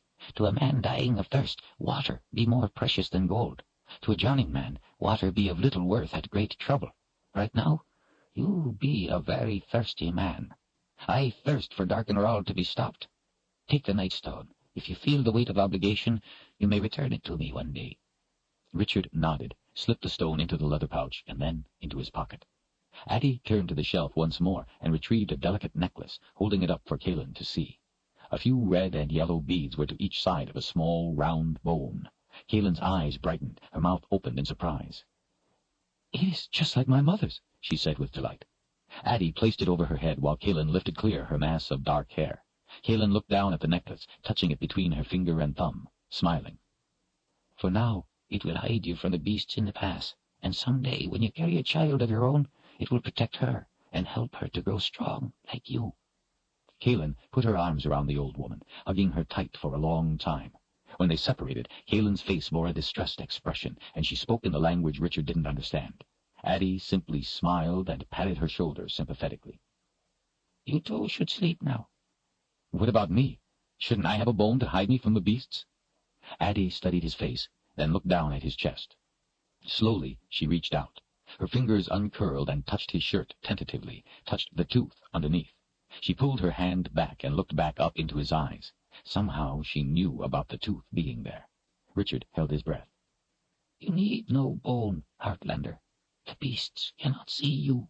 His father had told him the thing guarding the book had been an evil beast. He realized the tooth was the reason the things from the boundary hadn't been able to find him, as they had the others. If it hadn't been for the tooth, he would have been struck down as Zed and Chase were, and Callan would be in the underworld now. Richard tried to keep his face from betraying any emotion. Addie seemed to get the hint and remained silent. Callan seemed confused, but didn't ask. "Sleep now," Addie said. Callan refused Addie's offer of her bed. She and Richard laid their bedrolls near the fire, and Addie retired to her room. Richard put a few more logs in the fire, remembering how Callan liked to be by a fire. He sat by Zed and Chase for a few minutes, smoothing the old man's white hair, listening to his even breathing. He hated to leave his friends behind. He was afraid of what was ahead. He wondered if Zed had an idea of where to look for one of the boxes. Richard wished he knew what Zed's plan was. Maybe it was some sort of wizard's trick to try on Darkenrall. Callan sat on the floor by the fire with her legs crossed, watching him. When he came back to his blanket, she lay down on her back, pulling the blanket up to her waist. The house was quiet and felt safe. Rain continued to fall outside. It felt good being by the fire. He was tired. Richard turned toward Callan, his elbow on the floor and his head propped in his hand. She stared up at the ceiling, turning the bone on the necklace between her finger and thumb. He watched her breast rise and fall with her breathing. "Richard," she whispered while continuing to stare at the ceiling, "I'm sorry we have to leave them behind." "I know," he whispered back. "Me too. I hope you do not feel I forced you to do it because of what I said when we were in the swamp." "No, it was the right decision. Every day brings winter closer. It will do us no good to wait with them while Raw gets the boxes. Then we will all be dead. The truth is the truth. I can't be angry at you for saying it." He listened to the fire snap and hiss as he watched her face, the way her hair lay across the floor. He could see a vein in her neck pulsing with her heartbeat. He thought that she had the most delicious-looking neck he had ever seen. Sometimes she looked so beautiful he could hardly stand to look at her, and at the same time could not look away. She still held the necklace in her fingers. "Callan," she turned to his eyes, "when Addie told you the necklace would protect you and someday your child, what did you say to her?" She gazed at him for a long moment. "I thanked her, but I told her I did not think I would live long enough to have a child." Richard felt bumps rise on the skin of his arms. "Why would you say that?" Her eyes moved in little flicks as she studied different places on his face. "Richard," she said quietly, "madness is loose in my homeland. Madness you cannot imagine. I am but one. They are many. I have seen people better than me go against it and be slaughtered. I am not saying I think we will fail, but I do not think I will live to know." Even if she wasn't saying it, Richard knew she didn't think he would live either. She was trying not to frighten him, but she thought he would die in the effort, too. That was why she hadn't wanted Zed to give him the sword of truth, to make him seeker. He felt as if his heart were coming up into his throat. She believed she was leading them to their death. Maybe she was right, he mused. After all, she knew more about what they were up against than he did. She must be terrified to go back to the Midlands. But then, there was no place to hide. The night wisp had said that to run was a sure death. Richard kissed the end of his finger and then touched it against the bone of the necklace. He looked back up into her soft eyes. "I add my oath of protection to the bone," he said in a whisper. "To you now and to any child you may bear in the future. I would trade no day I spend with you for a life of safe slavery. I accepted the post of seeker of my own free will, and if Darkenral takes the whole world into madness, then we will die with a sword in our hands, not chains on our wings. We will not allow it to be easy for them to kill us. They will pay a high price. We will fight with our last breath, if need be, and in our death, let us inflict the wound on him that will fester until it claims him." A smile spread across her face until her eyes were caught up in it. "If Darkenral knew you as I do, he would have reason to lose sleep. I thank the good spirits the seeker has no cause to come after me in anger." She laid her head down on her arm. "You have an odd talent for making me feel better, Richard Cipher, even when telling me of my death." He smiled. "That's what friends are for." Richard watched her for a while after she closed her eyes until sleep gently took him. His last thoughts before it came were of her. The first hint of morning was damp and dreary, but the rain had stopped. Kaelin had given Addie a parting hug. Richard faced the old woman, looking into her white eyes. "I must ask you to do an important task. You must give Chase a message from the Seeker. Tell him he is to go back to Heartland and warn the First Counselor that the boundary will be down soon. Have him tell Michael to gather the army to protect Westland from Rawl's forces. They must be prepared to fight at any invasion. They must not let Westland fall, as did the Midlands. Any forces that come across must be deemed invaders. Have him tell Michael that Rawl is the one who killed our father, and those who come do not come in peace. We are at war, and I am already joined in battle. If my brother or the army fails to heed my warning, then Chase is to abandon the service of the government and gather the boundary wardens to stand against Rawl's legions. His army was virtually unopposed when they took the Midlands. If they have to shed blood freely to take Westland, maybe they will lose their spirit. Tell him to show no mercy to the enemy, take no prisoners. I take no joy in giving these orders, but it's the way Rawl fights, and either we meet him on his terms or we die on them. If Westland is taken, I expect the wardens to extract a terrible price before they fall. After Chase has the army and wardens in place, he is free to come to my aid, if he chooses to do so, as above all else, we must stop Rawl from getting all 3 boxes. Richard looked down at the ground. Have him tell my brother that I love him, and I miss him. He looked up and gauged Addie's expression. Can you remember all that? I do not think I could forget if I wanted to. I will tell the warden your words. What would you have me tell the wizard? Richard smiled. That I'm sorry we couldn't wait for him, but I know he will understand. When he is able, he will find us by the Nightstone. I hope by then to have found one of the boxes. Strength to the Seeker, Addie said in a rasp. And you too, child. Grim times lie ahead. Chapter 18. The trail was wide enough to allow Richard and Kaelin to walk side by side after they left Addie's place. Clouds hung thick and threatening, but the rain held off. Both wrapped their cloaks tight.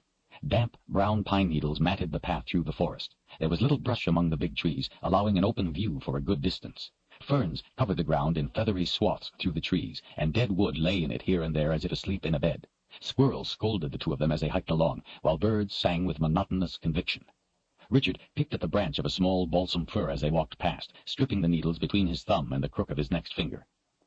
Addie is more than she seems, he said at last. Kaelin looked up at him as they walked. She is a sorceress.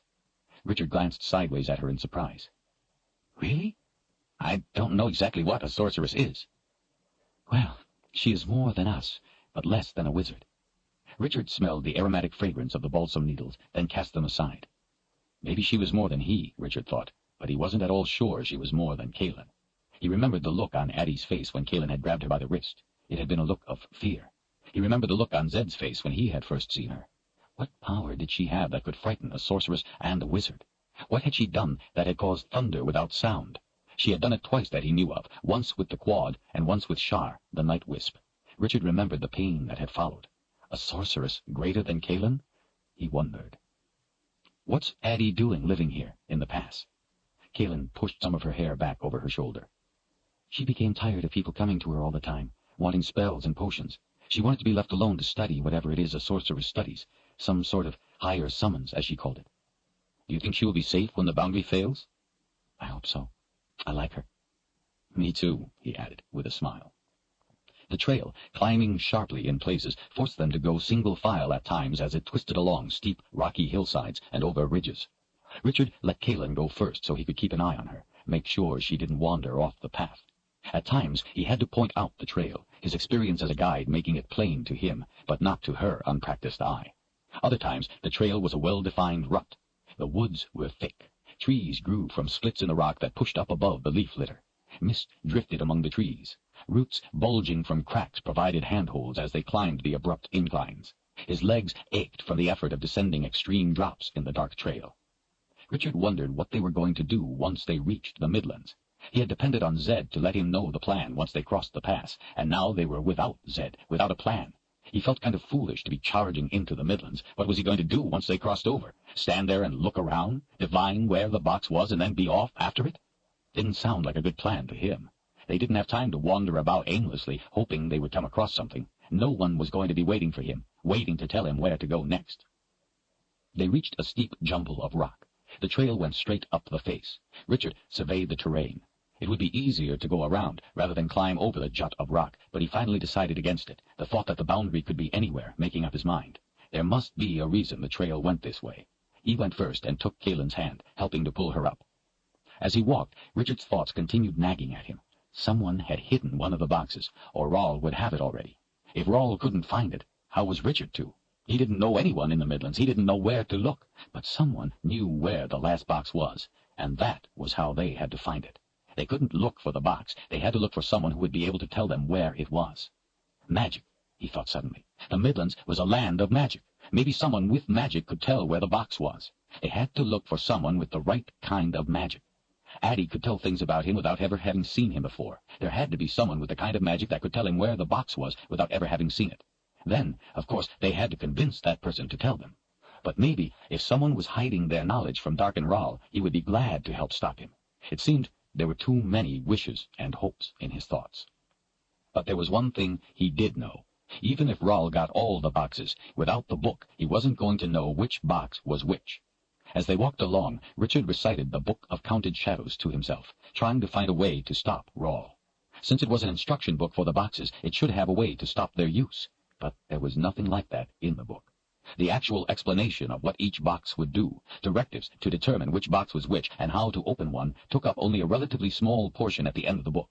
Richard understood this part well, as it was clear and precise. Most of the book, though, was taken up with directions for countering unforeseen eventualities, resolving problems that could prevent the holder of the boxes from succeeding. The book even started out with how to verify the truth of the instructions.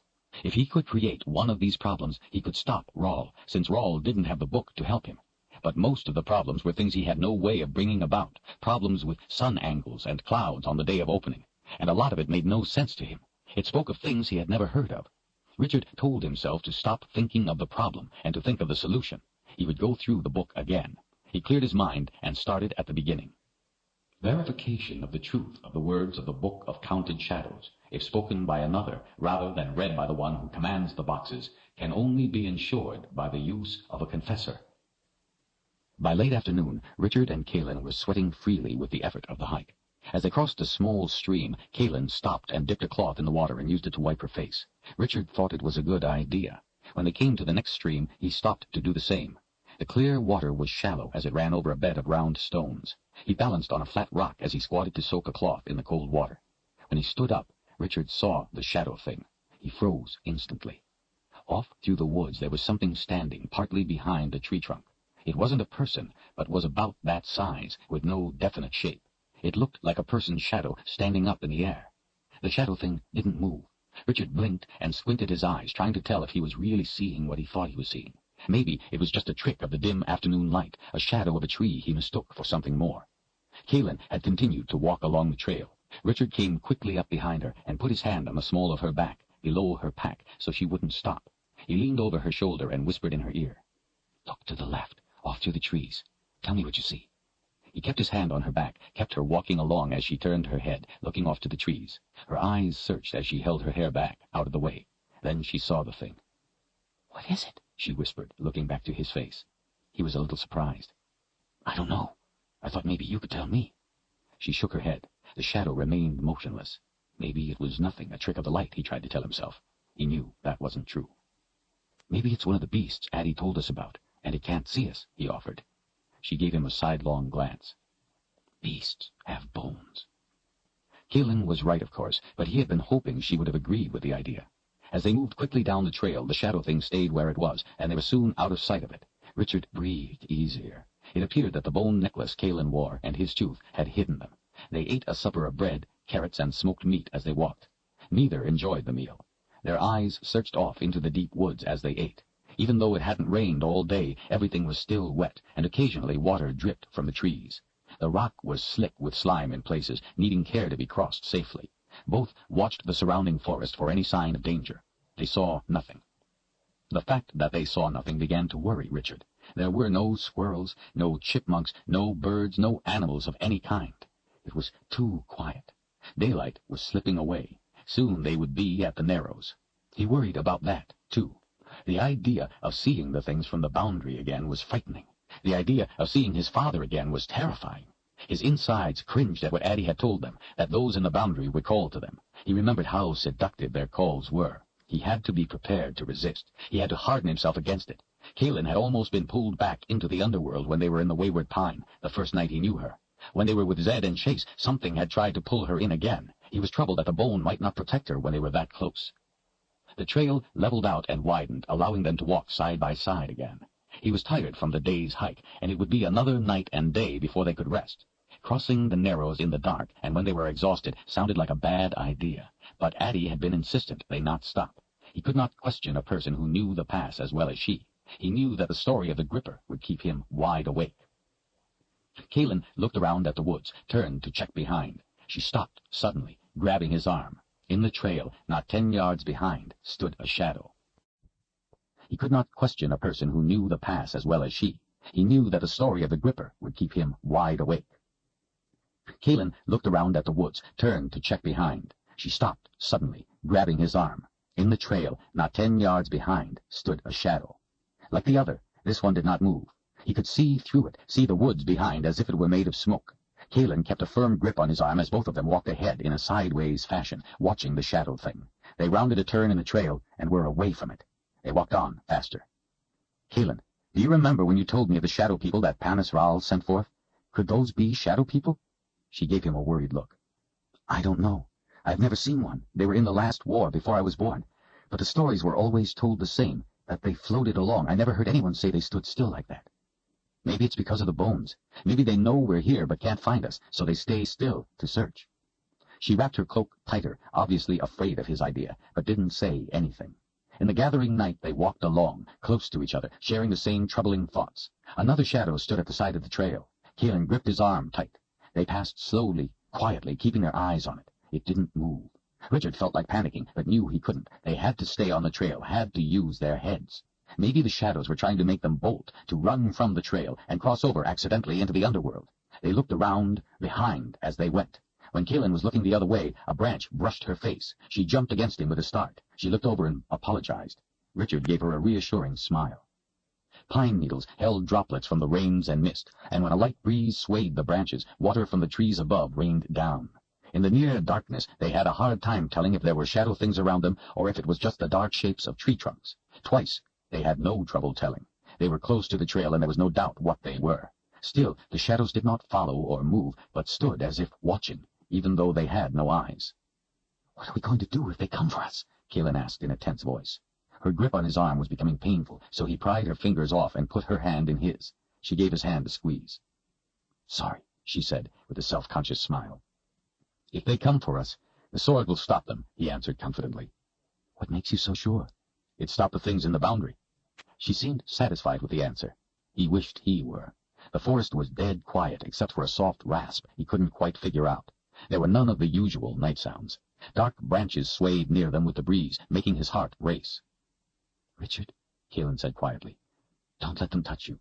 If they are shadow people, their touch is death. Even if they are not shadow people, we don't know what would happen. We must not let them touch us." He gave her hand a squeeze of reassurance. Richard resisted the temptation to pull the sword. There might be too many for the sword, if the sword's magic even worked against shadows. If there was no other choice, he would use the sword, but for now, his instincts told him not to. The woods were getting darker. Tree trunks stood like black pillars in the murk. Richard felt as if there were eyes everywhere, watching. The trail was beginning to traverse a hillside, and he could see dark rocks rising up to their left. Runoff from the rains trickled through the rock. He could hear it bubbling and dripping and splashing. The ground dropped away on the right. The next time they looked back, there were 3 shadows, barely visible in the path behind. The 2 of them kept moving. Richard heard the soft, scraping sound again, off in the woods to either side. It wasn't a sound he was familiar with. He could feel, more than see, that there were shadow things on each side and behind them. A few were close enough to the trail that there was no doubt what they were. The only way that was clear was ahead. "Richard," Kaelin whispered, "do you think you should take out the Nightstone? I can hardly see the path." She was gripping his hand tightly. Richard hesitated. "I don't want to until we absolutely need it. I'm afraid of what might happen." "What do you mean?" "Well, those shadows haven't come for us yet. Maybe because they can't see us, because of the bones." He paused a moment. "But what if they can see the light from the Nightstone?" Kaelin bit her bottom lip in worry. They strained to pick out the trail as it twisted to go around trees and boulders, over rocks and roots, cutting its way across the hillside. The soft, scraping sound was nearer, all around. It sounded like claws on rock, he thought. 2 shadows stood ahead, close, the trail between them. Kaelin pressed tight against him and held her breath as they squeezed past. She buried her face against his shoulder when they were even with the shadow things. Richard put his arm around her, holding her tight. He knew how she felt. He was terrified too. His heart pounded. It seemed they were going too far with each step, getting in too deep. He looked behind, but in the darkness there was not enough light to see if the shadows were standing on the trail. Abruptly, an inky black shape loomed up before them. It was an enormous boulder, split down the middle. The Narrows. They pressed their backs up against the boulder at the split. It was too dark to see the trail anymore, or if there were any shadow things close. They couldn't follow the trail through the Narrows without the light of the Nightstone. It was far too dangerous. One wrong step in the Narrows, and they were dead. In the stillness, the scraping sound was closer, and all around them. Richard reached into his pocket and pulled out the leather pouch. He loosened the drawstring, dumped the Nightstone into his palm. Warm light flared into the night, lighting the woods around, casting eerie shadows. He held the stone out to see better. Kaelin gasped. In the warm, yellowish illumination, they could see a wall of the shadow things, hundreds of them, not an inch between any 2. They formed a half-circle less than 20 feet away. On the ground were dozens and dozens of hump-shaped creatures, almost looking like rocks at first. But they weren't rocks. Gray armor bands interlocked across their backs. Jagged spikes poked out around the bottom edge. Grippers. That was what the sound was, their claws on the rocks. The grippers were moving with an odd, waddling gait, their humped bodies swaying from side to side as they struggled forward. Not fast, but steady. Some were only a few feet away. For the first time, the shadows began to move, floating, drifting, tightening their ring. Kaelin stood frozen, her back against the boulder, her eyes wide. Richard reached across the split, grabbed a fistful of her shirt, and pulled her into the opening. The walls were wet and slick. The tightness of the space made him feel as if his heart were coming up in his throat. He didn't like tight places. They backed through, turning occasionally to check their way. He held the Nightstone out, lighting the shadow things as they came. Grippers crawled into the split. Richard could hear the sound of Kaelin's rapid breathing echoing in the confining dank space. They continued backing up, their shoulders sliding against the sides of the rock. Cold, slimy water soaked their shirts. In one spot, they had to duck down and turn sideways because the crack narrowed, almost closing together, open just enough for them to pass down low. Forest debris fallen into the split lay in the dampness, decomposing. The place smelled of sickening rot. They continued moving sideways and at last reached the other side. The shadows stopped when they reached the opening in the rock. The grippers didn't. Richard kicked one that got too close, sending it tumbling through the leaves and sticks on the floor of the split. Landing on its back, it clawed at the air, snapping and hissing, twisting and rocking, until it righted itself. When it did, the gripper rose up on its claw-tipped feet and let out a clicking growl before coming on once again. Both turned quickly to follow the path. Richard held the nightstone out to light the Narrows trail. Kalin drew a sharp breath. The warm light illuminated the hillside where the Narrows path should have been. Spread out before them as far as they could see was a mass of rubble. Rocks, tree limbs, splintered wood, and mud all tumbled together. A slide had recently plunged down the hillside. The Narrows trail had been swept away. They took a step beyond the rock to have a better look. Green light of the boundary came on, surprising them. They stepped back as one. Richard! Kalin clutched his arm. The grippers were at their heels. The shadows floated in the split. Chapter 19. Torches set in ornate gold brackets lit the walls of the crypt with flickering light, reflected off the polished pink granite of the huge vaulted room, lending their smell of pitch to the fragrance of roses in the dead, still air.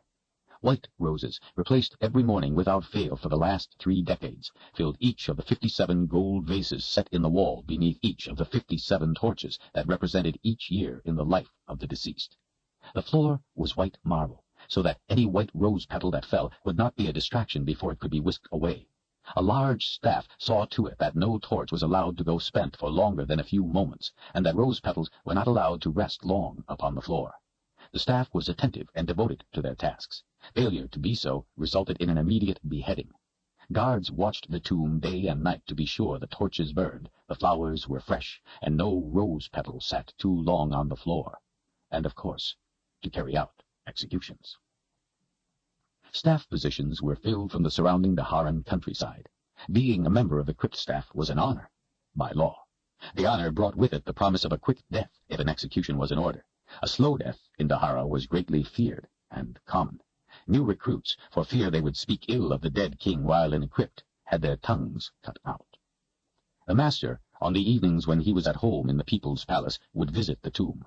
No staff or tomb guards were allowed to be present during these visits. The staff had spent a busy afternoon replacing the torches with freshly burning ones, and tested each of the hundreds of white roses by gently shaking them to make sure none of the petals were loose, since any torch going out during the royal visit or any rose petal falling to the floor would result in an execution. A short pillar in the center of the immense room supported the coffin itself, giving it the effect of floating in the air. The gold-enshrouded coffin glowed in the torchlight. Carved symbols covered its sides and continued in a ring around the room, cut into the granite beneath the torches and gold vases. Instructions in an ancient language from a father to a son on the process of going to the underworld and returning. Instructions in an ancient language understood by only a handful other than the son. None but the son lived in Dahara. All the others in Dahara who understood had long ago been put to death. Someday the rest would be. The crypt staff and guards had been sent away. The master was visiting his father's tomb. 2 of his personal guards stood watch over him, one to each side of the massive, elaborately carved and polished door.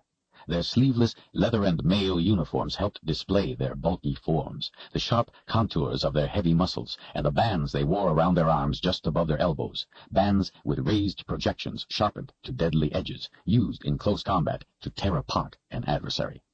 Darkin Ral ran his delicate fingers over the carved symbols on his father's tomb.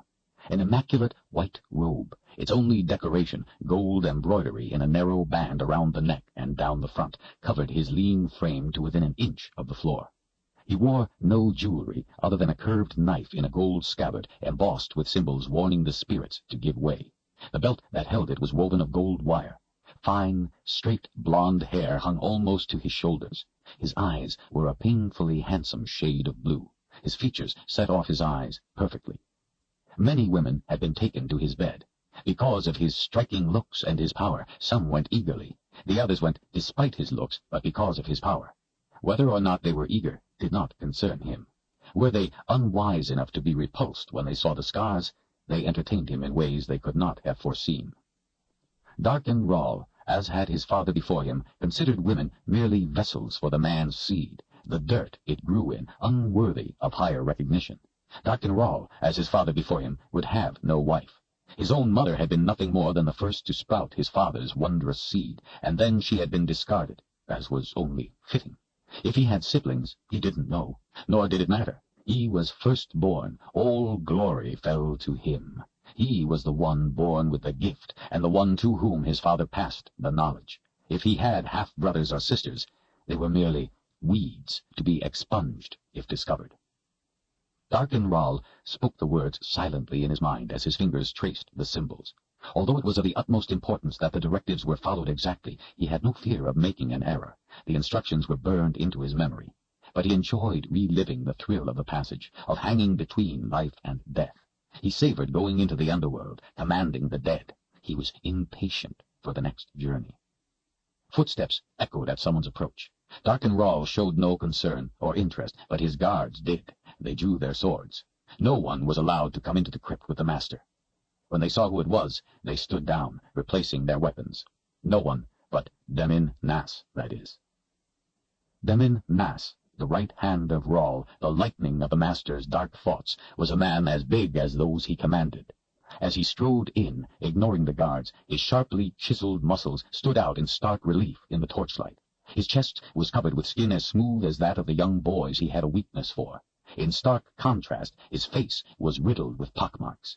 His blond hair was cropped close enough to cause it to stand up in a collection of spikes. A streak of black hair started in the middle of his right eyebrow and continued back over his head to the right of center. It made him recognizable from a distance, a fact appreciated by those who had cause to know of him. Darkin Rall stood absorbed in the reading of the symbols, and did not look when his guards drew their weapons, or when they replaced them. Although his guards were formidable, they were unnecessary, mere accoutrements of his position. He had powers enough to put down any threat. Demin Nas stood at ease, waiting for the master to finish. When at last Darkin Rall turned, his blond hair and stark white robe swished around with him. Demin gave a respectful bow of his head. Lord Rall. His voice was deep, coarse. He kept his head bowed. Demin, my old friend, how good to see you again. Rall's quiet tone had a clear, almost liquid quality to it. Demin straightened, his face set in a frown of displeasure. Lord Rall, Queen Melina has delivered her list of demands. Darkin Rall stared through the commander as if he weren't there, slowly wetting the tips of the first 3 fingers of his right hand with his tongue, and then carefully stroking his lips and eyebrows with them. Have you brought me a boy? Rall asked expectantly. Yes, Lord Rall. He awaits you in the Garden of Life. Good. A small smile spread across Darkin Rall's handsome face. Good. And he is not too old. He is still a boy. Yes, Lord Rall. He is but a boy. Demin looked away from Rall's blue eyes. Darkin Rall's smile widened. You are sure, Demin? Did you take off his pants yourself and check? Demin shifted his weight. Yes, Lord Rall. Rall's eyes searched the other's face. You didn't touch him, did you? His smile vanished. He must be unsoiled. No, Lord Rall, Demin insisted, looking back to the master, his eyes wide. I would not touch your spirit guide. You have forbidden it. Darkin Rall again wet his fingers and smoothed his eyebrows as he took a step closer. I know you wanted to, Demin. Was it hard for you? Looking, but not touching. His smile came back, teasing, then melted again. Your weakness has caused me trouble before. I took care of that, Demin protested in his deep voice, but not too forcefully. I had that traitor Brophy arrested for the murder of that boy. Yes, Rall snapped back. And then he submitted to a confessor to prove his innocence. Demin's face wrinkled in frustration. How was I to know he would do that?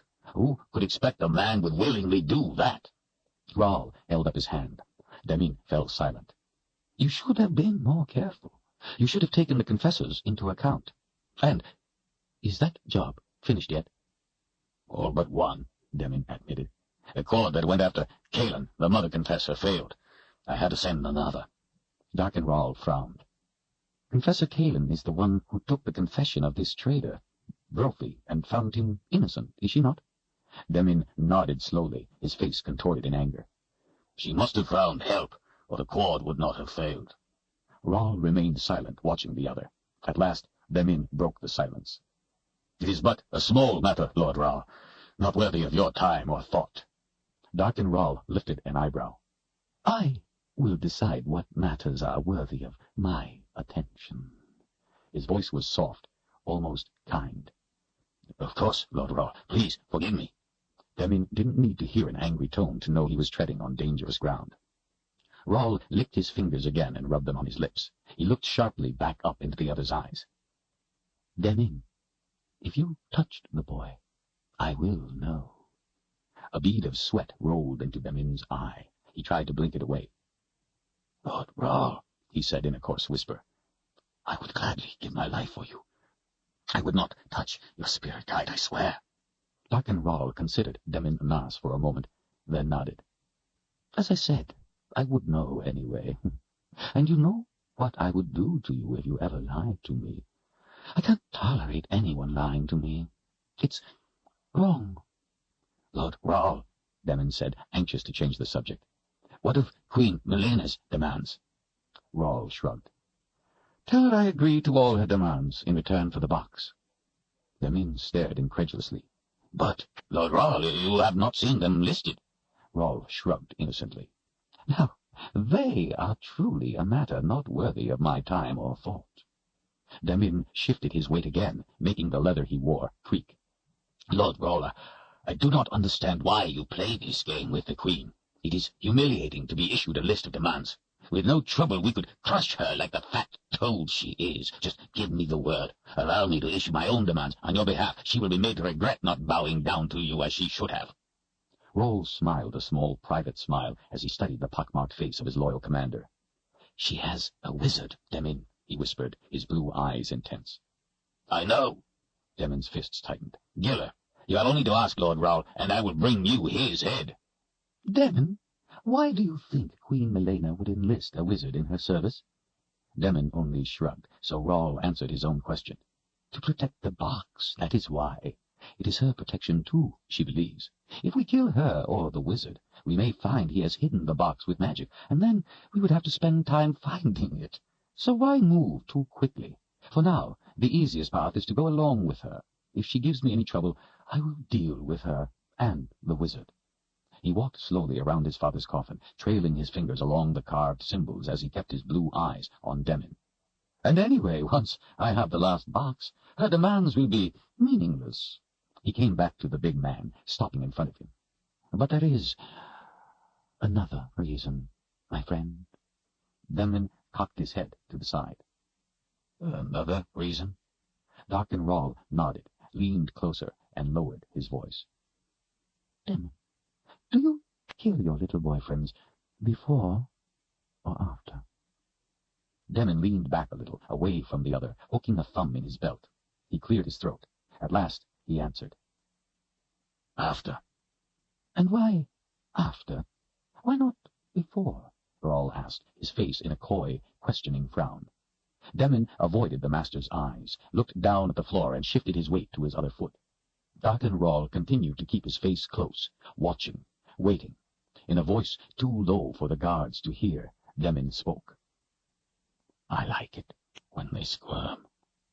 A slow smile spread over Rawl's face. That is the other reason, my friend. I too enjoy it when they squirm, so to speak. I want to enjoy watching her squirm before I kill her. He licked the ends of his fingers again and stroked them on his lips. A knowing grin grew across the pockmarked face. I will tell Queen Melena that Father Rawl has graciously agreed to her terms. Darkin Rawl put his hand on Demin's muscled shoulder. Very good, my friend. Now, show me what manner of boy you have brought me. Both wearing smiles, they strode toward the door. Before they reached it, Darkin Rawl stopped suddenly. He spun on his heels, his robes flinging around him. What was that sound? He demanded. Except for the hiss of the torches, the crypt was as silent as the dead king. Demin and the guards looked slowly around the chamber. There! Rawl thrust out his arm. The other three looked where he pointed. A single white rose petal sat on the floor. Darkin Rawl's face reddened, his eyes fierce. Shaking, his hands clenched into white-knuckled fists, his eyes filled with tears of wrath. He was too furious to speak. Regaining his composure, he held out his hand toward where the white petal lay on the cold marble floor. As if touched by a breeze, it rose into the air and floated across the room, settling in Rawl's outstretched hand. He lit the petal, turned to one of the guards, and stuck it to the man's forehead. The heavily muscled guard looked back impassively. He knew what the master wanted, and gave a single grim nod before turning and going through the door in one fluid motion, pulling his sword as he went. Darken Rahl straightened his body, smoothed his hair, and then his robes with the flats of his hands. He took a deep breath, letting his anger out with it. Frowning, his blue eyes searched up at Demon, who stood calmly beside him. "I ask nothing else of them, only that they care for my father's tomb. Their needs are seen to, they are fed and clothed and taken care of. It is a simple request." His face took on a hurt look. "Why do they mock me with their carelessness?" He looked over to his father's coffin, then back to the other's face. "Do you think I am too harsh with them, Demon?" The commander's hard eyes scowled back. "Not harsh enough. If you were not so compassionate, if you didn't allow them a quick punishment, maybe the others would learn to treat your heartfelt requests with more commitment. I would not be as lenient." Darken Rahl stared off at nothing in particular, and nodded absently. After a time, he took another deep breath and strode through the door, with Demon at his side, and the remaining guard following at a respectful distance. They went down long corridors of polished granite, lit by torches, up spiral stairs of white stone, down more corridors with windows that let the light out into the darkness. The stone smelled damp, stale. Several levels up, the air regained its freshness. Small tables of lustrous wood stationed at intervals along the halls held vases with bouquets of fresh flowers that lent a light fragrance to the rooms. As they came to a pair of doors with a scene of hillsides and forests carved in relief, the second guard rejoined them, the task assigned him completed. Demon pulled on the iron rings, and the heavy doors opened smoothly, silently. Beyond was a room of dark, brown oak panels. It gleamed in the light of the candles and lamps set about on heavy tables. Books lined two walls, and an immense fireplace warmed the two-story room. Rahl stopped for a short time to consult an old leather-bound book sitting on a pedestal. Then he and his commander walked on through a labyrinth of rooms, most covered in the same warm wood panels. A few were plastered and painted with scenes of the Dahara countryside, forests and fields, game and children. The guards followed at a distance, watching everywhere, alert but silent, the master's shadows. Logs crackled and popped as flames wavered in a brick hearth, providing the only light in one of the smaller rooms they passed into. On the walls hung trophies of the hunt, heads of every sort of beast. Antlers jutted out, lit by the light of the flames. Darken Rahl stopped suddenly in mid-stride, his robes made pink in the firelight. "Again," he whispered. Demon had stopped when Rahl did, and now watched him with questioning eyes. "Again she comes to the boundary, to the underworld." He licked his fingertips, smoothing them carefully over his lips and eyebrows as his eyes fixed in a stare. "Who?" Demon asked. "The Mother Confessor, Kaelin. She has the help of a wizard, you know." "Giller is with the Queen," Demon insisted, "not with the Mother Confessor." A thin smile spread on Darken Rahl's lips. "Not Giller," he whispered. "The old one, the one I seek, the one who killed my father. She has found him." Demon stood straight in surprise. Rahl turned and walked over to the window at the end of the room. Made up of small panes and round at the top, it stood twice his height. Firelight glinted off the curved knife at his belt. Clasping his hands behind him, he stood gazing down on the darkened countryside, on the night, on the things others couldn't see. He turned back to Demon, his blonde hair brushing his shoulders. "That is why she went to Westland, you know. Not to run from the Quad, as you thought, but to find the great wizard." His blue eyes sparkled. "She has done me a great favor, my friend. She has flushed out the wizard. It is fortunate she slipped past the ones in the underworld. Fate is truly on our side. You see, Demon, why I tell you not to worry so. It is my destiny to succeed. All things have a way of working toward my ends." Demon's brow knitted into a frown. "Just because one quad failed, that does not mean she has found a wizard. Quads have failed before." Rahl slowly licked his fingertips. He stepped closer to the big man. "The old one has named a seeker," he whispered. Demon unclasped his hands in surprise. "Are you sure?" Rahl nodded. "The old wizard vowed never to help them again. No one has seen him in many years. No one has been able to offer his name, even to save their own lives. Now the Confessor crosses into Westland, the Quad vanishes, and a seeker is named." He smiled to himself. "She must have touched him to make him help." Imagine his surprise when he saw her. Rahl's smile faded. He clenched his fists. I almost had them. Almost had all three, but I was distracted by other matters and they slipped away. For the time being. He considered this silently for a moment, then announced, The second quad will fail too, you know. They will not be expecting to encounter a wizard. Then I will send a third quad, and I will tell them of the wizard, Demmin promised. No. Rawl licked his fingertips, thinking, Not yet. For now, let's wait and see what happens. Maybe she is meant to help me again. He considered this a moment.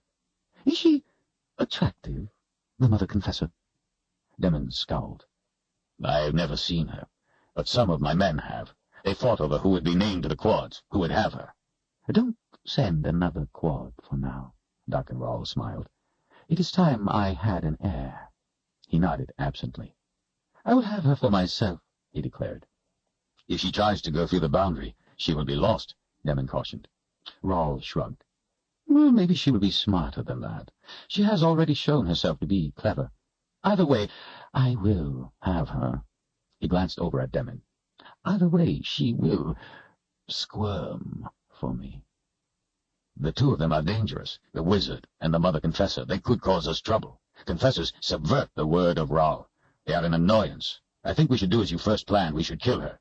Rawl gave a wave of his hand. You worry too much, Demmin. As you said, confessors are an annoyance, nothing more. I will kill her myself if she proves troublesome, but after she bears me a son. A confessor, son. The wizard cannot harm me as he did my father. I will see him squirm, and then I will kill him, slowly. And the Seeker? Demmin's face was hard with apprehension. Rawl shrugged. Even less than an annoyance. Lord Rawl, I need not remind you. Winter approaches. The master lifted an eyebrow, the firelight flickering in his eyes. The Queen has the last box. I will have it soon enough. There is no need for concern. Demmin leaned his grim face closer. And the book? Rawl took a deep breath. After I have traveled to the underworld, I will search out the cipher boy again. Worry yourself of it no more, my friend. Fate is on our side. He turned and walked off. Demmin followed, the guards slipping through the shadows behind. The Garden of Life was a cavernous room in the center of the People's Palace. Leaded windows high overhead let in light for the lush plants. This night they let in the moonlight. Around the outside of the room were flowers set in beds, with walkways winding through. Beyond the flowers were small trees, short stone walls with vines covering them, and well-tended plants completing the landscaping. Except for the windows overhead, it mimicked an outdoor garden, a place of beauty, a place of peace. In the center of the expansive room was an area of lawn that swept around almost into a circle, the grass ring broken by a wedge of white stone, upon which sat a slab of granite, smooth but for grooves carved near the edge of the top, leading to a small well in one corner. It was held up by two short, fluted pedestals. Beyond the slab stood a polished stone block set next to a fire pit. The block held an ancient iron bowl covered with beasts which served as legs to support the round bottom. The iron lid, in the same half-sphere shape, had but one beast upon it, a shinga, an underworld creature reared up on its two hind legs, serving as a handle. In the center of the lawn lay a round area of white sorcerer's sand, ringed with torches that burned with fluid flames. Geometric symbols crisscrossed in the white sand. In the center of the sand was the boy, buried in an upright position to his neck. Darkenrawl approached slowly, his hands clasped behind his back. Demmin waded off by the trees, before the grass. The master stopped at the border of the grass and white sand, looking down at the boy. Darkenrawl smiled. What is your name, my son? The boy's lower lip quivered as he looked up at Rawl. His eyes shifted to the big man back by the trees. It was a fearful look. Rawl turned and looked to the commander. Leave us, and please take my guards with you. I wish not to be disturbed. Demmin bowed his head and left, the guards following. Darkenrawl turned back, regarding the boy, then lowered himself to sit on the grass. He rearranged his robes once on the ground and smiled again at the boy. Better? The boy nodded, his lip still quivered. Are you afraid of that big man? The boy nodded. Did he hurt you? Did he touch you but he shouldn't? The boy shook his head. His eyes, reflecting a mix of fear and anger, stayed locked on Rawl. An ant crawled from the white sand onto his neck. "What is your name?" Rawl asked again. The boy did not answer.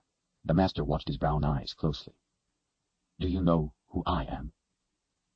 "Talking Rawl," the boy answered in a weak voice. Rawl smiled indulgently. "Father Rawl," he corrected. The boy stared at him.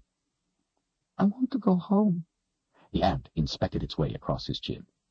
"Of course you do," Rawl said with a tone of sympathy and concern.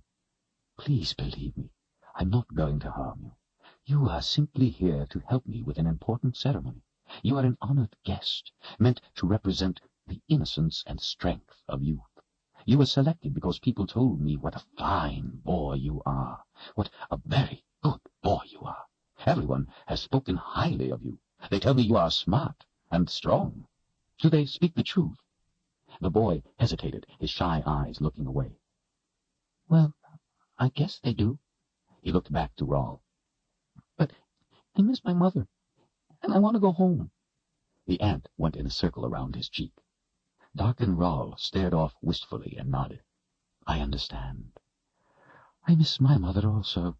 She was such a wonderful woman, and I loved her so. She took good care of me. When I would do a chore that pleased her, she would make me a special supper, whatever I wanted." The boy's eyes got bigger. "My mother does that too." "My father, mother, and I had wonderful times together. We all loved each other very much and had fun together. My mother had a merry laugh.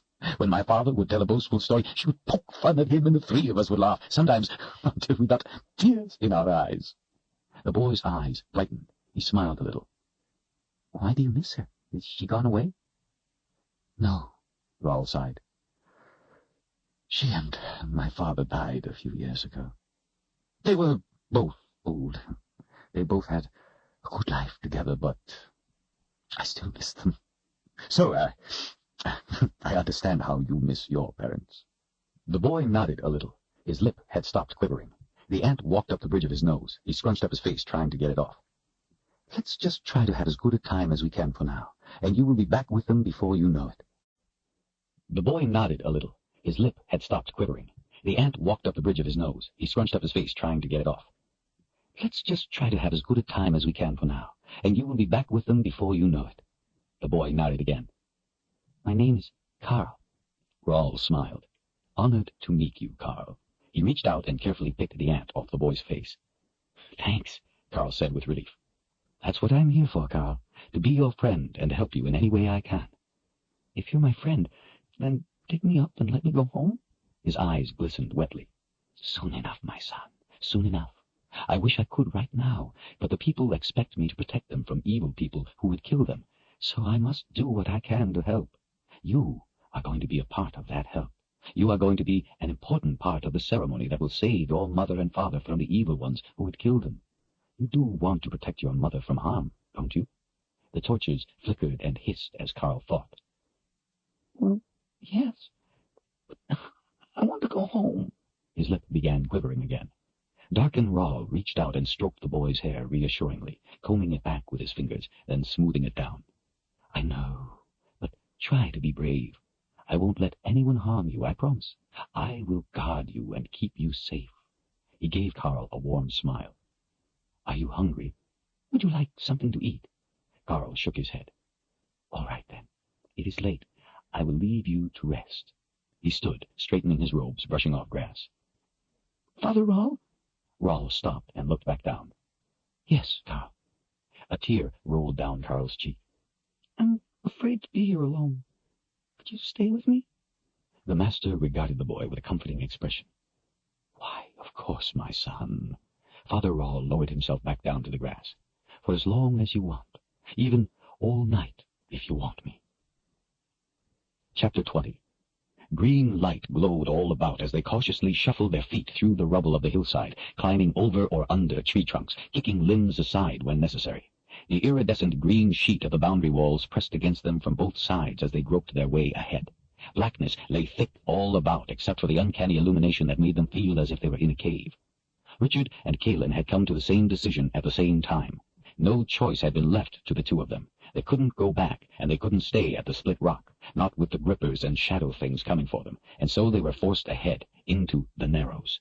Richard had put the Nightstone away. It was useless for following the trail, as there was no trail to follow, and it made it difficult to tell where the boundary light changed to the green wall. He hadn't put it back into its leather pouch, in case it was needed again in a hurry, but had simply dropped it into his pocket.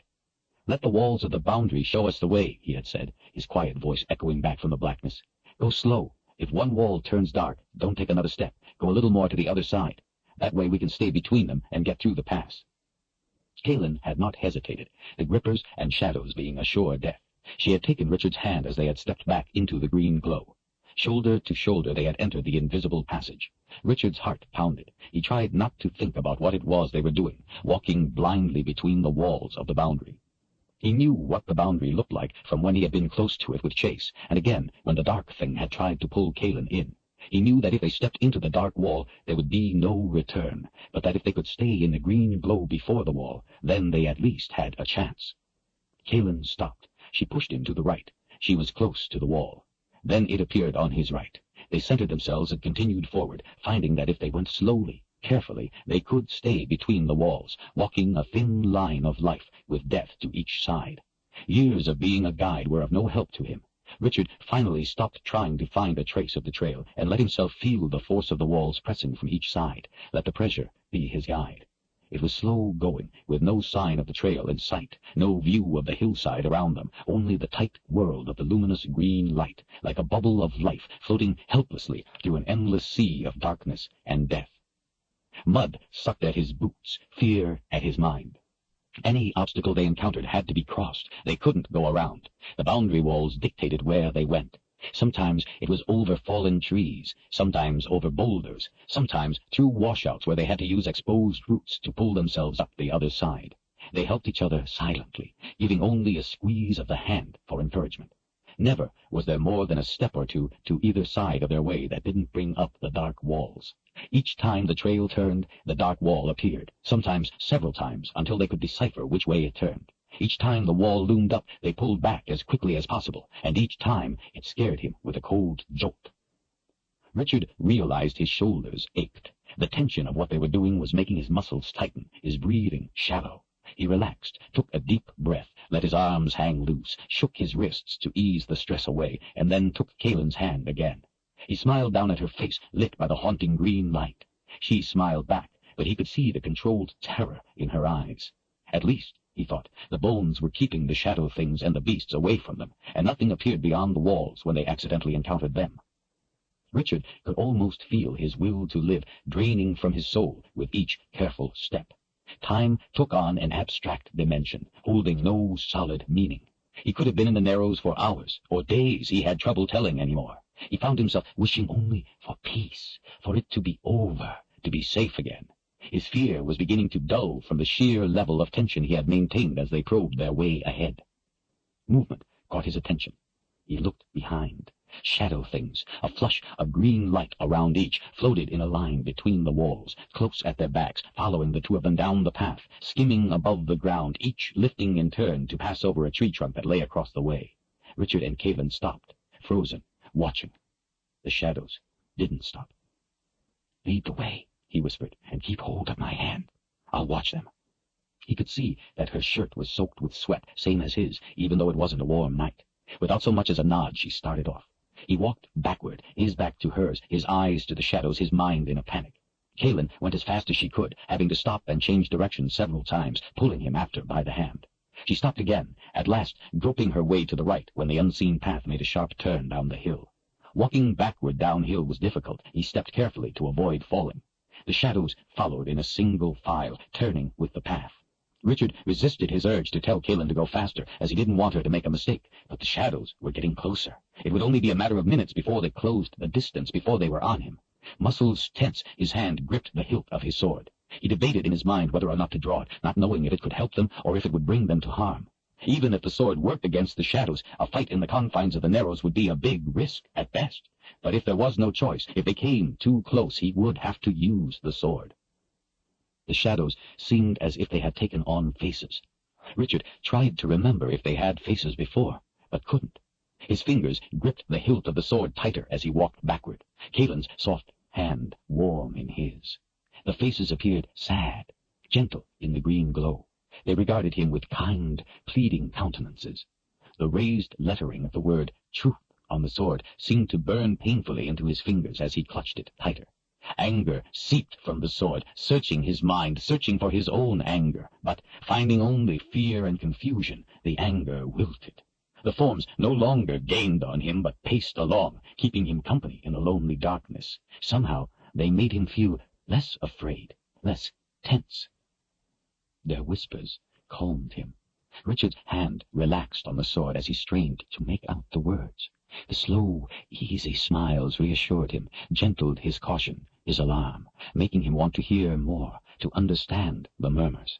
Green light around the faint forms shimmered comfortingly. His heart pounded with the need for rest, for peace, for their company.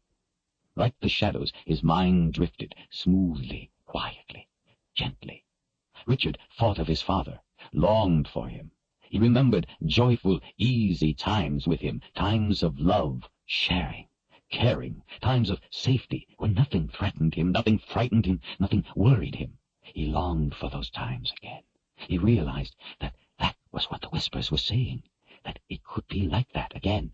They wanted to help him reach that place again, that was all. Small warnings burgeoned deep in his mind, but then withered and were gone. His hand slipped from the sword.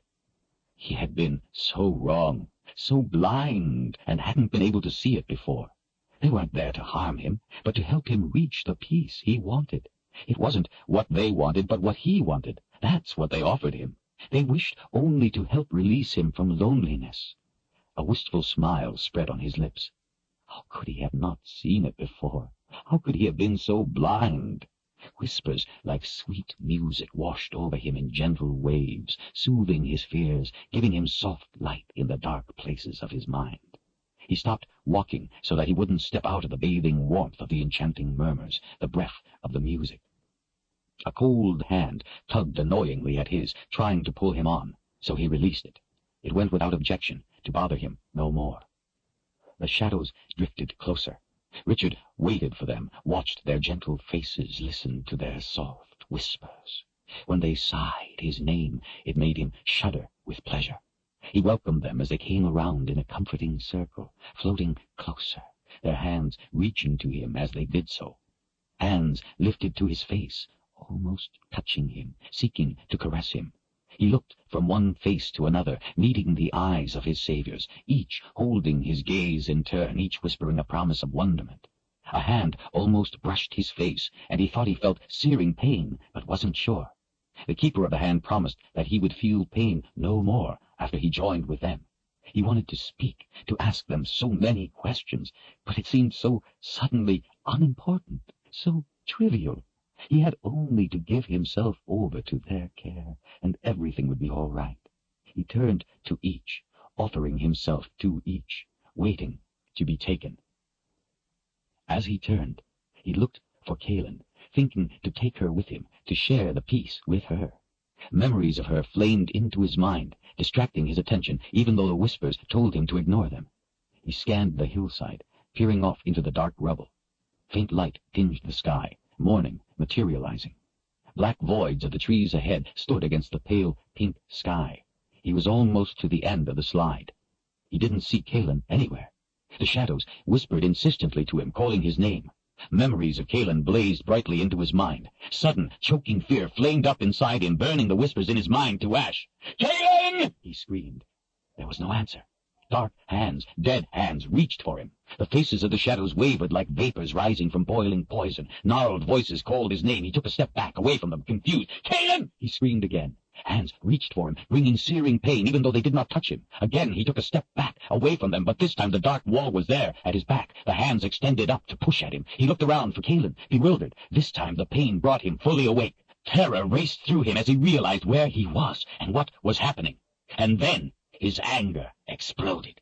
Heat of rage from the magic surged through him as the sword came free, sweeping in an arc at the shadows. The ones caught by the blade flared into nothingness, the smoke of their forms spinning as if caught in a vortex of wind before coming apart with a howl. More came at him. The sword flashed through them, and still more came, as if there were no end to their numbers. As he cut them down on one side, the ones on the other side would reach for him, the pain of their near touch burning into him before he turned with the sword. Richard wondered for an instant what it would feel like if they were able to finally touch him, if he would feel the pain or simply be dead in that moment. He stepped away from the wall, slashing with the sword as he did so. He took another step forward, cutting furiously as he moved, the blade whistling as he swung it.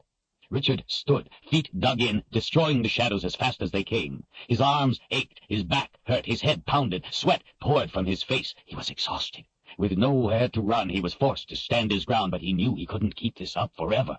Screams and howls filled the night air as the shadows seemed to fall eagerly on his sword. A knot of them rushed forward, forcing him back again before he could slash through them. Again, the dark wall came up at his back.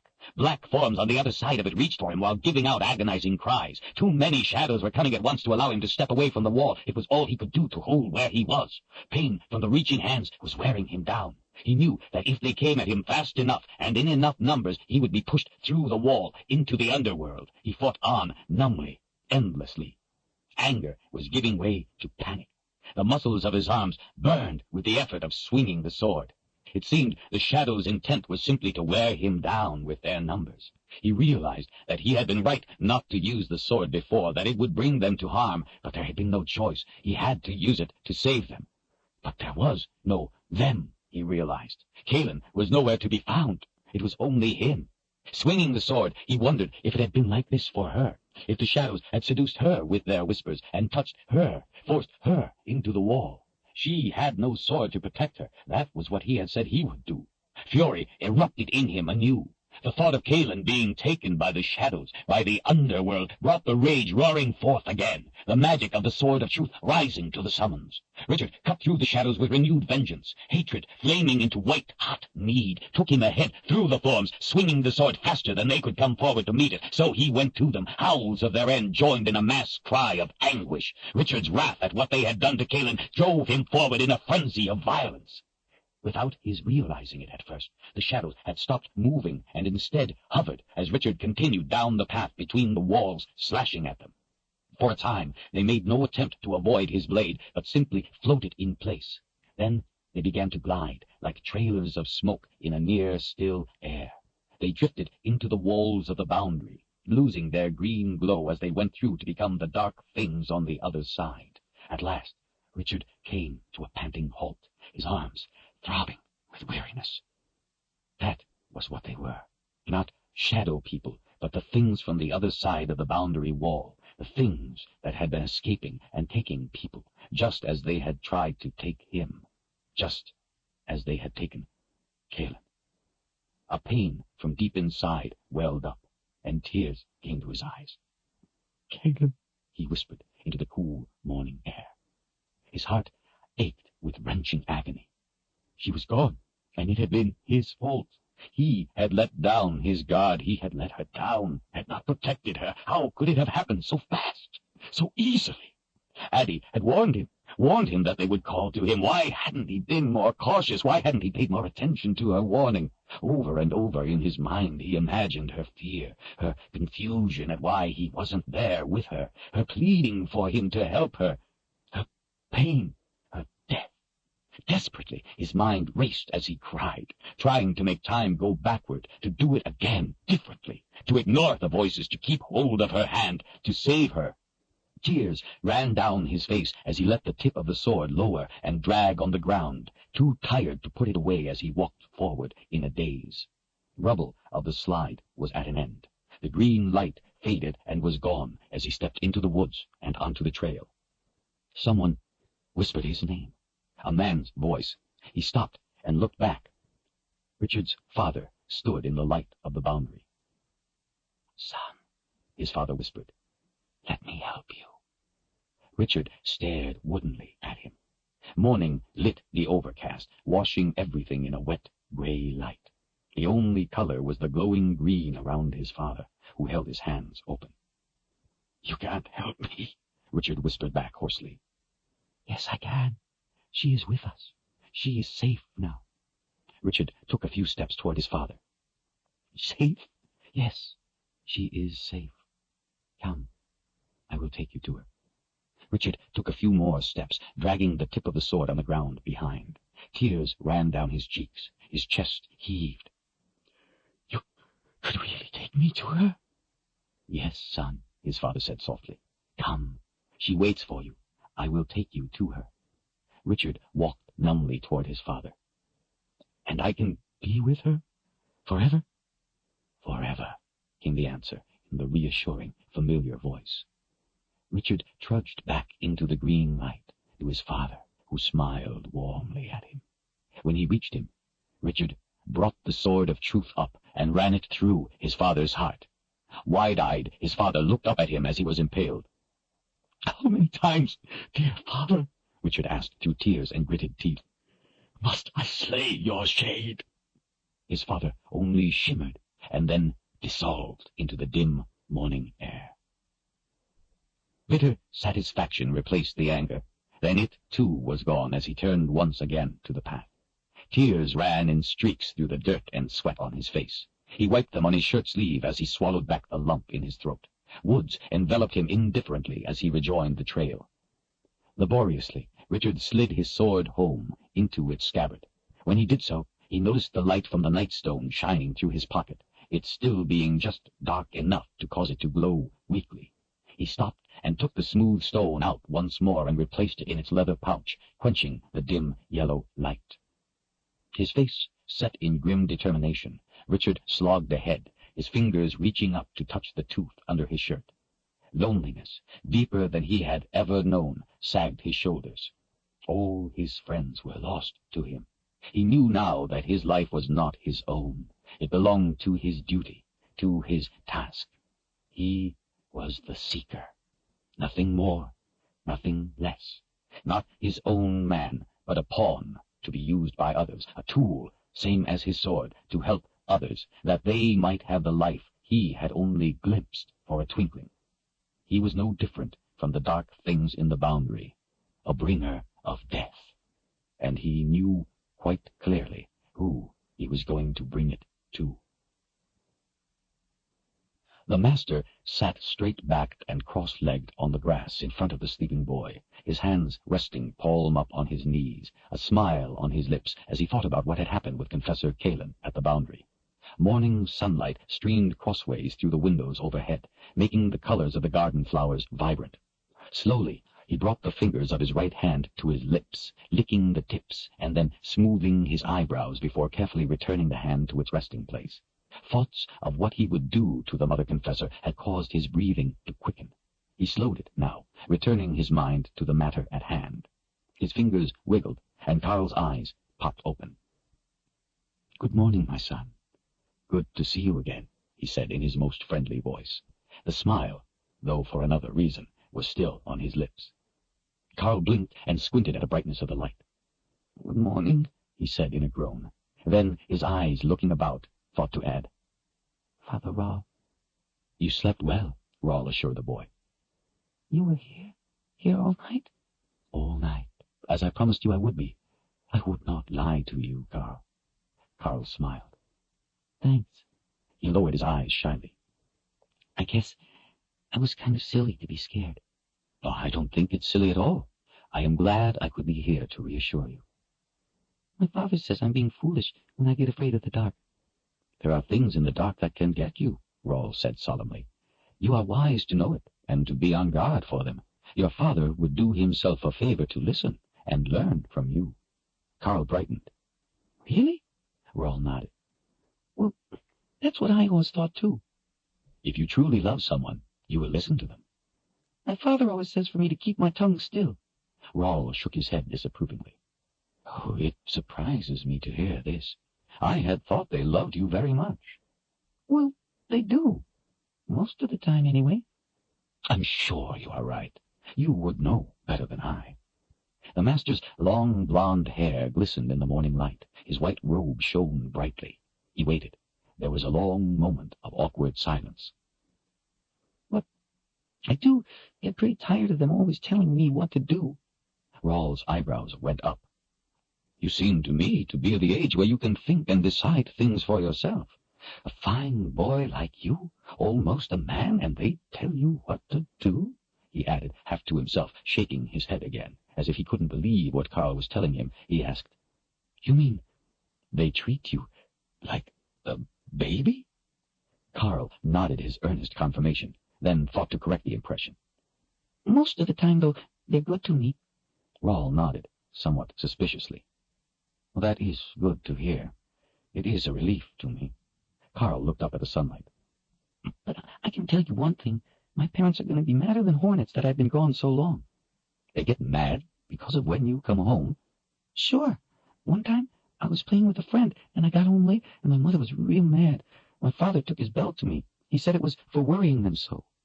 "A belt? Your father hit you with his belt?" Darkened Rawl hung his head, then came to his feet, turning his back to the boy. "I'm sorry, Carl. I had no idea it was like this with them." "Well, it's only because they love me," Carl hastened to add. "That's what they said. They love me, and I caused them to worry." Rawl still kept his back to the boy. Carl frowned. "Don't you think that shows they care about me?" Rawl licked his fingers and smoothed them over his eyebrows and lips before he turned back to the boy and sat once more in front of his anxious face. "Carl," his voice was so soft that the boy had to strain to hear, "do you have a dog?" "Sure," he nodded. "Tinker. She's a fine dog. I had her since she was a pup." "Tinker." Rawl rolled the name out pleasantly. "And has Tinker ever been lost or run away?" Carl scrunched up his eyebrows, thinking. "Well, sure, a couple of times before she was grown, but she came back the next day." "Were you worried when your dog was gone, when she was missing?" "Well, sure." "Why?" "Because I love her." "I see. And so then when Tinker came back the next day, what did you do?" "I picked her up in my arms, and I hugged her and hugged her." "You didn't beat Tinker with your belt?" "No." "Why not?" "Because I love her." "But you were worried?" "Yes." "So you hugged Tinker when she came back because you loved her and you were worried about her?" "Yes." Rawl leaned back a little, his blue eyes intense. "I see. And if you had beaten Tinker with your belt when she came back to you, what do you think she would have done?" "I bet she might not have come back the next time. She wouldn't want to come back so I could beat her. She'd have gone somewhere else where people loved her." "I see," Rawl said meaningfully. Tears streamed down Carl's cheeks. He looked away from Rawl's eyes as he cried. At last Rawl reached out, stroking back the boy's hair. "I'm sorry, Carl. I did not mean to upset you, but I want you to know that when this is all over, and you go home again, that if you ever need a home, you will always be welcome here. You are a fine boy, a fine young man, and I would be proud to have you stay here with me, both you and Tinker.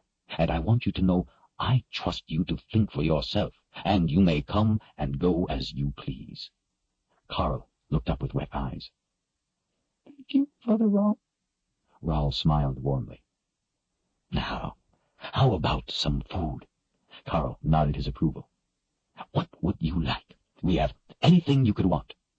Carl thought a minute, and a smile came to him. "I like blueberry pie. It's my favorite." He cast his eyes down, the smile fading. "But I'm not allowed to have it for breakfast." A big grin came to Darken Rawl's face. He stood. "Blueberry pie it is, then. I'll go get it and be right back."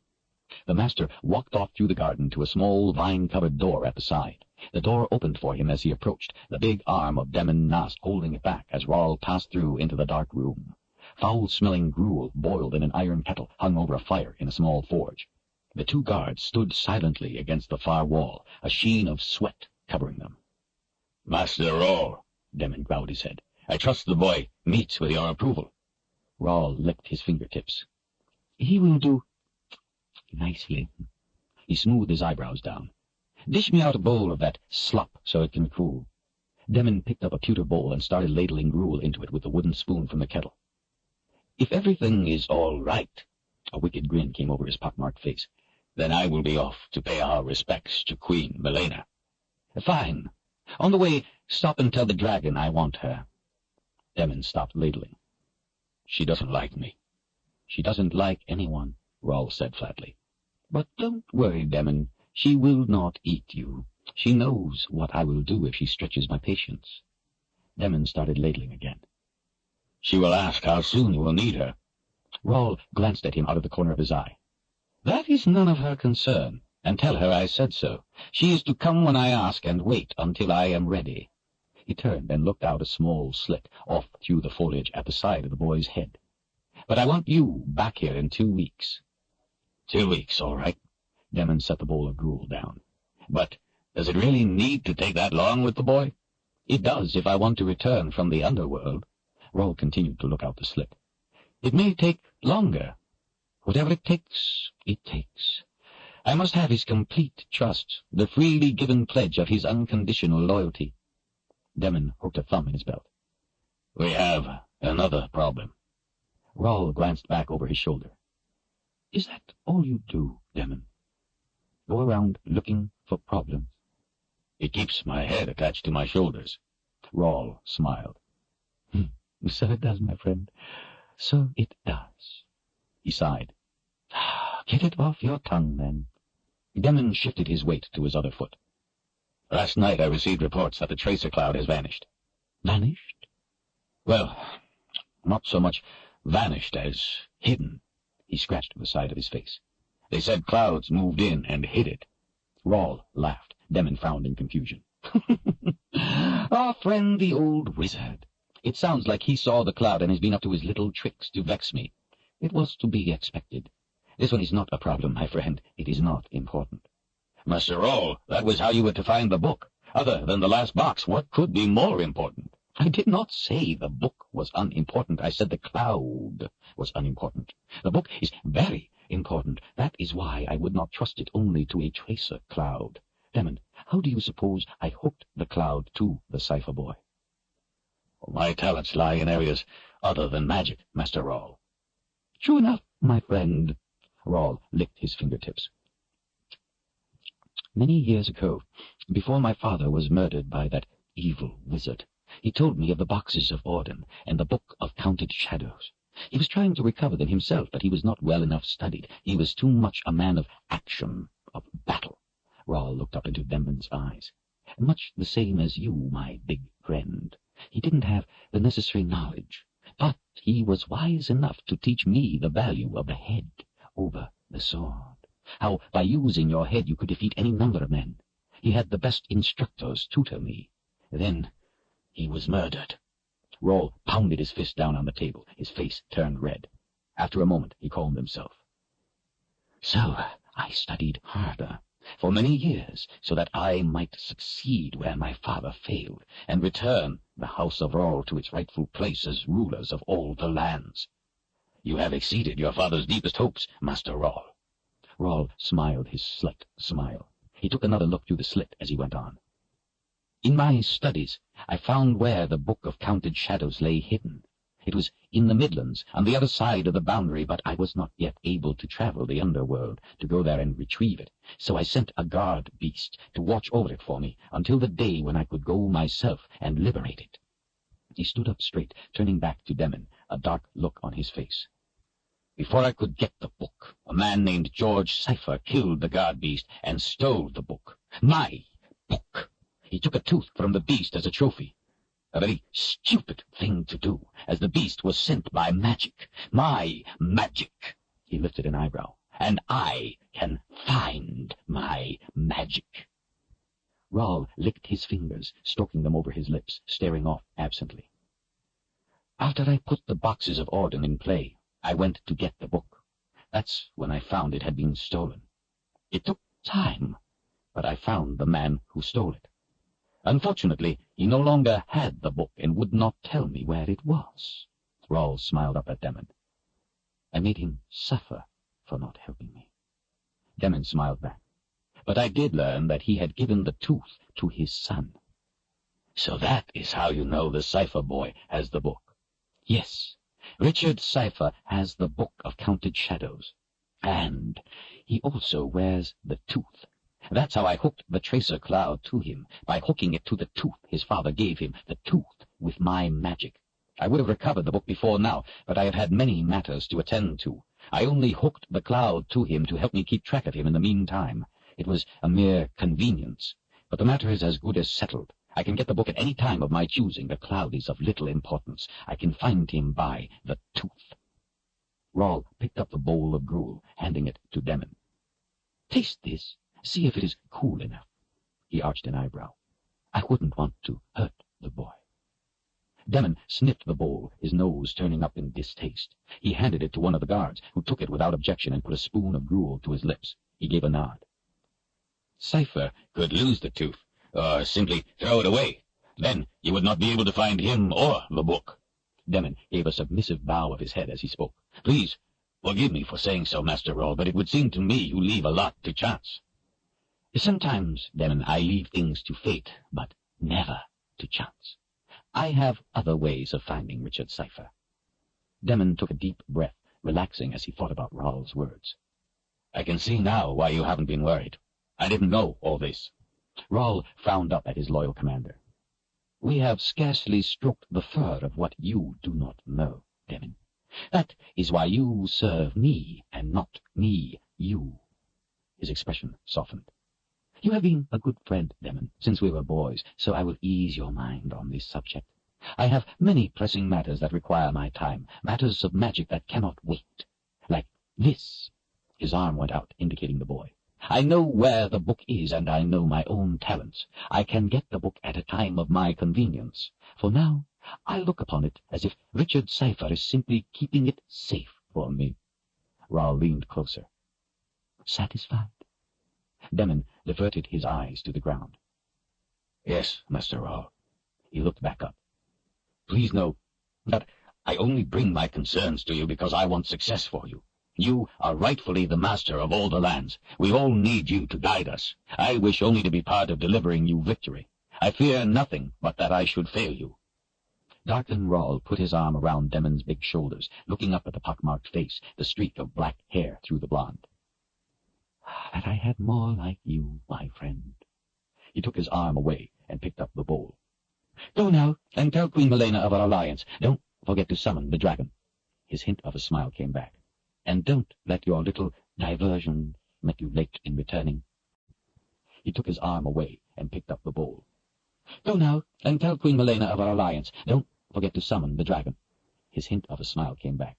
And don't let your little diversion make you late in returning. Demon bowed his head. Thank you, Master Rawl, for the honor of serving you. The big man left through a back door as Rawl went out the one into the garden. The guards stayed in the small, hot forge room. Picking up the feeding horn, Rawl went over to the boy. The feeding horn was a long brass tube, small at the mouthpiece, large at the other end. The big end was held up to shoulder height by 2 legs, so the gruel would slide down. Rawl set it down so the mouthpiece was in front of Carl. What's this thing? Carl asked, squinting up at it. A horn? Yes, that's right. Very good, Carl. It's a feeding horn. It's a part of the ceremony you will be in. The other young men who have helped the people in the past have thought it a most fun way to eat. You put your mouth over the end there, and I serve you by pouring the food in the top. Carl was skeptical. Really? Yes, Rawl smiled reassuringly. And guess what? I got you a fresh blueberry pie, still warm out of the oven. Carl's eyes lit up. Great! He eagerly put his mouth over the end of the horn. Rawl passed his hand in a circle over the bowl 3 times to change the taste, then looked down at Carl. I had to mash it up so it will go through the feeding horn. I hope that's all right. I always mash it up with my fork, Carl said with a grin, then put his mouth back over the horn. Rawl poured a little gruel into the end of the horn. When it reached Carl's mouth, he ate it eagerly. It's great! The best I ever had! I'm so pleased, Rawl said with a shy smile. It's my own recipe. I feared it wouldn't be as good as your mother's. It's better. Can I have more? Of course, my son. With Father Rawl, there is always more. Chapter 21. Wearily, Richard searched the ground where the trail resumed at the end of the slide, his hopes fading.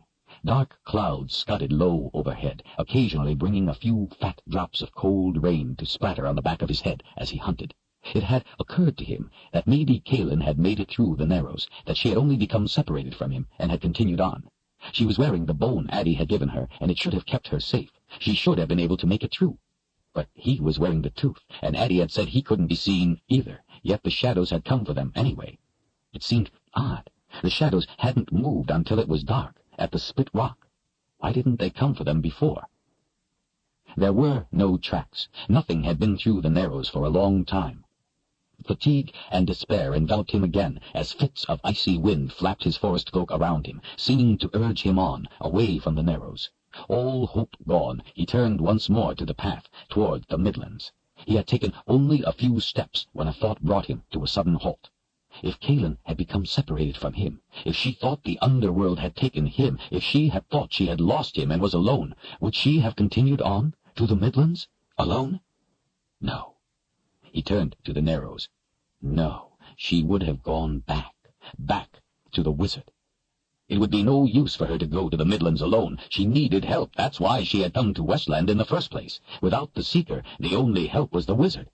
Richard dared not put too much faith in the thought, but it wasn't that far back to the place where he had fought the shadows, where he had lost her. He couldn't go on without checking, without knowing for sure. Fatigue forgotten, he plunged back into the Narrows. Green light welcomed his return. Following his tracks back, in a short time he found the place where he had fought the shadows. His footprints wandered all about in the mud of the slide, telling the tale of his battle. He was surprised at how much ground he had covered in the fight. He didn't remember all the circling, the back and forth, but then he didn't remember much of the fight until the last part. With a jolt of recognition, he saw what he was looking for. The tracks of the two of them, together, then hers, alone. His heart pounded as he followed them, hoping so hard it hurt that they wouldn't lead into the wall. Squatting, he inspected them, touched them. Her tracks wandered about a while, seemingly confused, and then they stopped and turned. Where their pair of tracks led in from the other way, one set of tracks led back. Kaelin's. Richard stood in a rush, his breathing rapid, his pulse racing. The green light glowed irritatingly about him. He wondered how far she could have gone. It had taken them most of the night to laboriously cross the Narrows, but they hadn't known where the trail was. He looked down at the footprints in the mud. He did now. He would have to go fast. He couldn't be timid in following the way back. A memory of something Zed had told him when the old man had given him the sword came into his mind. The strength of rage, the wizard had said, gives you the heedless drive to prevail. A clear, metallic ringing filled the dim morning air as the Seeker drew his sword. Anger flooded through him. Without a second thought, Richard dashed down the trail, following the tracks. The pressure of the wall buffeted him as he jogged through the cool mist. When the tracks turned, switching back and forth, he didn't slow but set his feet to one side or the other to throw his weight the other way down the path. Keeping a steady, sustainable pace, he was able to traverse the span of the Narrows before mid-morning. Twice he had come across a shadow floating in place on the path. They didn't move or seem to be aware of him. Richard charged through, sword first. Even without faces they had seemed surprised as they howled apart. Without slowing, he went through the split rock, kicking a gripper out of the way. On the other side he stopped to catch his breath. He was overwhelmed with relief that her footprints went all the way. Now, back on the forest trail, her tracks would be harder to see, but it didn't matter. He knew where she was going, and he knew she was safely through the Narrows. He felt like crying with joy in the knowledge that Kaelin was alive. He knew he was getting closer to her. The mist hadn't yet had time to soften the sharp edges of her footprints, the way it had when he had first found them. When it had gotten light, she must have followed their tracks instead of using the walls to show the way, or else he would have caught her long before now. Good girl, he thought, using your head. He would make a woodswoman of her yet. Richard trotted off down the trail, keeping the sword and his anger out. He didn't waste time to stop and look for signs of her trail, but whenever there was a soft or muddy patch, he looked down, checking as he slowed a little. After running over an area of mossy ground, he came to a small, bare patch with footprints. He gave a cursory glance as he went by. Something he saw made him stop so suddenly that he fell. On his hands and knees, he peered down at the prints. His eyes widened. Overlapping part of her footprint was a man's boot print, nearly 3 times as large as hers. He knew without a doubt who it belonged to, the last man of the quad. Rage brought him to his feet, scrambling into a dead run. Branches and rock flashed by in a blur. His only concern was to stay on the trail and avoid accidentally running into the boundary, not out of fear for himself, but because he knew he couldn't help Kaelin if he got himself killed. His lungs burned for air as his chest heaved with exertion. The anger of the magic made him ignore his exhaustion, his lack of sleep. Clambering to the top of a small jut of rock, he saw her at the bottom of the other side. For an instant, he froze. Kaelin stood on the left, feet apart in a half-crouch, a rock wall at her back. The last man of the quad stood in front of her, to Richard's right. Panic slashed through his anger. The man's leather uniform glistened in the wet. The hood of his chainmail shirt covered his head of blonde hair. His sword rose in his massive fists, and muscles stood out in knots along his arms. He howled a battle cry. He was going to kill her. Wrath exploded through Richard's mind. He screamed, "No!" in a murderous rage as he leapt off the rock. With both hands, he brought the sword of truth up while still in midair. When he hit the ground, he recoiled, swinging it around from behind in an arc. The sword whistled with its speed. The man had turned as Richard hit the ground. Seeing Richard's sword coming, he brought his own up defensively with lightning speed, the tendons in his wrists and hands making a popping sound as he did so. Richard watched as if in a dream as his sword came around. Every ounce of his strength went into trying to make the sword go faster, go truer, be deadlier. The magic raged with his need. Richard looked from the man's sword, hard into the steel blue eyes. The seeker's sword followed the track of his eyes. He heard himself still screaming. The man held his sword straight up to deflect the blow. Everything else around the man dissolved in Richard's vision. His anger, the magic, was unleashed like never before. No power on earth could deny him the man's blood. Richard was beyond all reason, beyond all other need, beyond all other cause for living. He was death brought to life. Richard's entire life force focused lethal hatred into the drive of his sword.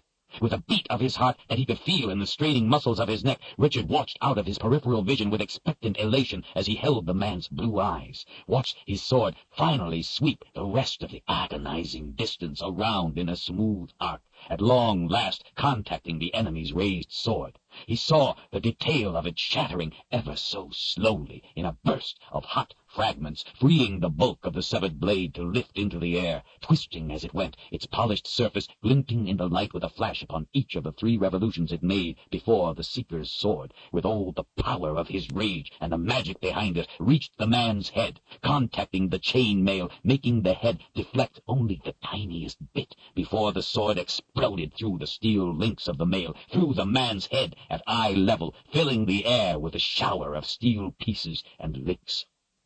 The misty morning erupted with a burst of red fog that made Richard feel a flush of exhilaration as he watched clumps of blonde hair and bone and brain tumble madly away as the blade continued its sweep through the crimson air, clearing the last ragged fragments of the enemy's skull, continuing its journey around, while the body, with only a neck and jaw and little else recognizable above that, began dropping away as if all its bones had dissolved, leaving nothing to hold it up, finally hitting the ground with a hard jolt.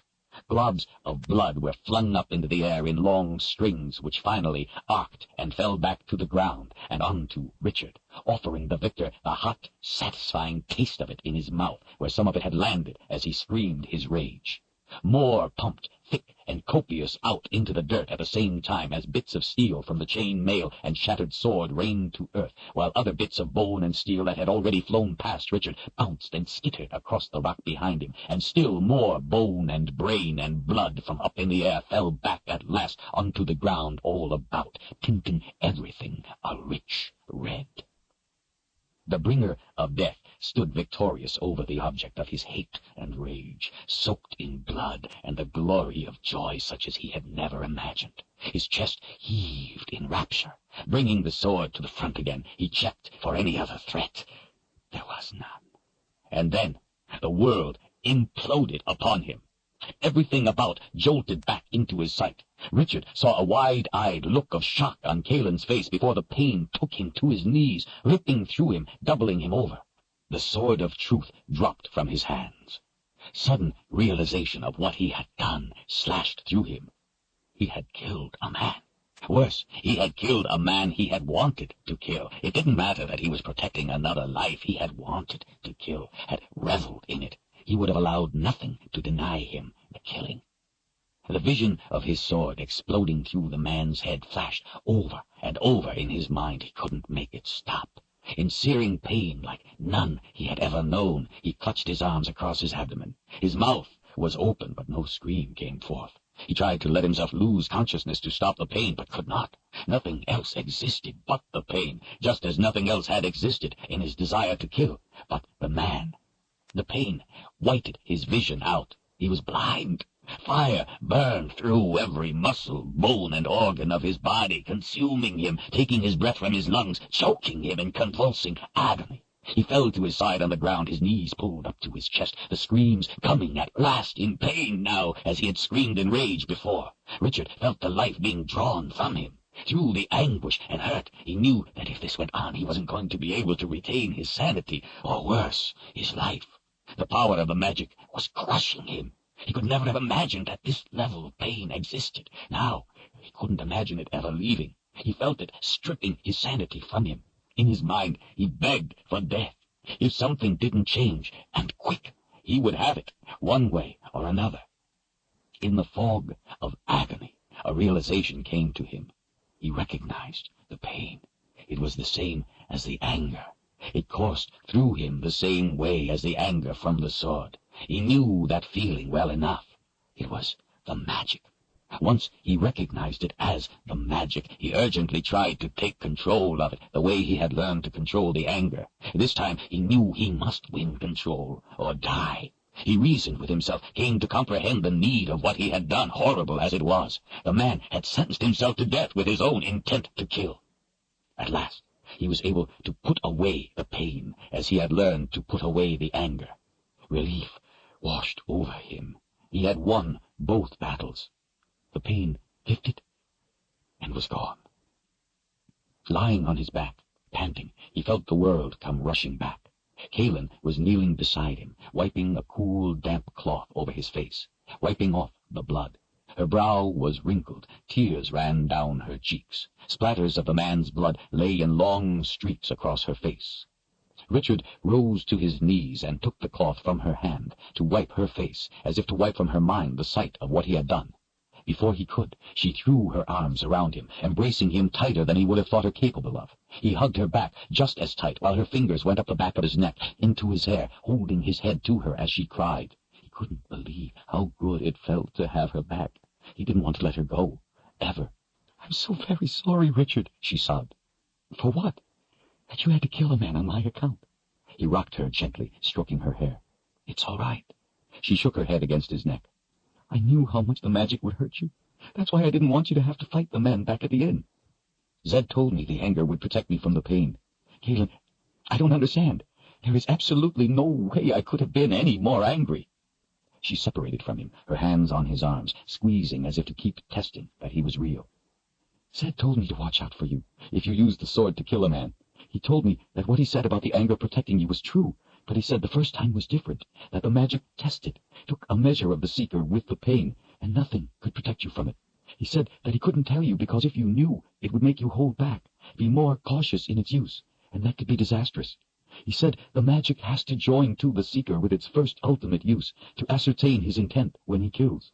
She squeezed his arms. "He said the magic could do terrible things to you. It tests with the pain to see who will be the master, who the ruled." Richard sat back on his heels, startled. Addie had said the wizard kept a secret from him. This must have been it. Zed must have been very worried and afraid for him. Richard felt sorry for his old friend. For the first time, Richard truly understood the meaning of being seeker, in a way no one else but a seeker could. Bringer of death. He understood it now, understood the magic, how he used it, how it used him, how they were now joined. For better or worse, he would never be the same again. He had tasted fulfillment of his darkest desire. It was done. There was no going back to being as he was before.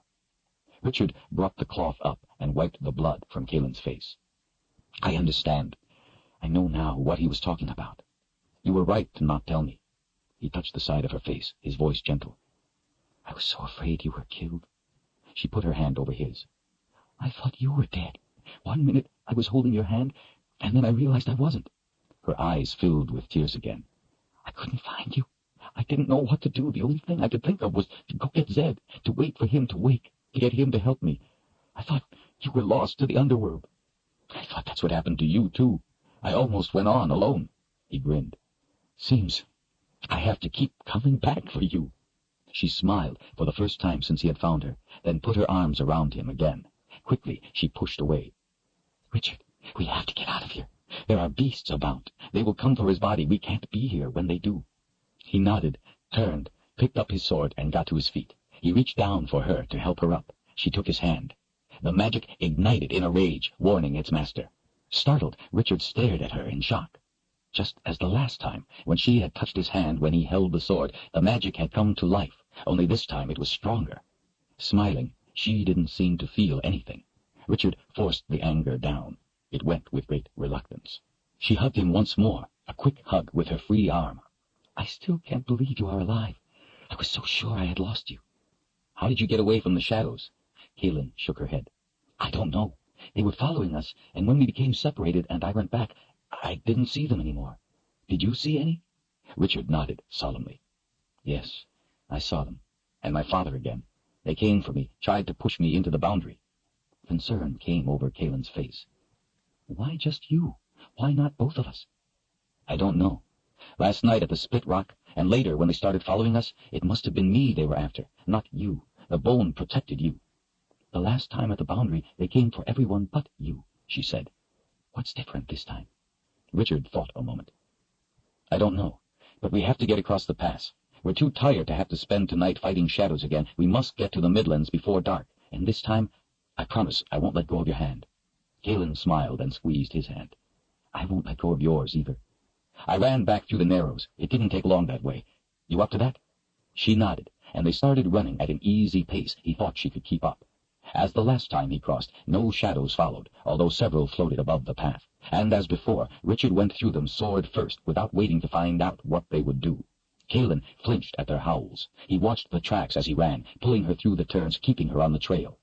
When they were clear of the slide, and on the forest path on the other side of the Narrows, they slowed to a fast walk to catch their breath. Drizzle wet their faces and hair. Happiness over finding her alive dimmed his worry about the difficulties that lay ahead. They shared bread and fruit as they kept moving. Even though his stomach was grumbling with hunger, he didn't want to stop for anything more elaborate. Richard was still confused by the reaction of the magic when Kaelin had taken his hand. Was it something the magic felt in her, or was the magic reacting to something in his own mind? Was it because he was afraid of her secret, or was it something more, something the magic itself felt in her? He wished Zed was around so he could ask him what he thought. But then, Zed had been there the last time, and he hadn't asked him about it then. Was he afraid of what Zed might tell him? After they had eaten a little, and the afternoon had worn on, they heard growls off in the woods. Kaelin said it was the beasts. They decided to run again, to get clear of the pass as soon as possible. Richard was beyond being tired. He was simply numb as they ran through the thick wood. Light rain on the leaves washed out the sound of their footfalls. Before dark, they came to the edge of a long ridge. Below, the trail descended in a series of switchbacks. They stood at the top of the ridge, in the woods, as if at the mouth of a cave, looking out over an open grassland, swept with rain. Kaelin held herself erect, rigid. "I know this place," she whispered. "So what is it?" "It is called the Wilds. We are in the Midlands." She turned to him. "I am returned home." He lifted an eyebrow. "The place doesn't look that wild to me." "It is not named after the land. It is named after those who live in it." After descending the steep ridge, Richard found a small protected spot under a slab of rock, but it wasn't deep enough to keep out all the rain, so he cut pine boughs and leaned them against the jut of rock, making a small, reasonably dry shelter where they could spend the night. Kaelin crawled inside, and Richard followed, pulling boughs over the entrance, sealing out most of the rain. Both slumped down, wet and exhausted. Kaelin took her cloak off and shook out the water. "I've never seen it be overcast so long, or rain so much. I can't even remember what the sun looks like. I'm becoming weary of it." "Not me," he said quietly. She frowned, so he explained. "Remember the snake-like cloud that followed me, the one sent by Rahl to track me?" She nodded. "Zed cast a wizard's web to bring other clouds to hide it. As long as it's cloudy, and we can't see the snake cloud, neither can Rahl. I prefer the rain to darken Rahl." Kaelin thought this over. "From now on, I will be happier about the clouds. But next time, could you ask him to bring clouds that are not so wet?" Richard smiled and nodded. "Do you want anything to eat?" she asked. He shook his head. "I'm too tired. I just want to sleep. Is it safe here?" "Yes. No one lives near the boundary in the wilds. Addie said we are protected from the beasts, so the hardhounds should not bother us." The sound of steady rain was making him all the more sleepy. They wrapped themselves in their blankets, the night being cold already. In the dim light, Richard could just make out the features of Kaelin's face as she leaned up against the rock wall. The shelter was too small for a fire, and everything too wet anyway. He reached into his pocket, fingering the pouch with the nightstone, considering if he should take it out to see better, but at last decided against it. Kaelin smiled over at him. "Welcome to the Midlands. You have done as you said you would. You got us here. Now the hard work begins. What would you have us do?" Richard's head was throbbing. He leaned back next to her. "We need someone with magic who can tell us where the last box is, where to find it, or at least where to look for it.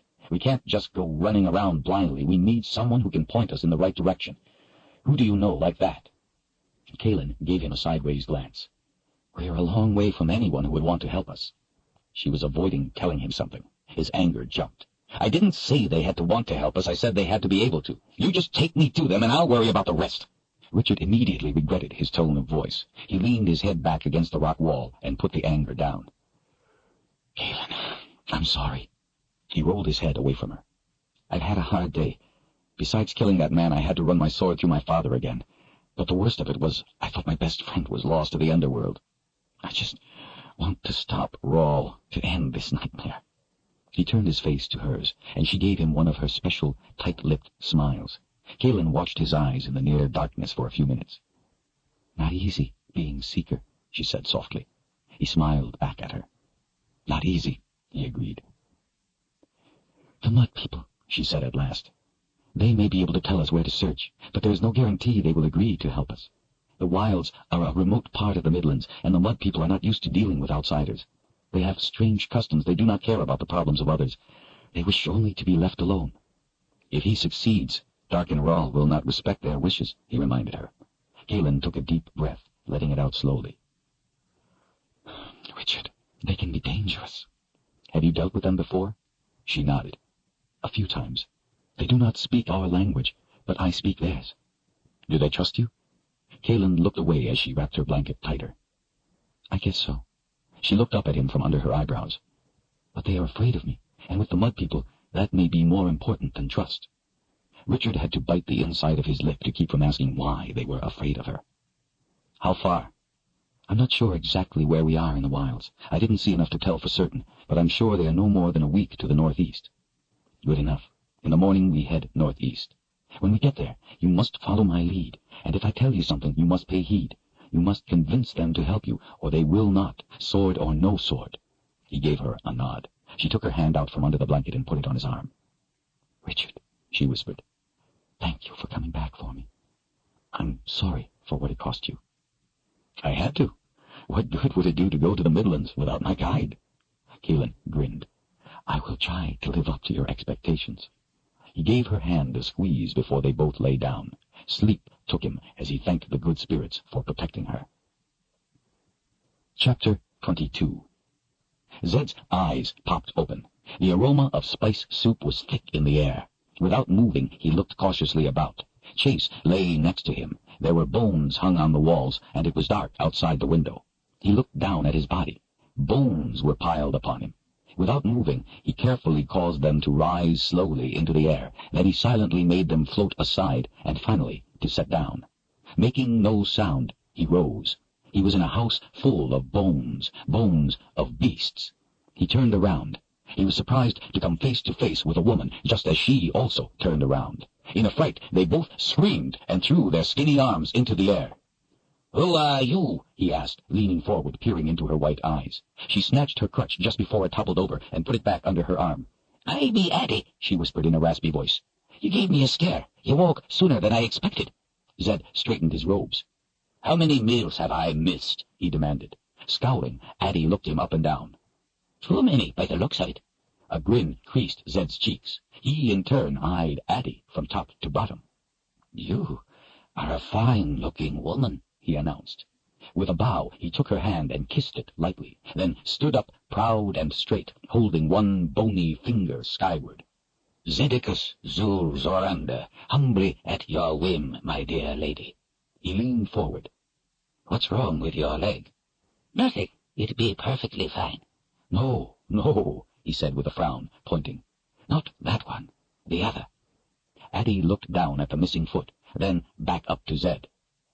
"It does not go all the way to the ground. What be the matter with your eyes?"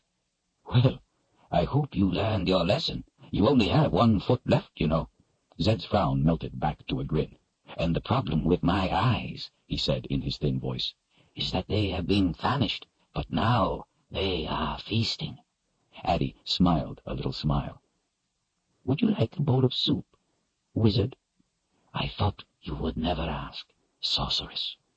He followed her as she worked her way across the room to the kettle hanging in the fireplace, and, after she had dished out 2 bowls of soup, carried them to the table.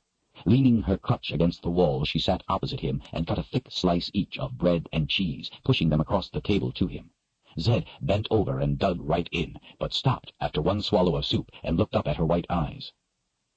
"Richard made this soup," he said in an even voice, the second spoonful hanging midway between the bowl and his mouth. Addie tore off a piece of bread and dunked it in the soup as she watched him. "That be true. You be fortunate. Mine would not be this good." Zed looked around as he put the spoon down in the bowl. "And where is he?" Addie took a bite of the bread and chewed, watching Zed. When she had swallowed, she answered, "He and the mother confessor have gone through the pass to the Midlands. Although he knows her only as Caelan, she still hides her identity from him." She went on to tell the wizard the story of how Richard and Caelan had come to her, seeking her help for their stricken friends. Zed picked up the cheese in one hand, the bread in the other, taking alternating bites as he listened to Addie's tale, wincing at hearing that he had been sustained on gruel. "He told me to tell you he could not wait for you," she said, "but that he knew you would understand.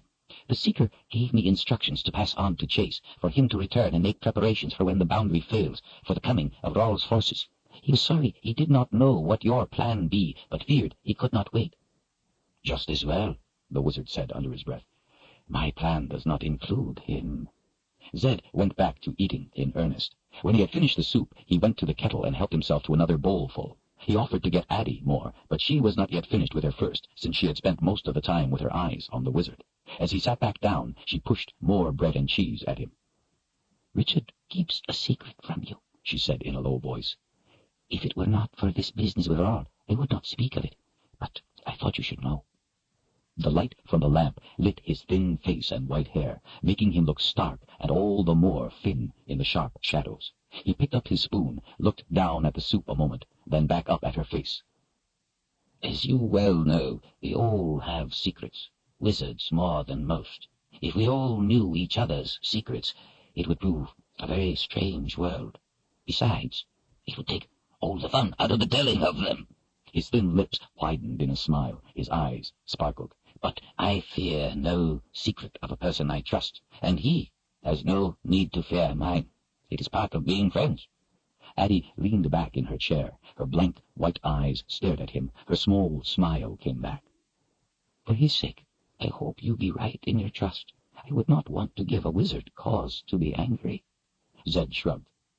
"As wizards go, I'm pretty harmless." She studied his eyes in the lamplight.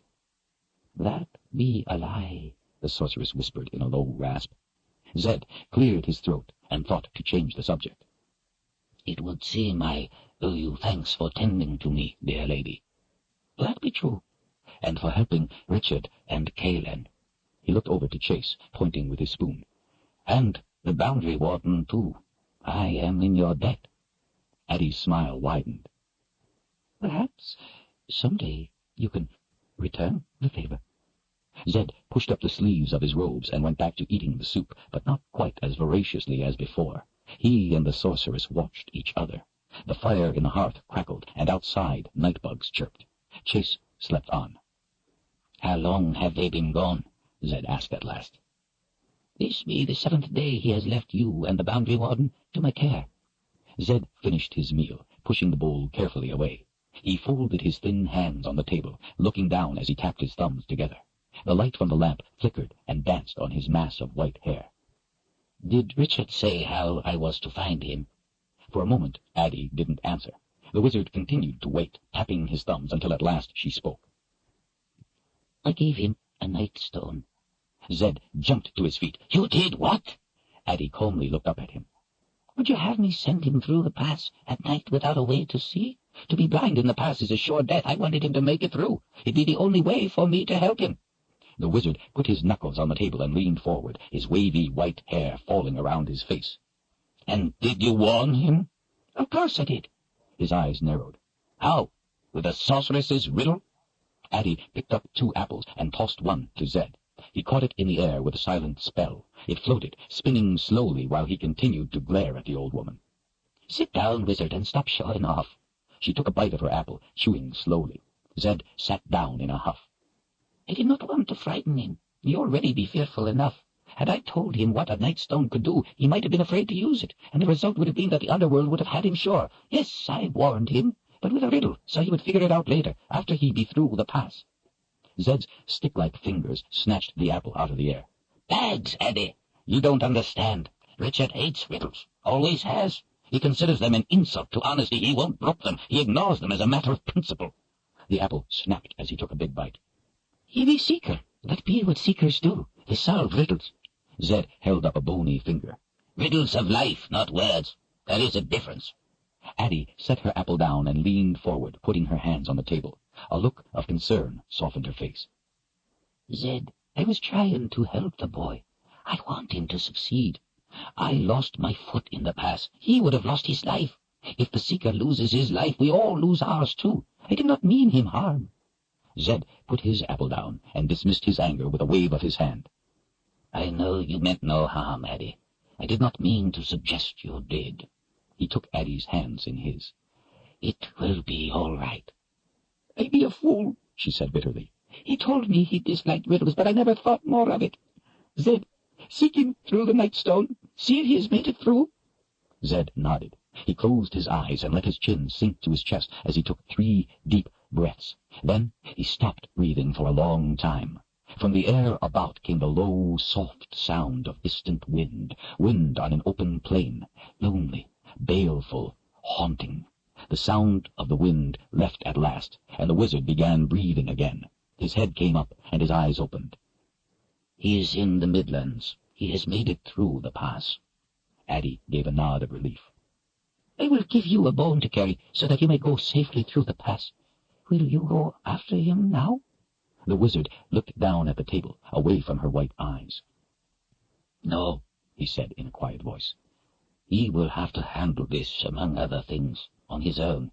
As you said, he is the seeker. I have an important task to attend to if we are to stop Back and Roll. I hope he can stay out of trouble in the meantime." "Secrets?" the sorceress asked, smiling her little smile. "Secrets," the wizard nodded. "I must leave right away. I hope he can stay out of trouble in the meantime." "Secrets?" the sorceress asked, smiling her little smile. "Secrets," the wizard nodded. "I must leave right away." She took one hand out from under his and stroked his leathery skin. "It be dark outside." "Dark," he agreed. "Why not stay the night? Leave with the light." Zed's eyes snapped up, looking at her from under his eyebrows. "Stay the night?" Addie shrugged as she stroked his hands. "It be lonely here sometimes." "Well," Zed's impish grin lit his face, "as you say, it is dark outside, and I guess it would make more sense to start out in the morning." A sudden frown broke out, wrinkling his brow. "This isn't one of your riddles, is it?"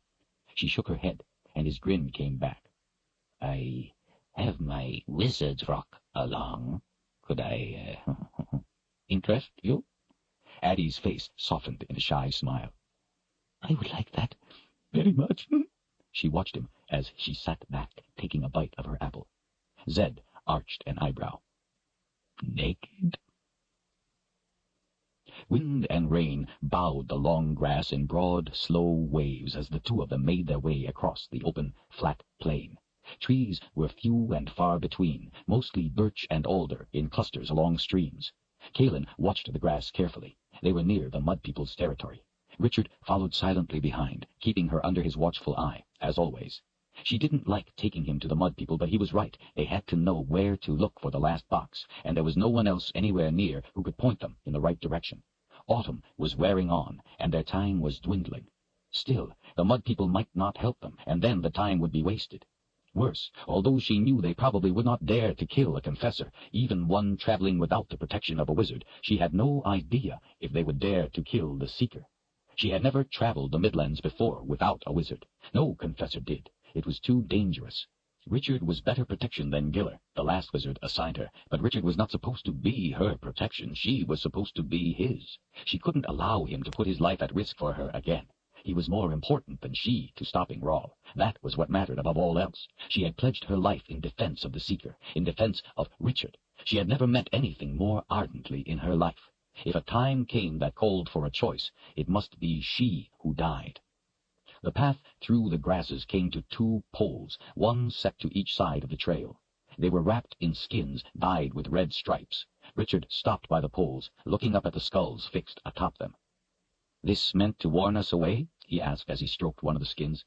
"No, they are the skulls of honored ancestors meant to watch over their lands. Only the most respected are accorded such recognition." "That doesn't sound threatening. Maybe they won't be so unhappy to see us after all." Kaelin turned to him and lifted an eyebrow. "One of the ways you get to be revered by the Mud People is by killing outsiders." She looked back at the skulls. "But this is not meant as a threat to others. It is simply a tradition of honor among themselves." Richard took a deep breath as he withdrew his hand from the pole. "Let's see if we can get them to help us, so they can go on revering their ancestors and keeping outsiders away." "Remember what I told you," she warned. "They may not want to help.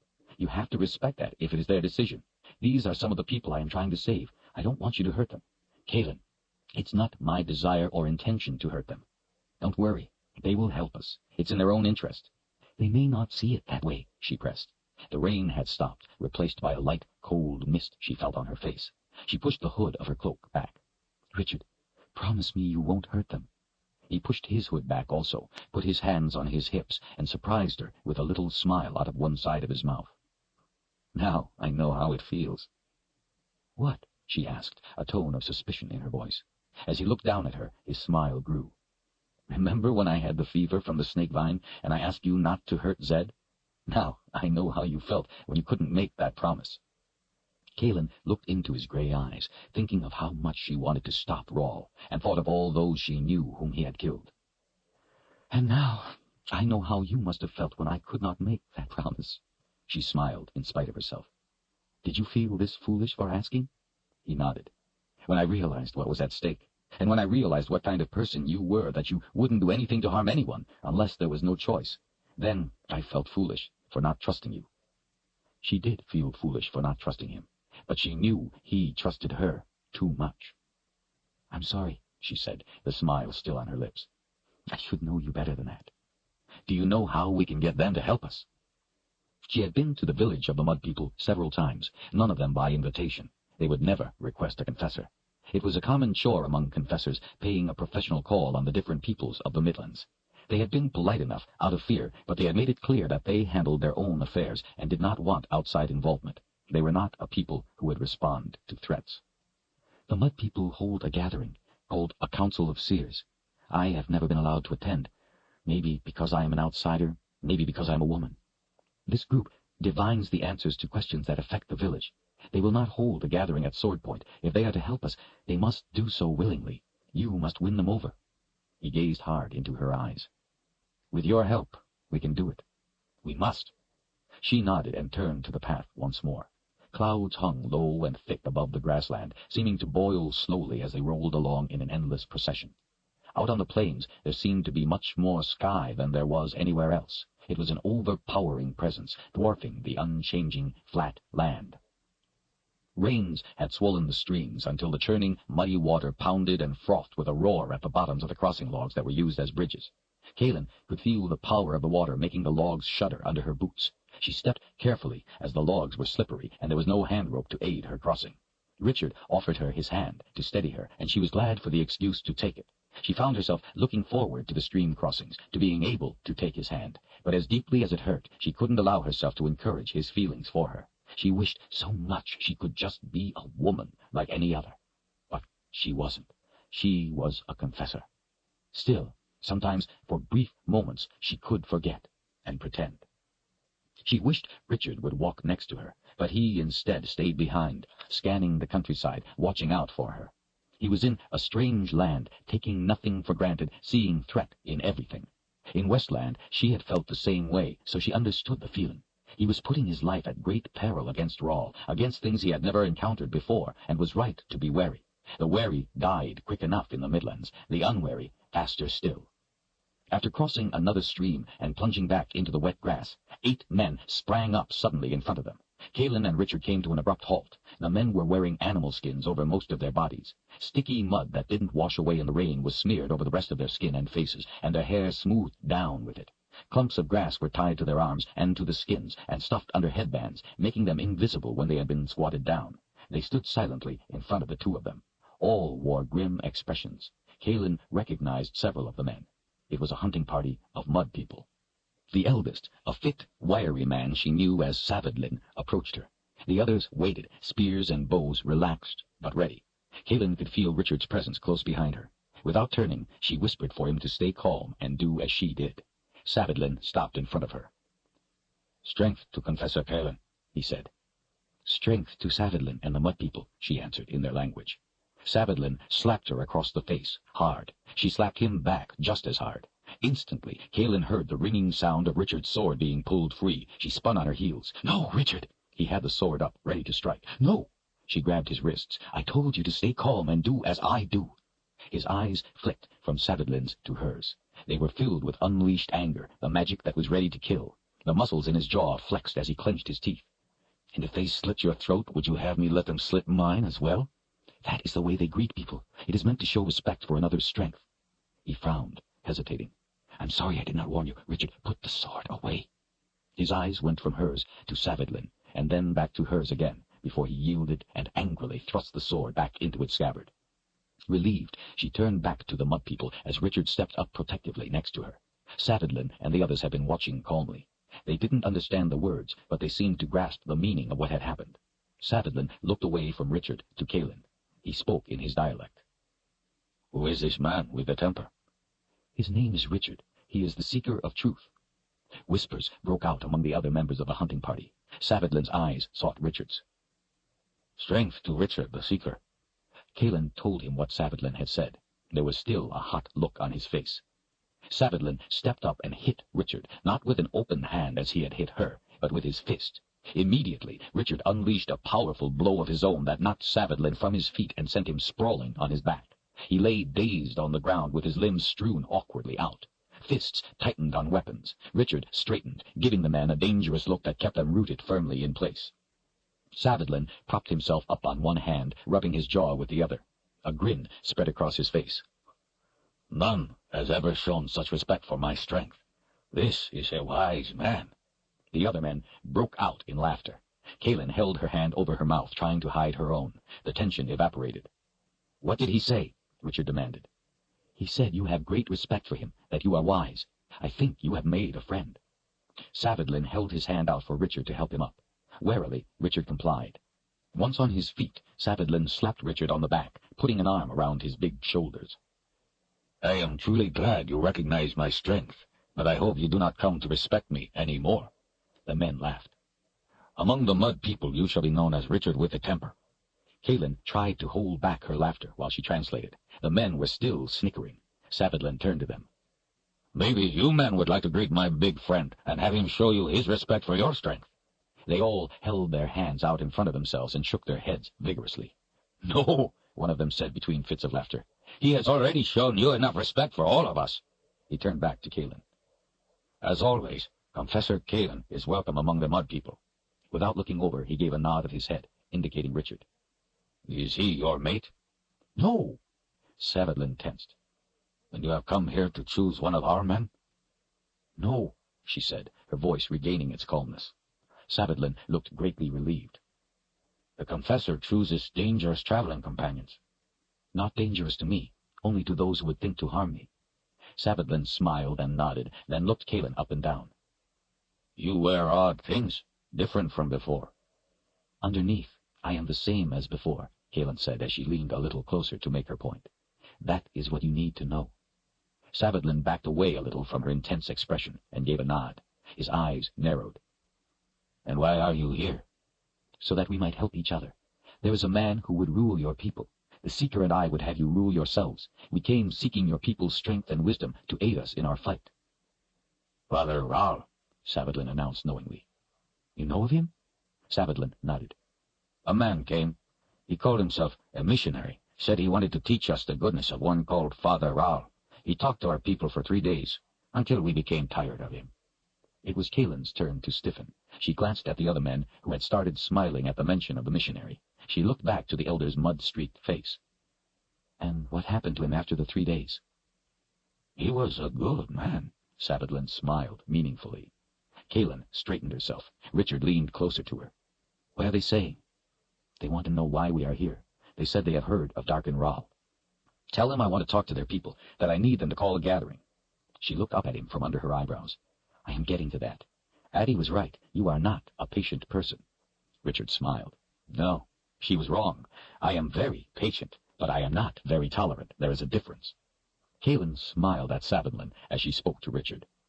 "Well, please do not become intolerant just now, or show them any more respect for the moment. I know what I am doing, and it is going well. Let me do it my way, all right?" He agreed, folding his arms in frustration. She turned once more to the elder. He peered at her sharply and asked something that surprised her. "Did Richard with a temper bring us the rains?" Kaelin frowned. "Well, I guess you could say that." She was confused by the question and didn't know what to say, so told him the truth. "The clouds follow him." The elder studied her face intently and nodded. She didn't feel comfortable under his gaze and sought to bring the conversation back to the reason for her visit. "Savadlin, the Seeker has come to see your people on my advice. He is not here to harm or interfere with your people. You know me. I have been among you before. You know of my respect for the Mud people. I would not bring another to you unless it was important. Right now, time is our enemy." Savadlin considered what she had said for a while, then at last spoke. "As I said before, you are welcome among us." He looked up with a grin at the Seeker, then back to her. "Richard, with a temper, is most welcome in our village, too." The other men were pleased with the decision. They all seemed to like Richard. They gathered up their things, including 2 deer and a wild boar, each tied to a carrying pole. Kaelin hadn't seen the result of their hunt before because it had been hidden in the tall grass. As they all started off down the path, the men gathered about Richard, touching him cautiously and jabbering questions he couldn't understand. Savadlin clapped him on the shoulders, looking forward to showing off his big new friend to the village.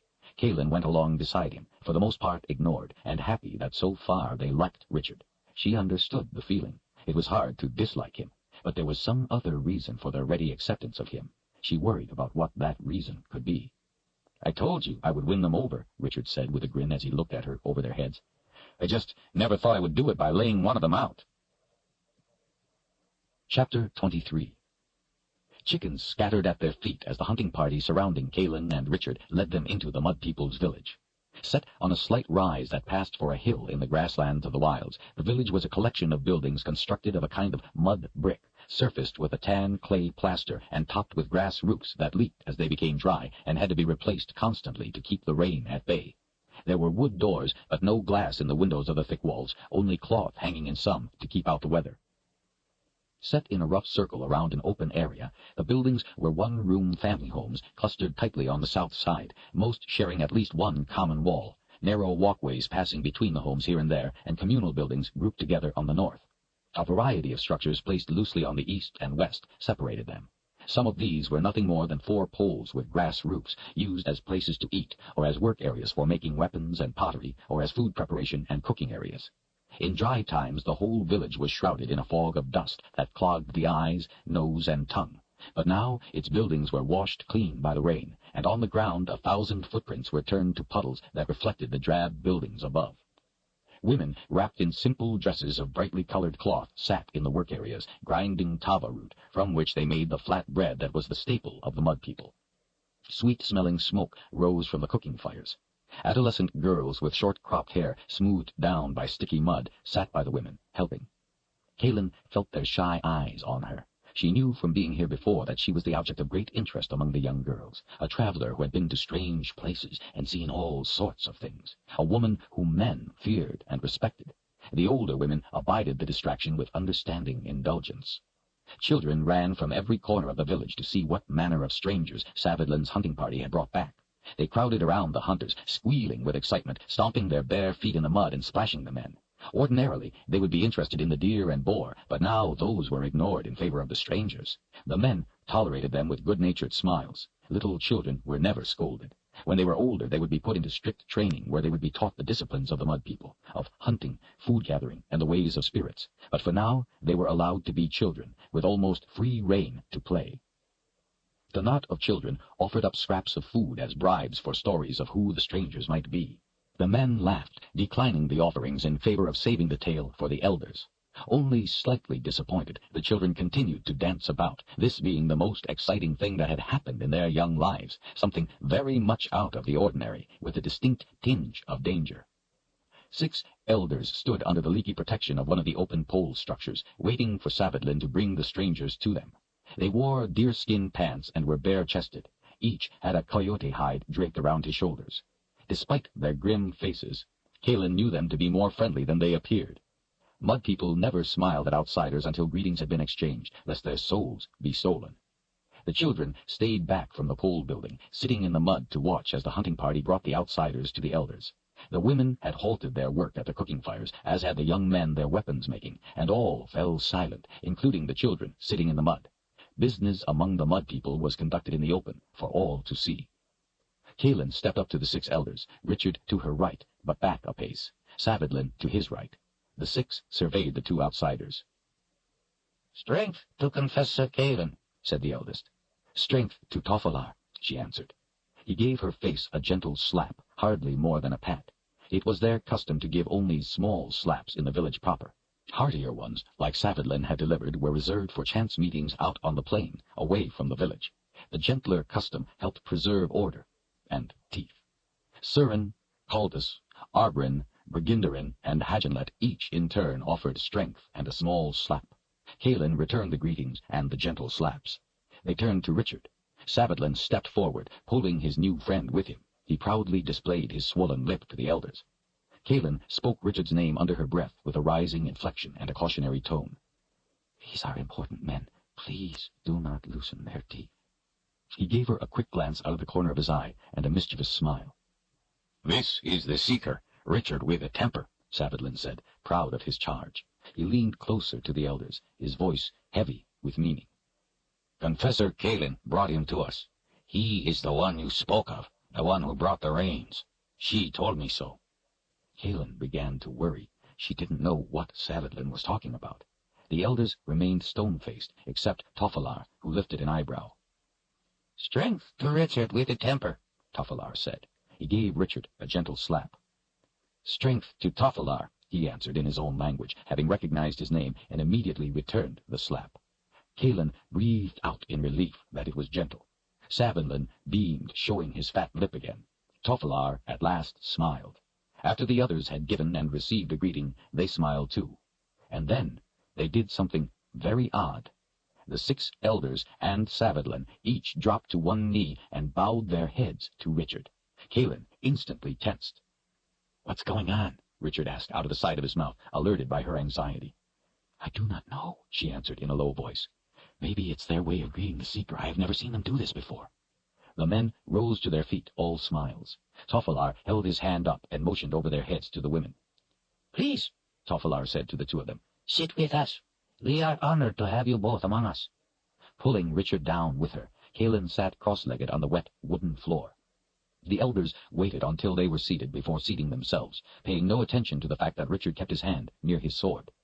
Women came with woven trays stacked high with loaves of round, flat tava bread and other food, offering them first to Tofalar and then the other elders, as they kept their eyes and smiles on Richard.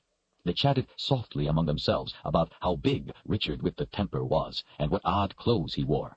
They mostly ignored Kalin. Women in the Midlands tended not to like confessors.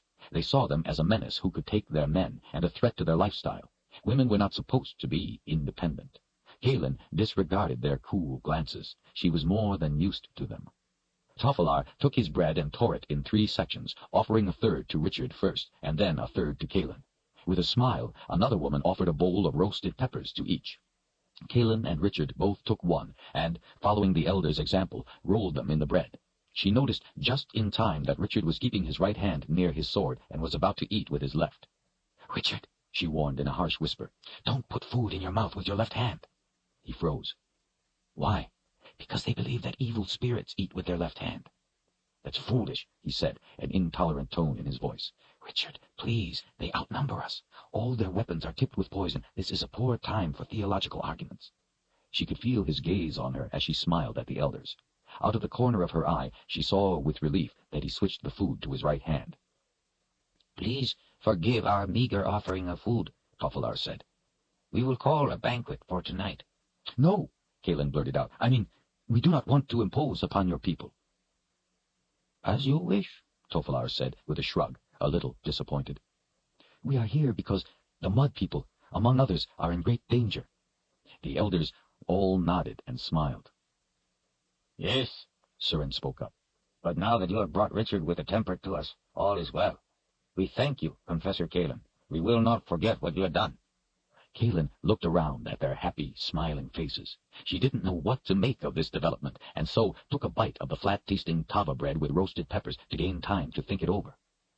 What are they saying? Richard asked before he took a bite himself. For some reason, they are glad I brought you here. He looked over at her. Asked them why. She gave him a nod and turned to Toffelar. Honored elder, I am afraid I must admit that I am without your knowledge of Richard with the temper. He smiled knowingly. I am sorry, child. I forget you were not here when we called the Council of Seers. You see, it was dry, our crops were withering, and our people were in danger of starvation. So we called a gathering to ask the spirits for help. They told us one would come and bring the rain with him. The rains came, and here is Richard with a temper, just as they promised. And so you are happy that he is here because he is an omen? No, Toffelar said, eyes wide with excitement. We are happy that one of the spirits of our ancestors has chosen to visit us. He pointed at Richard. He is a spirit man. Kaelin almost dropped her bread. She sat back in surprise. What is it? Richard asked. She stared into his eyes. They had a gathering to bring rain. The spirits told them someone would come and bring the rain. Richard, they think you are a spirit of their ancestors. A spirit man. He studied her face a moment. Well, I'm not. They think you are.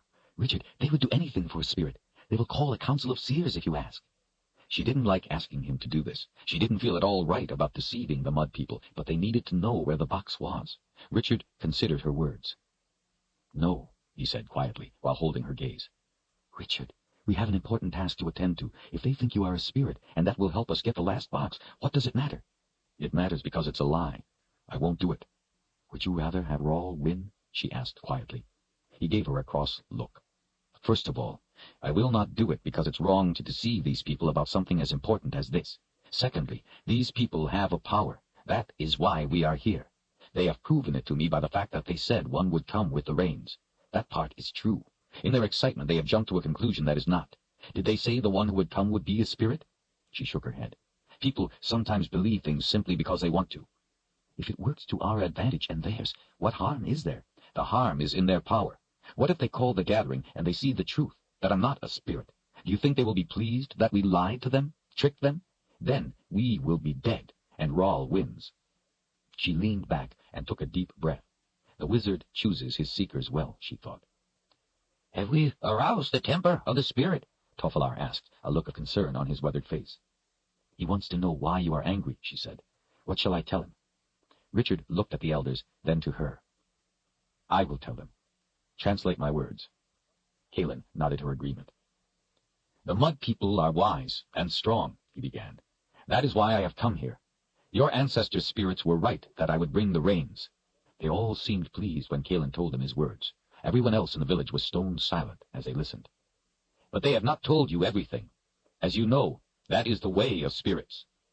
The elders nodded their understanding. They have left it to your wisdom to find the rest of the truth. In this way you remain strong, as your children become strong because you guide them, not because you provide them their every want. It is the hope of every parent that their children will become strong and wise to think for themselves. There were nods, but not as many. What are you saying, Great Spirit? Asked Arbrin, one of the elders in the back. Richard ran his fingers through his hair after Kaelin translated. I am saying that, yes, I brought the rains, but there is more. Perhaps the Spirit saw a greater danger for your people, and that is the more important reason I have come. There is a very dangerous man who would rule your people, make you his slaves. His name is Darken Rahl. There were snickers among the elders. Then he sends fools to be our masters, Toffelaar said. Richard regarded them angrily. The laughter died out. It is his way to lull you into overconfidence. Do not be fooled. He has used his power and his magic to conquer peoples of greater numbers than you. When he chooses, he will crush you. The rains came because he sends clouds to follow me, to know where I am, that he might try to kill me at a time of his choosing. I am not a spirit. I am the seeker, just a man. I want to stop Darkenral so that your people and others may live their own lives as they wish. Toffelaar's eyes narrowed. If what you say is true, then the one called Ral sent the rains and has saved our people. That is what his missionary tried to teach us, that Ral would save us. No, Ral sent the clouds to follow me, not to save you. I chose to come here, just as your spirit ancestors said I would. They said the rains would come, and a man would come when they did. They did not say I would be a spirit. There was great disappointment in the expressions of the elders as Kaelin interpreted. She hoped it wouldn't turn to anger. Then maybe the message of the spirits was a warning about the man that would come, Sirin said. And maybe it was a warning about Ral, Richard answered right back. I am offering you the truth. You must use your wisdom to see it, or your people are lost. I offer you a chance to help save yourselves. The elders considered in silence.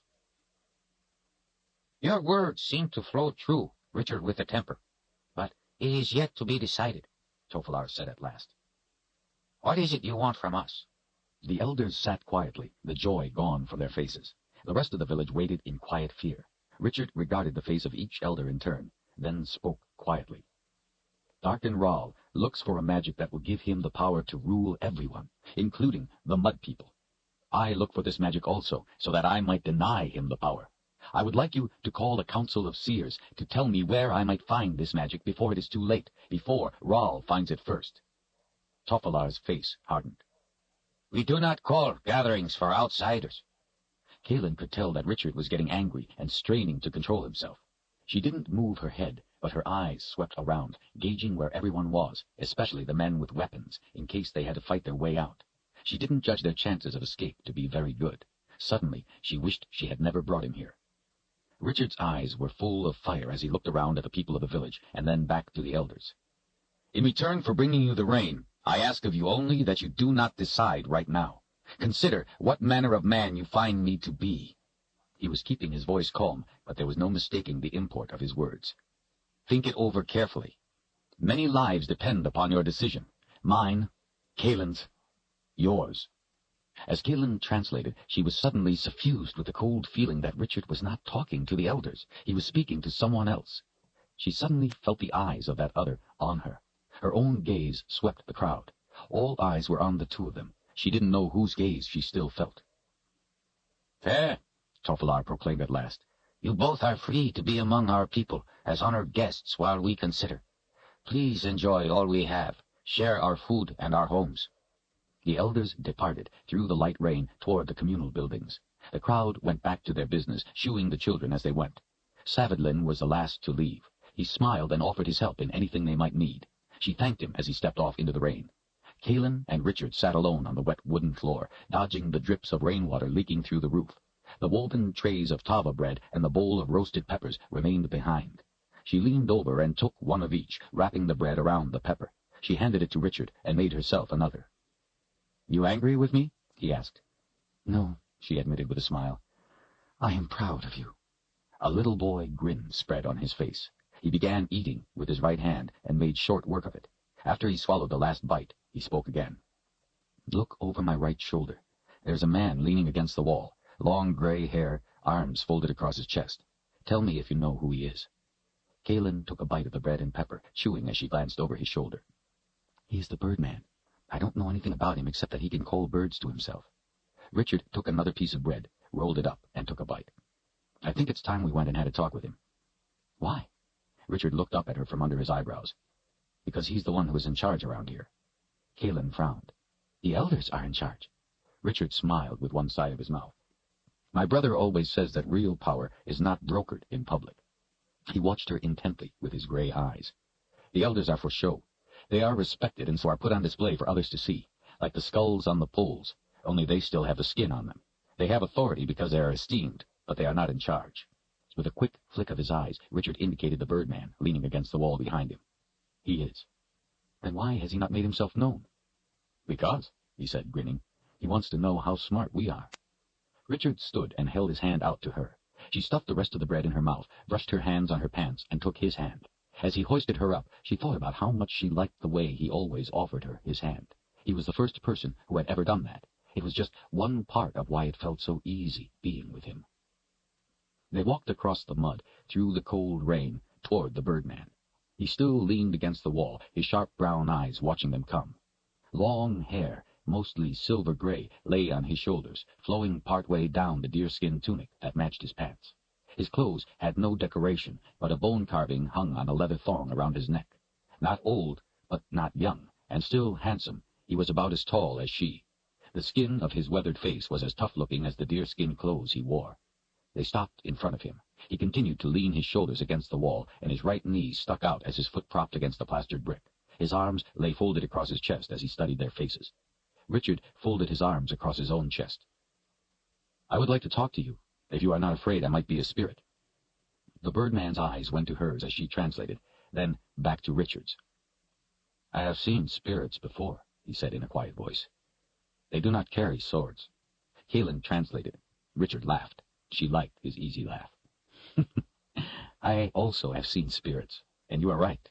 They do not carry swords." A small smile curled the corners of the Birdman's mouth. He unfolded his arms and stood up straight. "Strength to the seeker." He gave Richard a gentle slap. "Strength to the Birdman," he said, returning the easy slap. The Birdman took the bone carving that hung on the leather thong at his neck and put it to his lips. Kaelin realized it was a whistle. His cheeks puffed out as he blew, but there was no sound.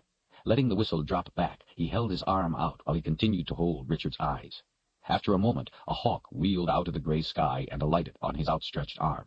It fluffed its feathers, then let them settle as its black eyes blinked and its head swiveled about in short, jerky movements. "Come," the Birdman said. "We will talk." He led them among the large communal buildings to a smaller one at the back, set away from the others. Kaelin knew the building with no windows, although she had never been in it. It was the Spirit House, where the gatherings were held. The hawk stayed on his arm as the Birdman pulled the door open and motioned them inside. A small fire was burning in a pit at the back end, offering a little light to the otherwise dark room. A hole in the roof above the fire let the smoke out, although it did a poor job of it, and left the place with a sharp, smoky smell. Pottery bowls left from past meals lay about the floor, and a plank shelf along one wall held a good 24 ancestral skulls. Otherwise, the room was empty. The Birdman found a place near the center of the room where the rain wasn't dripping, and sat down on the dirt floor.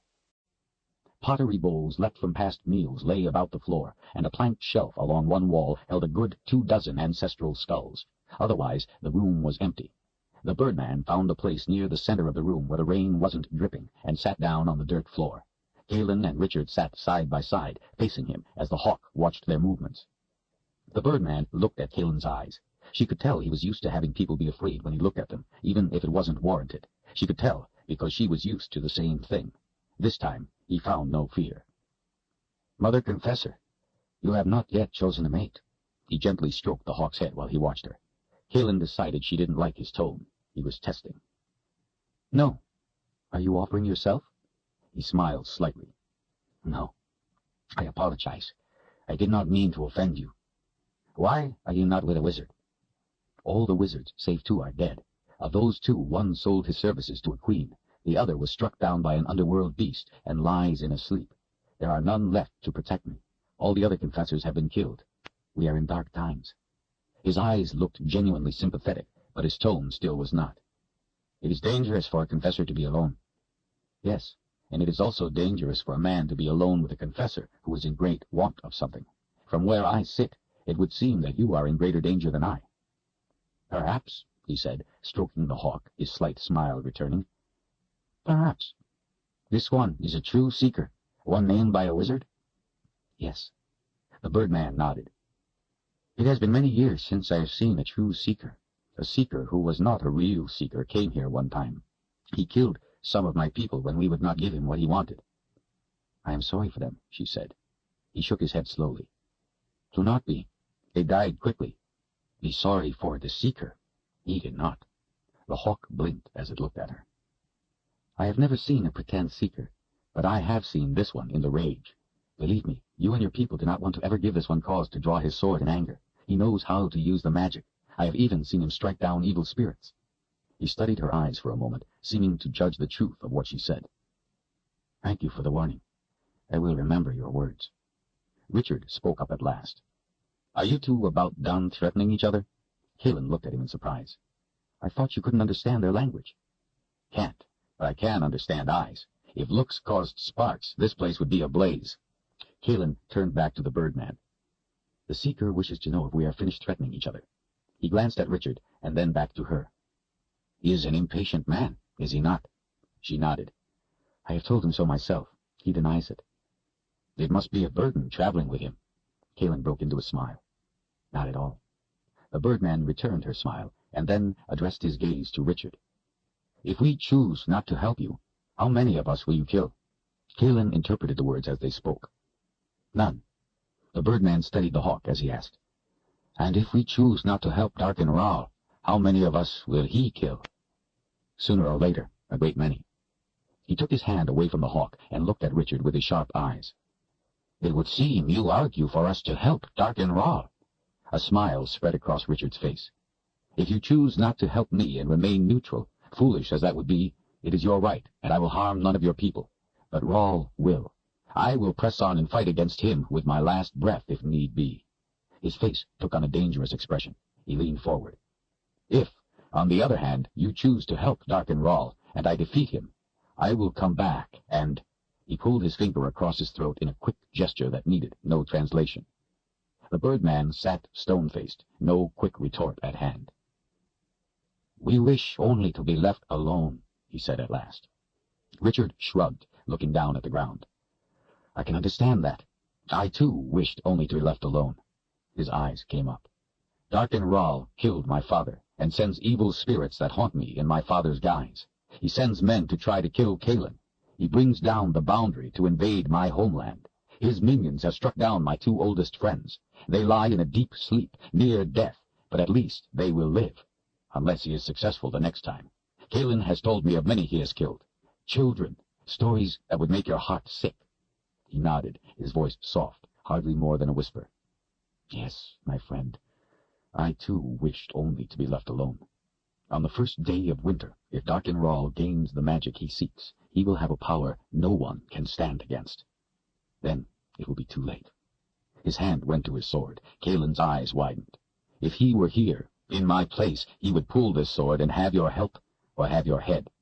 He took his hand away. That, my friend, is why I cannot harm you if you choose not to help me. The Birdman sat quiet and still for a while. I can see now that I do not want Darken Rahl for an enemy. Or you. He got up and went to the door, casting the hawk into the sky. The Birdman sat once more, sighing heavily with the weight of his thoughts. Your words seem to flow true, but I cannot know for sure yet. It would also seem that, although you want us to help you, you also wish to help us. I believe you are sincere in this. It is a wise man who seeks help by helping, and not by threats or tricks. If I wanted to get your help by tricks, I would have let you believe me to be a spirit. The corners of the Birdman's mouth turned up in a small smile. If we had held a gathering, we would have discovered you are not. A wise man would suspect that, too. So which reason is it that made you tell the truth? You did not want to trick us, or you were afraid to? Richard smiled back. In truth? Both. The Birdman nodded. Thank you for the truth. Richard sat quietly, took a deep breath, and let it out slowly. So, Birdman, I have told you my tale. You must judge it true or not. Time works against me. Will you help? It is not that simple. My people look to me for direction. If you asked for food, I could say, give him food, and they would do so. But you have asked for a gathering. That is different. The Council of Seers are the 6 elders you spoke to, plus myself. They are old men, firm in the ways of their past. An outsider has never been given a gathering before, never been permitted to disturb the peace of our ancestor spirits. Soon, these 6 will join the ancestor spirits, and they do not want to think they will be called from the spirit world for an outsider's needs. If they break the tradition, they will be forever burdened with the results. I cannot order them to do this." "It is not only an outsider's needs," Kaelin said, telling them both her words. "Helping us also helps the Mud People." "Maybe in the end," the Birdman said, "but not in the beginning." "What if I were one of the Mud People?" Richard asked, his eyes narrowing. "Then they would call the gathering for you and not violate the tradition." "Could you make me one of the Mud People?" The Birdman's silver-gray hair glistened in the firelight as he considered. "If you were to first do something that helped our people, something that benefited them, with no advantage to you, prove you were a man of good intentions toward us, doing so without promise of aid for your help, and the elders wished it, I could. And once you named me as one of the Mud People, I could ask for a gathering, and they would call it?" If you were one of us, they would know you had our interests in your heart. They would call a council of seers to help you." "And if they called the council, would they be able to tell me where the object I seek is located?" "I cannot answer that. Sometimes the spirits will not answer our questions. Sometimes they do not know the answers to our questions. There is no guarantee that we could help you, even if we held a gathering. All I could promise is that we would try our best." Richard looked down at the ground, thinking. With his finger, he pushed some dirt into one of the puddles where the rain dripped. "Kaelin," he asked quietly, "do you know of anyone else who would have the power to tell us where to look for the box?" Kaelin had been giving this consideration all day. "I do. But of all the ones I know of, I do not know of any who would be any more eager to help us than the Mud People are. Some would kill us just for asking." "Well, of the ones who wouldn't kill us just for asking, how far away are they?" 3 weeks at least, north, through very dangerous country controlled by Ra." 3 weeks, Richard said out loud with a heavy tone of disappointment. "But Richard, the Birdman is able to promise us precious little. If you could find a way to help them, if it pleases the elders, if they ask the Birdman to name you one of the Mud People, if the Council of Seers can get an answer, if the spirits even know the answer, if, many opportunities for a wrong step." "Was it not you who told me I would have to win them over?" he asked with a smile. "It was." "So, what do you think? Do you think we should stay and try to convince them to help, or we should go to find the answers elsewhere?" She shook her head slowly. "I think you are the seeker, and you will have to decide." He smiled again. "You are my friend. I could use your advice." She hooked some hair behind her ear. "I don't know what advice to give, Richard, and my life, too, depends upon you making the right choice. But as your friend, I have faith that you will decide wisely." "Will you hate me?" he grinned, "if I make the wrong choice?" She looked into his gray eyes, eyes that could see into her, eyes that made her weak with longing. "Even if you chose wrong, and it cost me my life," she whispered, swallowing back the lump in her throat, "I could never hate you." He looked away from her, back down at the dirt a while, then once again up to the Birdman. "Do your people like having roofs that leak?" The Birdman raised an eyebrow. "Would you like it if water dripped on your face when you were asleep?" Smiling, Richard shook his head. "Then why don't you make roofs that don't leak?" The Birdman shrugged. "Because it cannot be done. We have no materials at hand to use. Clay bricks are too heavy and would fall down. Wood is too scarce. It must be carried long distances. Grass is all we have, and it leaks." Richard took one of the pottery bowls and turned it upside down under one of the drips. "You have clay from which you make pottery." "Our ovens are small.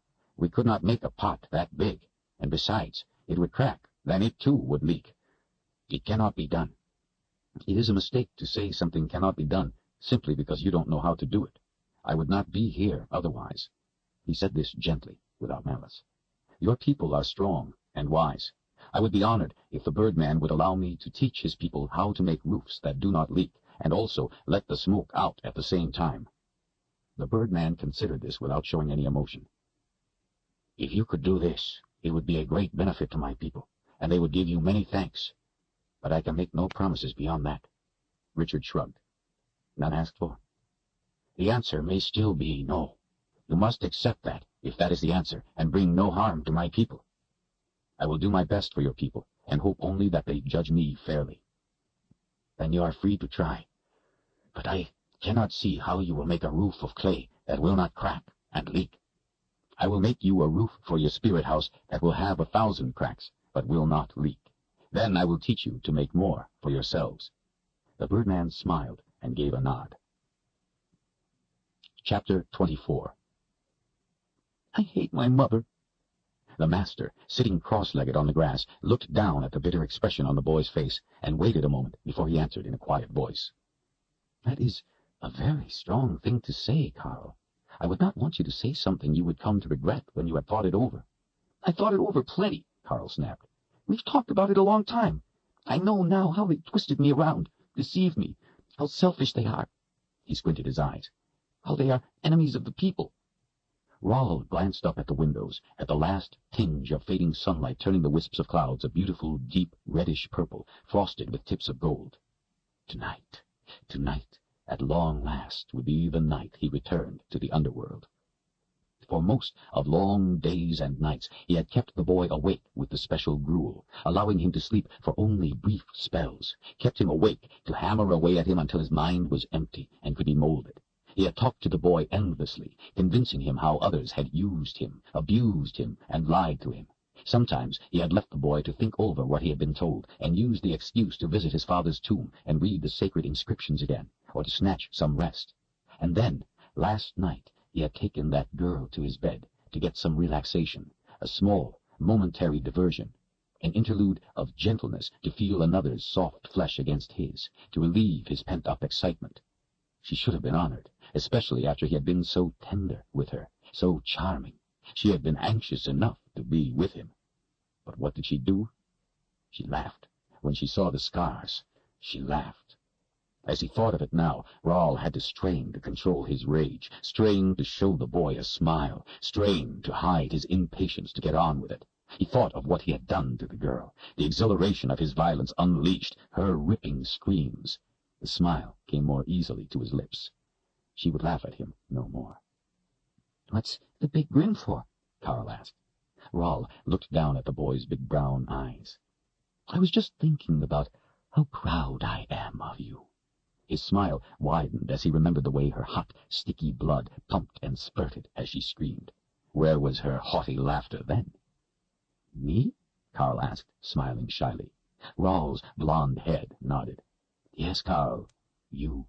Not many young men of your age would be intelligent enough to see the world as it really is, to see beyond their own lives to the wider dangers and wonders all about, to see how hard I work to bring safety and peace to the people.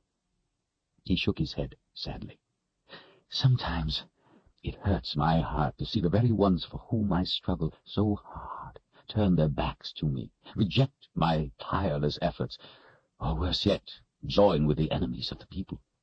I have not wanted to burden you with worry for me, but right now, as I speak with you, there are evil people who plot to conquer us, to crush us. They have brought down the boundary that protected Dahara, and now the second boundary too. I fear they plot an invasion. I've tried to warn the people of the danger from Westland, to get them to do something to protect themselves, but they are poor and simple people. They look to me for protection. Carl's eyes widened. Father Raoul, are you in danger? Raoul brushed the matter away with a wave of his hand. It's not me I fear for. It's the people. If I were to die, who would protect them? I? Carl's eyes filled with tears. Oh, Father Raoul, we need you. Please, don't let them get you. Please, let me fight at your side. I want to help protect you. I couldn't stand the thought of you getting hurt. Raoul's breathing quickened. His heart raced. The time was near. It would not be long now. He smiled warmly at Carl as he remembered the girl's hoarse screams. I could not stand the thought of you being in danger for me. Carl, I have come to know you these last days. You are more to me than simply a young man who was chosen to help me with the ceremony. You have become my friend. I have shared my deepest concerns with you, my hopes, my dreams. I don't do that with many. It's enough to know you care. Tears in his eyes, Carl looked up at the master. Father Raoul, he whispered, I'd do anything for you. Please let me stay. After the ceremony, let me stay and be with you. I'll do anything you need, I promise. If I could just stay with you. Oh, Carl, that's so like you, so kind. But you have a life, parents, friends, and Tinker. Don't forget your dog. Soon you will be wanting to go back to all that. Carl slowly shook his head while his eyes stayed on Rawl. No, I won't. I only want to be with you, Father Rawl. I love you. I'd do anything for you. Rawl considered the boy's words, a serious look on his face. It would be dangerous for you to stay with me. Rawl could feel his heart pounding. I don't care. I want to serve you. I don't care if I might get killed. I only want to help you. I don't want to do anything else but help you in your fight with those enemies. Father Rawl, if I got killed helping you, it would be worth it. Please, let me stay. I'll do whatever you ask. Forever. To help control his rapid breathing, Rawl took a deep breath and let it out slowly. His face was grave. Are you sure of what you are saying, Carl? Are you sure you really mean it? I mean, are you really sure you would give your life for me? I swear. I died to help you. My life is yours, if you'll have it. Rawl leaned back a little, put his hands on his knees, and nodded slowly, his blue eyes riveted on the boy. Yes, Carl, I will have it. Carl didn't smile, but shook slightly with the excitement of acceptance, his face set in determination. When can we do the ceremony? I want to help you and the people. Soon, Rawl said, his eyes getting wide and his speech slow. Tonight, after I have fed you. Are you ready to begin? Yes. Rawl rose, feeling the surge of blood through his veins. He strained to control the flush of arousal. It was dark outside.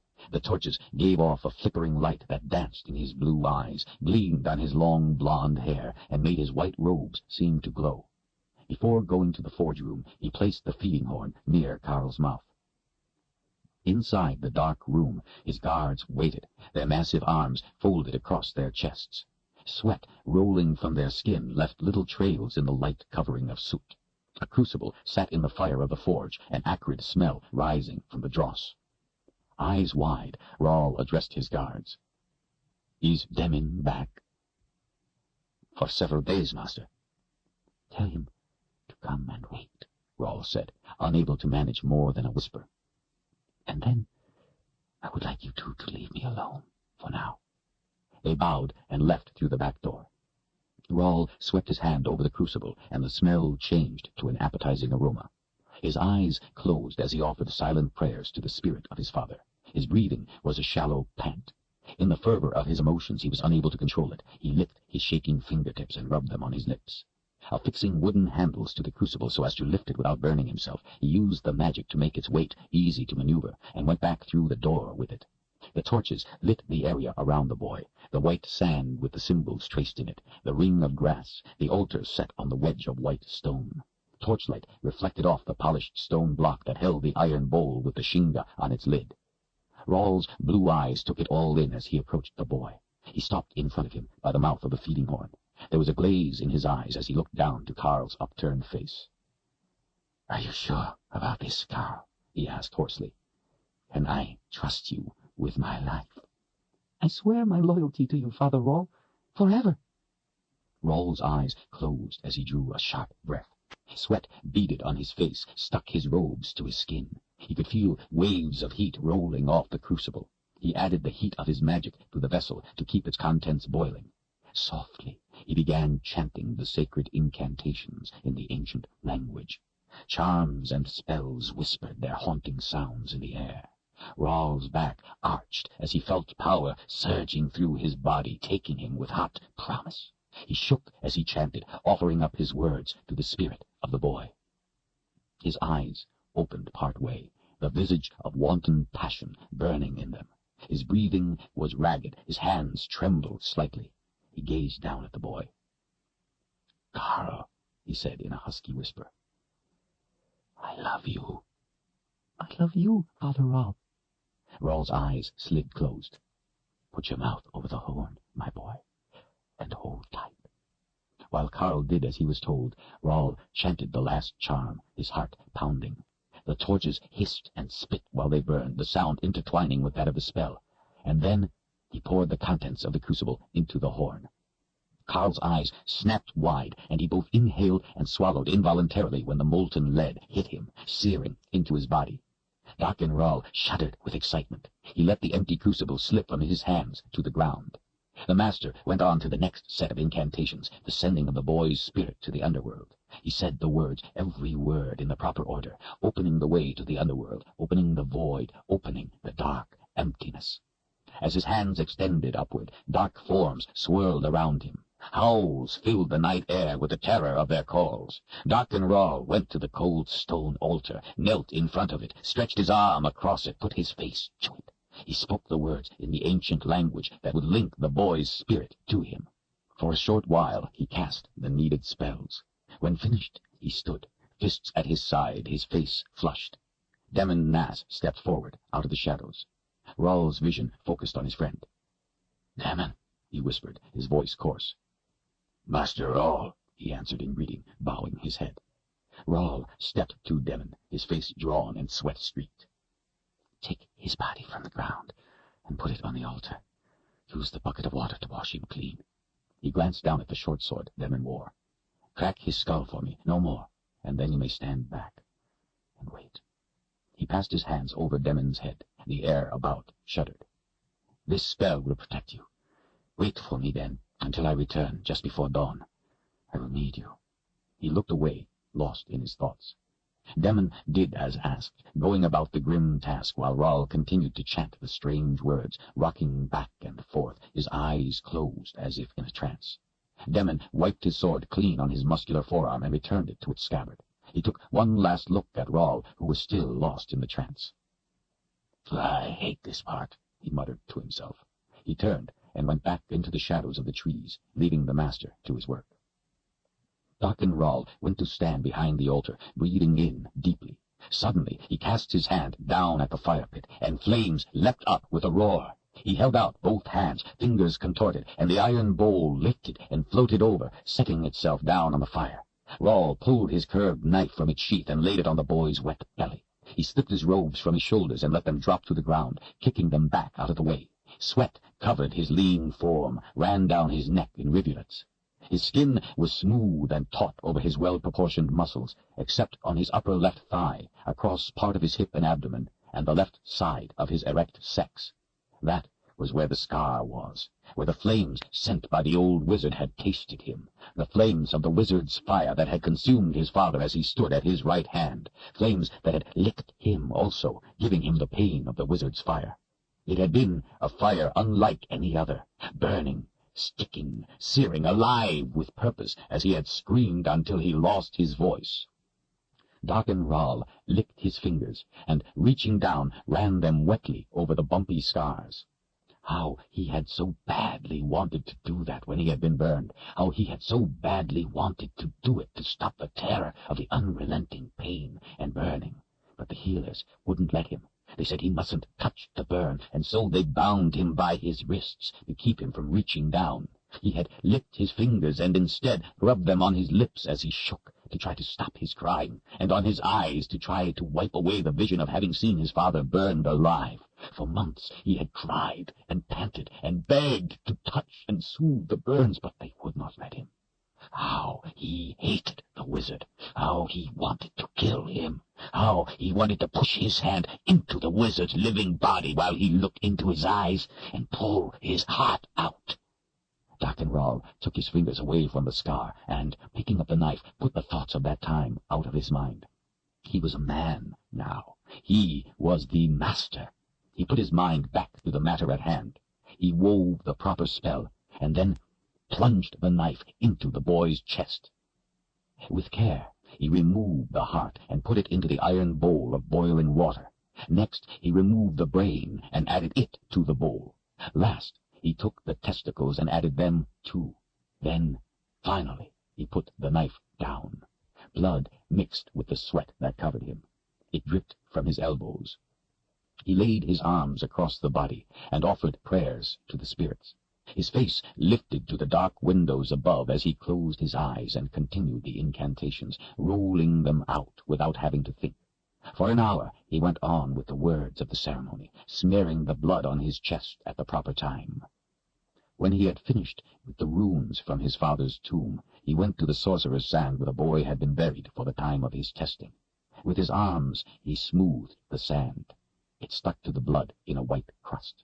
Squatting, He carefully began drawing the symbols radiating from the center axis, branching in intricate patterns learned in years of study. He concentrated as he worked into the night, his straight blonde hair hanging down, his brow wrinkled with intensity as he added each element, leaving out no line or stroke or curve, for that would be fatal. At last, finished, he went to the sacred bowl and found the water almost boiled away, as it should be. With magic, he floated the bowl back to the polished stone block and let it cool a little before he took a stone pestle and began grinding.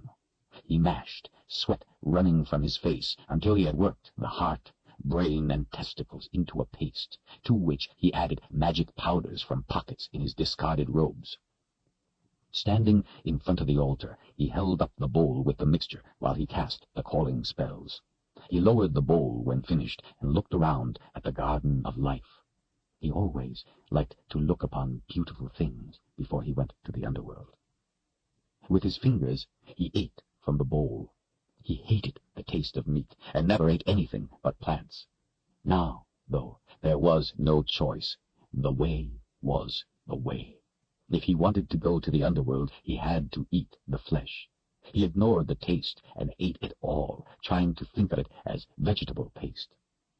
Licking his fingers clean, he set the bowl down and went to sit cross-legged on the grass in front of the white sand. His blond hair was matted in places with dried blood. He placed his hands palm up on his knees, closed his eyes, and took deep breaths, preparing himself for meeting the spirit of the boy. At last, ready, all preparation done, all charms spoken, all spells cast, the master raised his head and opened his eyes.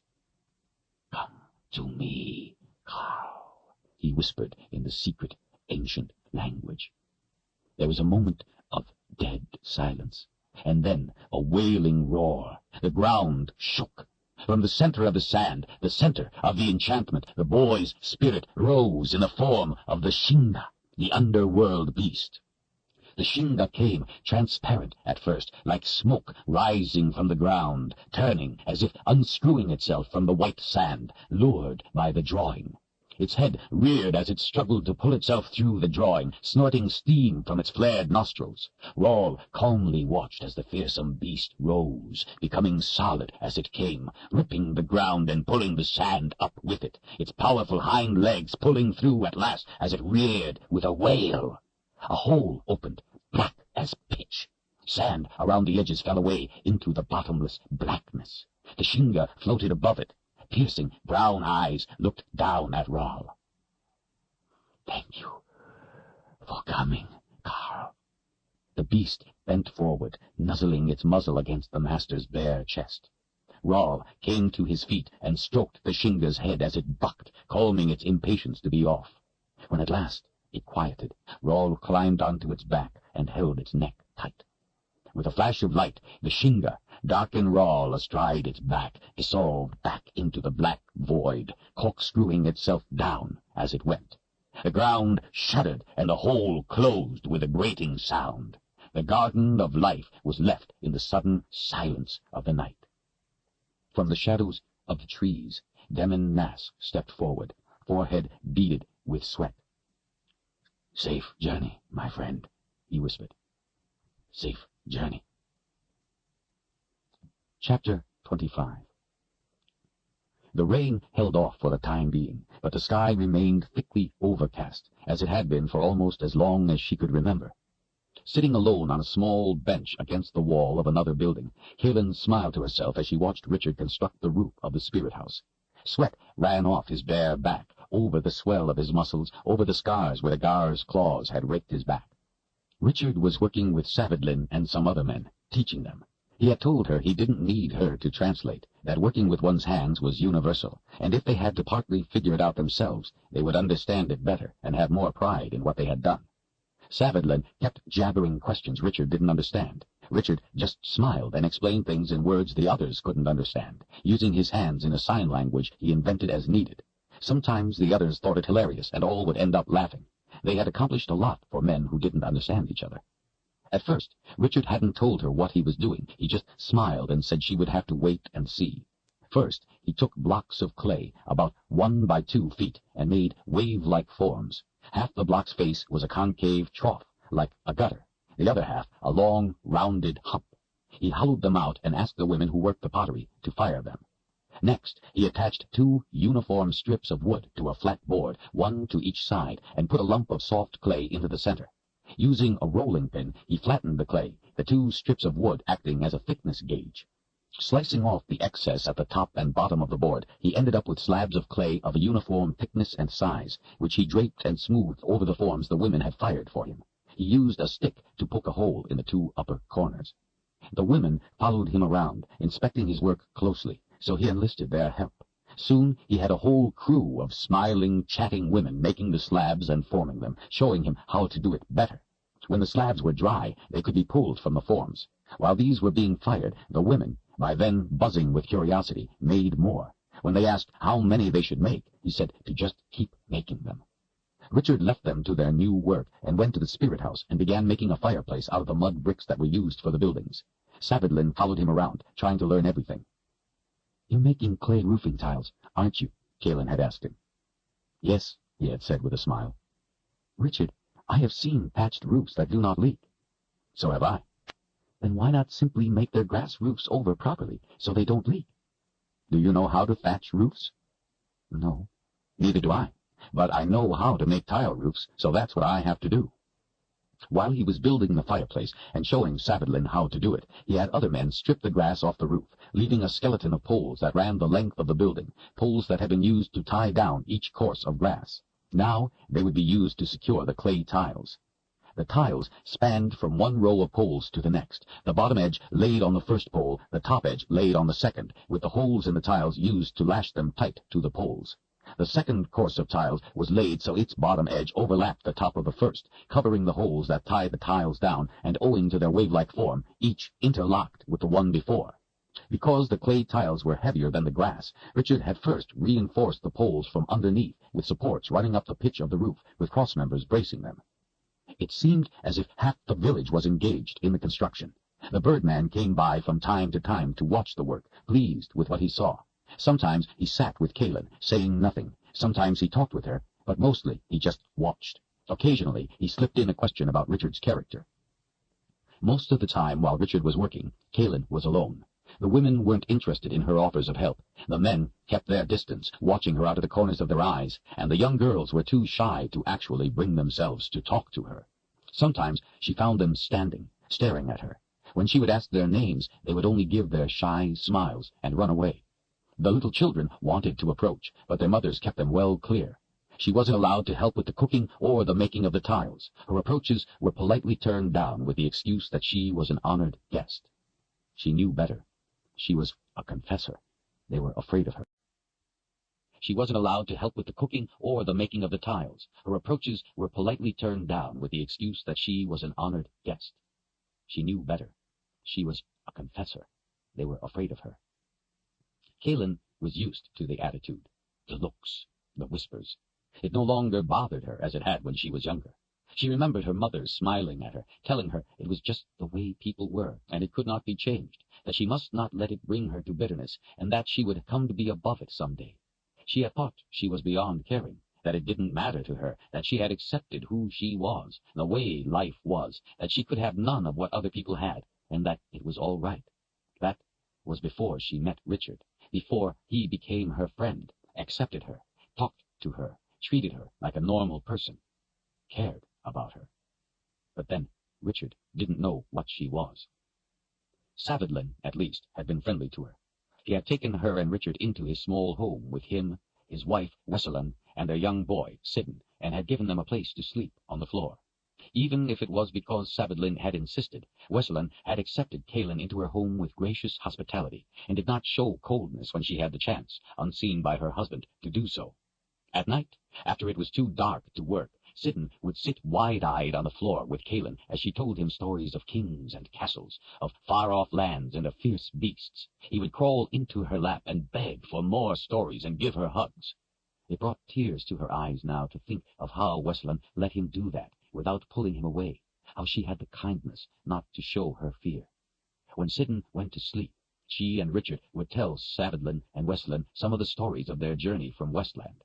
Savidlin was one who respected success in struggle, and listened with eyes almost as wide as his son's had been. The birdman had seemed pleased with the new roof. Shaking his head slowly, he had smiled to himself when he had seen enough to figure out how it would work.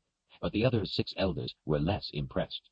To them, a little rain dripping in once in a while seemed hardly enough to become concerned about. It had done so their whole life, and they were resentful of an outsider coming in and showing them how stupid they had been. Someday, when one of the elders died, Savidlin would become one of the 6. Kalin wished he were one now, for they could use such a strong ally among the elders. Kalin worried about what would happen when the roof was finished, about what would happen if the elders refused to ask to have Richard named one of the Mud People. Richard had not given her his promise that he wouldn't hurt them. Even though he was not the kind of person to do something like that, he was the Seeker. More was at stake than the lives of a few of these people. Much more. The Seeker had to take that into account. She had to take that into account. Kalin didn't know if killing the last man of the quad had changed him, made him harder. Learning to kill made you weigh matters differently, made it easier to kill again. That was something she knew all too well. Kalin wished so much he had not come to her aid when he had, wished he had not killed that man. She didn't have a heart to tell him it was unnecessary. She could have handled it herself. After all, one man alone was hardly a mortal danger to her. That was why Rahl always sent 4 men after confessors, one to be touched by her power, the other 3 to kill him and the confessor. Sometimes only one was left, but that was enough after a confessor had spent her power. But one alone? He had almost no chance. Even if he was big, she was faster. When he swung his sword, she would have simply jumped out of the way. Before he could have brought it up again, she would have touched him, and he would have been hers. That would have been the end of him. Kalin knew there was no way she could ever tell Richard that there had been no need for him to kill. What made it doubly bad was that he had killed for her, had thought he was saving her. Kalin knew another quad was probably already on its way. They were relentless. The man Richard had killed knew he was going to die, knew he didn't stand a chance alone against a confessor, but he came anyway. They would not stop, did not know the meaning of it, never thought of anything but their objective. And they enjoyed what they did to confessors. Even though she tried not to, she couldn't help remembering Denis. Whenever she thought of the quads, she couldn't help remembering what they had done to Denis.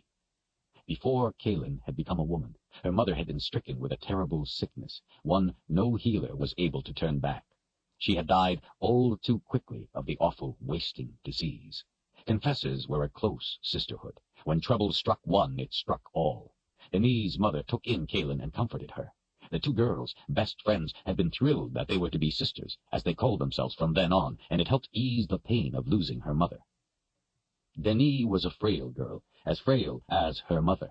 She did not have the strength of power that Kalin did, and over time Kalin became her protector, guardian, shielding her from situations that required more force than she could bring from within.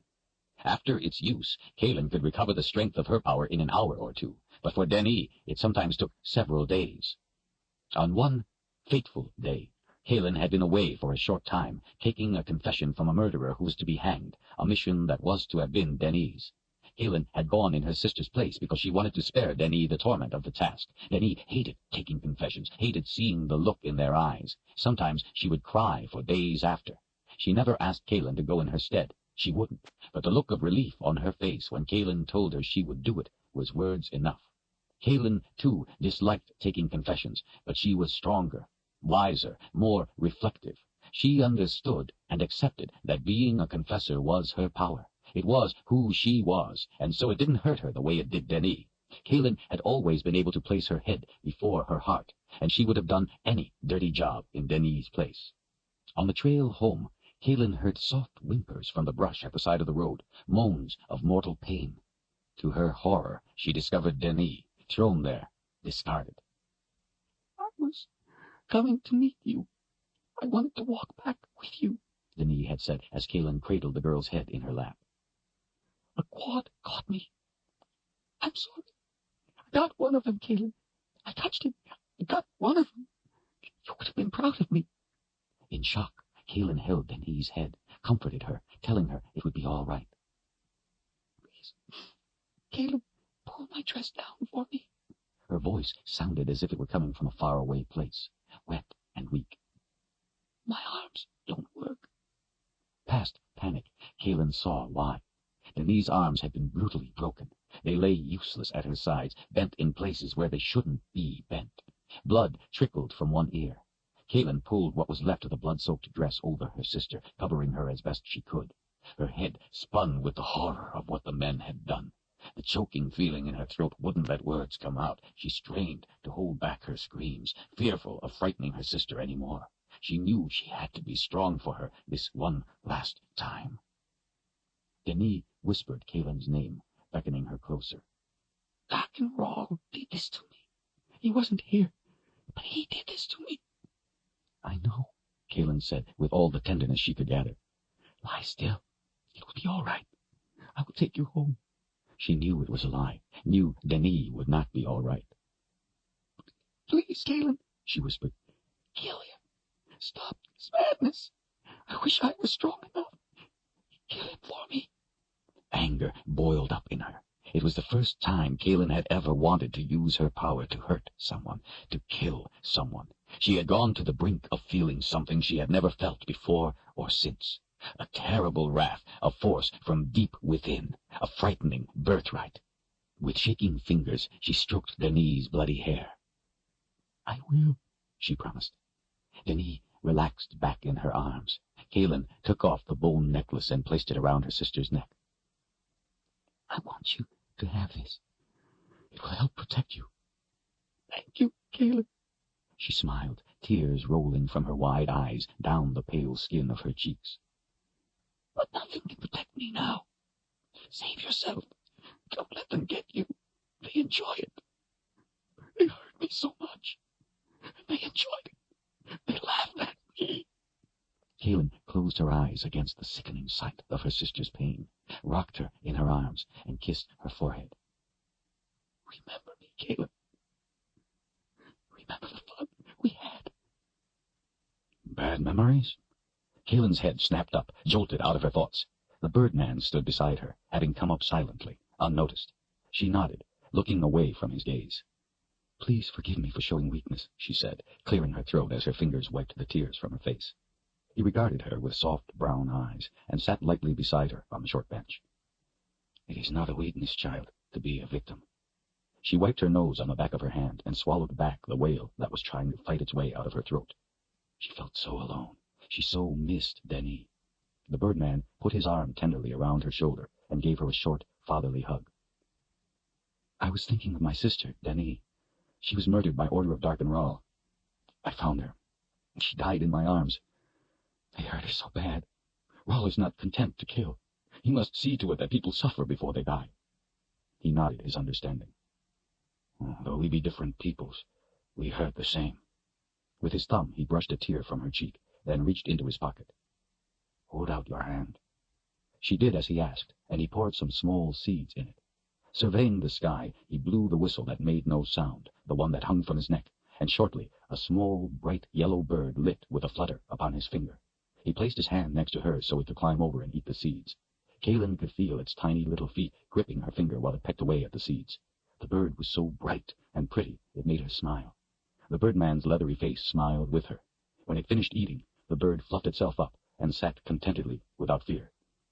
I thought you might like to gaze upon a small vision of beauty among the ugliness. Thank you, she smiled. Do you wish to keep him? Kaelin watched the bird a moment longer, its bright yellow feathers, the way it cocked its head, and then cast it into the air.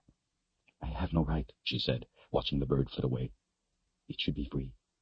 A small smile brightened the Birdman's face as he gave a single nod. Leaning forward and resting his forearms on his knees, he looked over at the spirit house. The work was almost done, maybe one more day. Long, silver-gray hair slipped off his shoulders and down around his face, hiding his expression from her. Kaelin sat a while and watched Richard working on the roof. She ached to have him hold her right now, and hurt all the more because she knew she couldn't allow it. You wish to kill him, this man, Darkenrahl? He asked, without turning to her.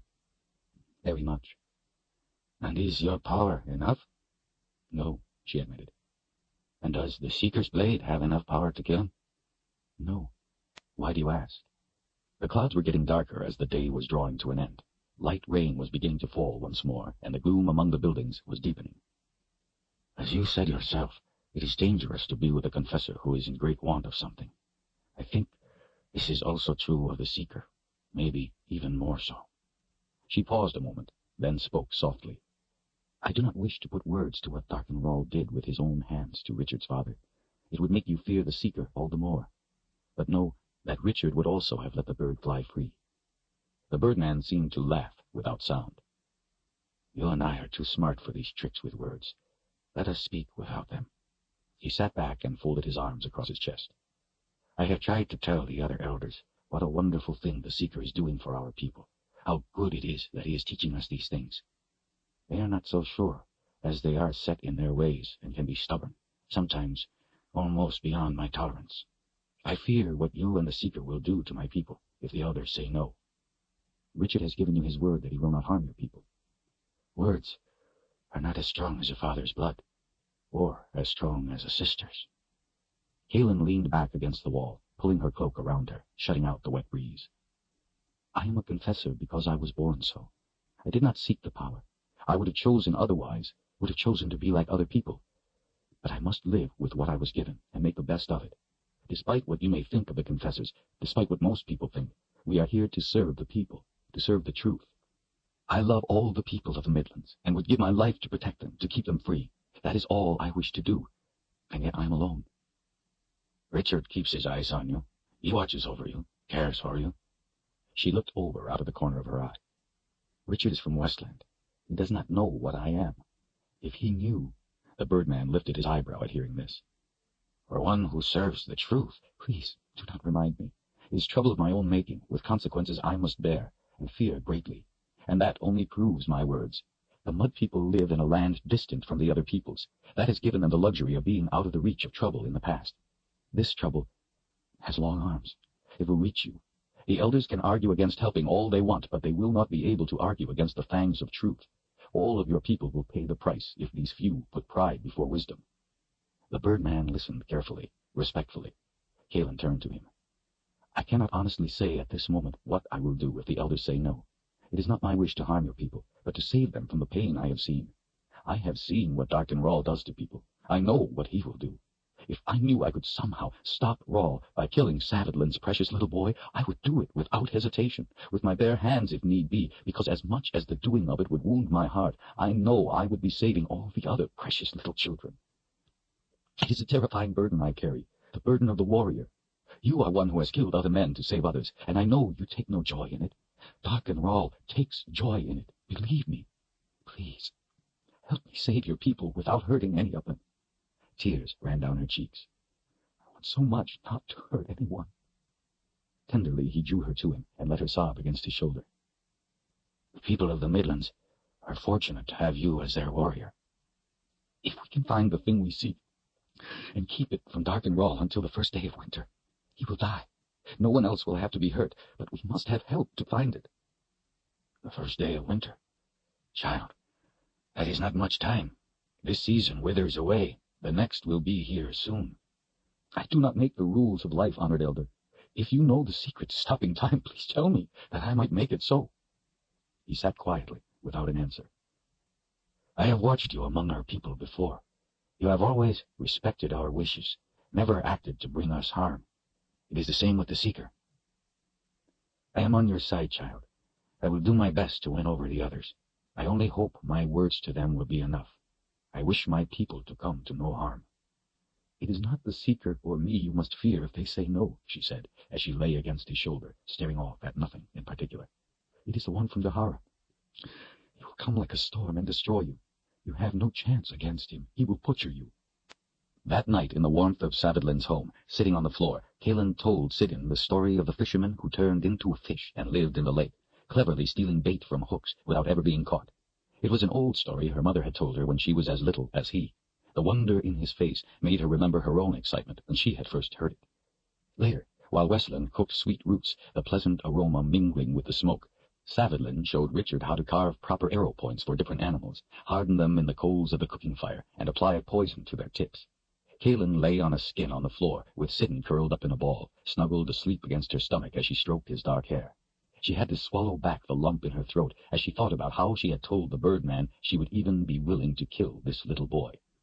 She wished she could take back those words. She hated that it was true, but wished she had not put words to it. Richard hadn't seen her talking to the Birdman, and she did not tell him of their conversation. She saw no point in worrying him. What would happen, would happen. She only hoped the elders would listen to reason. The next day was windy and exceptionally warm, with occasional periods of driving rain. By early afternoon, a crowd had gathered at the spirit house as the roof was completed and a fire started in the new fireplace. Cries of excitement and wonder rose from the people when the first wisps of smoke emerged from the chimney. They peeked in the doorway to see the fire burning without filling the room with smoke. The idea of living without smoke in their eyes seemed as thrilling as living without water dripping on their heads. A wind-driven rain like this was the worst. It went right through the grass roofs. Everyone watched with glee as water ran off the tiles of the roof, and none went inside. Richard was in a good mood as he climbed down. The roof was finished. It didn't leak. The fireplace drew well, and everyone was joyous because of what he had done for them. The men who had helped were proud of what they had accomplished, what they had learned. They acted as guides, excitedly showing off the finer points of the construction. Ignoring the onlookers, stopping only to strap on his sword, Richard headed for the center of the village, where the elders waited under one of the open pole buildings. Kaelin fell in to his left, Savadlin to the right, intending to stand up for him. The crowd watched him go, then swept behind, spilling around the buildings, laughing and shouting. Richard's jaw was set tight. "Do you think you need to take the sword?" she asked. He looked to her as he continued his long strides. He smiled crookedly. Rainwater ran from his wet, matted hair. "I am the Seeker." She gave him a disapproving look. "Richard, don't play games with me. You know what I mean." His smile widened. "I'm hoping it will serve as a reminder of why they should do the right thing." Kaelin had a bad feeling in the pit of her stomach that things were spinning beyond her control, that Richard was going to do something terrible if the elders turned him down. He had been working hard, from when he woke until he fell into bed, the whole time with the single thought that he would win them over. He had won over most people, but they were not the people who counted. She was afraid he hadn't given rational thought to what he would do if the word was no.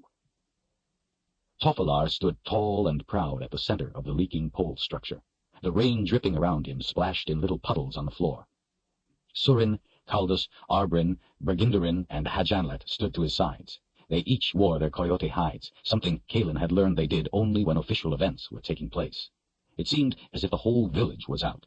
They spread around the open area, sitting under roofs of the open buildings, filling windows, all watching as work stopped and they waited to hear the elders speak of their future.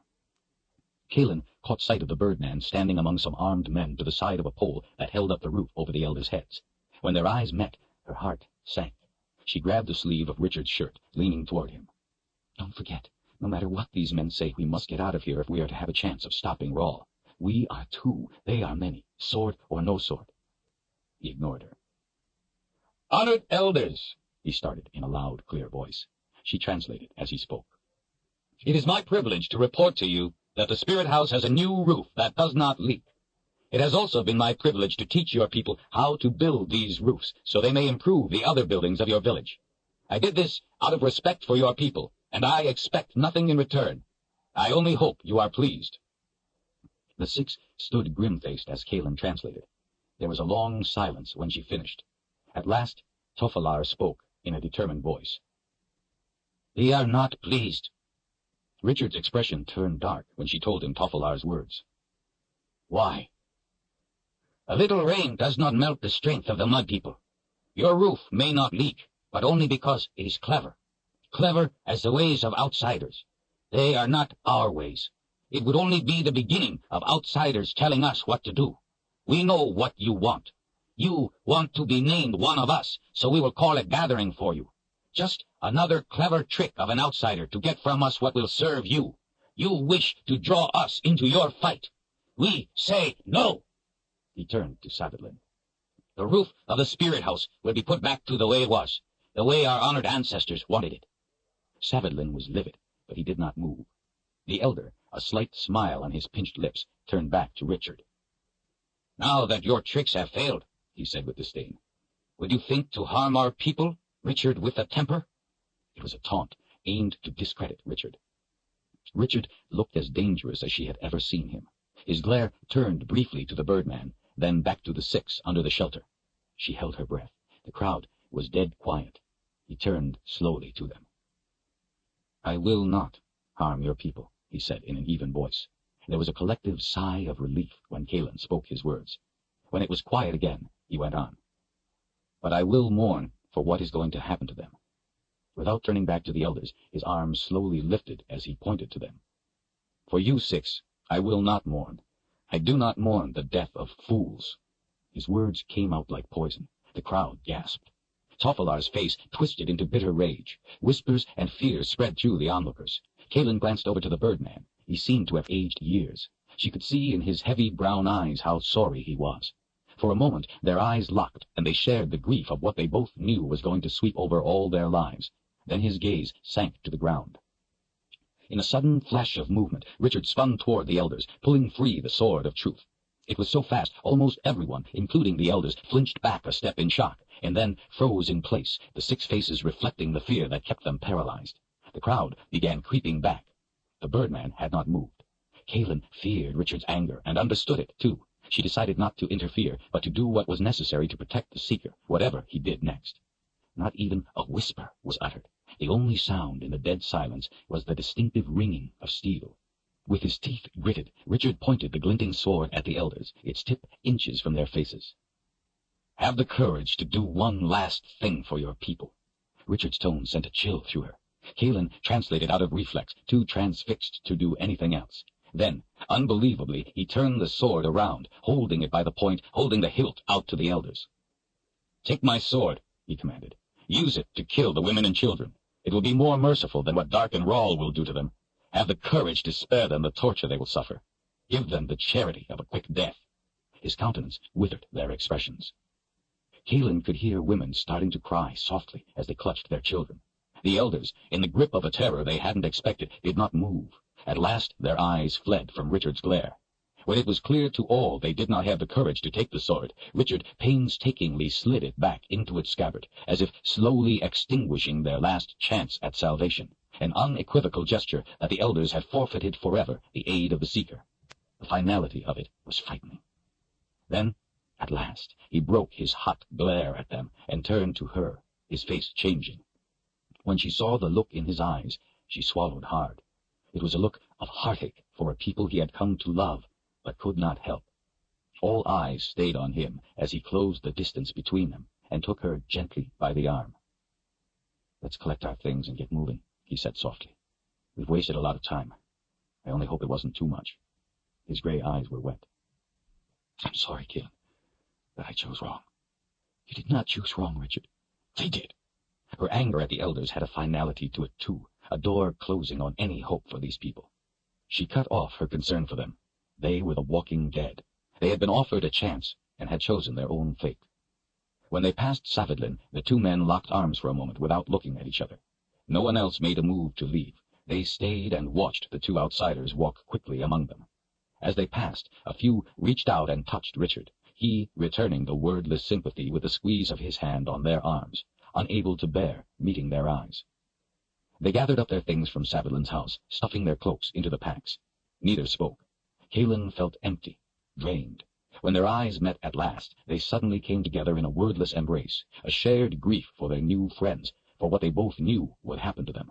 They had gambled with the only thing they had, time, and lost. When they separated, Kalin put the last of her things in the pack and closed the flap. Richard pulled his cloak back out. She watched as he pushed his hand inside and rummaged around, an urgency to his search. He went to the doorway for light and looked inside as he moved items roughly about. The arm holding the pack lowered, and his face came up to hers, alarm in his expression. "The nightstone is gone." The way he said it frightened her. "Maybe you left it out somewhere." "No, I never took it out of my pack. Never." Kalin didn't understand why he seemed so panicked about it. "Richard, we don't need it now. We are through the pass. I'm sure Addie will forgive its loss. We have more important things to worry about." He took a step closer. "You don't understand. We have to find it." "Why?" she frowned. "Because I think that thing can wake the dead." Her mouth fell open. "Kalin, I've been thinking about it. Do you remember how nervous Addie was when she gave it to me? How she kept looking around until it was put away? And when did the shadow things in the past start coming for us? After I took it out. Remember?" Her eyes were wide. "But even if someone else used it, she said it would only work for you." "She was talking about giving off light. She said nothing about waking the dead. I can't believe Addie wouldn't warn us. Kaelin looked away, thinking. Her eyes closed as a wave of realization swept over her. Yes, she did, Richard. She warned you with the sorceress's riddle. I'm sorry, I never gave it a thought. That is the way of the sorceress. She will not always come right out with what she knows, with a warning. She will sometimes put it in the form of a riddle. Richard turned to the door, glaring out. I can't believe it. The world is being sucked into oblivion, and that old woman gives us riddles. He pounded his fist against the doorframe. She should have told us. Richard, maybe she had a reason. Maybe it was the only way. He stared out the door, thinking. If you have need enough. That's what she said. Like water. It is valuable only under the right conditions. That to a drowning man it is of little worth and great trouble. That was how she was trying to warn us. Great trouble. He turned back to the room, picking up the pack again, taking another look inside. It was here last night. I saw it. What could have happened to it? Together they looked up, their eyes meeting. Sit in, they both said at once. Chapter 26. Dropping their packs, they both ran out the door, heading for the open area where they had last seen Savadlin. Both screamed out Sidon's name. As they ran, splashing through the mud, people scattered out of the way. By the time they reached the open area, the crowd was in a panic, not knowing what was happening, and was sweeping back for the shelter of the buildings. The elders retreated on the platform. The birdman stretched up, trying to see. The band of hunters behind him knocked arrows to their bowstrings. She saw Savadlin, frightened and confused that they were calling out his son's name. "Savadlin!" Kaelin screamed. "Find Sidon! Don't let him open the pouch he has!" Savadlin paled, whirled around, searching, then ran off in a half-crouch, looking for his son, his head darting among the running people. Kaelin didn't see Wesleyan anywhere. Richard and Kaelin separated, widening their search. The area was turning to mass confusion. She had to push people out of her way. Kaelin's heart was in her throat. If Sidon opened the pouch... And then she saw him. As people cleared the center of the village, there he was, paying no attention to the panic all around him as he sat in the mud, shaking the leather pouch in his little fist, trying to get the stone out. "Sidon! No!" she yelled at him over and over, running toward him. He couldn't hear her screams. Maybe he wouldn't be able to get it out. He was just a defenseless little boy. Please, she begged in her mind, let the fates be kind to him. The stone dropped from the pouch and plopped into the mud. Sidon smiled and picked it up. Kaelin felt her skin go cold. Shadow things began to materialize all around. They turned like wisps of mist in the damp air, as if looking about. Then they floated for Sidon. Richard ran for him, screaming over at her, "Get the stone! Put it back in the pouch!" His sword flashed through the air, cutting through the shadows as he ran in a straight line for Sidon. When the sword sliced through them, they howled in agony and spun apart. Upon hearing the terrifying wails, Sidon looked up and froze, wide-eyed. Kaelin yelled at him to put the stone back in the pouch, but he could not move. He was hearing other voices. She ran faster than she had ever run, weaving back and forth around the dense knots of shadows as they floated toward the boy. Something dark and small zipped past her, making her breath catch in her throat. Then another, behind her. Arrows! The air suddenly became thick with arrows, the birdman having ordered his hunters to bring down the shadows. Every one went true and found its mark, but they simply passed through the shadow things as if they were whizzing through smoke. Poison-tipped arrows were flying wildly everywhere. She knew that if one even nicked her or Richard, they were dead. Now she had to dodge the arrows as well as the shadows. She heard another whistle past her ear as she ducked at the last second. One skipped in the mud and flew past her leg. Richard had reached the boy, but couldn't grab the stone. All he was able to do was frantically strike down the advancing shadows. He couldn't pause to try for the stone. Kaelin was still a long way off, not able to run in as Richard had, cutting through them. She knew that if she inadvertently touched the shadow, she was dead. There were so many materializing around her, the very air was like a gray maze. Richard fought around the boy in a circle that got smaller all the time. He held the sword in both hands, swinging it wildly. He dared not slow for an instant, or they would close over him. There was no end to the shadow things. Kaelin couldn't make any headway. The shadows floating past her from all around, and the arrows streaking by cut her off at every turn, the arrows forcing her to jump back just as she went for an opening. She knew Richard wouldn't be able to hold out much longer. Hard as he fought, he was falling back in a tighter and tighter circle, closer to the boy. She was their only chance, and she wasn't even close. Another arrow zipped past, the feather flicking her hair. "Stop the arrows!" she yelled angrily at the birdman. "Stop shooting the arrows! You're going to kill us!" Frustrated, he recognized her plight and reluctantly called a halt to the archers. But then they all drew knives and quickly advanced on the shadows. They had no idea what they were up against. They would be killed to the last man. "No!" she screamed, shaking her fists. "If you touch them, you will die! Stay back!" The birdman held his arm up, stopping his men. She knew how helpless he felt as he watched her dart back among the shadows, angling slowly closer to Richard and Sidon. She heard another voice. It was Tofalar, yelling, "Stop them! They are destroying our ancestors' spirits! Shoot them with your arrows! Shoot the outsiders!" Hesitantly, looking at one another, the archers knocked arrows to their bows once again. They could not disobey one of the elders. "Shoot them!" he yelled, red-faced, shaking his fist. "You heard me! Shoot them!" They brought up their bows. Kalin crouched, preparing to try to jump out of the way once the arrows were loosed. The birdman stepped in front of his men, holding his arm out across them, countermanding the order. There were words she couldn't hear between him and Tofalar. She wasted no time and took the opportunity to work her way forward, ducking under the outstretched arms of the floating shadow things. Out of the corner of her eye, she caught sight of Tofalar. He had a knife and was running toward her. She dismissed the danger. Sooner or later he would run into a shadow and be killed. He stopped here and there to plead with the shadow things. She couldn't hear his words above the wails. The next time she looked, he had closed most of the distance. It was unbelievable that he hadn't run into one. Somehow the gaps just opened for him as he ran heedlessly, recklessly for her, his face contorted in rage. Still, she didn't worry that he could make it. Soon he had to touch one, and would be dead. Kalin gained the rest of the open ground, but found the ring of shadows around Richard and Sidon an impenetrable gray wall. There was no opening. She dodged right, then left, trying to find a way in, but couldn't get through. She was so close, yet so far, and the trap was closing around her, too. Several times she barely escaped by stepping back before shadows converged. Richard snatched glimpses to see where she was. He tried to fight through to her a number of times, but was forced to turn to the other side to keep the shadows from sitting. With a start, she saw the knife slashing through the air. Tofalar had reached her. Lost in hate, he screamed things she couldn't even understand, but she understood the knife. What he intended to kill her. She dodged his slash. It was her opening. And then she made a mistake. She started to reach to touch Tofalar, but caught sight of Richard looking toward her. She faltered at the thought of him seeing her use her power. She hesitated and let Tofalar have the instant he needed.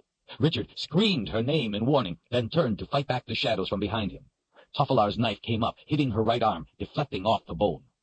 Shock and pain ignited her rage at her own stupidity. She did not miss the opening a second time. Her left hand came up and caught Tofalar by the throat. She felt her grip shut off his air for an instant. She needed only to touch him. Grabbing him by the throat was a reflex of her rage, not her power.